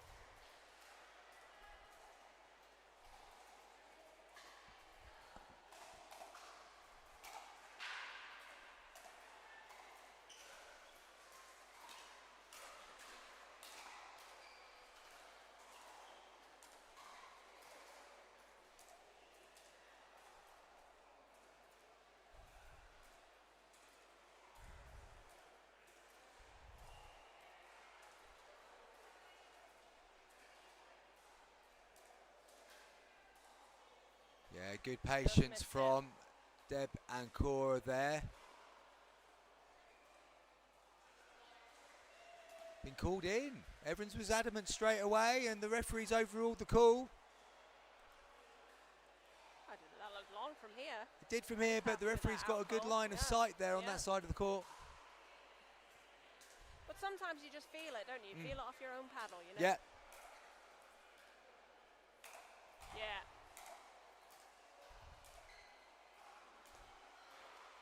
Evans unable to get there, ends up on the floor.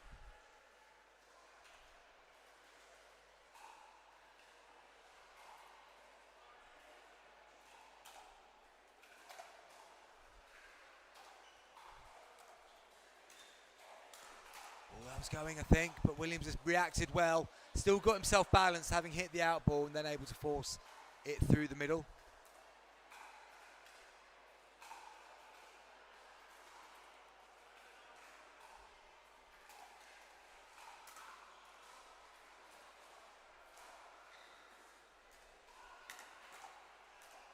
Oh, that's a rare mistake from Ancora in that position. Haven't seen that too many of those today. No, she just couldn't quite get on two legs. Yeah. Like that. Not a good time to do it because that's opened up a 3-point advantage for Evans and Williams.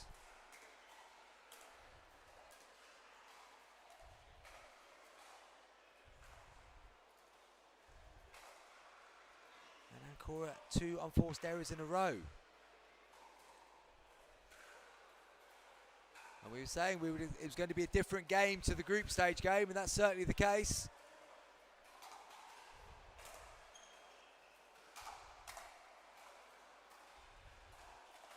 Yeah. And Ancora again That now. was nice down to the feet. I'm surprised they're not looking at switching here because Ancora's been pinned on the left a few times now. That's 3 errors in a row. I think this is a good opportunity to maybe change the view of it, especially on game point. They're not going to. They're going to stay straight up. Forces the error from Evans. So, saved 1 game point.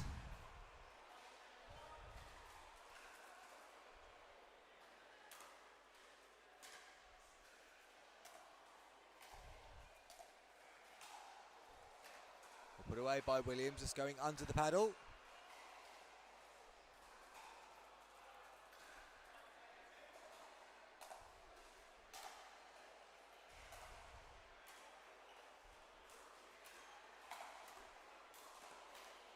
Good reaction. Oh, it's going out, but they've got away with it again. Well done by Williams.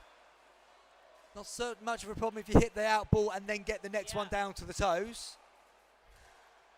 Game point here, game 1 of this 50+ final.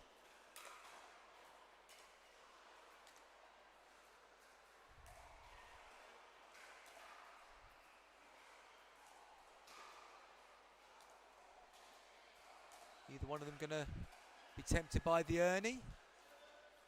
No? Evans just nudges that one out. I think we're ambitious looking for an Ernie there. I don't know, there's a lot of straight thinking there. There was an opportunity for one of the 2 players to go jumping.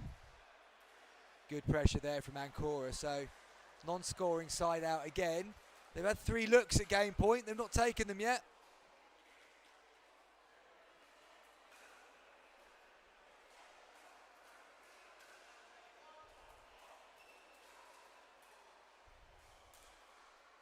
Poor serve, that one from Scott. Can't afford to have this as a non-scoring side out.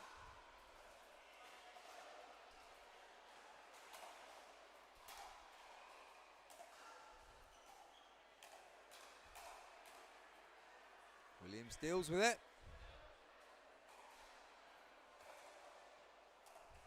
Hand of apology, so maybe there was a slight miss hit in there.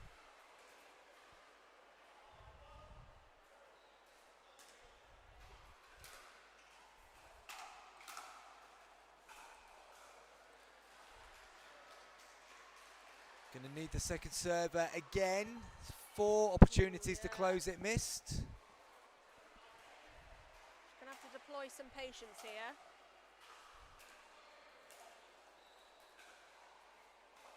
And suddenly got a bit scrappy.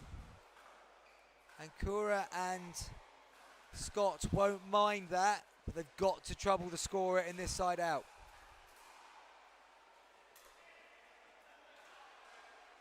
And he's missed 2 serves in a row at a crucial time in this final.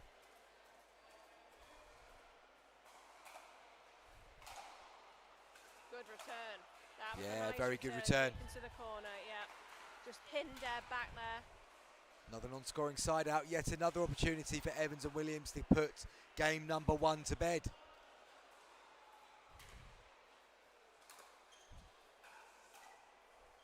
Good return again from Scott.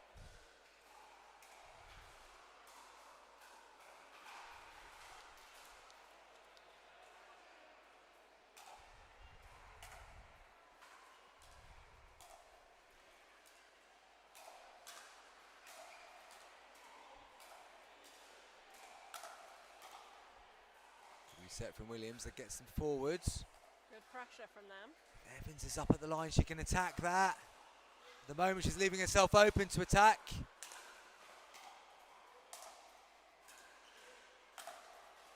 Great point. Yeah, well played, Debbie Ancora just got the angle on Tony Williams there, another non-scoring side out. That'll give them some confidence, Ancora and Scott. Yeah, they've got to take some of these opportunities though. They've got the ball back in their hand 3 times whilst facing match point. Game point, sorry. Nice placement again by Williams, just goes to the outside. Ancora off balance, can't keep it in court.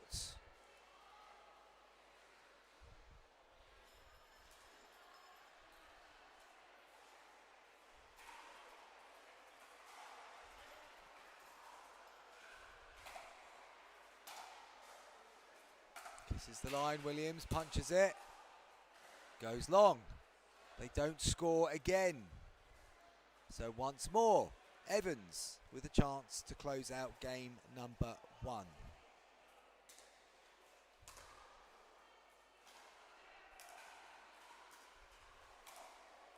And they do this time. Ancora misses. And it is game 1 in the book for Evans and Williams. So they have the first game.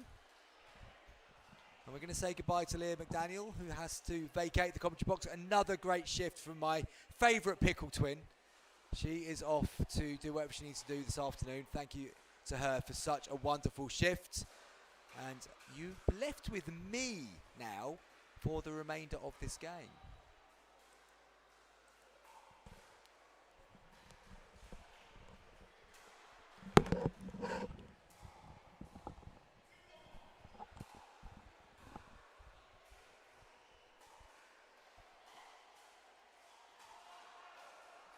And me being Chris Beaumont, I will be guiding you through solo now.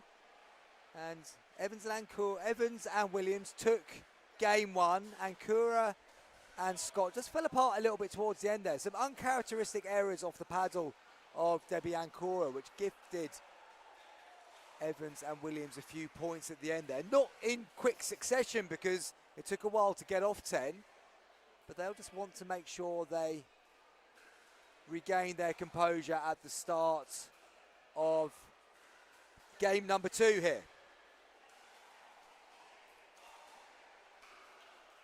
So, it's going to be Debbie Ancora on serve to the right of your screen as this game number 2 of this 50+ final gets underway. Reminder, Evans and Williams have just won game 1.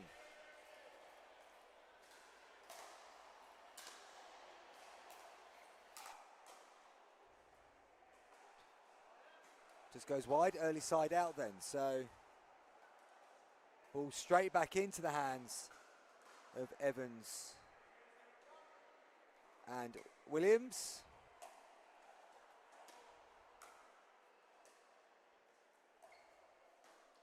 Evans just reaching in. It was a cross court with a little bit of height from Ancora, but not so much height that Evans should have taken that on. Second server.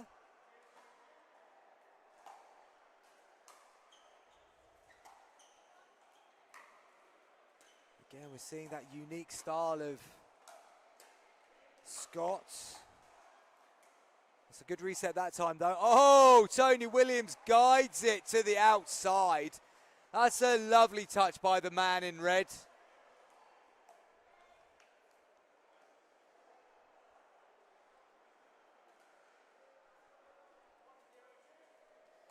And it's Evans and Williams who strike first in game 2. Oh, he's gone that way again. Just disguised it nicely. Pushes it with a little bit more outside Scott again. Same shot, same result. 2 points for Evans. And Williams quickly at the start of the second game. Haven't asked for some communication from our YouTube channel for a little bit of time because we've been so engrossed in the finals as Evans falls to the floor and takes the ball. If you are watching along on YouTube, do come and say hello. We are Just after 3 o'clock now on this Thursday afternoon. Do feel free to interact. Do my best to come back to you. Williams steps in, comes off the top of his paddle. Evans might have been better placed there to try and counter.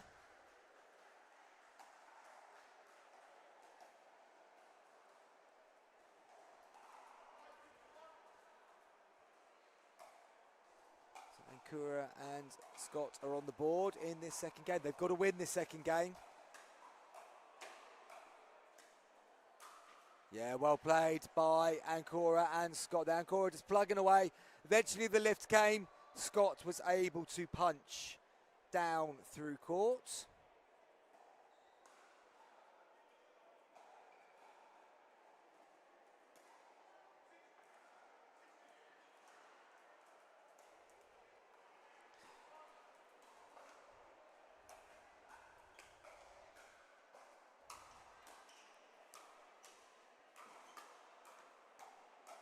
Scott going on the attack, and Ankura looks to join him, drives into the net with that volley.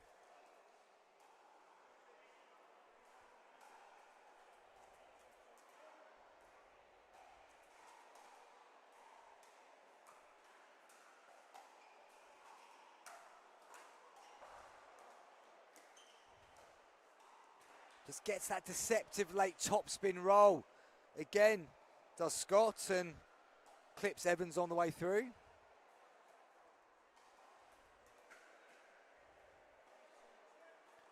So they find themselves in the lead in the second game, which they have to win. Only by a point, but it's a start.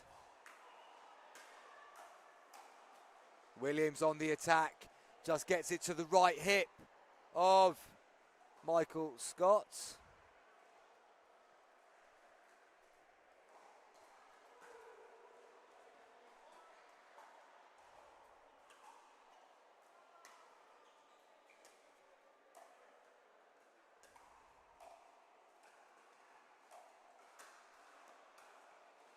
Just out from Ankura. A little bit of luck off the net there from Susan Evans.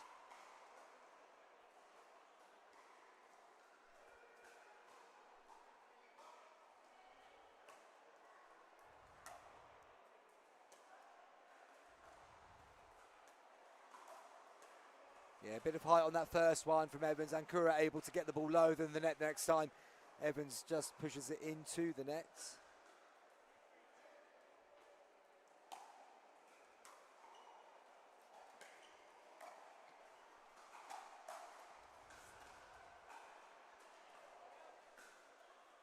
Good attack from Ankura, gets the side out. Pickle Twin number 2 in touch on the YouTube channel.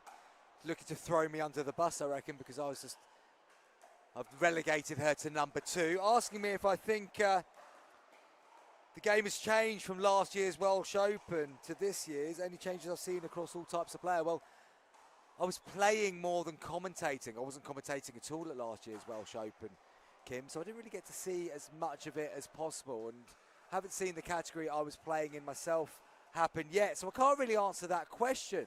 What I would say in general, though, is that the standard across all levels of pickleball across the UK is better than it was this time last year. I think there's more depth in each of the categories. Maybe not we're seeing that at the Welsh Open, but in terms of the numbers entered, but there's certainly more depth in quality throughout the brackets. 3.5 is a strong bracket.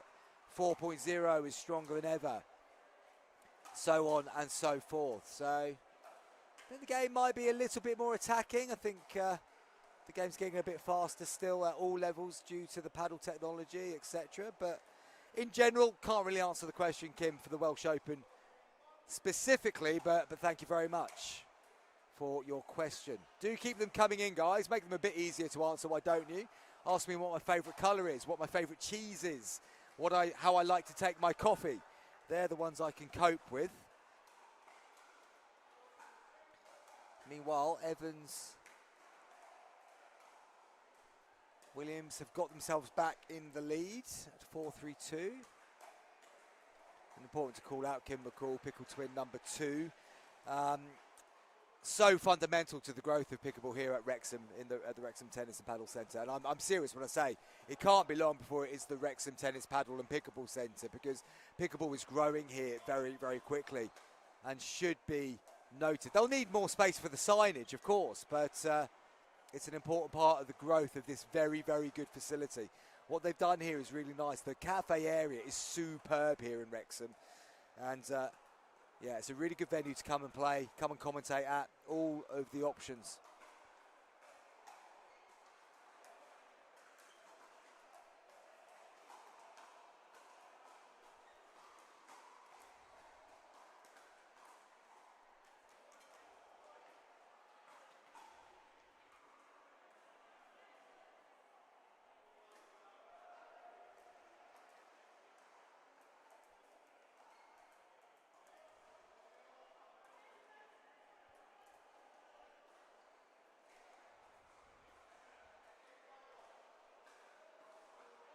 So coming in at 5-4-1. Let's get the scoreboard right, my apologies.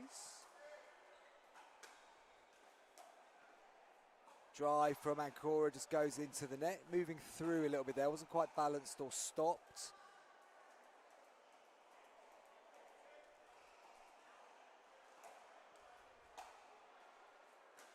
Up goes the lob. Williams on it straight away. Gets another go at the smash. Puts it through the gap.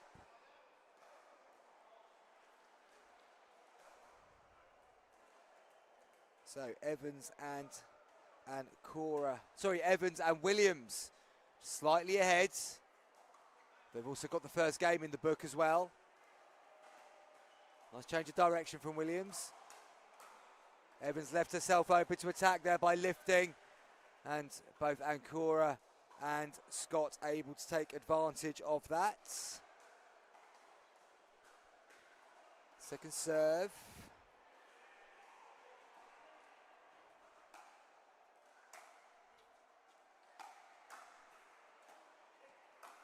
That's a nice angle from Ancora. Just goes across the ball so nicely there. Gets it to the outside of Williams.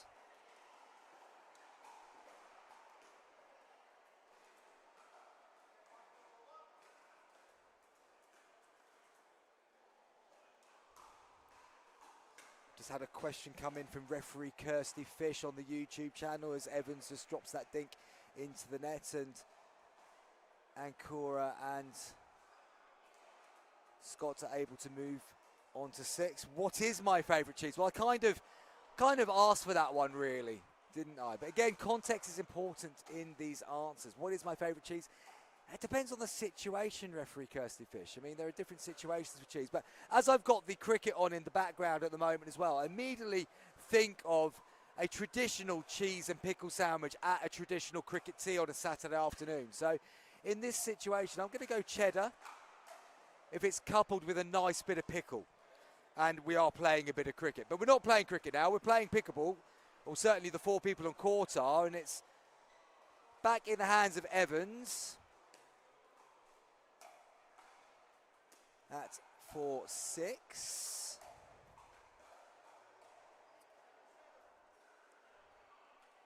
Second serve. Was that point? No, second serve as that ball went out.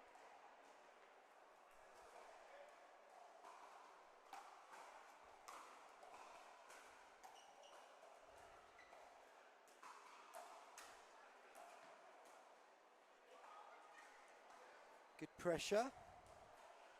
Forces the side out once again. So Ancora gets the chance to keep nudging this game forward. They need to win this second game if they're going to stay in with a shout of the gold medal and take it to a third.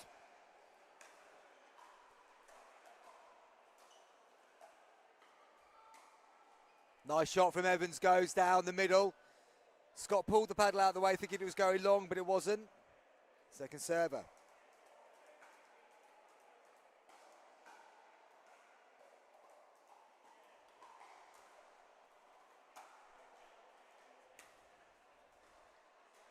Into the net, so non-scoring, side out.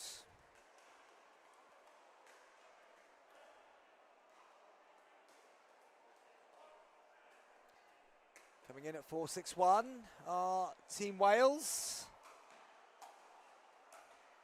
Ancora goes to the side of Evans, then changes the depth of court.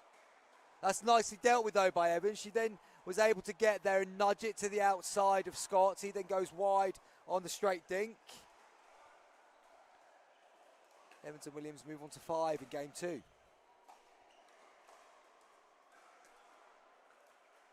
Oh, I want to see Evans getting through the transition zone there. Williams then had to do that job. He's come all the way over and puts it into the net. Evans needs to get further forward. She can attack then if she does so.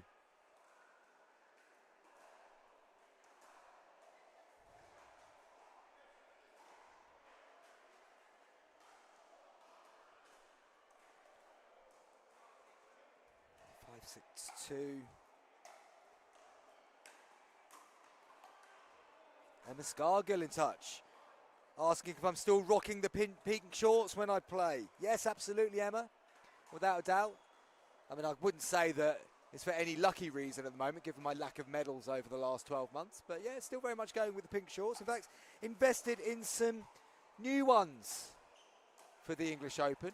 Slightly more vibrant pink, if you're interested. Good resets here from Evans, and it comes off well for them as Ancora nudges that one into the net. Timeout called by Ancora and Scott. And a shout out here for Willow 13 for Blar Gwent Pickleball Club, please. What other sport, and also asking the question, what other sports do you possibly play that you feel helps with your pickleball game? I think that's a great thing about pickleball, is that many different sports can bring things in. My background is football and cricket, and I tend to see the court as a bit like I see a football pitch, where you're looking for space and looking where you can thread the ball through to the strikers, maybe playing slightly further back in the pitch, and then also looking at how you defend the space as a defender. How can you keep the ball out? So I feel that generally helps a little bit. I do find in the cricket point of view, having soft hands and knowing when to leave a ball has been personally quite useful in pickleball. But also the people that play badminton, the people that play squash, the people that play tennis, the people that play table tennis. All those other sports with rackets are very, very useful coming into pickleball, of course. But then even down to things like volleyball, where you have to get so low to reset, so low to spike the ball, brings good different bits of technique into pickleball, because it is such a multifaceted sport. Anyway, we're coming back in at 7-6-2 for Evans and Williams. Williams drives that one long, so after the timeout, they get the ball back in hand straight away, and Cora and Scott. Thank you for the questions, folks. This is good. It's the level of interaction we want here now that I'm on my own. Makes me feel like I'm not just talking into the pickleball black hole. Must remember there is a game going on as well. And it's Ancora who gets the point up to 7-7.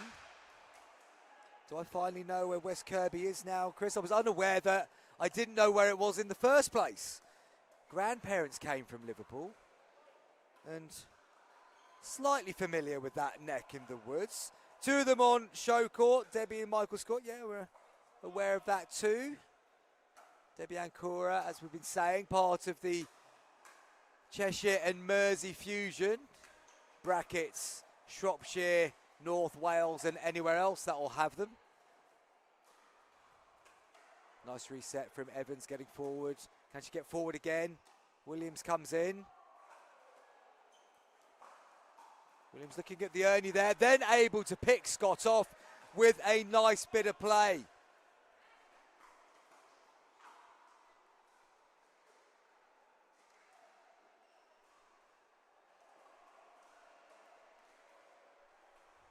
Oh, what have I done there? Oh, I've hit the wrong button. Going to go back and get these scores right. It's 8-7-2.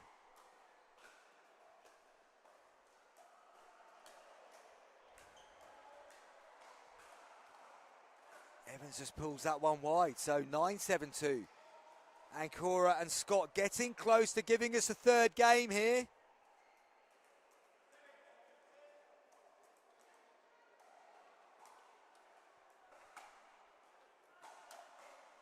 Good drive from Ancora, goes straight down the line through the paddle of Evans. They've got game point to take us to a third. Timeout being called by Evans and Williams. Going to leave Ancora and Scott hanging on game point. Good tactic, don't mind it at all. Just got to break that little bit of momentum. Just going to take a very short break and we'll be back with the final bit of game 2.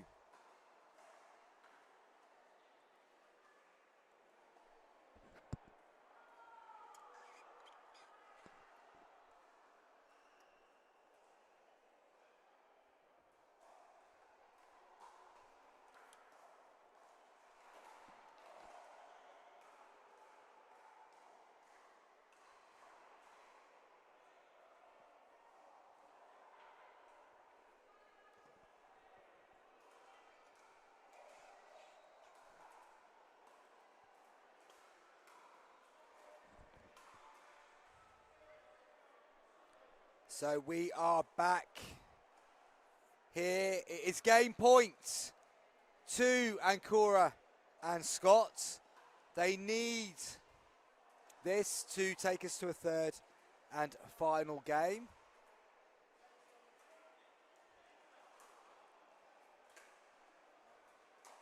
Scott with the drive. Goes for the drive again, bit of top spin as expected. Nice change of direction from Evans. They've had a bit of joy 3 times now, going to that outside of Michael Scott. They get the ball back in hand.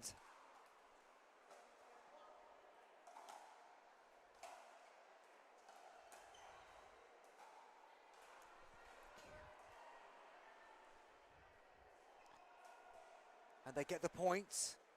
Shout out to the cafe team again here. They're amazing. I've just been waving the coffee please sign and they've responded within seconds. I would imagine it won't be too long before black coffee appears here. Ball's back in the hands of Ancora.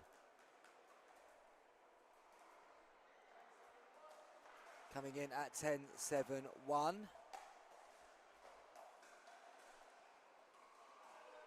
Second serve. They're not getting this game over the line yet. Second serve needed. It's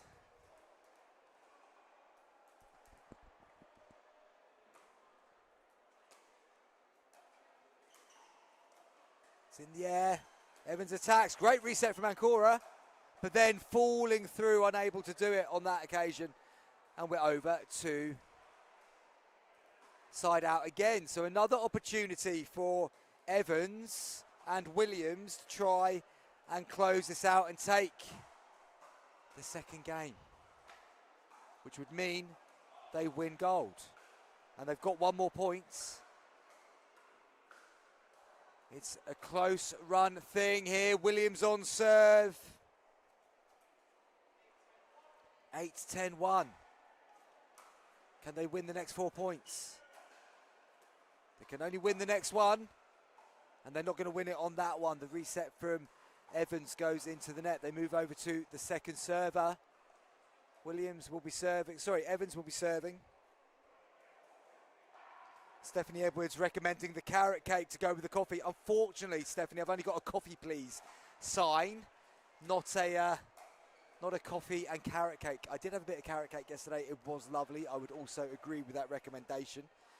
Back to Ancora. Can they close it out this time? Big drive. Williams sends it flying back. They still can't get the game closed. And once again, the service at the Wrexham Tennis and Paddle Club is fantastic. Kyria has come over with another black coffee. Absolute legendary work. So grateful. Thank you so much. Great shot from Evans, picking Ancora down on the toes. And they've survived again. Can they get closer? Scott comes looking for work in the middle. Williams resets brilliantly. Evans just a bit tentative on that one. Second server.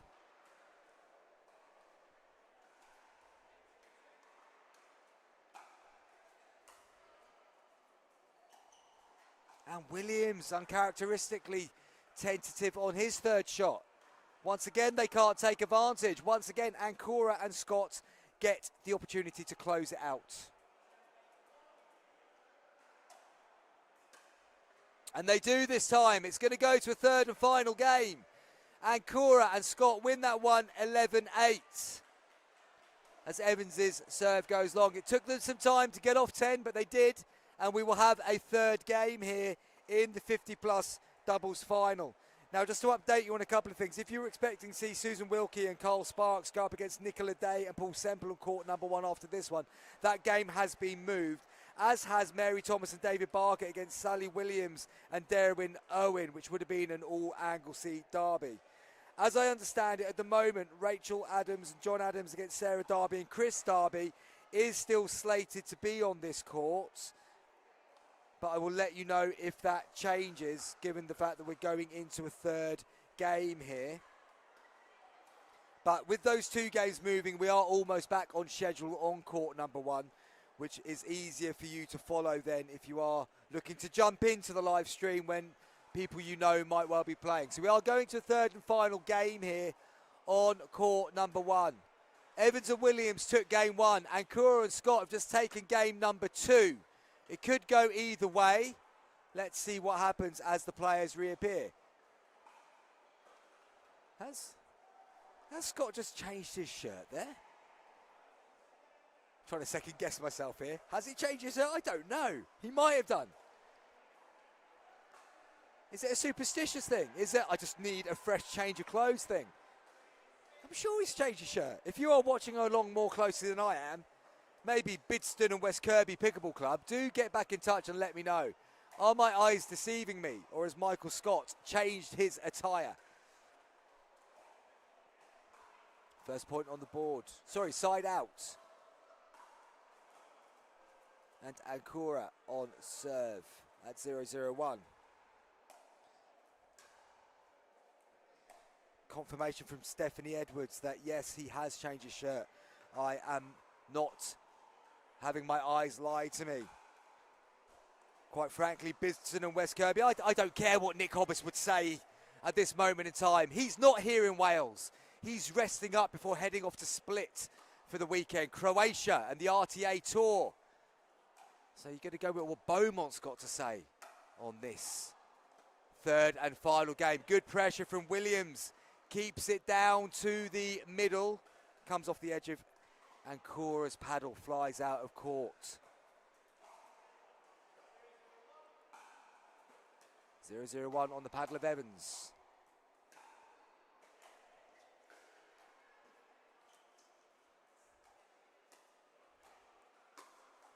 Yeah, good attack from Scott. Just goes across Williams. Moves over to second server. Neither team establishing themselves yet in this third and final game. Heavy slice. Evans gets a nice drop in though.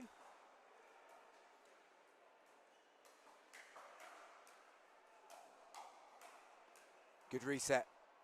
Lovely touch from Ancora. Good speed up. Really good point by all four players. Ends with Scott just rolling it down the line. Good play here. Sees the side out.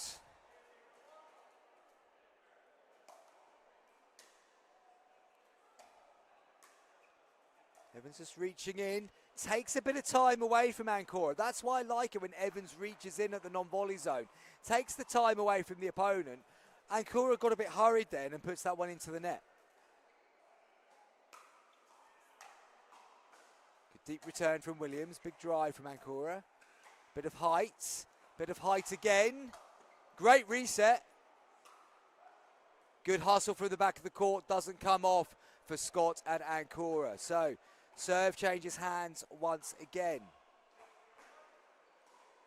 Back to 0-0-1. The team from Wales, ball in hand.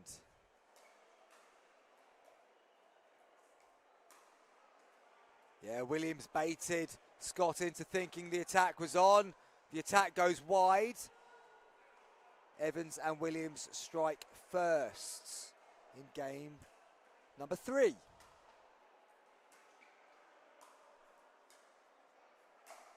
Good attack from Ancora, just that extra bit of pace made it difficult for Evans to reset from the baseline. 1-0-2.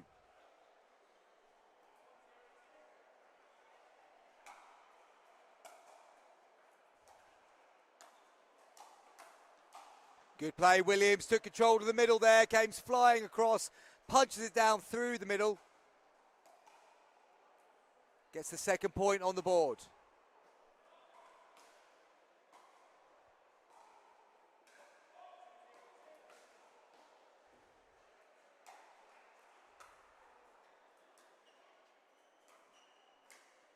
Reset, can they get forward? They can. Get forward again. Yeah, but then playing it from back at the court, which means the ball's a bit lower. That means you're going to go up. If Evans gets to that non-volley zone line and takes that ball earlier from a higher point, she can hit down. That's a good little 2-point run there for Evans and Williams. Gives them a lead. Nice angle from Williams. Scott goes on the attack, gets the net cord. Tries to attack again. Poor choice there from Michael Scott. Trying to put so much topspin on the ball from not a particularly high ball. Finds the net.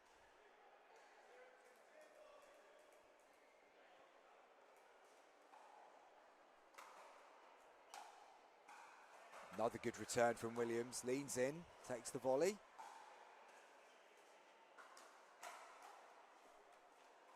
Good play again by Williams. He's matching the pace in the middle of the court at the moment. Non-scoring side out. Evans and Williams again, opportunity to take real control of this third and final game.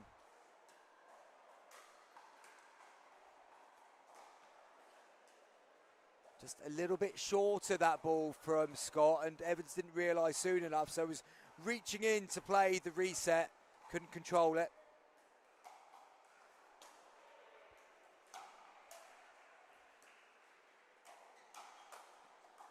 Williams has done ever so well. He's still going, and he comes out on top with a point. Really good play by Tony Williams. Flying from one side to the other, then got balanced enough to keep the attack going.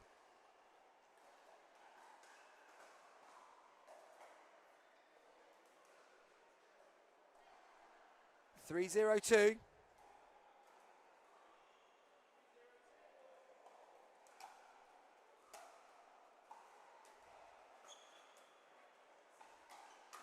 Good attack again from Williams. Scott chops into the net.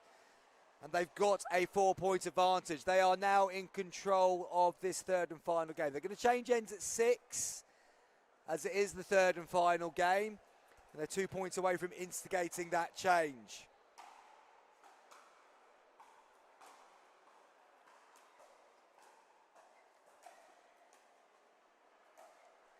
Ancora takes it out of the air. I like that from Debbie Ancora, not letting the ball bounce, reaching into the non-volley zone, taking the volley. Side out.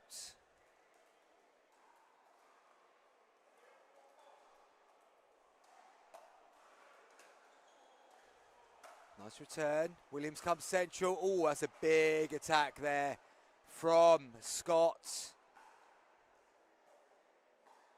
They get a point. Williams immediately put his hand up by way of apology there. I don't think he did a great deal wrong, but Scott was just on it in a flash. Steps back on that one, as does Evans. That allows Ancora to get her body weight forward and get on the attack first, and it works out for her. Just got to be careful when he's stepping backwards, because if you're stepping back, they might be leaning in, and that means they've got the time advantage.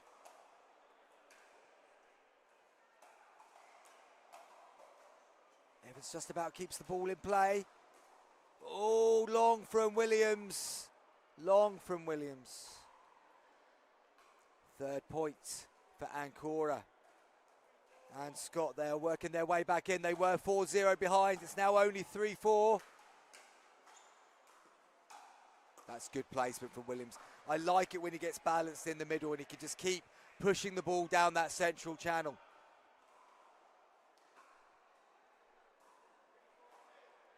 Second server.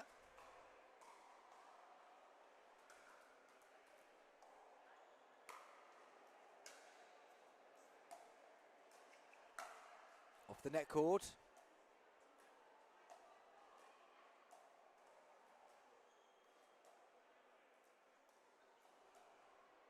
And Cora just loses out in that straight dink battle. And it's a side out. So Evans and Williams at 4-3-1.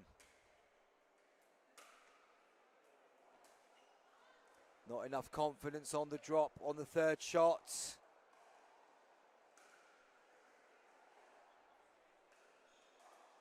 Important to keep the mechanics here. Can't let it start to fall away. Points picked up. Good serve from Williams. Forced the error on the return.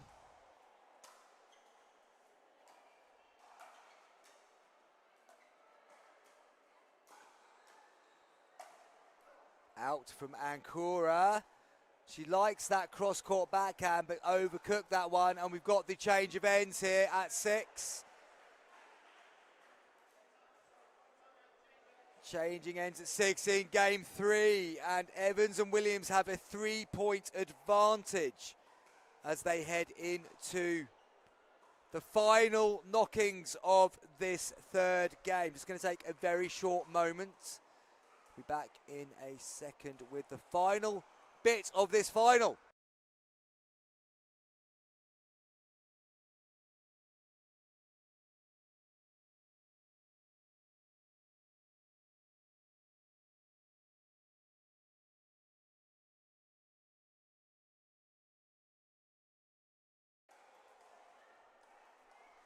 So the ball's in the hand of Tony Williams, and 6-3-2 when they reappear. And Cora and Scott, they've just got to try and resettle, get their composure back, get the ball bouncing in the non-volley zone, but also not be as passive as they've started to be, but then equally not be as aggressive as they've been in the wrong moments. It's such a tricky balance, not to be passive when you should be proactive, and not to be aggressive when you should be controlled.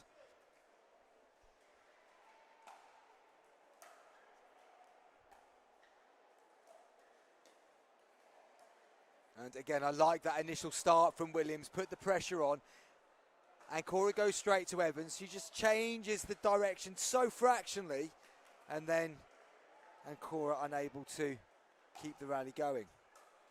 Good serve. Can they come in? Opted not to drive. That was going out from Evans. She's played it, and it goes into the net.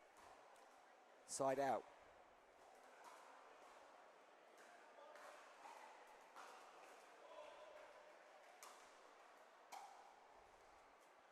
Big drive from Scott. Evans pushes it to the back of the court. Well dealt with, Susan Evans.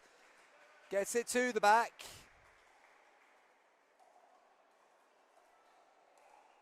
Second server, still a 4-point difference here. One game apiece. Good serve from Ancora. Missed return.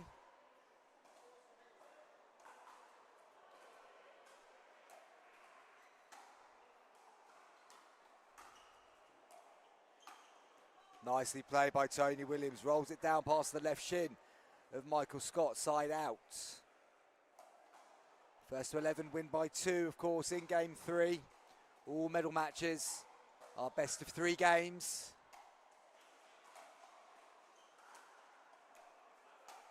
Good attack from Williams again, just chicken wings. Scott to the right hip.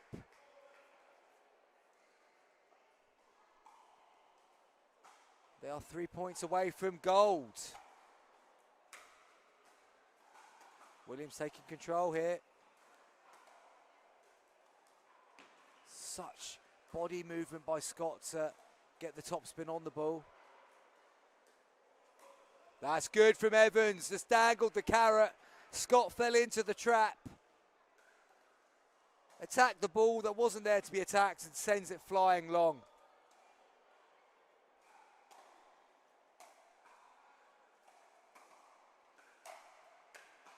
Good work by Evans from the back of the court. Can they move forwards? Williams also does it. That's a good angle from Ancora. Oh, it's still there. No, it's just gone up and out of the court. But good defensive work from Williams.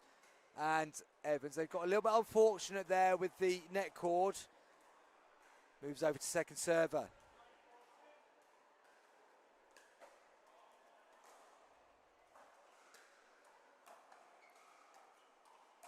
Oh, Ancora's missed the volley at a crucial time. We have gold medal points on the board.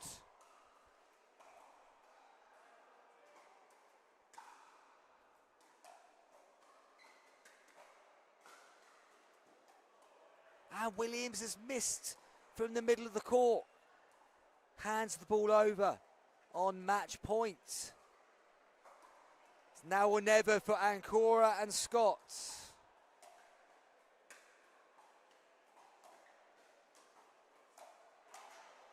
Williams goes for the big attack. Misses. 5 points difference now. They can only chip away one at a time, of course, but that's what they've got to do. Ancora, rather than leaning in like she's done so many times, let that ball bounce and just lifts it into the net. Second server.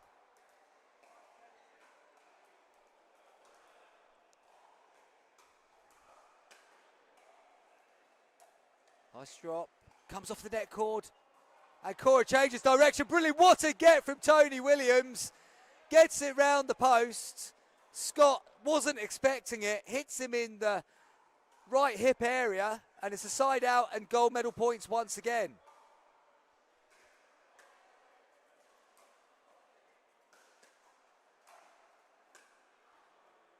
Evans just taking that from a volley on the baseline.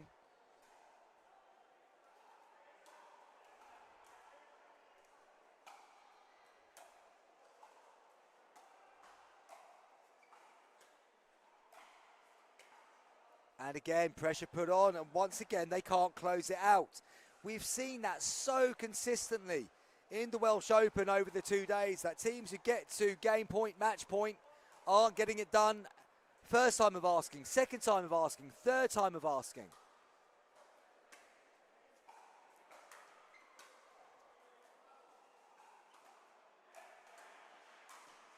Good attack by Scott down to the right shin bone of Susan Evans. They're still hanging in there. They won't believe this game is done and dusted yet.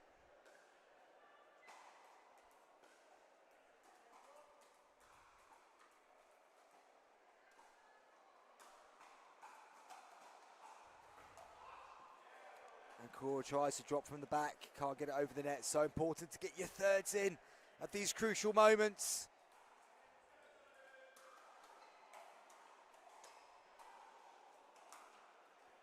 And speaking of which, Scott's rolled his into the net. He's handed the ball back over. Surely Evans and Williams aren't going to have another non-scoring side out on match point. They're not. They've done it. Drop from Evans goes cross court. And Cora leaning in, just nudges it into the net. Another cracking final here. Goes to the 3 games once again. And it is the Welsh team of Susan Evans and Tony Williams who take gold medal in the 50+ competition. Cracking effort from Debbie Ancora and Michael Scott. They gave it absolutely everything, but it wasn't quite enough to get it over the line. But they can be very pleased with their day's work. So look over to top left of my screen. I just think the bronze medal match has come to an end as well. Can't tell who's won it because I didn't see the last point, but Finney and Finney against Thomas and Cherry, that has just come to an end as well. Hopefully we'll be able to bring you that result sooner rather than later. And that concludes the 50+ and 60+ 4.0+ brackets for the day. We're going to be moving on to some 50+ and 60+ 3.5 pickleball. Once I've just had it confirmed what the next game is that is coming up, I shall let you know. But in the meantime, just go and grab yourselves a little drink. We're going back to group stages now, so we'll have knockout pickleball again at the end. We should be back in the next few minutes.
Tell you what, guys, the games are coming thick and fast here on Show Court.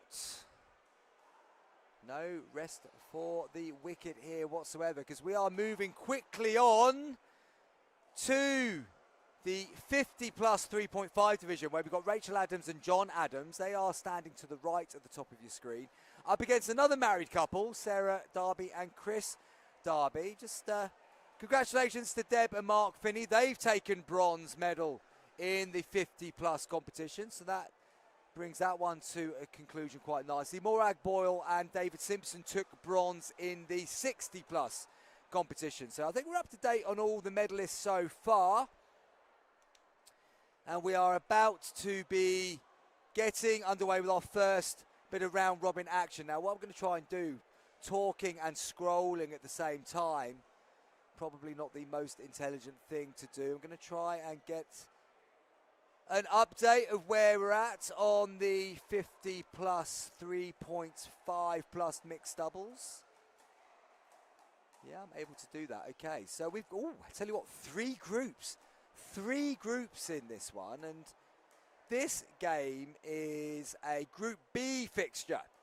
And at the moment, Nguyen Liu and Wing Yu top the table with 2 wins from 2. Judith Sylvester and Neil Cunningham also played 2 games, 1-1, lost 1. Rachel Adams and John Adams 1-1, lost 1, as have Sarah Darby and Chris Darby. They've also 1-1, lost 1. The top 2 from each group are going to go through to a knockout stage. So this is a must-win for both the Adamses and the Darbys. And that knockout stage will be 2 teams, probably with the best records, will go through to the get buys to the semi-finals. Everyone else will go into a quarter-final draw. So as I say, important here for Adams and Adams, Darby and Darby, to get their second win, which they will need if they are going to go through.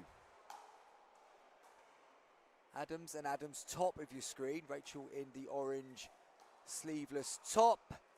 Her husband John in the dark blue. Now, John Adams, one of my favourite pickleballers, as we said. John and I played our first English Open together back in 2024 at the 3.0 category, and we got all the way to the final where we were beaten by Chris Wilson and his partner. But genuinely, I love playing pickle with John Adams. I would really enjoy more men's doubles with him, but due to work commitments, he's not been able to play as much pickleball as he would have liked over the next couple of years, and at the moment he's doing very well in the 3.5 division, whilst this idiot is still believing he can compete at a category or 2 above that. Mind you, the way my duper is going, I might be joining John in a 3.5 competition in the next few weeks. Who knows? Up against The Derby's all in white. They're going off to the left of court. And it will be the Derbys who are serving first. So let's have some 3.5 pickleball for the first time in the Welsh Open. We are underway here. Derby on serve.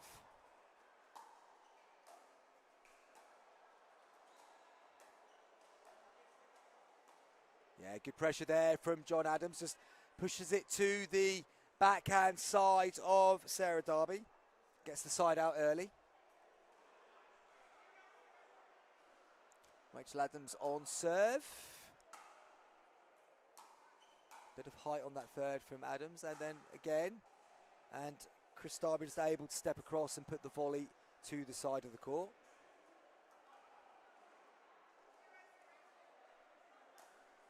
0-0-2. Oh, that's well played from the Derbys there, because Rachel Adams went on the attack, and rightly so. The Derby stood tall and just put it through the gap.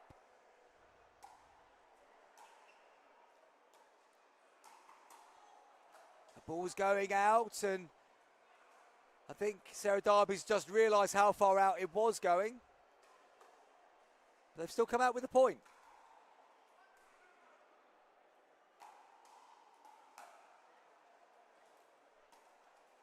Third shot into the net.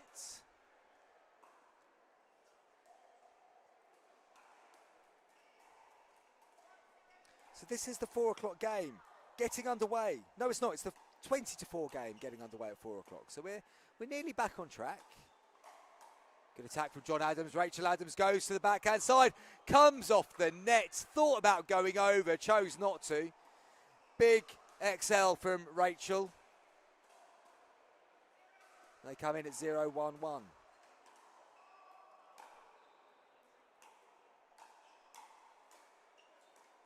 Bit of scoop there. Oh, that's nice. Oh, but then unable to follow up. Good approach from Rachel Adams. Ball just lifted. It was there for the attack, but just found that net in the way.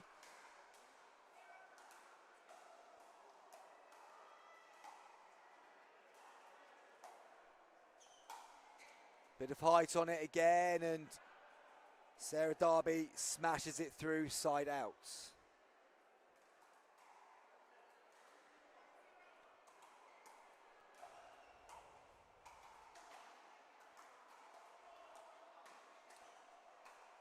It's a little bit short on the ball there, Sarah Derby, second server.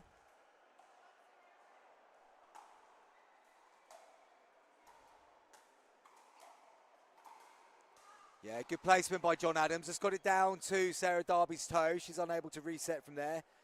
So side out, and another chance for the Adams to get on the board.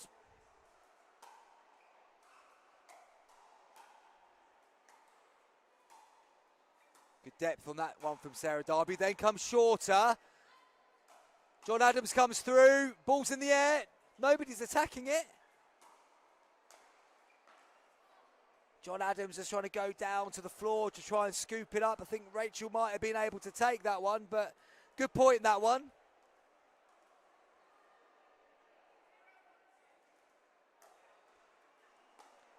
Just realising that for the first time in a long time, our camera has just frozen. So just going to get the camera back alive and well for you. Hopefully I'll pick that up quite quickly.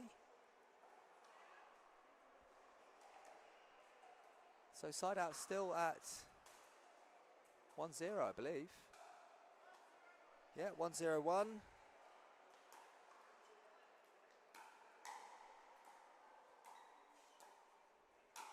Good attack from Rachel Adams, right down to the toes of Sarah Derby.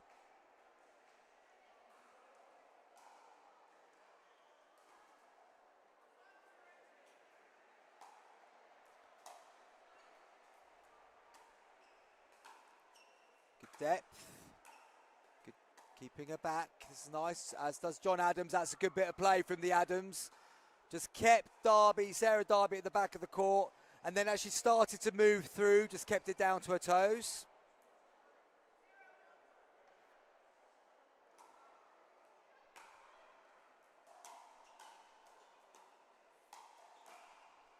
Yeah, good shot down to the toes of John Adams on that occasion.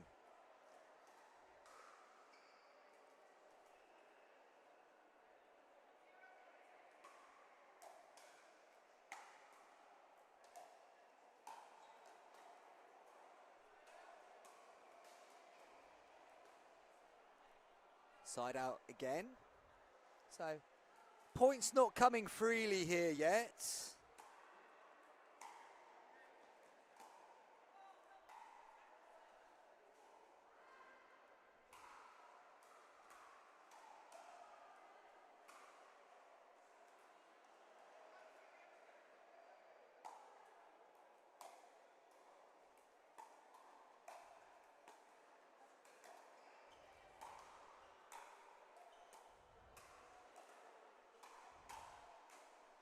John Adams goes on the attack, and we do have a point. So, Chris Darby serving, first server.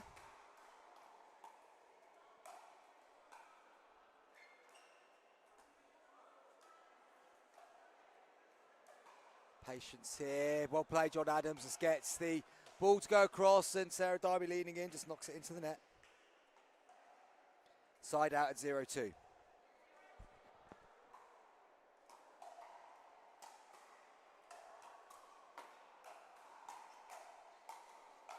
defence from John Adams. Done really, really well, but in the end, somehow the Derbies come out on top of that rally. Good work by John Adams there, getting on the attack, unable to turn it into their first point.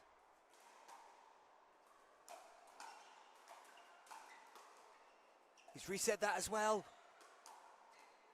And they do have their first point of the game.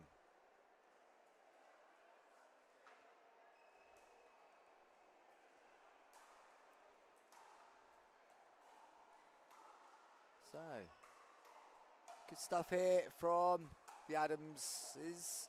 Equally good from Derbies. Adams goes down the line and suddenly 1 point becomes 2. And we have a tied game.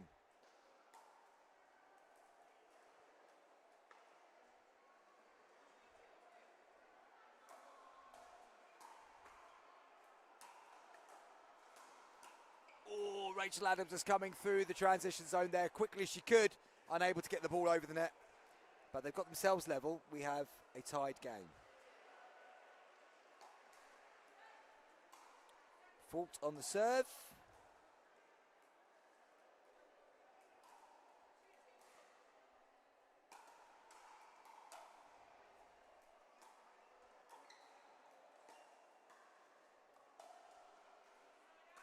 Side out, non-scoring side out. Chance for the Adams family to go once again. Yes, I did just call them the Adams family. That was disappointing. I'm hanging my head in shame. That's such a lazy comment. Good drive through the middle by the Derbies.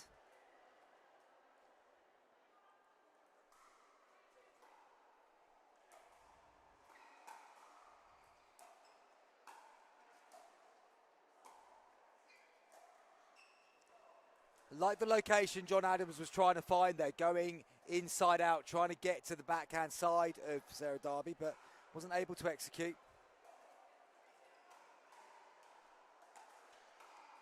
So another non-scoring side out. Points still not quite flowing for either team.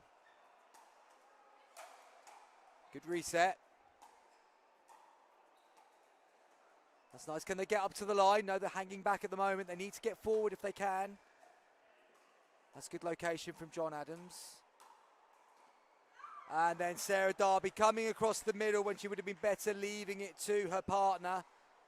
Flicks it into the net.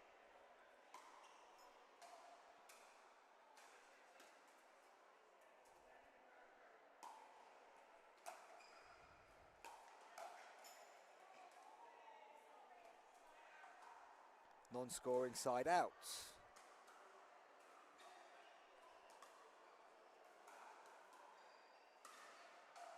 So neither team really taking control of this game yet. Still time though to go on a run. That's a nice return from Chris Darby. Adams then just caught near the baseline, possibly going long. Try to reset, just nudges it wide.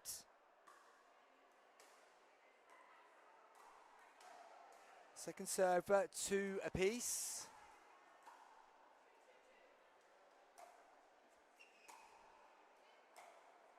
Yeah, nice return that from Derby. Just got John Adams having to run through the transition zone, looking to then play the third shot on the move. Another non-scoring side out. Just out there from Sarah Derby. Second service, still on 2s.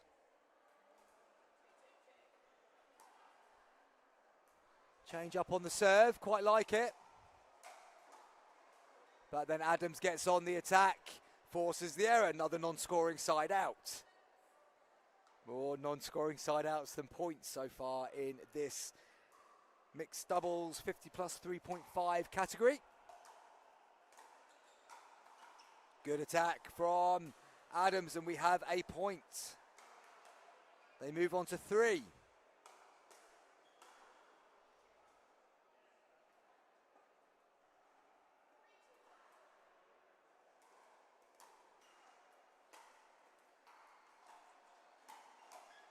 Oh, it's off the net cord. And again off the net cord, but this time falls the side of Adams.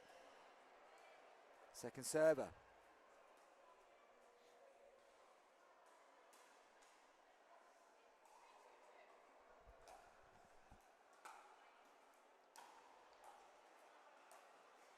Retrieved. Good work by John Adams again. Can they get balance? Can they get up?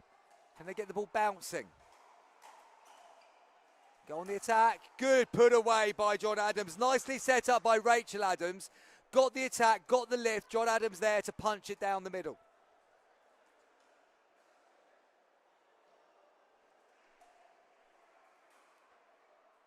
John Adams on serve, 4-2-2.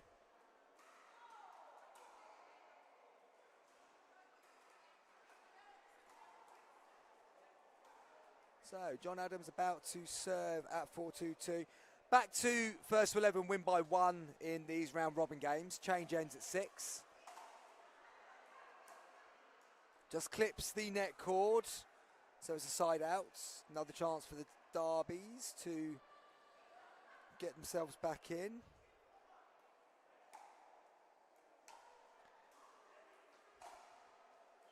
Shout out to the YouTube watchers. I can see quite a few of you. High numbers today, this afternoon. Do keep getting in touch. Tell me what you've enjoyed so far in the Welsh Open. Continue the questions. I don't mind the questions. Oh, Adams there getting low, trying to put the volley away, puts it into the net.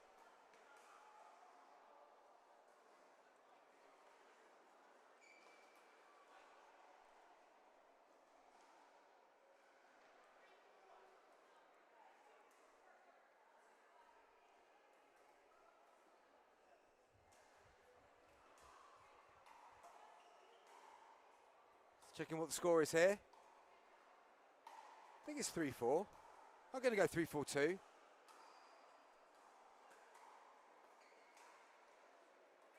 Oh no, it was a side out.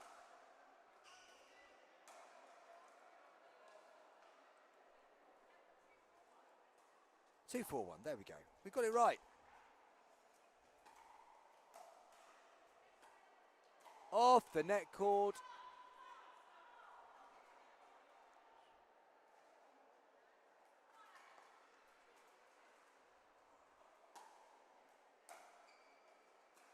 There's the drive. Good work by Rachel Adams. Right back down to the toes. That's a nice counter there from Rachel Adams. Gets the side out. Derby's have to be careful, not giving too much air to the forehand side of Rachel Adams. She's got a good forehand counter.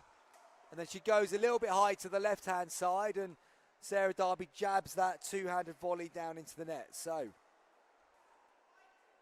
3-point advantage for Rachel and John Adams. That goes long. They're going to instigate the change of ends. So, Rachel and John Adams lead 6-2 here on show court. Took a bit of time to get going this game, but now it's into a bit of a flow, and the points have started to run a little bit more freely for Rachel and John Adams. Sarah and Chris Darby just taking some fluids on board. They're going to reassess their game plan, I would imagine.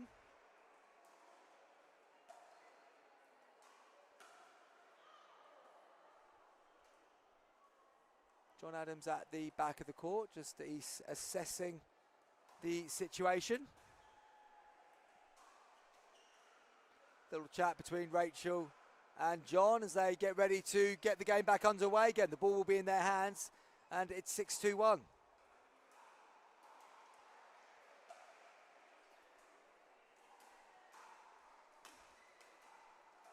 So, Rach Adams.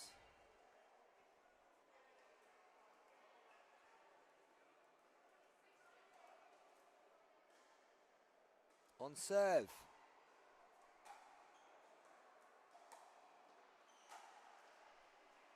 Good attack from Sarah Darby to the outside wing of John Adams. Moves it over to second server.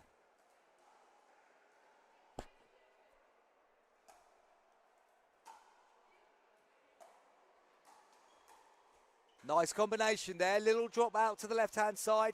Stays central. Rachel able to attack. Moves them on to 7. It's one thing to really try and watch for in the 3.5 category. If you can start playing patterns rather than shots, then you win many more points.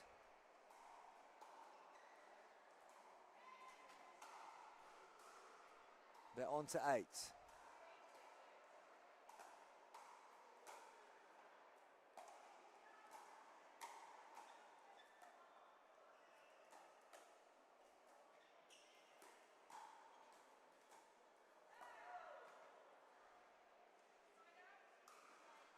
So it's a side out. That's a good little run there from Rachel and John Adams.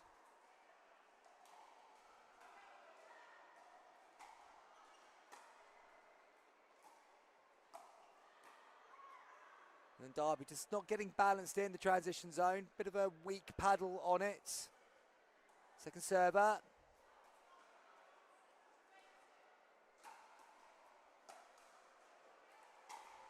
Nice drive, nice drive from Sarah Darby. She lets out a cry of pleasure on that one, and understandably so. She's ripped that one down the outside wing of Rachel Adams.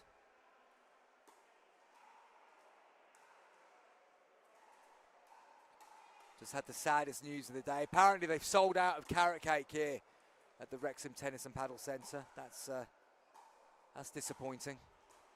Was looking forward to a bit of an afternoon carrot cake, but I didn't get on the case early enough. Good attack here again from Sarah Darby. She's pleased with herself once more. They've halved the deficit to 8-4. Or 4-8, I should say. But Darby just needs to calm herself down there a little bit. Got a bit excited on that serve, missed it. Gives the ball back to Rachel Adams.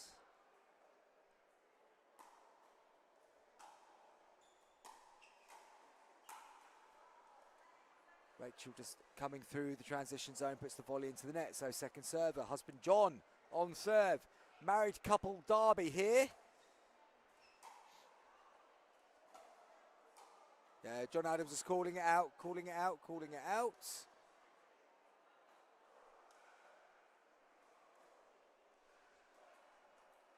Early call from both players.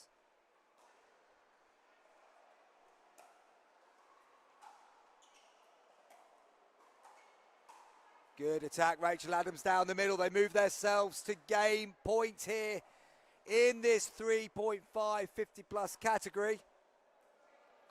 They are on the verge of their second win of the afternoon.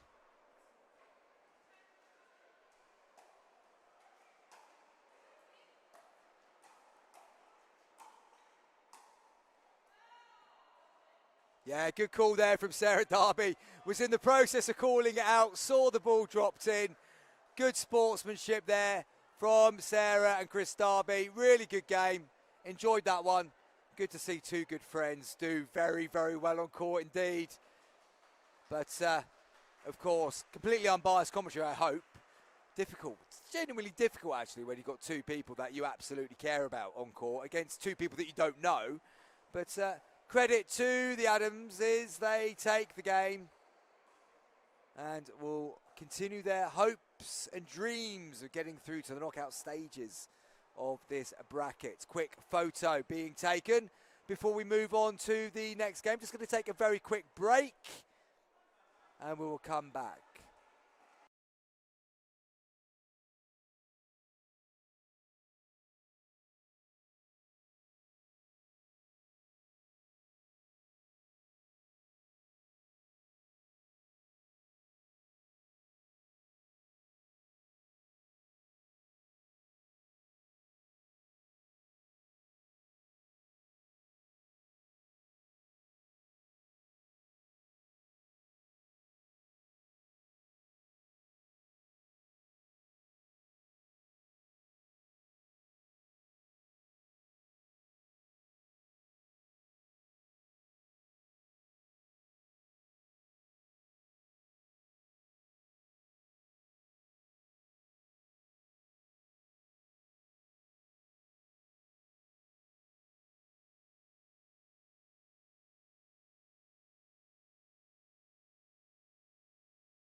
Hello folks, back here on Show Courts at the Welsh Open. What have we got for you? Well, let me just work out what we have got for you and I'll bring you up to speed. I do know that it's Helen Herniman and Daryl Falk against Lorna Mitchell and Paul Mitchell. And this is the 60 plus 3.5 division, so we've moved on to that category. And there are 4 groups in play in this one. This will be the only round robin we bring you from. In fact, this will be the only 60 plus 3.5 we bring you today, because we'll be moving into the quarterfinals of the 50 plus category after this game, I believe. Again, the schedule's a bit fluid at the moment, so don't know for sure. So a bit of a one-off here for you, which makes giving you the context challenging, should we say, challenging. All I do know is that Lorna and Paul Mitchell, who are in the black tops, they have lost all 4 games so far. They're up against Helen Herniman and Daryl Falk in the white tops, who have won 2, lost 1. Top 2 from each group do go through to the quarter-final stages.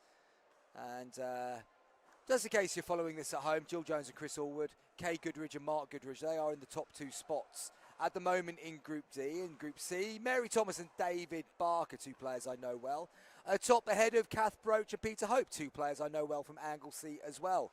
In Group C, in Group B, Tracy Povey and Phil Povey, Alex Drunicki and Harry Hodgson, they lead the way in Group B at the moment.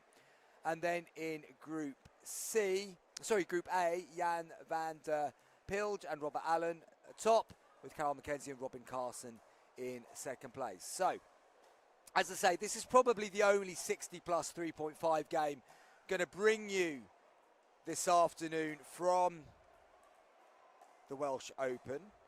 It's going to be getting underway again shortly. Players just going through their last warm-ups. So for Herniman and Falk, it's a must-win if they've got any hopes of getting out of the groups. For Mitchell and Mitchell, well, it's their last game of the day, and it's pride more than anything else.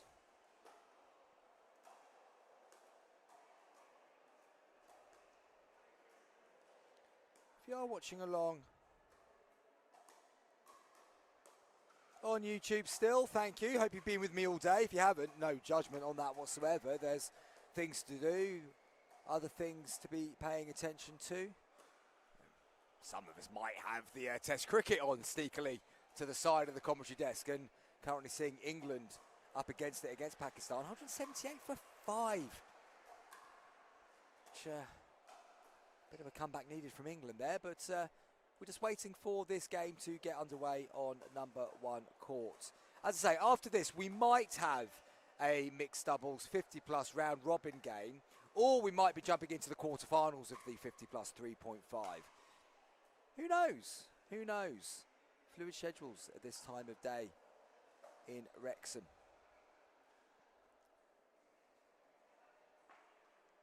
I'll tell you what, they want to get a hurry up in the 50 plus category. There's some groups that have only played 2 matches, and if we're going to the quarter-final stage soon, yeah, we're running a little bit late. Right, looks like we're getting underway. Herniman and Falk retreats to your left. They will be serving. It's going to be Paul Mitchell who's receiving. So he's going first. We're underway. Nick Armitage, what is Chris Beaumont's equivalent of the Nick Hobbs? It's showtime. Some commentators don't need catchphrases, Nick, I have to say. I prefer not to hang my hat on a particular catchphrase and feel the need to use it at certain times. I'd just like to do things in my own way. My favourite commentators of all time growing up, they didn't have catchphrases, the likes of Jonathan Pearce or who was the Northern Irish guy who used to do the football on BBC Radio 2 back then? Alan. I can't remember his name now, that's terrible of me, but the great Richie Benno. Good morning everyone, mate, or morning everyone might have been Richie's catchphrase, but that was just more a salutation really, wasn't it?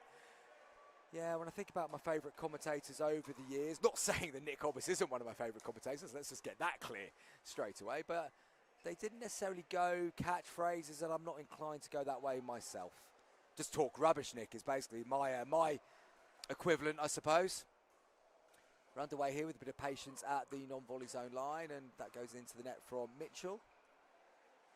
Ball goes over to Herniman. That's 0-0-1.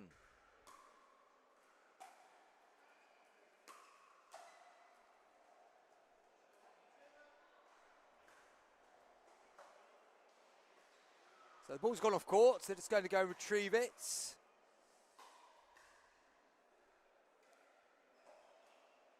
Alan Parry. No, it wasn't Alan Parry, Nick, actually. It wasn't Alan Parry. The Northern Irish guy. I'm gonna have to Google this whilst we're in play, which is unprofessional of me, but I won't be able to commentate on the game until I've found it out. Let's have a look. I'm going to find out it wasn't Alan after all that. Alan Green. There we go, Nick. Alan Green. Yeah, the great Alan Green. He was a senior football commentator on BBC Radio 5 Live for over 45 years. Well, that can't be right because BBC Radio 5 Live isn't 45 years old. But yeah, he was certainly one of the ones that I listened to a lot growing up on the radio. Used to love sport on the radio. Probably prefer it still to watching it on TV.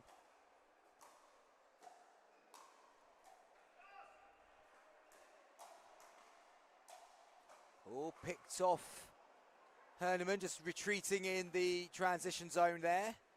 Ball to the chest.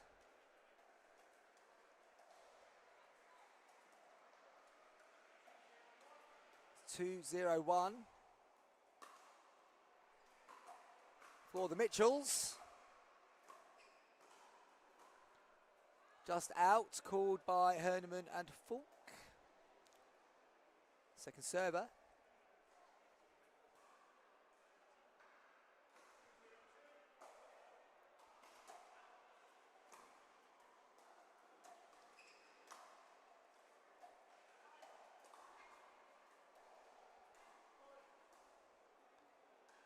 Another commentator that I do like their good work, Jeff Lemon, the Australian cricket commentator.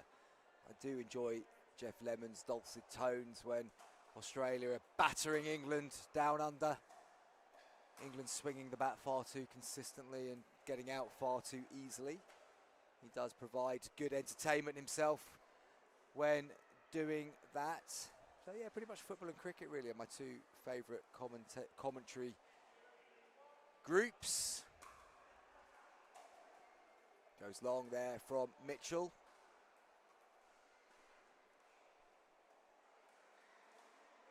So it's 1-3-1. Just trying to keep up on the score here as this game keeps moving.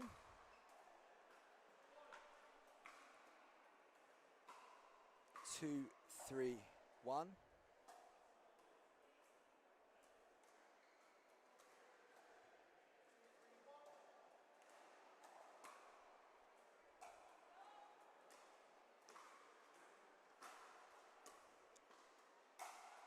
Yeah, good put away there from Mitchell. Plenty of height in that ball, and he was able to attack. Puts it to the outside wing of Darryl Falk. Moves over to second server.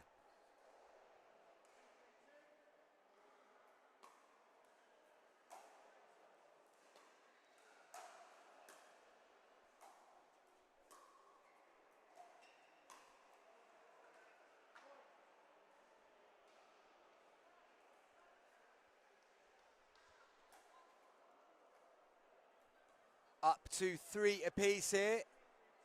Falk on serve, backhand serve. We've seen a lot of backhand serving here today, has to be said. Matt Brindle pointed that out on commentary a little bit earlier on, or in the YouTube comments, I should say. Particular trend of day 2 at the Diadem Welsh Open.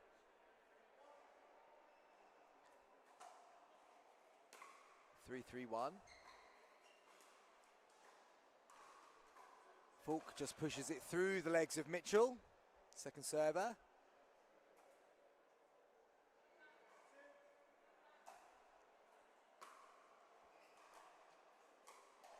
Nice push to the back of the court by Falk. Lorna Mitchell lifts it, and again lifts it. Lifts it out. Non-scoring side out.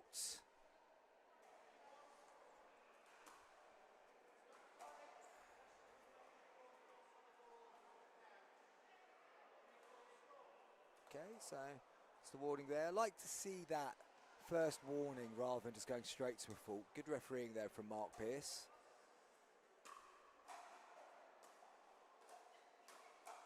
Good attacks. Fault goes on it. That's gone long from Mitchell.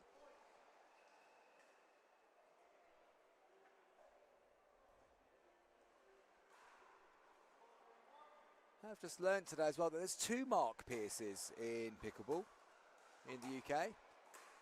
One who is more Telford based, and then Mark, who is refereeing here today in North Wales.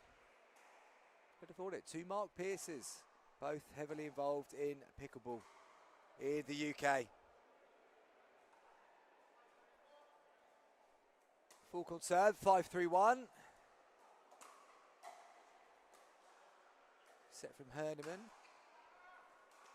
Falk goes long, second server. Played a bit of pickleball with Falk and with Herneman at the Welsh Festival a month or so ago, back in Bangor. Some enjoyable moments on court.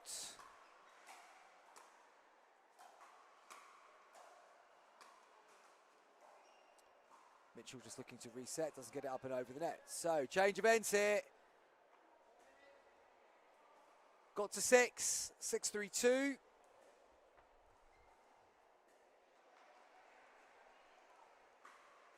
And for Mitchell and Mitchell to get their first win of the day, they need to turn this one around. For Herneman and Falk, well, a win here keeps them in with a shout of getting out of the group, getting themselves into the quarter-final stages.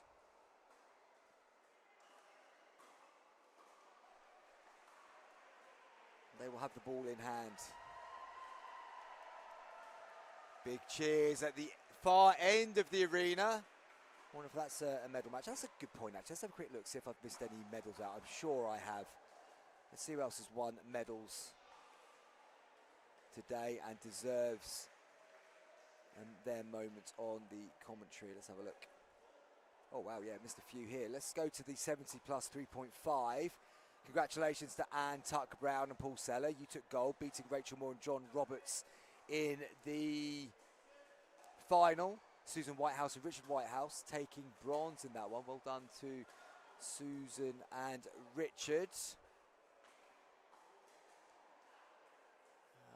Gold medal here for Nia Owen and Richard Meadows, 2 players that I've been working with in Anglesey. Congratulations, Nia and Richard. Delighted with that for you. You've beaten Ruth Whaling and Tom Penn in the 50 plus 3.0.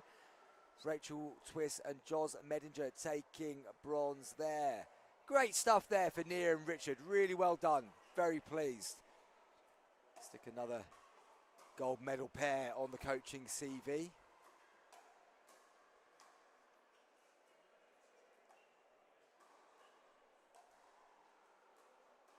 Patience from Falk and Herneman here. Ball's lifted, that's what they were waiting for, gets to put it away. Second server. 3-7-2.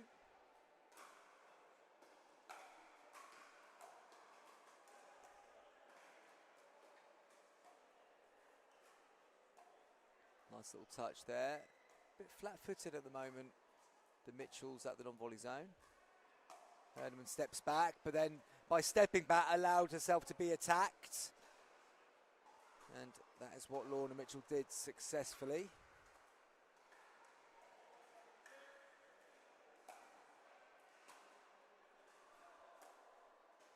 Stepping back again. Oh, spun up, comes off the top of the net, goes back.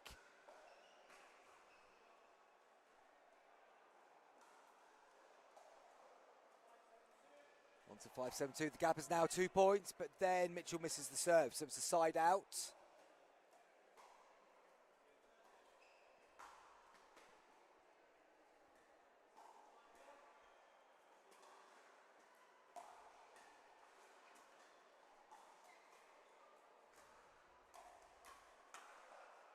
Good put away there from Helen Herneman. Height on the ball again, but she stayed poised, punched the ball through the middle. So good time to get the serve back. 8-5-1.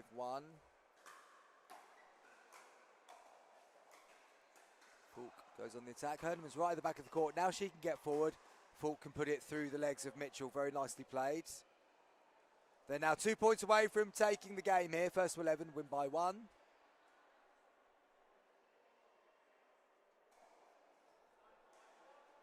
Nine 5-1 is the score. Good drive.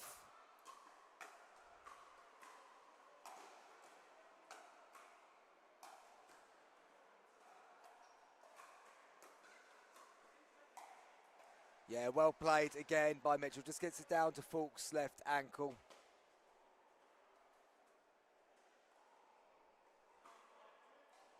So 9-5-2. Herneman on the drive, little tickle off the net from Lorna Mitchell. Gets the side out. They get another chance to try and narrow the gap a little bit more.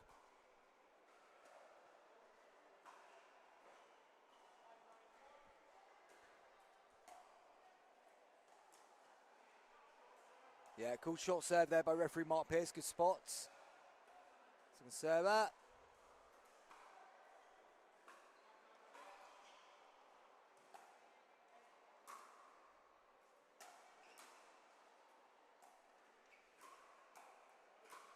Yeah, good attacks from Herneman. Just too much height on the ball from the Mitchells.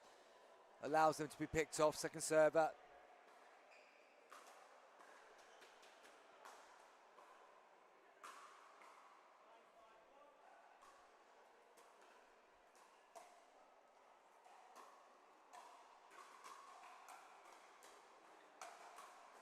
Yeah, again, bit of height on the ball. One thing you're noticing in the 3.5 division, balls are going over the net a lot higher than you see at the higher level. So any 3.5s watching, the more you can take the ball from a lower position, don't take the ball so high above the net. That's going to make it easy for you to keep the ball going over the net lower and leave you less likely to be attacked.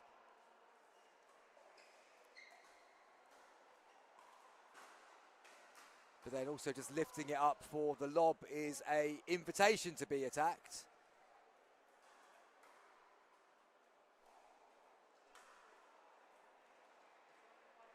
And we have game points at 10-5-2.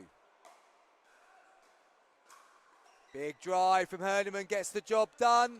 That's victory for Herneman and Falk. They've beaten Mitchell and Mitchell by 11 points to 5 here in that 60 plus 3.5 division matchup.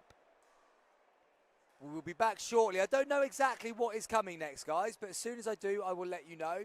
Don't go too far away. Maybe keep this on in the background whilst you go and do a couple of things. And I'll give you a shout when it's time to come back for the next match.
And without further ado, folks, we are moving swiftly on.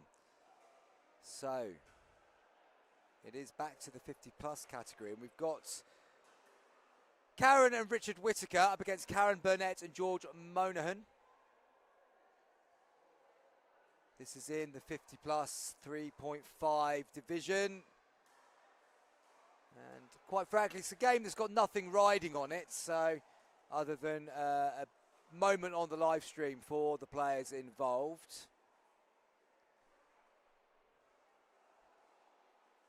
Monaghan and Burnett, well, they're currently bottom, having lost all 3 of their games. This is their final group game. As it is for Whittaker and Whittaker. They've won 1, but that won't be enough to get them out of the group, I wouldn't have thought, given that Butcher and West have a very positive points difference of 17. So it is Whittaker and Whittaker to the right of the screen at the moment. Monaghan goes down to the right of your screen. From America, George. I believe he lives in the UK, here at the Welsh Open. Cam Burnett, his partner in blue. So nothing riding on this game, really, other than a bit of pride for both teams. And then after that, I believe we will be moving into the quarterfinals of the tournament. At the moment, Fielding and Green, Wilkie and Sparks have qualified from Group C.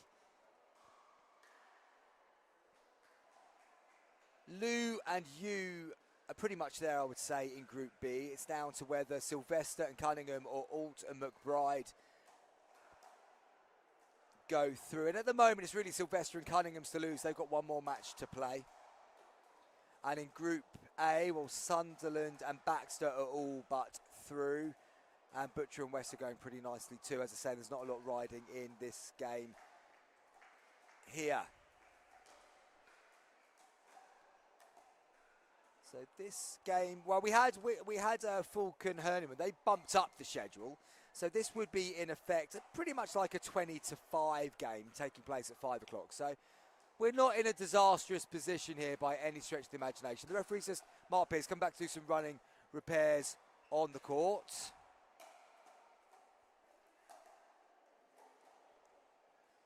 And once that has been done, we'll be underway.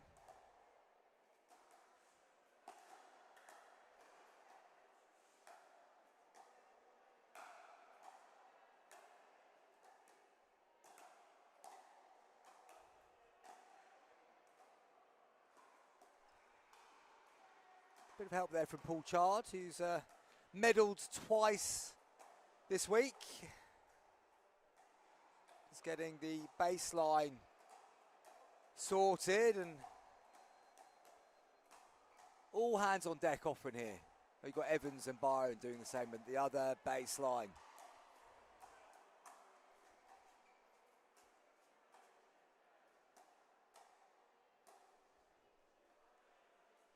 Once that is done, we'll be getting underway here in this group game.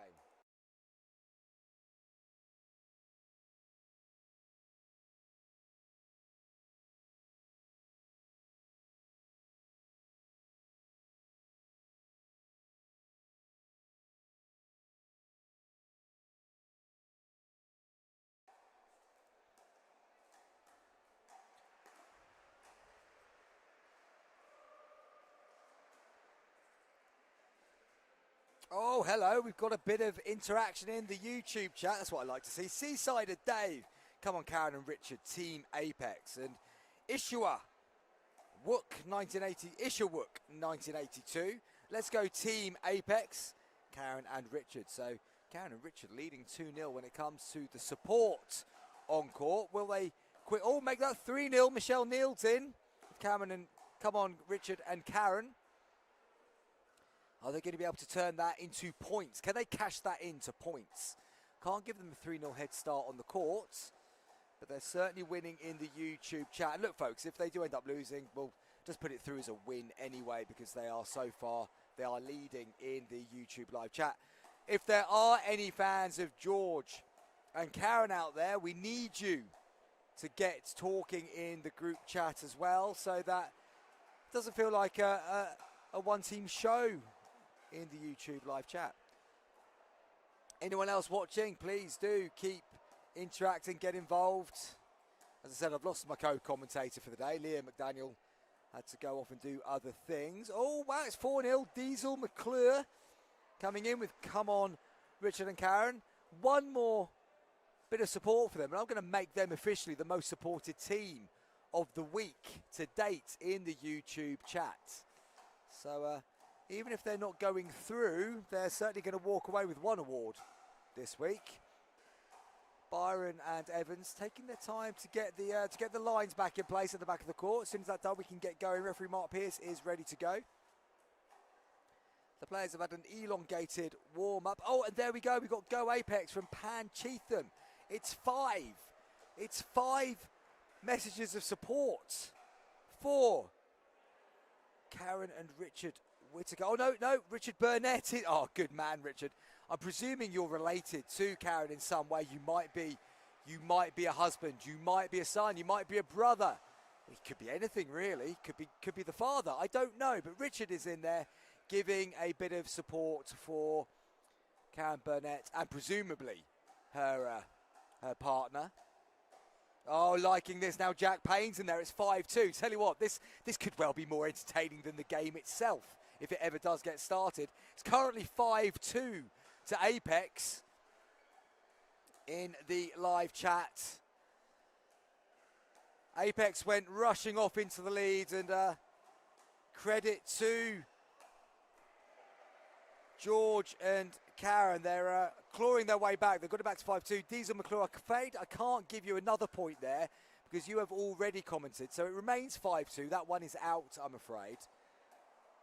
It's a little bit annoying that we had quite a lot of time between games and now we are having the courts relayed. Where were you when we had a 20-minute break earlier? We are desperate to get going on this one because we want to get on to knockout pickleball pretty quickly.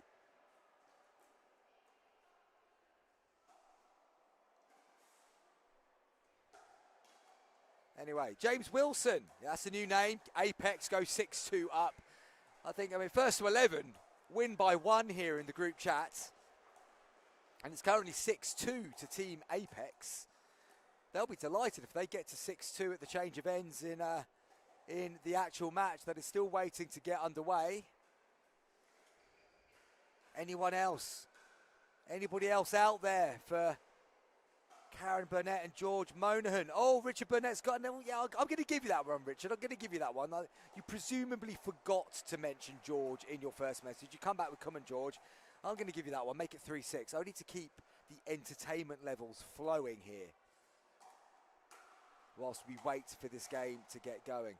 I'll admit, this probably isn't the greatest bit of commentary that you've had in the weeks over. Maybe it is, and if it is, that's a bit of a worry.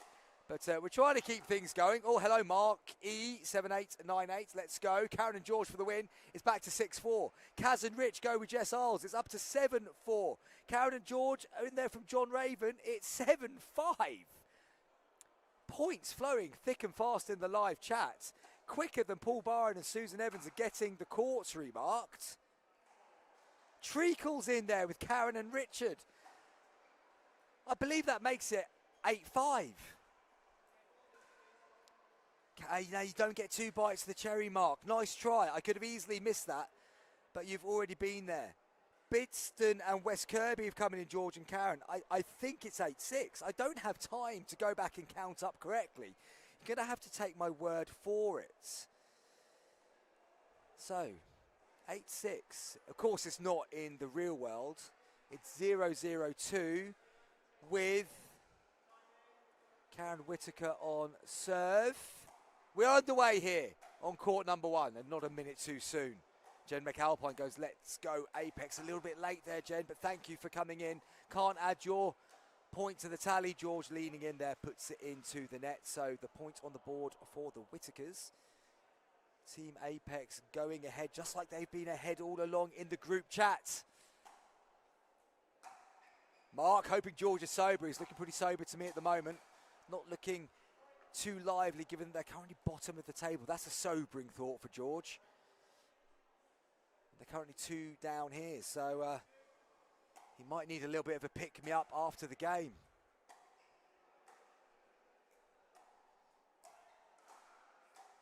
Big fan of suggestions that players might have had a drink or two before coming on court.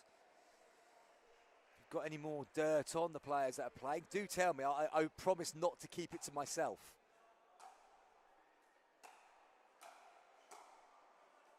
Oh, Burnett just taking her eye off the ball there, and 4 points quickly on the board for the Whitakers.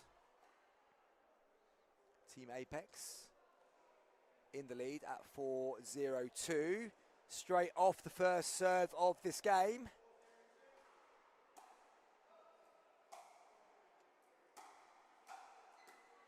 Monin just gets the ball down to the toes of Whitaker. They do get a side out.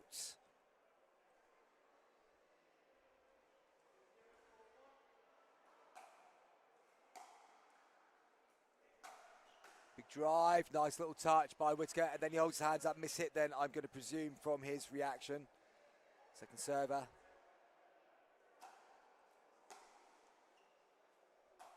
Up goes the lob.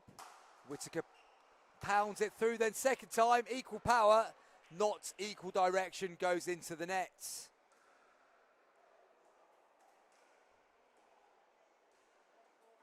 Burnett and Monahan have a point on the board.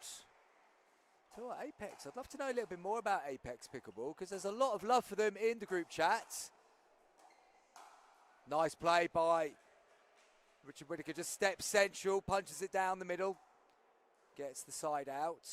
Yeah, if you have got time to update me on the Apex Pickleball story, someone, that would be good. I'll drop that into the commentary. Nice drive by Richard Whitaker. You might have to be quick though, guys, in fairness. You might have to be quick. They are racing away with this game. They are 5-1-1 up. Change ends at 6. Nice cross court. Yeah, good shot there from Karen Burnett. Just goes to the outside. Harry Payne.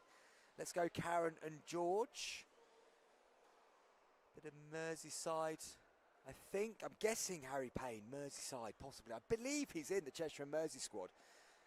And one of our younger players, if it is the Harry Payne I'm thinking of, Monahan just puts that return into the net. We have a change of ends at 6-1-2. Whitaker's just tapping paddles with their opponents. And do update me on that Team Apex story if anybody can. I would imagine what's going to happen now is we're going to have several people at the same time all entering with the knowledge. Rosalind Ridings, come on, Richard and Karen. Hello, Rosalind, like to see you in the chat. We played a tournament together, mixed doubles in Liverpool a couple of months ago. That was good fun. Rosalind, no doubt, in the Northern League as well, which starts in October. So it is 6-1-2. The ball is in the hand of the Whitakers.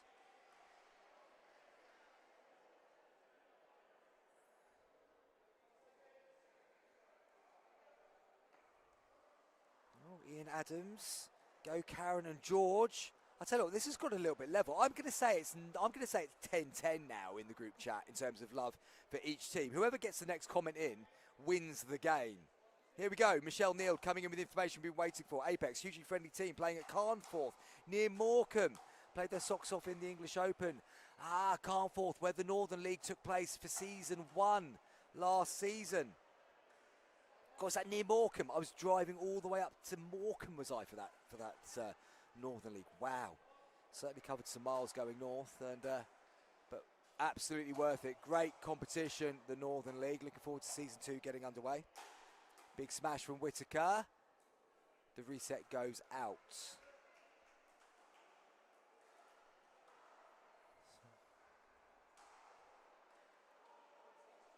So it's 1-6-2.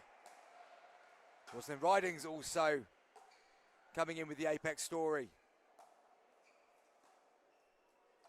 Danielle, Nathan, Ian Shaw, my doubles partner from the English Open. Didn't realise he was so involved in Apex. I should have known that, really. I could have come in prepared. Side out. 6-1-1. Big drive. Monahan puts it back into the middle of the court. And then Burnett gets it down to the toes of Karen Whitaker. Goes over to the second server. 6-1-2. Big Drive from Richard Whittaker. Then the drop. Just clips the net. So, side out again. Opportunity once more for Burnett and Monaghan to get closer to their opponent's score.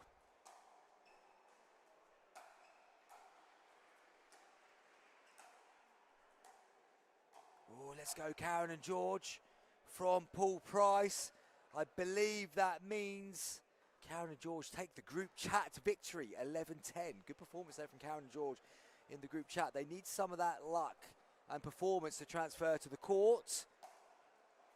Currently 1-6 down, but easily the best followed game of the tournament of the Welsh Open so far.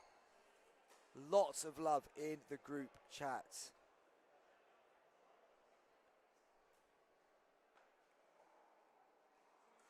So a point on the board, Karen Burnett on serve.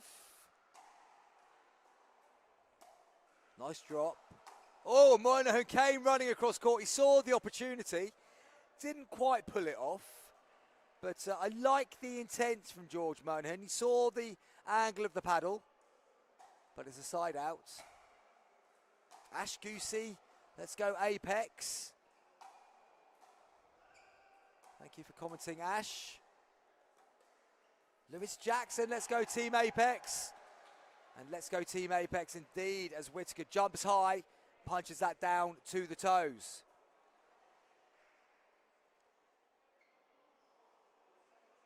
(7-2-1), nearing the finishing line. Bit too much height on that one. There's the drop. Whittaker uses the net. Moulton goes for a speed up. And then Karen Whittaker just pushes that volley into the net. So second server at 7-2. Michelle Neal back in there again. Karen and Richard. Getting the support. Getting the points. They're playing on. It was a call from Richard. I don't think Karen necessarily agreed with the call. Was the playing on. The point went on and it is a side out. Just getting the players the right way round.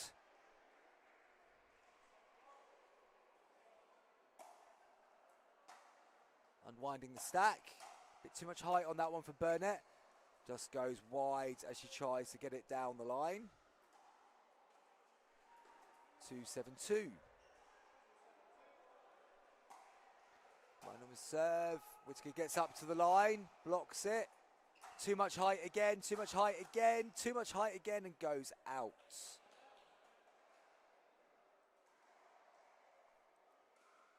And again, players at that 3.5 level. If you can get that ball bouncing on the resets, get the ball low so you can't be attacked again, that's the sort of thing that takes you from 3.5 to 4.0 pretty quickly, making yourself less attackable. You see in the 3.5 category, there's a lot more balls being attacked by both teams above the net, where you get those slightly back from the non-volley zone hands battles where the ball just goes a bit higher and a bit higher. It becomes a lottery, don't know which team's going to come out on top, and then eventually one team wins the points. 8-2-2. Nice cross court there from Karen Burnett. Gets the side out.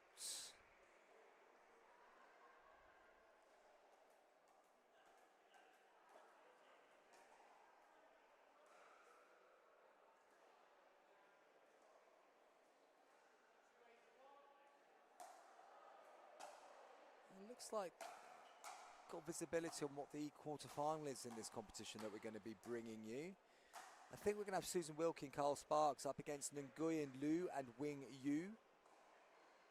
That's going to be the quarter-final. They'll be playing off for a place in the semi-finals, logically enough. 2-8-2. Again, height. Again, put away.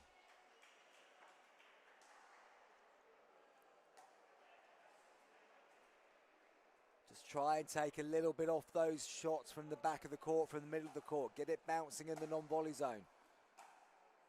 We see again a ball being able to play higher than the net means that pressure comes back to you, goes down to your toes.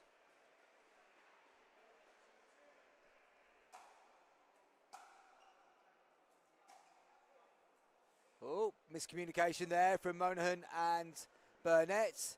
The ball drifts down the middle. Moves Whittaker and Whittaker onto 9.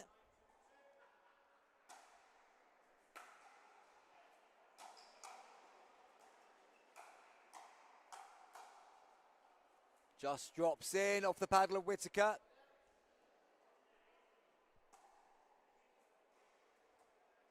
We have game points.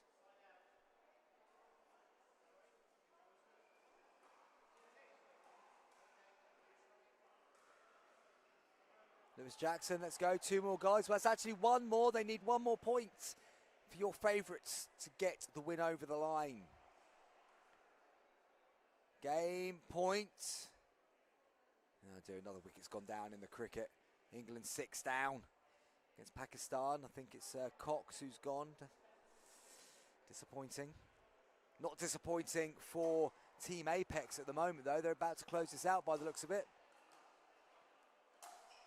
They do, as Burnett punches that one long, so it's point-game match for Karen Whittaker and Richard Whittaker. They will be delighted in the group chat. My notifications are going to be popping off like you wouldn't believe in the next few seconds, as the celebratory notes, I'm sure, will come flooding in. So, well done to Richard and Karen Whittaker. They played very well in that game. They get the victory. Don't know exactly what that means for them yet in terms of what their tournament looks like. But I do know that we've got Susan Wilkie, Carl Sparks up against Lou and Yu in the next couple of moments. I'm just going to take a short break whilst I go and identify the players coming in.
Well, it would be wrong of me not to then shout out the guys who are celebrating the victory.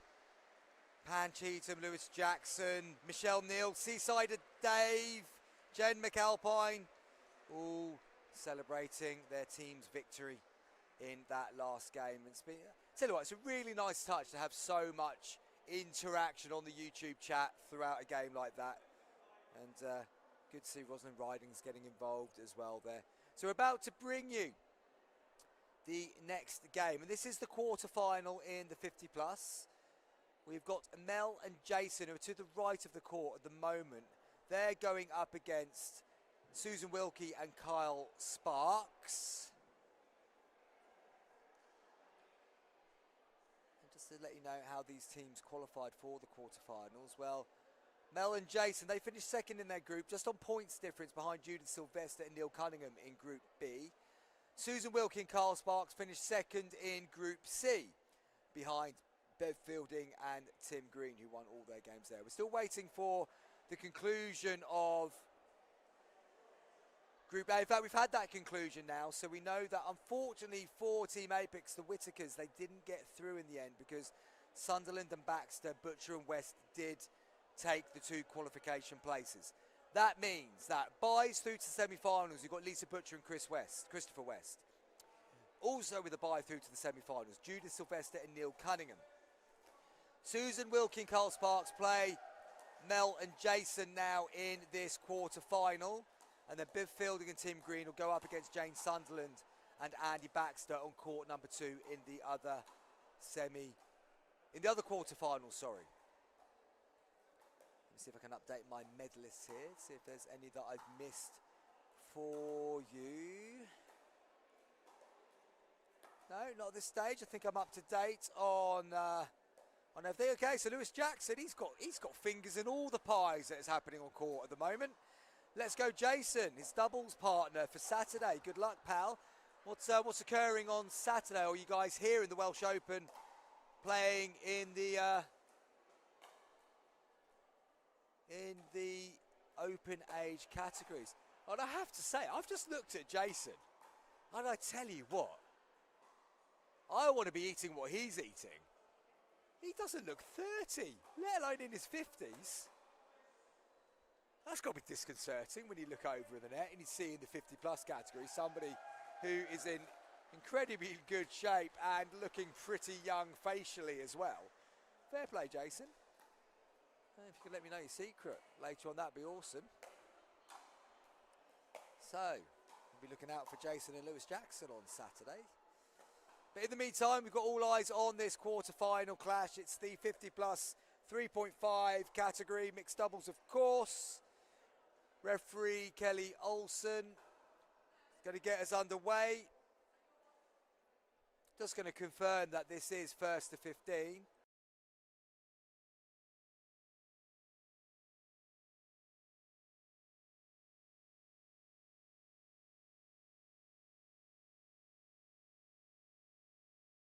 Yeah, first to 15, win by 2, and he doesn't look anywhere near 50. Agrees, Lewis. So yeah, you've done well there, my friend.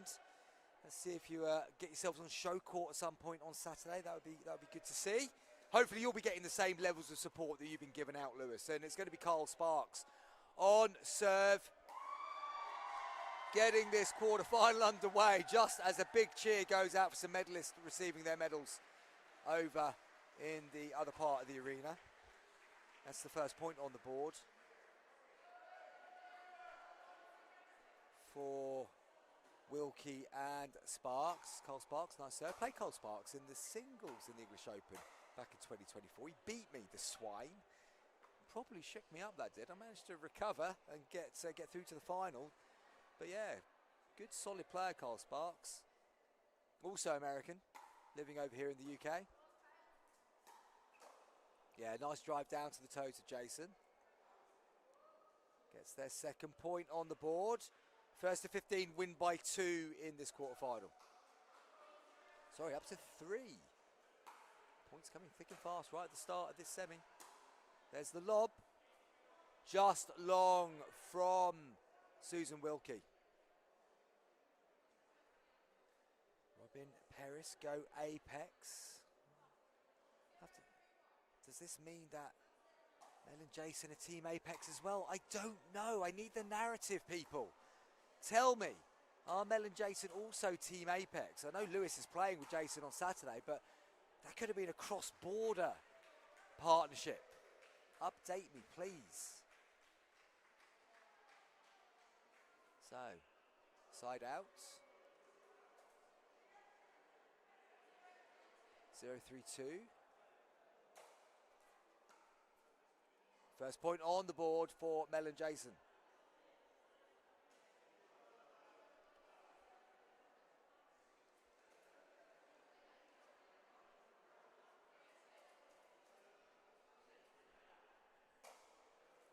Because of people waving at me from the far side of the court, I haven't got my glasses on. I can't actually see that far.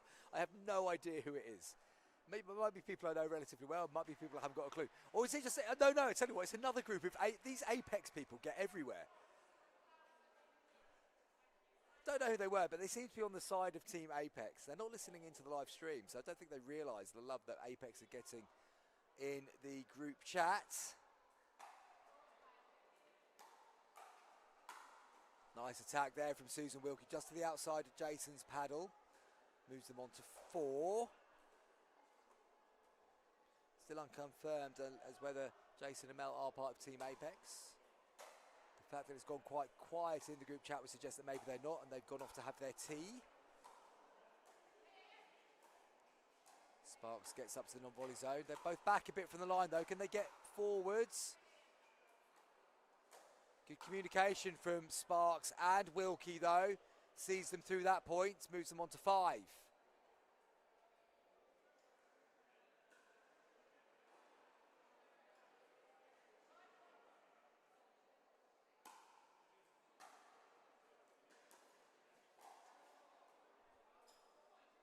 Called out by Sparks. Moves them on to 6. Quarterfinal getting away from Mel and Jason quite quickly here. Jason and Mel are members of Apex. Or is that aren't? I can't see. I've got a annoying notification thing in the way, which means I can't see all of Lewis's message. Jason and Mel started off with are, but that could have been aren't. I don't know. Jason plays down at Lee Pickleball Club. I've seen Mel at Wrexham a couple of times in some social sessions. Just nudges that one wide.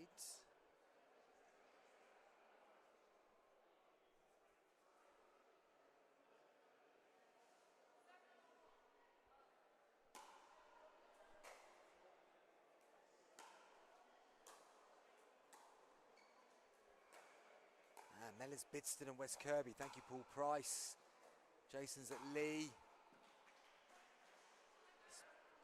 Sparks pushes it through. Change of ends at 8. I love how the plot becomes clear with the help of the followers in the YouTube chat.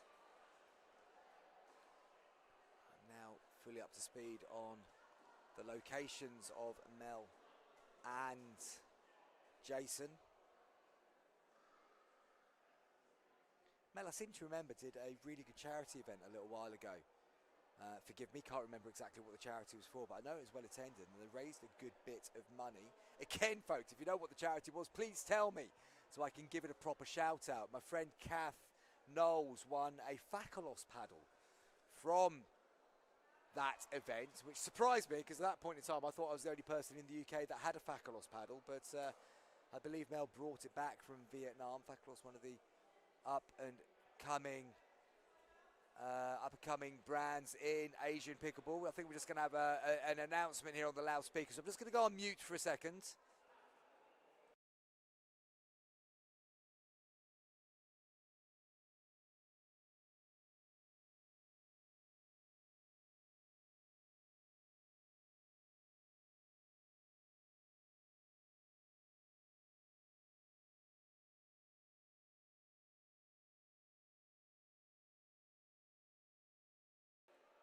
Nothing too concerning, folks. Some people who've just gone missing when they could be picking up their medals. They're hard-earned medals here at the Welsh Open, but they are not around right now to be able to pick them up.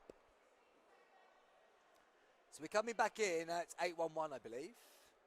This game's getting away from Mel and Jason quite quickly. They're going to need to find a way of changing the narrative.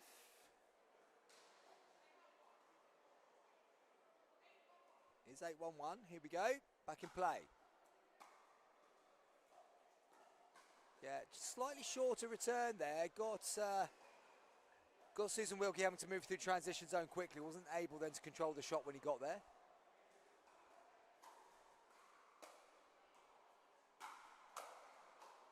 Nice reset from Wilkie. Sparks gets it to bounce as well. Bit of height that time and then not the best execution from Mel. Just leaning in. Thank you, Paul Price. I knew you'd come up with the goods. International Women's Day event held at West Kirby. Yeah, good stuff there. That was a well-attended event. Good money raised for a good cause.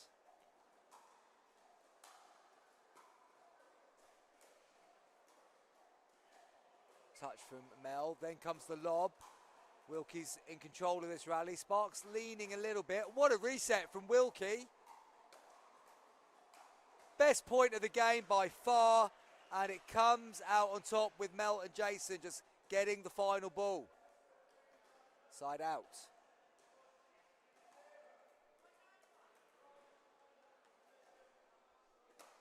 Big serve from Jason, but it ended up quite mid-court. Drive from Wilkie, lob from Wilkie, Mel's on top of it. Jason's there for the put away. Good defence again from Wilkie. And again, She keeps the ball in play. One more time, she lifts it.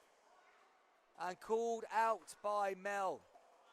Good defensive work by Wilkie. Just couldn't get that last ball to stay in. Go on, Jason and Mel, says Marcos Della. Or Della Macora. I hope I've got that right, Marcos. Marcos Della Macora. Cheering on Jason and Mel.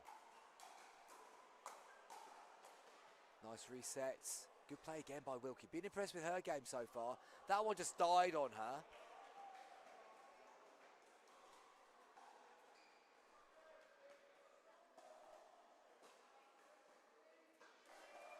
Moves up to...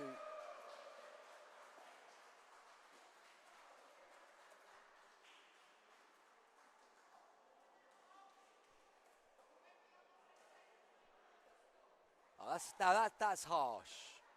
That's harsh by the referee. They just paused because of all the noise in the other side of the arena, just so they could. I'm not a massive fan of that decision, I have to say. I think there was good reason for the players just to halt there because there was a big cheer that went up. I think they have every right to just reset themselves and get focused in a quarter-final game. Out from Mel there.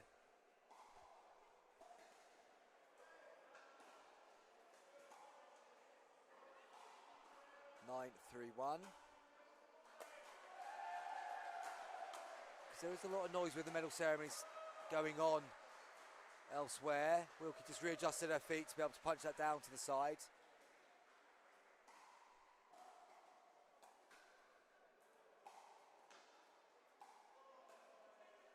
Ten 3-1, first to 15.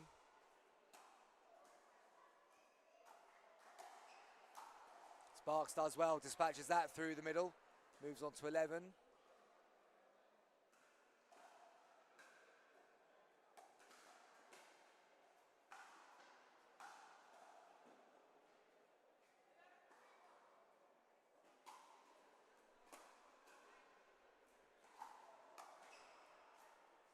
Sparks unable just to lift that back up and over into the nets. Moves on to second server.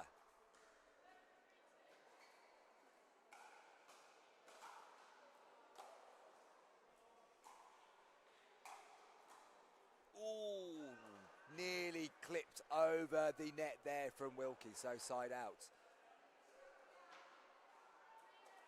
Important for Jason and Mel here to get some points on the board, get on a little bit of a run.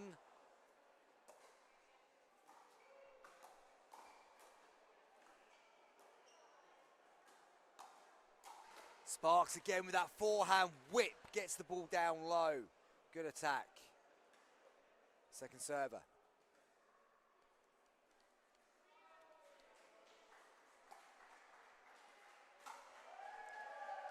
This time puts his return into the nets. So 4 points on the board.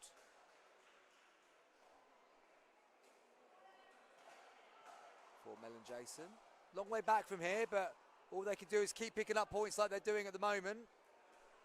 They're up to 5.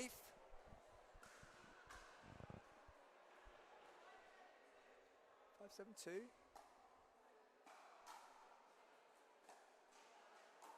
Sparks again with that wristy flick on the forehand, gets the side out by forcing the error.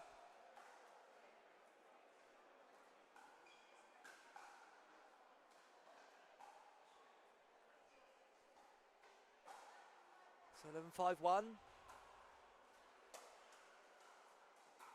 Lob goes up. Sparks went for the follow-up, put it through. Will I be commentating at the Amber Valley tournament pool price? Rumour has it, if James Horn can match my contract demands, my rider and all those other things prima donnas are supposed to come up with for such big events, then yes, there is a chance that I will be second, third, maybe fourth choice commentator on the bill at the Amber Valley tournament. I'm also going to be playing in that as well. Going to be having a go in the mixed doubles with Gail Ems. Looking forward to that. And I've been paired with somebody in the men's the day before as well. I'm not sure if that's been officially announced yet, or I might be stalling for time. No, I don't know if it has been officially put out there or confirmed, I should say. as to who I'm playing with in the men's on the Saturday.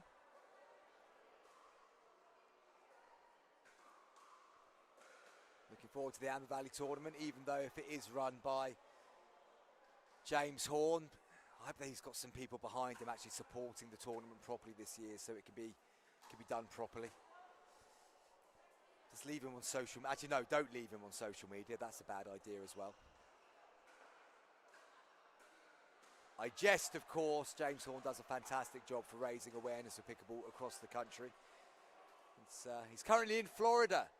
Messaged me the other day. I'd love to say he was being complimentary about my commentary. I don't think calling it Mickey Mouse was entirely to do with. I think he's at Disneyland, Florida, with his wife and children, his many, many children. But yeah, James Hall does a fine job with Amber Valley, and all of the Amber Valley crew do well to not lynch the guy for some of the stuff he puts out on social media about them. Some good friends in the Amber Valley crew.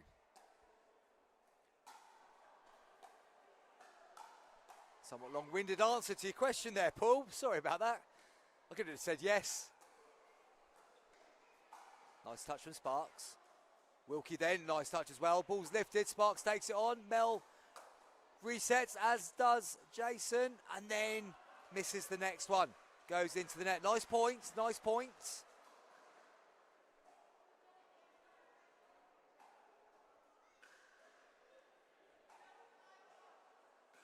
11-5-1.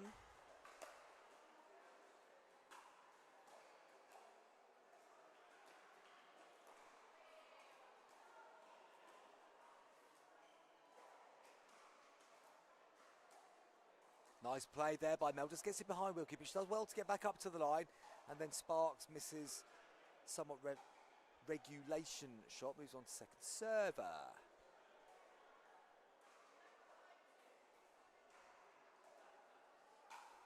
Paul, don't look forward too much to watching me play, my friend. The trick for me in that tournament is to get a couple of good partners. Gail M's absolutely exceptional.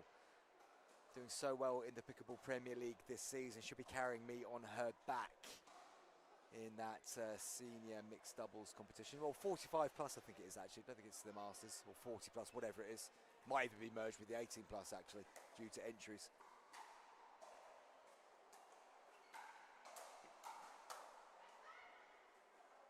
Just goes long.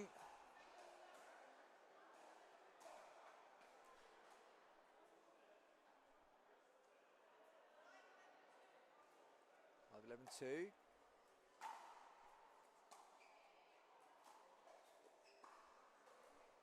It's Jamie Ridley-Smith I'm paired with in the men's. I've just been given the okay to say that. It is actually confirmed. It is on the docket.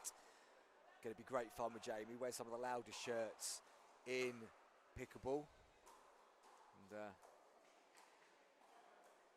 James did message me saying that means you've got to wear a NAF shirt to the event, and I did say, well, that's fine, James, can I borrow one of your Middlesbrough Football Club ones? That would be NAF enough, I think, to qualify.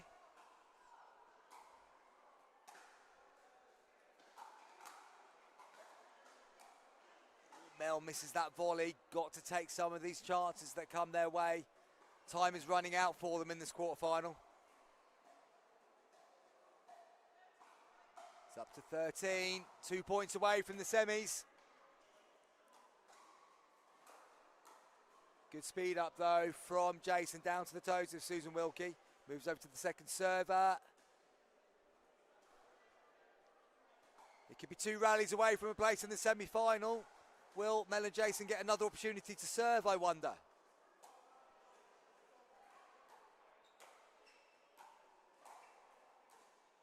Nice reset from Wilkie, moves forward, then leans in, didn't quite get close enough to the line. So they will get a chance to serve again.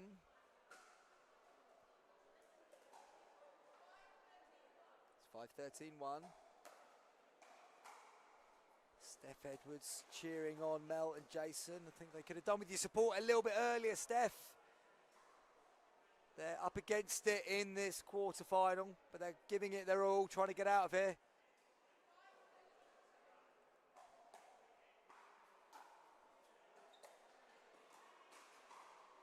Lift from Jason. Wilkie just trying to be cute at the line.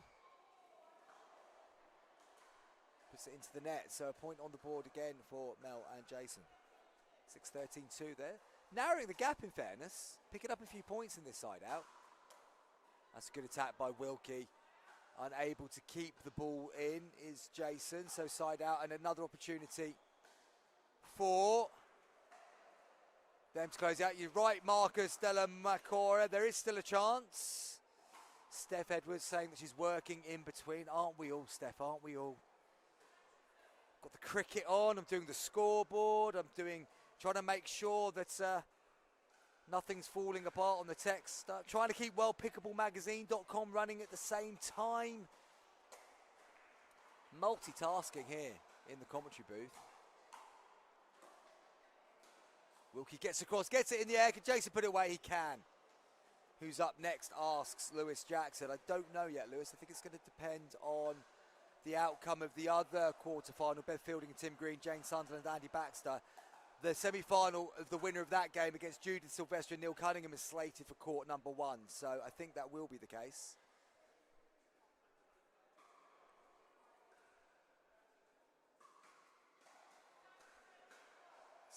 (7-13-1).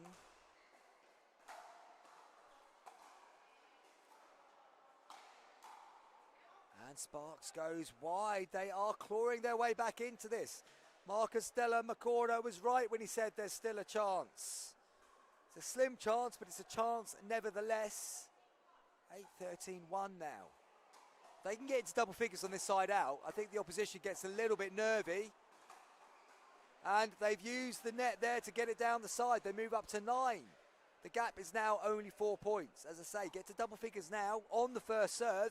You never know, you might get even closer.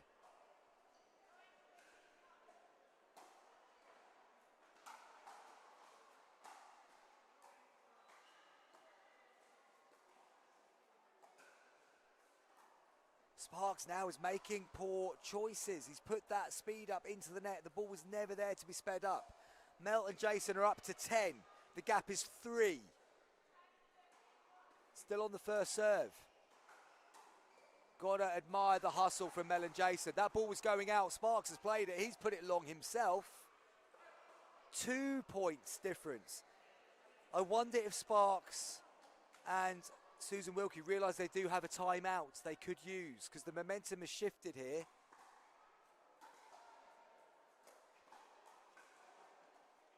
Nice reset from Mel. Jason gets up to the line, goes for the lob. That is a good lob. Well dealt with by Wilkie, and Mel misses the two-hander. Moves over to the second serve. Important they get their next action right. If they can get the score up to 1 point difference, it's very interesting indeed. Hold your horses, Marcus Della Macora. Still a chance, but they're not there yet. But they are now 1 point behind. Mark Honeycutt coming in with a shout for Kyle. Come on, Kyle, he needs you right now, Mark Honeycutt. This game has shifted before their eyes. It's an amazing run from the Vietnamese pair.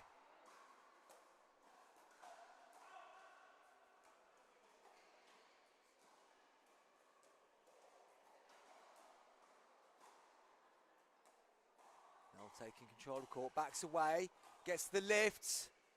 Good reset from Wilkie. Goes high. Good lob, great retrieval from Jason. Can he balance himself? He can. Can she attack? She can. Great defence. Oh, she's hit the out ball. They're still in play. Oh, it just goes out. What a rally that was. Top play all around. And they are calling a timeout now. Are Sparks and Wilkie. They've got the ball back in hand. I quite like that move. They've got the side out. They've got the ball back in hand. Now they're going to take a minute just to settle themselves before going for that final sprint to the line. This game has absolutely turned around. Mel and Jason were nowhere 5, 6, 7, 8 minutes ago. Now they are right back in it. There's only a point difference. They've won, 7, 8 points maybe on the bounce there. But the side out has happened, and Wilkie and Sparks will be serving at 13-12 ahead. That last rally was fantastic Best point of the game by far. We've seen some good points in this. Sparks and Wilkie have been on 13 for some time. They're going to have to go again. What have they got? Can they get themselves to match points? Ian Adams in touch. Great Mel and Jason, you can do this. Lewis Jackson, great comeback, good match. Mark can't take his eyes off this match and he needs to get out for dinner. Honeycutt, you got this, Sparks. Hong Kong is Jason. Sorry, Steph, thank you for the correction. And Mel is from Vietnam. First chance from Wilkie goes into the net.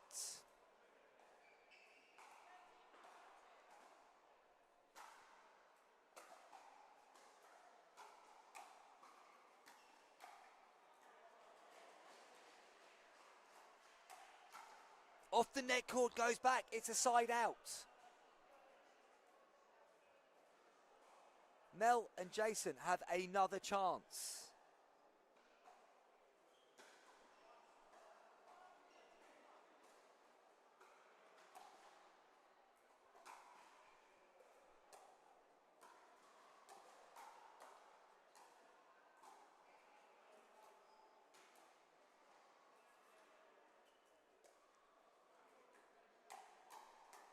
Oh, I think that from Sparks was going long. Mel played it, puts it into the net, second server. High drama here in this quarterfinal. Just feel like they've got to score on this side out. Jason on serve, Sparks returns. And Sparks misses. They have scored on this side out. It goes to 13. They've got the game level. It's now a straight 2-point shootout. You've got to win by 2 here in this first to 15 race.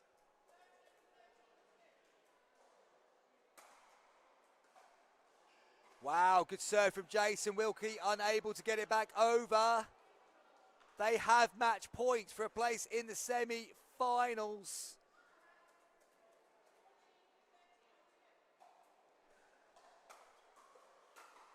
And it's there. What a comeback from Jason and Mel. Amazing game, amazing turnaround. I think it was 13-4 at one point. They've come back and they've taken the game. Credit to the fans in the YouTube chat. They believed all the way through. They did so well to keep supporting, and they've only gone and won it for you. Unbelievable. What a fight back. Sparks and Wilkie look shell-shocked, as they well might. Incredible turnaround. I'm going to go and take a quick break before I come back with the next game. I hope you enjoyed that as much as I did. Thank you for watching.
folks, isn't Pickleball an utterly bonkers game? Chris Beaumont at the Pickleball commentator, if you want to follow me on Instagram, just brought you an epic quarter final where Mel and Jason came from 13-5 down to win 15-13, and what a game it was, being followed in the YouTube chat as well.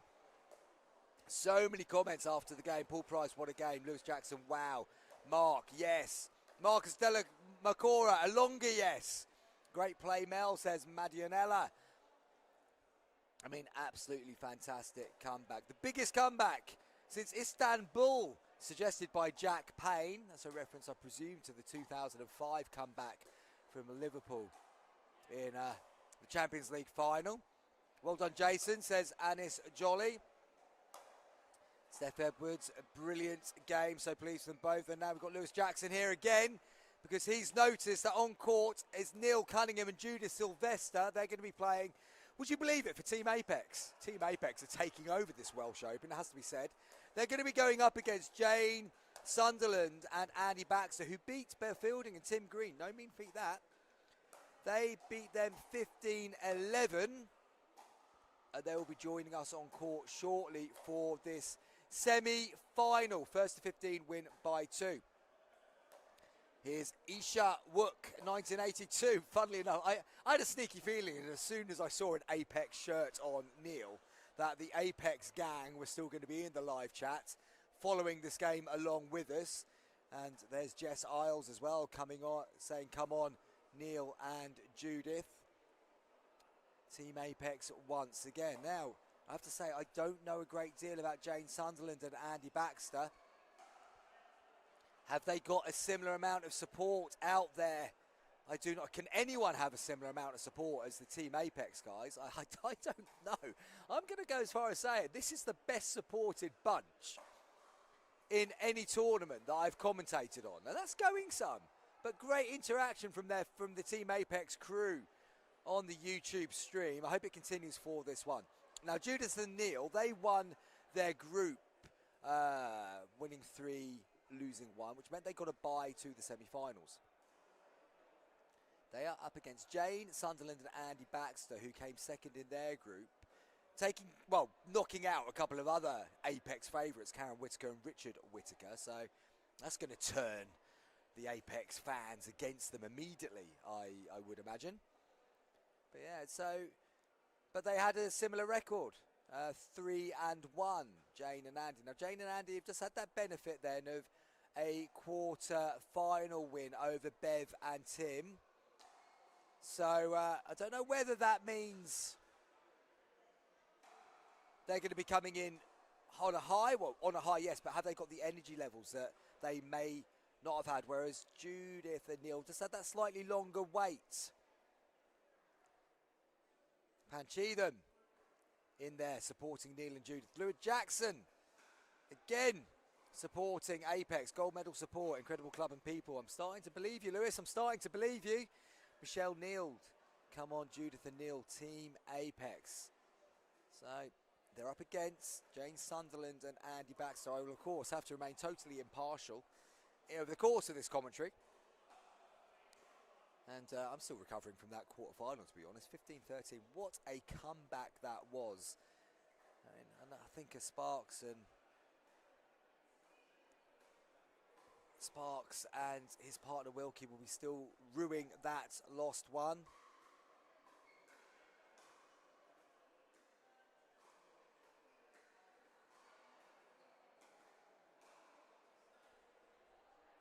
So the referee just going through the last checks here. Mark Pearce, the referee, done an excellent job over the last 2 days, has Mark Pearce, as have all the referees, but Mark in particular, had a little chat with him earlier, top guy. Good to get to know some different people in the refereeing circles.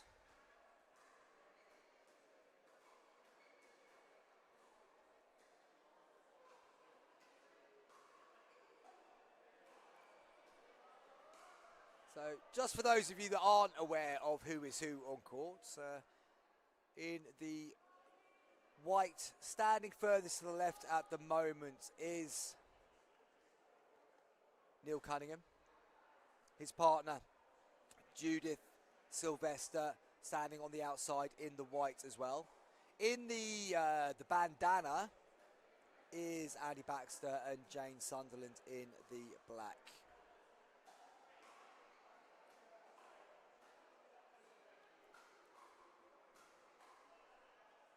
It's going to be first to 15, win by 2 once more in the semi-finals. When we get through to the final, which will be the match after this, then we will be into best of 3 territory once again. Just gone 6 o'clock here in Wrexham. We've got about 2 and a bit hours left on the ticket. Those of you that were with me yesterday will know that I was getting a little bit tight for time yesterday. A bit worried that I might end up with a parking ticket, having just put the 12 hours on my van earlier on when getting it charged up for the trip home. I've got myself just over 2 hours to get the next 2 games done. Should be all right, you'd hope, but you never know with these games. They suddenly go from looking like they're going to be a bit of a walkover to thrillers 15-13, for example. Are we going to see one of those again now? Who knows?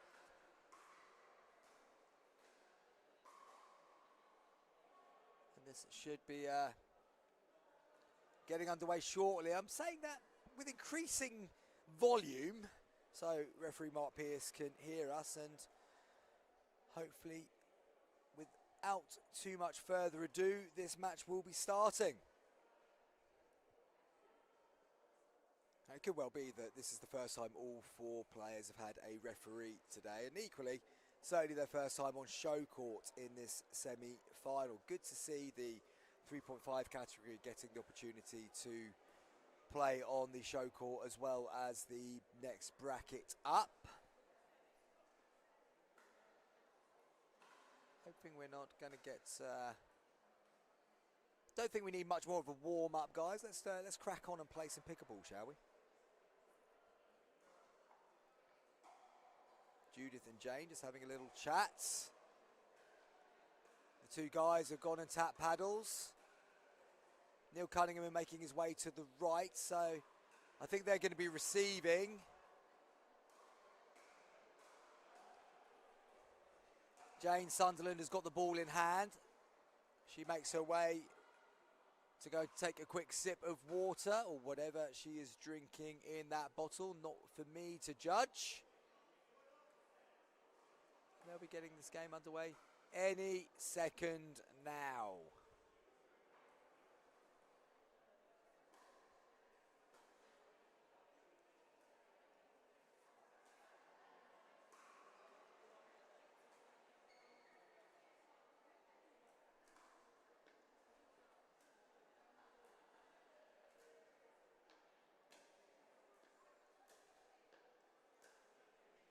So we are going into a warm-up.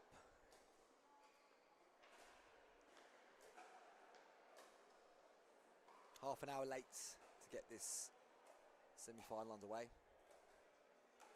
Final scheduled to be starting actually any minute now. So we're 35 minutes allocated for this semi-final originally. I'd imagine the referee will be calling about 15 seconds, any second now. Might have gone in a little bit early on this preview to our semi-final fixture. I think the Team Apex fans are just keeping their powder dry for when the game gets underway.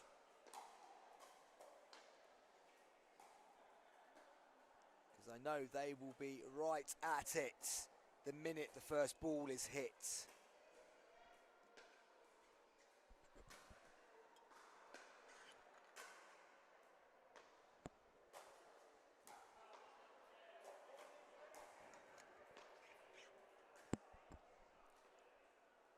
Referee has requested that the balls come in. And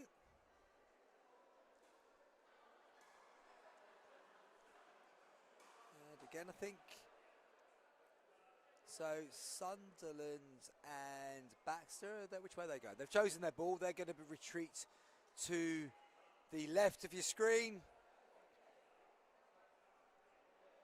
Sylvester and Cunningham retreat to the right. So Sunderland on serve, so the scoreboard is correct as we get going. 1 game to 15, change at 8, says referee Mark Pearce. And we are going to be underway. First ball in play. Early side out there, Andy Baxter just putting the ball into the nets on his return. On his third, I should say. There's a bit of lift on that. Just long, fractionally long. It was really close, but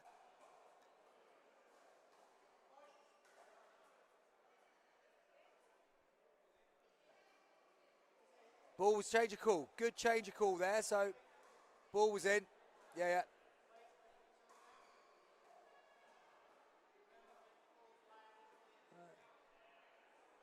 I think they made it loud and clear once they realised what the call was. 0-0-2.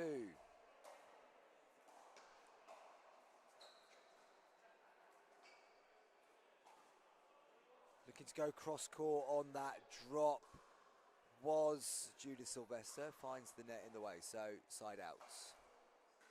Back in the hand of Jane Sunderland. Deep serve from Sunderland. Good return. Ooh, and then just hoiks out of the arena that time by Judith Sylvester. First point on the board. Goes to Sunderland and Baxter.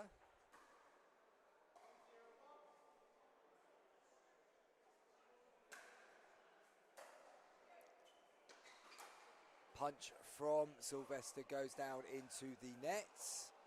So second point on the board for Sunderland and Baxter. So you can see these points get extended, ideally. They've been a bit rat-a-tat so far, and there's another one that's ended quickly. 3 points quickly for Sunderland and Baxter picked up. So Sylvester and Cunningham just need to find a way just to put a bit more pressure on, keep the ball in play. It's a nice drop that time from Baxter. But good work that time from Neil Cunningham. Just got the ball down to the toes a bit more there on Jane Sunderland. 3-0-2. Oh, that's a nice bit of play from Andy Baxter. Comes flying across the centre of court. Puts the ball down the side. Big fan of that move. Gets them 4 points.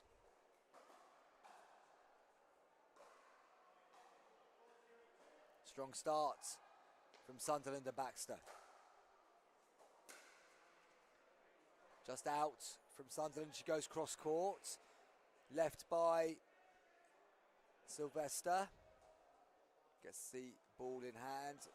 Opportunity to get on the board. Nice drop. Good pressure again from Sunderland. Just got the ball back down to the toes of Sylvester. So they're still yet to score in this semi-final.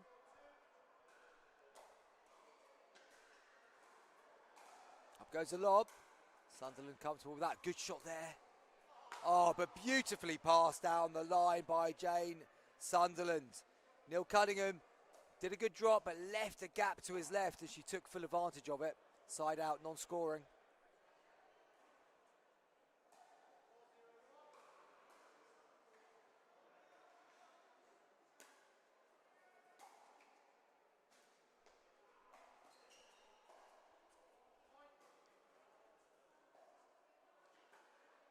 Point number 5 on the board.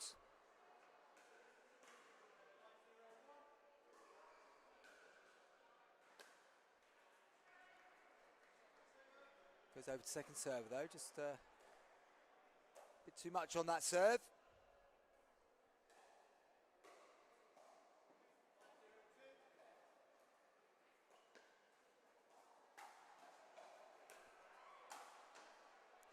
Just long that time from Baxter as well. So a point added on that side out. I feel like Sylvester and Cunningham need to score in this one just to settle their nerves a little. There goes that lob, trying to get it over Sunderland. She attacks. And again, using the open space is Baxter.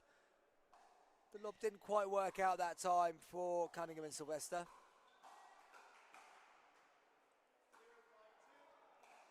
Coming in at 0-5-2, good deep serve. Then the drive goes into the net on the third. Got to execute on the third shot to get your way back into this game. Got to get in some points here. Have Sylvester and Cunningham. Baxter makes an early call. That's a good drop, good play. Yeah, nicely done that time by Sylvester and Cunningham. They opened the court up nicely and then just put the ball through that gap. Second server, 5-0 ahead.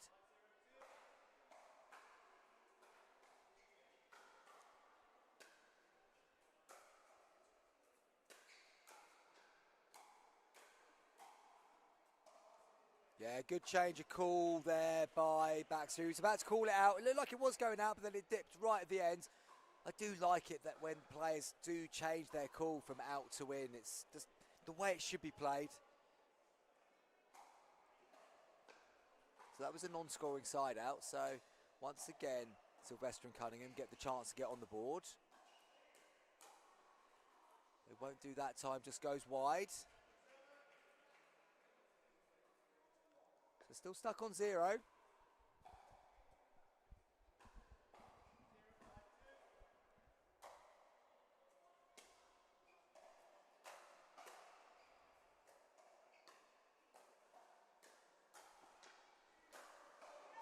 Long from Neil Cunningham. So another non-scoring side out. They've had a few chances to get off 0, but they've not taken them. Andy Baxter serving.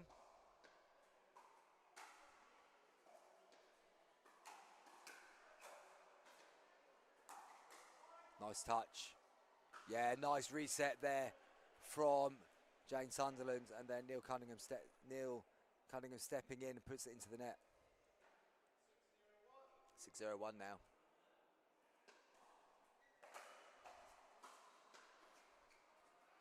Nice shot by Baxter. Gets the point. Goes down the line. Suddenly, it's a 7-point gap. Change again to 8.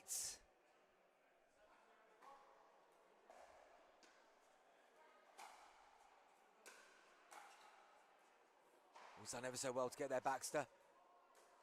Sunderland uses the net. Oh, and they've got that one as well. 8 points on the lead. Wow. This game is suddenly moving. Sunderland and Baxter change ends. 8-0 ahead.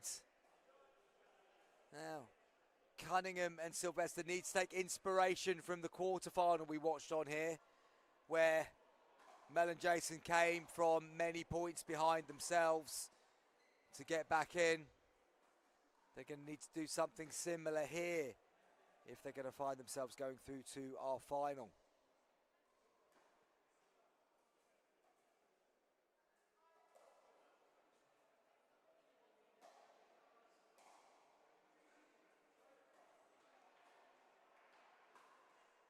So, players come back, getting into position.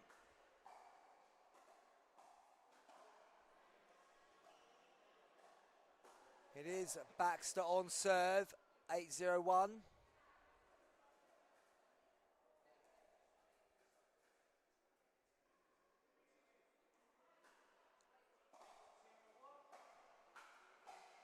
Back underway.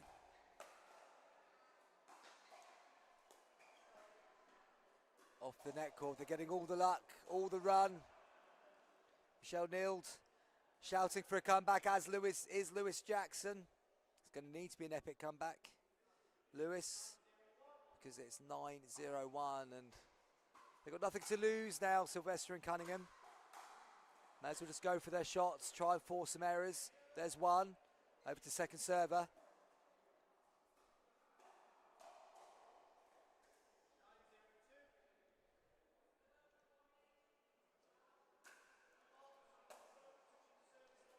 Yeah, foot fault called there on Jane Sunderland. Her front foot just touching the service line as the serve was taken, so side out. Is that the moment that changes it for Sylvester and Cunningham? Baxter's done very well to get there and to reset it. Still in play. Ooh, that was close. Thought they were going to ask the referee, but they've chosen not to. Point taken. 191. There we go. That's the first point on the board. Comebacks have to start somewhere. Is that the beginning of this one? Just resets, goes into the net, moves over to second server. As Isha Wook says, plenty of pickleball still to play. Absolutely. Neil and Judith.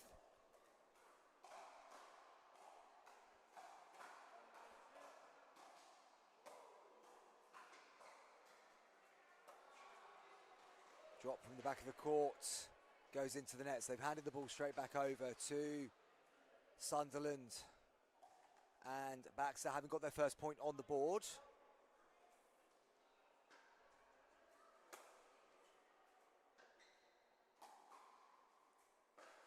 Good drive. And then poor shot selection that time by Neil. Cunningham too low to speed up on the backhand side. Should never really speed up on your backhand unless you've got an absolutely gun backhand.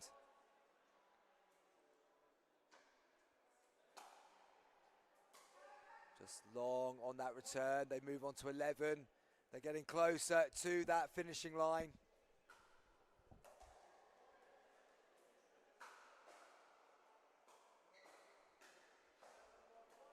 Eleven 1-1. Nice drive. It's a good reset as well. Good hands from Baxter. Oh, and then goes long from Judith Sylvester. Good hands by Baxter. Good hands by Sunderland. They stood strong at the non-volley zone and eventually the ball goes long.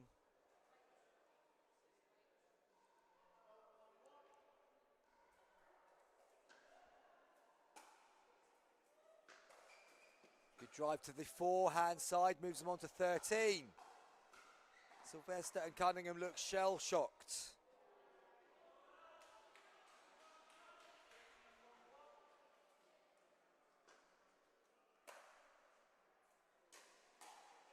Oh, and that just sums up this game for Sylvester and Cunningham. Looked like it was going to trickle over the net, didn't. And we have match points. Plenty of them for a place in the final.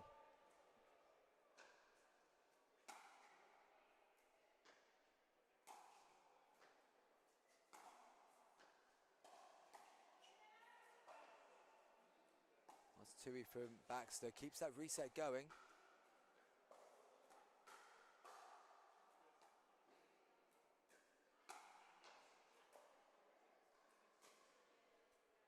Longest point of the game, and what a way to win it by Jane Sunderland going down the line. Sylvester looks over her shoulder and goes, yeah, that was in. And that is the end of this semi-final. Absolute dominant performance from Jane Sunderland and Andy Baxter. Very impressive. It's going to be a good team who beats them in the final. And that will be the winners of the Lisa Butcher Christopher West and Mel and Jason, which is taking place on court number 2 as we speak.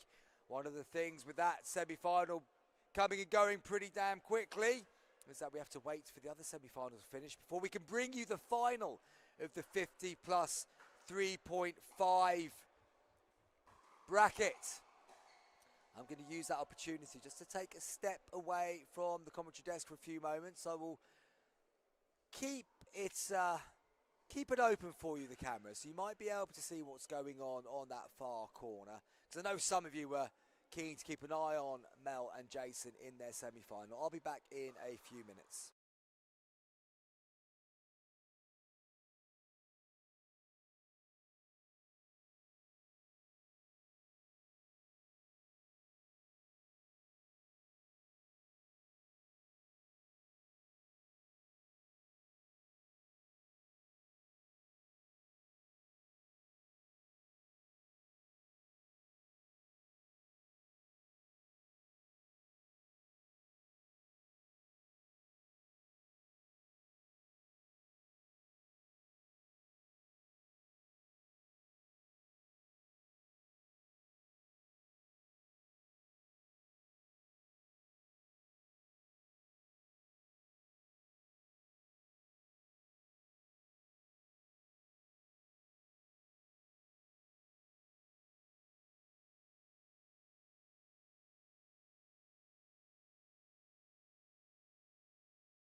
Welcome back to Show Court here at the Diadem Welsh Open. It's the final game of the day coming up, and it is, in fact, the final. The final of the 50 plus 3.5 category.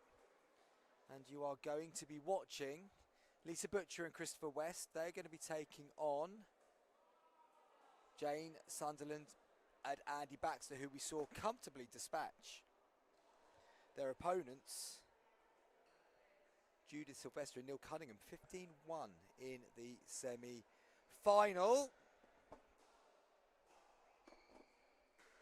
And Butcher and West saw off Gel and Mason, Mason and Gel, Mel and Jason. That's who they saw off in their semi-final. Beat them 15-6. So we are now going into the final. That'll be getting underway in a couple of seconds. I'll be back with a bit more information in a moment.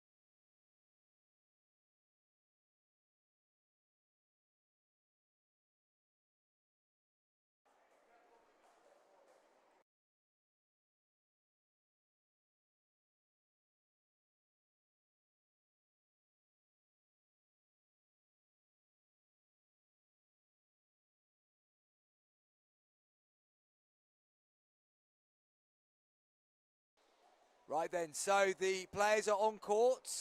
Just going through the final checks will be referee Kelly Olsen, who is in charge of this game.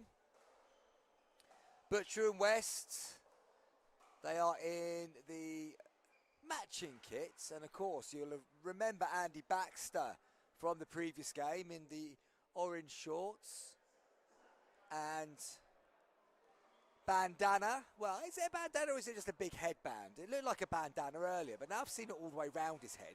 I think it's just a big headband. Either way, he and Jane Sunderland were incredibly impressive in that game that we saw in the semi-finals, but also, look, Western Butcher, they are a strong pair themselves. This could go to all three, I have to say. Butcher and West won the group, 3 wins, 1 loss. Sunderland and Baxter came second, 3 wins, 1 loss. I'm just going to pull up what the result was between them when they played. Well, Butcher and West beat Sunderland and Baxter 11-7 in the group stages. Not that that tells us what's going to happen in this final, but it does give you a little bit of an indication of what happened when the first two, they played each other first time round. Western Baxter, come on. Beaumont, get your head in the game. West and Butcher are about to start their warm-up. That's exactly what they're doing now. Baxter and Sunderland coming round to the bottom of the court. They will be warming up too. Kelly Olsen just getting the last bits and pieces ready, and then we'll be getting underway in this final. Now it's best of 3, first to 11 win by 2 as it's a medal match. The bronze medal match looks like it's underway over on court number 2 as well. I think this might be the, this is the last 2 games of the day in the whole venue, which is good. So hopefully we get a little bit of a crowd over to watch this final because the players deserve it. Now, given that there's a lack of apex in the final, I'm guessing it's going to go quiet in the YouTube chat. Prove me wrong, people. Prove me wrong. Come and say hello. Don't want it to be just the Team Apex gang who are dominating the coverage of this tournament, and what a following they have provided so far. This game is getting underway about just over half an hour later than scheduled. And then we will be on the long journey home to Anglesey at the end of the evening.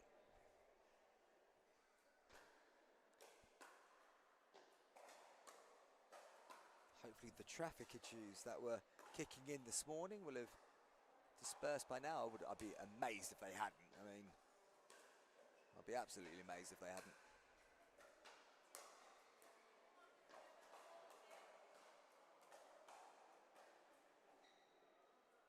So,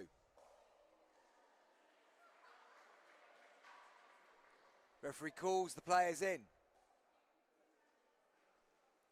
We are about to get going in this final, the last game of the day, the final of the 50 plus 3.5 division. It's going to be Sunderland and Baxter who get us underway. Remember, best of 3, first to 11 win by 2. Sunderland on serve. Bit of height there from Butcher, but defends it well after the ball came back. Gets it down to the toes of Baxter. Gets the early side out. So Butcher on serve. Deep serve. Baxter pulls his shot wide. Didn't see any of those mistakes from Baxter in the semi-final. Maybe feeling the pressure a little bit now as it's a final. West just loses his footing, slips, unable to make good contact with the ball. Third shot doesn't even reach the net. It's back on serve, representing Kerno Pickleball Club. I feel like I should know where that is. I'm sure somebody will tell me before I start guessing. Big drive from West. Comes flying at Sunderland, comes off her paddle, goes out of court. Second point on the board for Butcher and West at 2-0 now.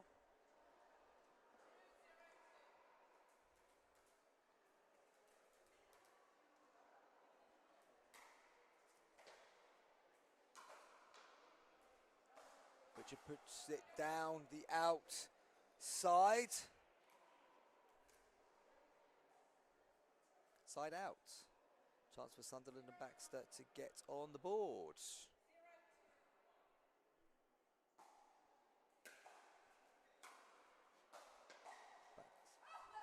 Baxter comes running across, plays it down the line, down the outside of West. That's a nice shot from Baxter. Saw him do that a little bit in the semi-finals. Moves well, does Andy Baxter. Sunderland appreciating her partner's good work there.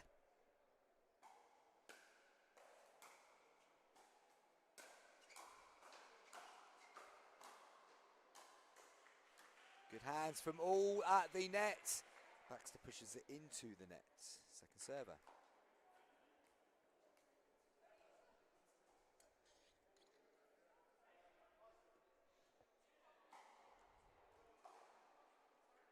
That wasn't the question, ref. They were asking who was serving. Andy Baxter on serve at 1-2-2.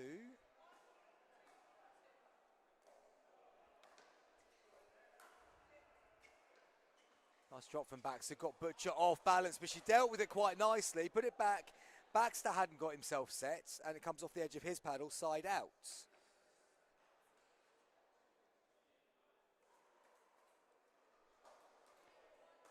And coming in at 2-1-1 on the serve of Lisa Butcher.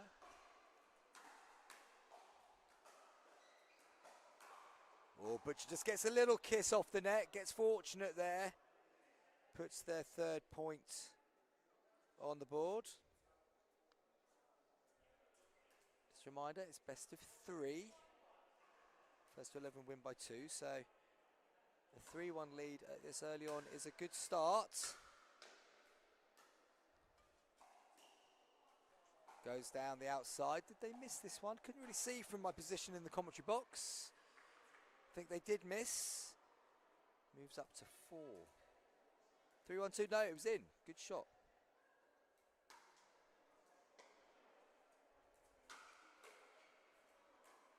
Off the net called again from Butcher. It's in the air.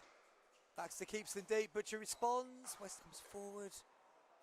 And then Sunderland just jabs it out of court. Point on the board for Butcher and West. They go to 4.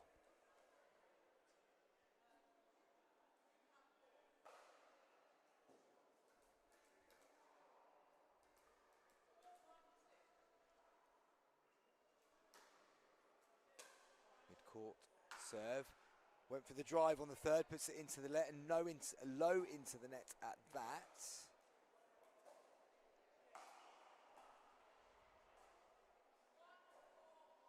Baxter and Sunderland, they just need to settle into the game like they got into the semi-final. They played some really good stuff, and there's been a couple of shots of brilliance so far, but there's been errors being made that they weren't making. They just need to relax a little, I think. Just settle into the game. They don't have to go big.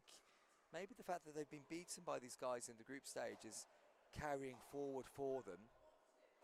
Would urge them just to take it easy. Don't have to go for everything early. Bit of patience. That's a good placement by Butcher. Just opens the paddle face, puts it to the side. Non-scoring side out.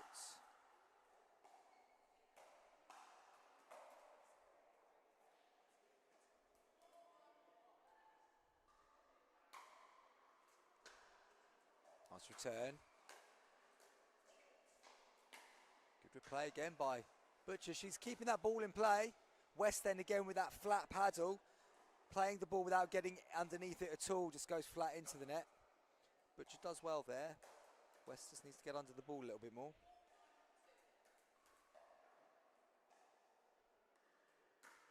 Drop serve goes into the net. So I think it's fair to say Butcher's settled into this final a little bit better than her partner Christopher West so far.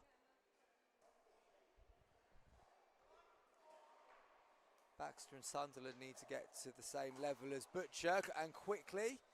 Baxter puts that third into the net. It's amazing the difference one game makes. Semi-final, they couldn't miss a thing. In the final, they've not really been able to get any consistency yet at all. Good drive down the outside again from Baxter. He likes that shot. They bring up their second point of the final.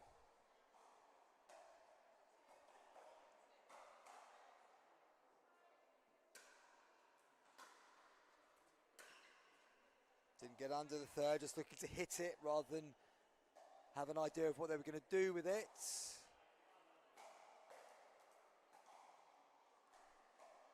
Back into the hands of Butcher. Nice shot from West. Baxter's off court at the moment, gets central, then he's able to attack. Just got himself balanced well enough there to be able to get the forehand drive volley into the body of Butcher. Second server.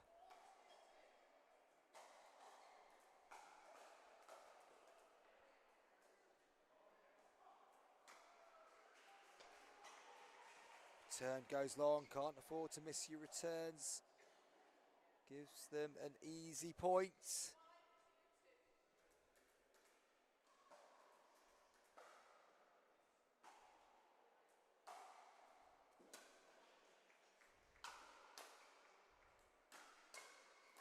Sunderland deals with that well. Baxter deals with that well too. West was going on the attack. Sunderland dealt with it, and they come out with the side out.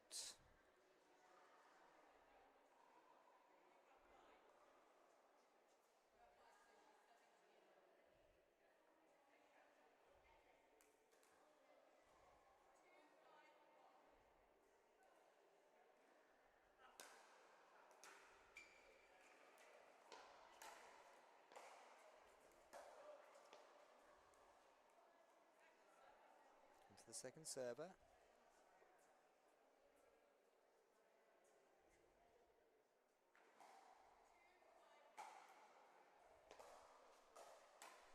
Feels like Baxter Sunderland need to start finding that rhythm. They get a point there. Clash of paddles in the middle from Butcher and West.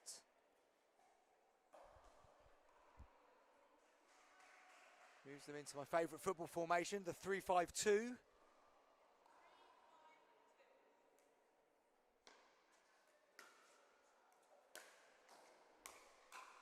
James Carroll on the YouTube chat, cheering for Kernow. Am I pronouncing that right? James Kernow. Please correct me if I've got that wrong. And tell me where it is.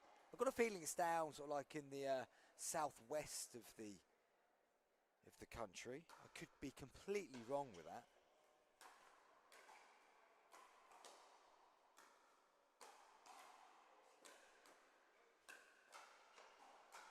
Oh, West has done well there. He's got himself moving across, puts it down.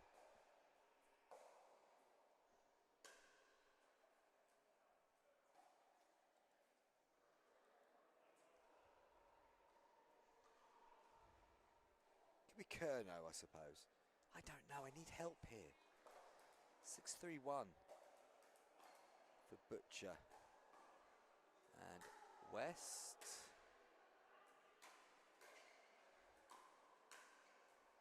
Butcher driving. Still driving. Drives long. Moves on to second server.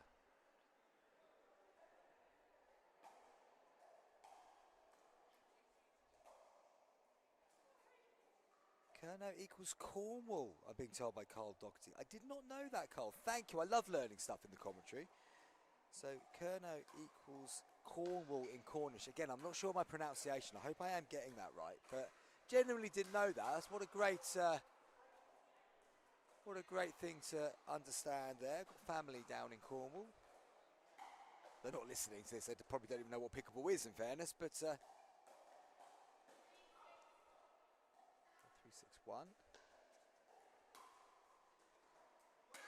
Just out on the return from Butcher. So they are scraping their way back in here, Sunderland and Baxter. If they can just now turn it into a bit of consistency, the game gets different. Just wide from Sunderland. Not seeing many third shot drops in this one, has to be said. It's very much drive first.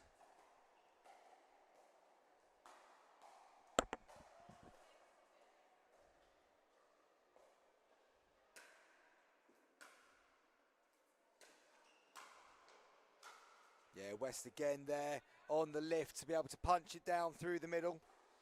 Gets the side out. Butcher doing a good job of getting the ball low, forcing the opponent to lift, and then West is nicely placed to be able to attack. Puts it down, instigates another side out.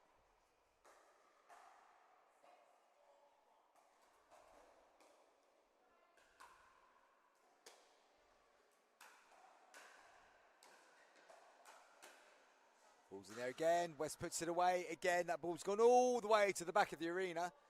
That's going to be hitting court 16 by the time it stops rolling. Point to Butcher and West. Gives them a 3-point advantage. First to 11, win by 2, best of 3, of course.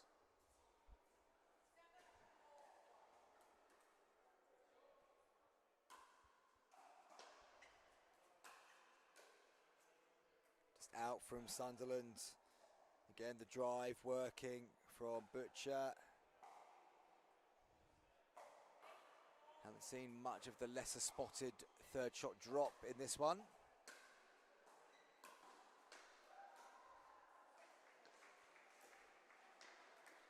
Butcher resets, Baxter lets it bounce, then pulls it wide.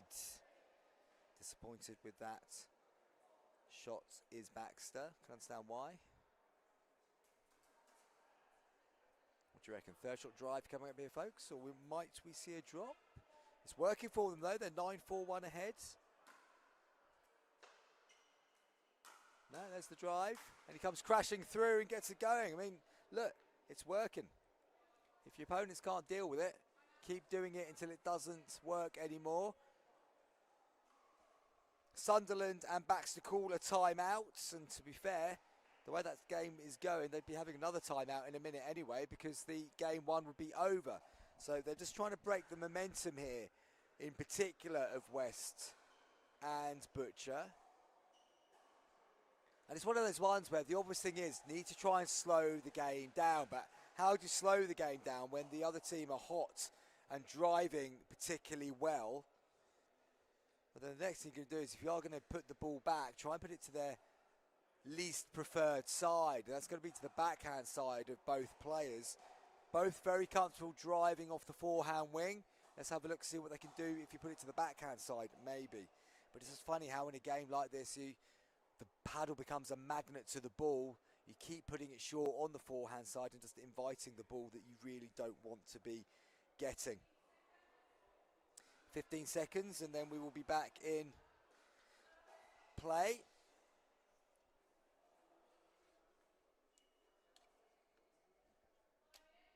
Referee calls time in. Players are back in position.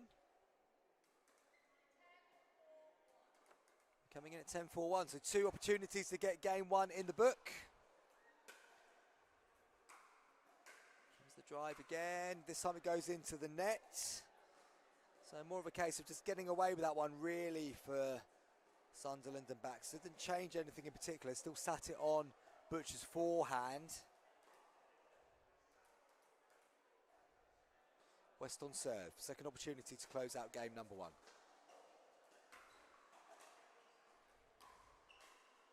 Still sitting it to the forehand side, but that time they've got a little bit of extra width, and that forces the error from Butcher, so it is a side out.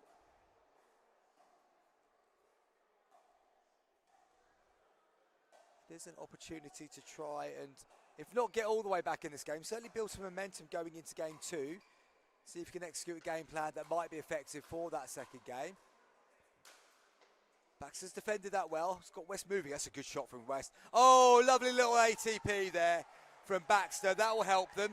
That will help them a lot.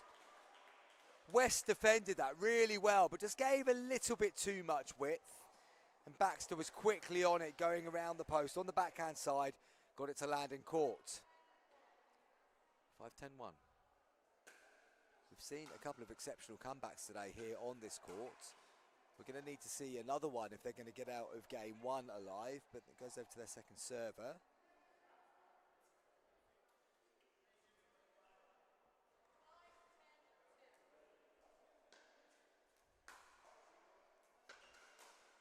Drive goes into the paddle, goes into the net. Gets the 6th point on the board. Makings of a little mini comeback here.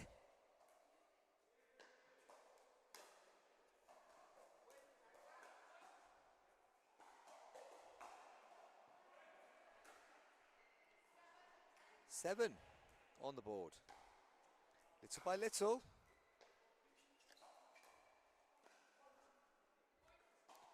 Eight on the board. Timeout being taken now by Butcher and West. Again, probably more just to stop the run of fluidity from their opponents more than anything else. Probably an intelligent shout from the team from Cornwall. You may have noticed that now I know where they're from. I'm going to drop that in as often as possible. Was unaware up until about 5-10 minutes ago, where Carl Doherty told me that Kernow, or Kernow, still don't know the pronunciation, equals Cornwall in Cornish. Poldark, was that a Cornish show? Might well have been. Certainly from the southwest of the country. I'm trying to think of those detective books that I was reading last year that had Strike, Cormoran Strike. He was from Cornwall as well, fictitiously of course, but it's probably based on somebody who was quite likely from Cornwall. Truro, football team doing its best to get into the Football League. They're in Cornwall, as are the Cornish Pirates, who've recently had investment into their rugby club. Great sporting heritage down in Cornwall, and West punches it down to the toes, gets the side out. Opportunity to get this game over the line. Nice deep serve, short return, comes the drive. Sunderland gets it on the line. They need the second server again. They were 10-4 up earlier. Now it's 10-8 on the second server. Baxter forces the error, so they haven't closed it out again. Another opportunity for Sunderland and Baxter. Coming in at 8-10.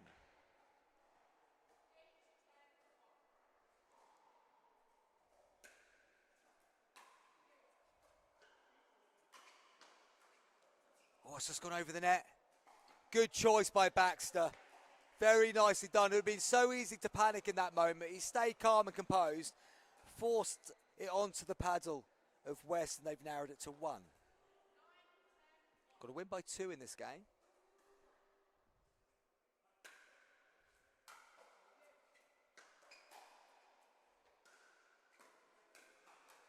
Oh, they've got it level.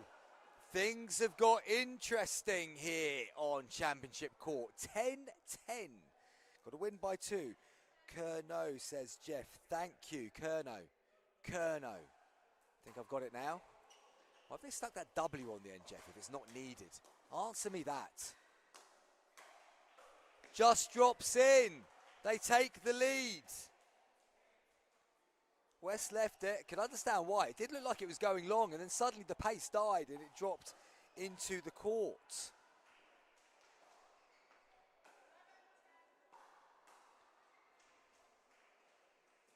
Game points for Baxter and Sunderland.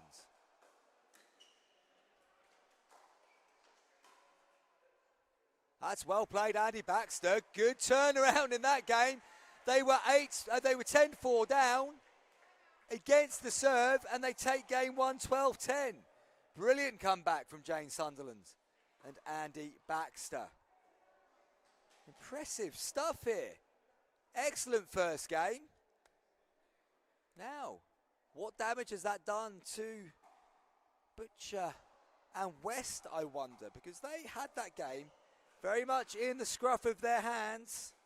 Scruff of their hands or by the scruff of the neck? In the palm of their hands or by the scruff of the neck, Beaumont. Don't mix your metaphors, even if you are getting excited at the fact that that was an epic comeback from Jane Sunderland and Andy Baxter. They took a while to get going, but they soon got going and they soon turned it around, and they've taken that game 12-10.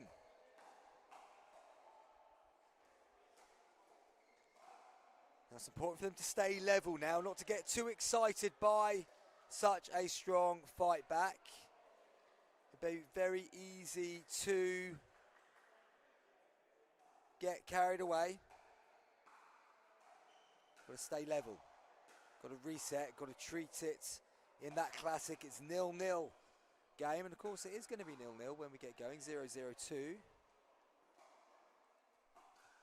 it's going to be Butcher getting us underway in game 2.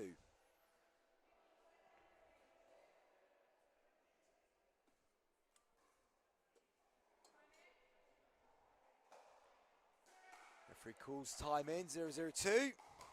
Game number 2 is underway here.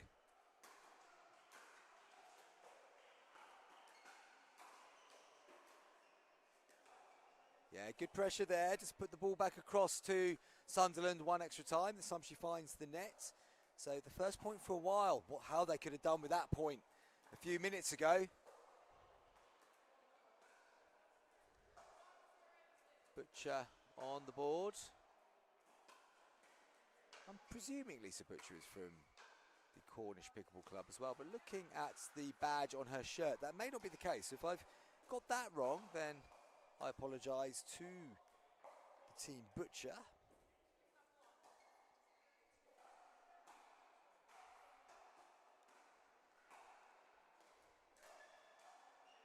Recognise that. Maybe it's a Bristol. Maybe it's a Bristol club badge on Lisa Butcher's top. That's a short return. That's punished by Baxter. He comes flying through. They get their first point of game 2. They already have game 1 in the book.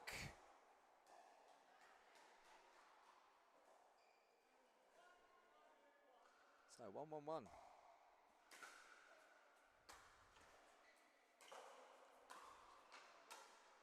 Yeah, Baxter's done enough there. He's forced the error off the paddle. Comes flying from left to right once again. They take the lead.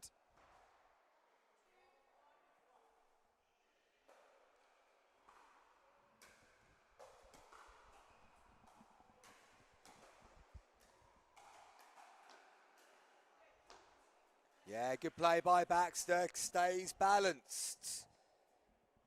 Oh, it's been updated again by Carl Doxey. Thank you, Carl. Lisa is Kerno through and through. Good to know.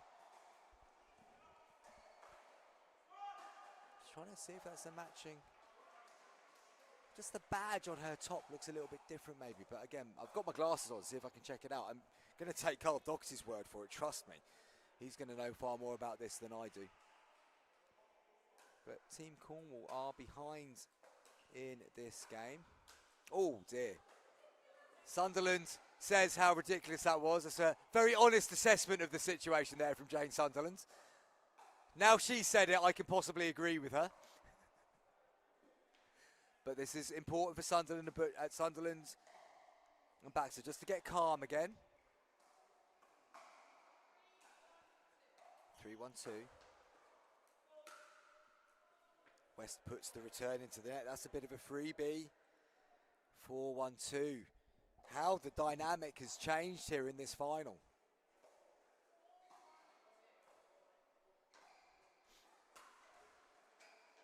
Baxter comes in. All punched and jabbed into the net, so they get the side out. Important time for Butcher and West to get the ball back in hand. It feels like this side out is crucial. They've got to get just a couple of points, get a bit of rhythm back into their point collecting. Because it's been a while since they've strung anything more than a point here and there together. And West misses his serve. Feels like they're a little bit rattled, Butcher and West. Butcher on serve at 1-4. West needs to get his composure back.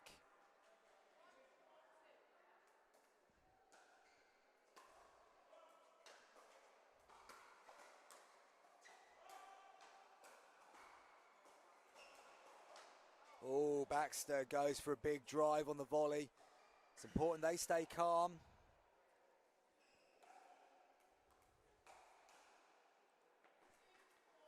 Two 4-2. Butcher on serve. Bit of height on that third. Baxter reacts very well, gets the side out.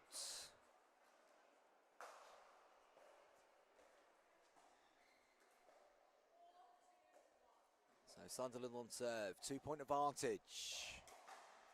They have the first game in the book. Good shot there from Christopher West, got it back down to Sunderland, she's unable to reset.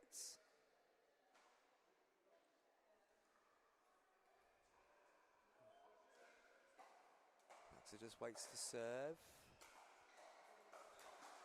Oh, clips off the net cord, causes problems, gets a point on the board again. They move to 5.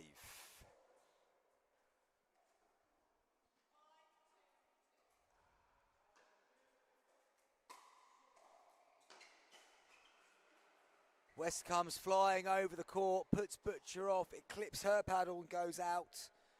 6-2. Sunderland, Baxter. They are moving through the gears.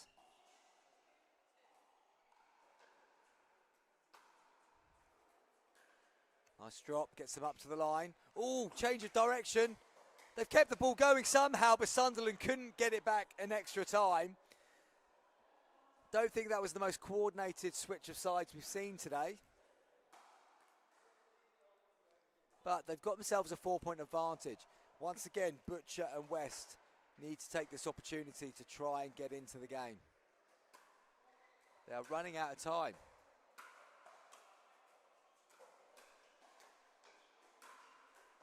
It's in the air, it's gone over the head of West. Oh, the Sunderland forces Butcher to hit it. That was going long by some distance. Butcher wasn't sure where she was on court. Hits it down into the net. All the composure that Butcher and West were showing early in this final seems to have gone out the window. And this is good play from Baxter and Sunderland to keep applying pressure.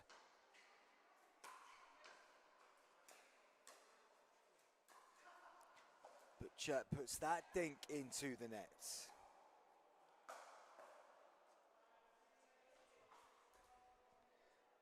So, 6-2 advantage for Sunderland and Butcher. Deep serve. Good attack. West goes again, keeps it in play. I've just been given the exclusive news of what we're going to be kicking off tomorrow with in the men's, or in the singles, and it will be the men's singles that gets underway. The 50 plus category, 4.0 plus. We'll see Mark Finney against Craig Salisbury. first on court tomorrow. West has called a timeout there. And it is 7-2-2 as they take the timeout. And I think, yeah, Western Butcher need this moment in time. Gives me a chance to quickly fly through some of the games that are coming up in the singles tomorrow. So, yeah, Mark Finney and Craig Salisbury kick us off at 9 o'clock. At 9:15, wow, that's going to be a tight turnaround. I can see us running a bit late on this one. Mark Jackson and James Reynolds will be playing in the 15 plus, 35 plus 4.0 category. I'm just going to call that the 4.0 category. And then at the moment, Phil Gordus is up against nobody. That's to be arranged on the third game of the day. Matthew Jackson against Nathan Schemmel in the 15 plus singles. 50 plus singles again sees Finney against Mark Sindel. Then Matthew Jackson plays Ben Gordus. Jason Parry against Craig Salisbury. Looking forward to seeing Jason Parry on court, lobbing his way to singles glory maybe. Jackson against Ted Cornish. Then Matthew Jackson against Mike Rouse. Mike, a player that is coming through at Anglesey Pickleball Club. Good tennis background. I fancy him to beat a few people tomorrow, it has to be said. Anyway, that's the lineup. Coming back in at 7-2-2. And Baxter misses his third. So straight away after the side out, they get the ball back in hand.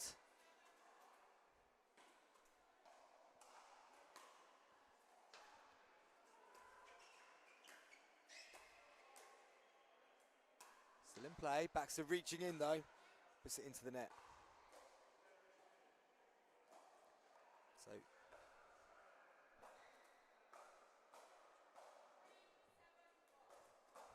Butcher and West could do with a little run here, close the gap, and they've got a free one there from Sunderland, so they do close the gap by another point. It's now 4-7. The gap is getting a little bit smaller.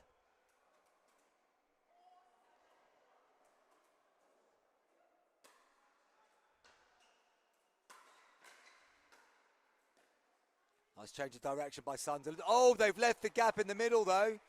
West has picked it. Got it down the middle. 2 points gap. It's getting closer again in game two. Suddenly, Butcher and West are putting a run of points together.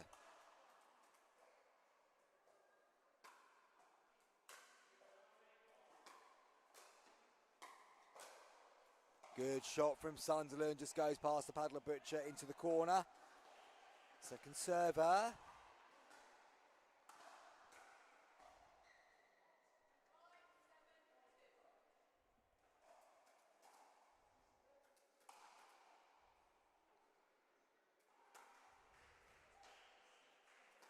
Deep return. Well left by Sunderland. Gets the side out. So they come back in at 7-5-1. It's a bit tighter than it was last time they had the ball in the hand.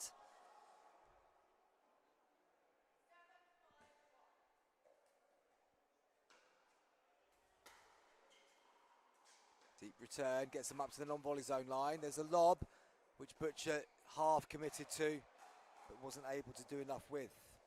8 on the board. Baxter serving.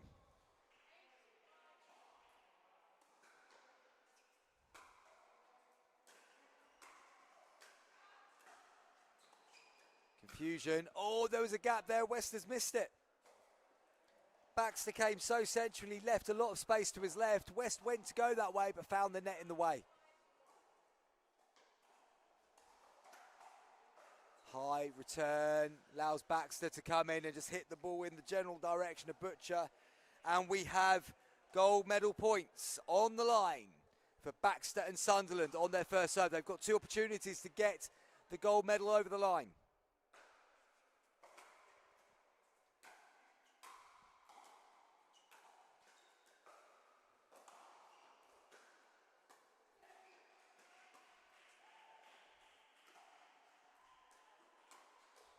Yeah, good attack by Butcher. Sunderland just dropping back from the non-volley zone line there. Allowed herself to be picked off, so second opportunity. Jane Sunderland on serve.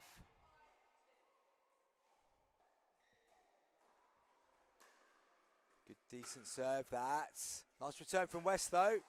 Butcher pushes it into the net, and it is gold medal for Jane Sunderland and Ella Baxter. Good performance from Baxter and Sunderland. They were well behind in game one. They turned it around and took game one 12-10. And then they've just kept themselves ahead in the second game. Well done, Sunderland and Baxter. They're clearly delighted. They're getting good a round of applause there. Rachel Adams giving Jane Sunderland a hug there, and Baxter as well. Top performance from those two. They got ahead in game two and they stayed ahead. They were good front runners, but they showed they could come from behind as well. So a decent performance. And look, folks, that concludes today's coverage here from the Diadem Welsh Open. Day number 2 has been and gone. We're going to be back tomorrow for the singles day. Going to be starting off with the men's in the morning by the looks of the sheet that I have been given. So join me tomorrow, 9 o'clock. I'm going to be here. Hope you will be too. Thank you for all your comments in the YouTube channel over the course of the day. You've made today a good one to get through. Thank you to my co-commentator earlier on in the day, Leah McDaniel. Not sure when she's back, actually, but I'm sure we'll hear from her at some point over the next few days. Anyway, that's Chris Beaumont over and out for the day. I'll be back tomorrow. Thank you very much, folks. See you in the morning.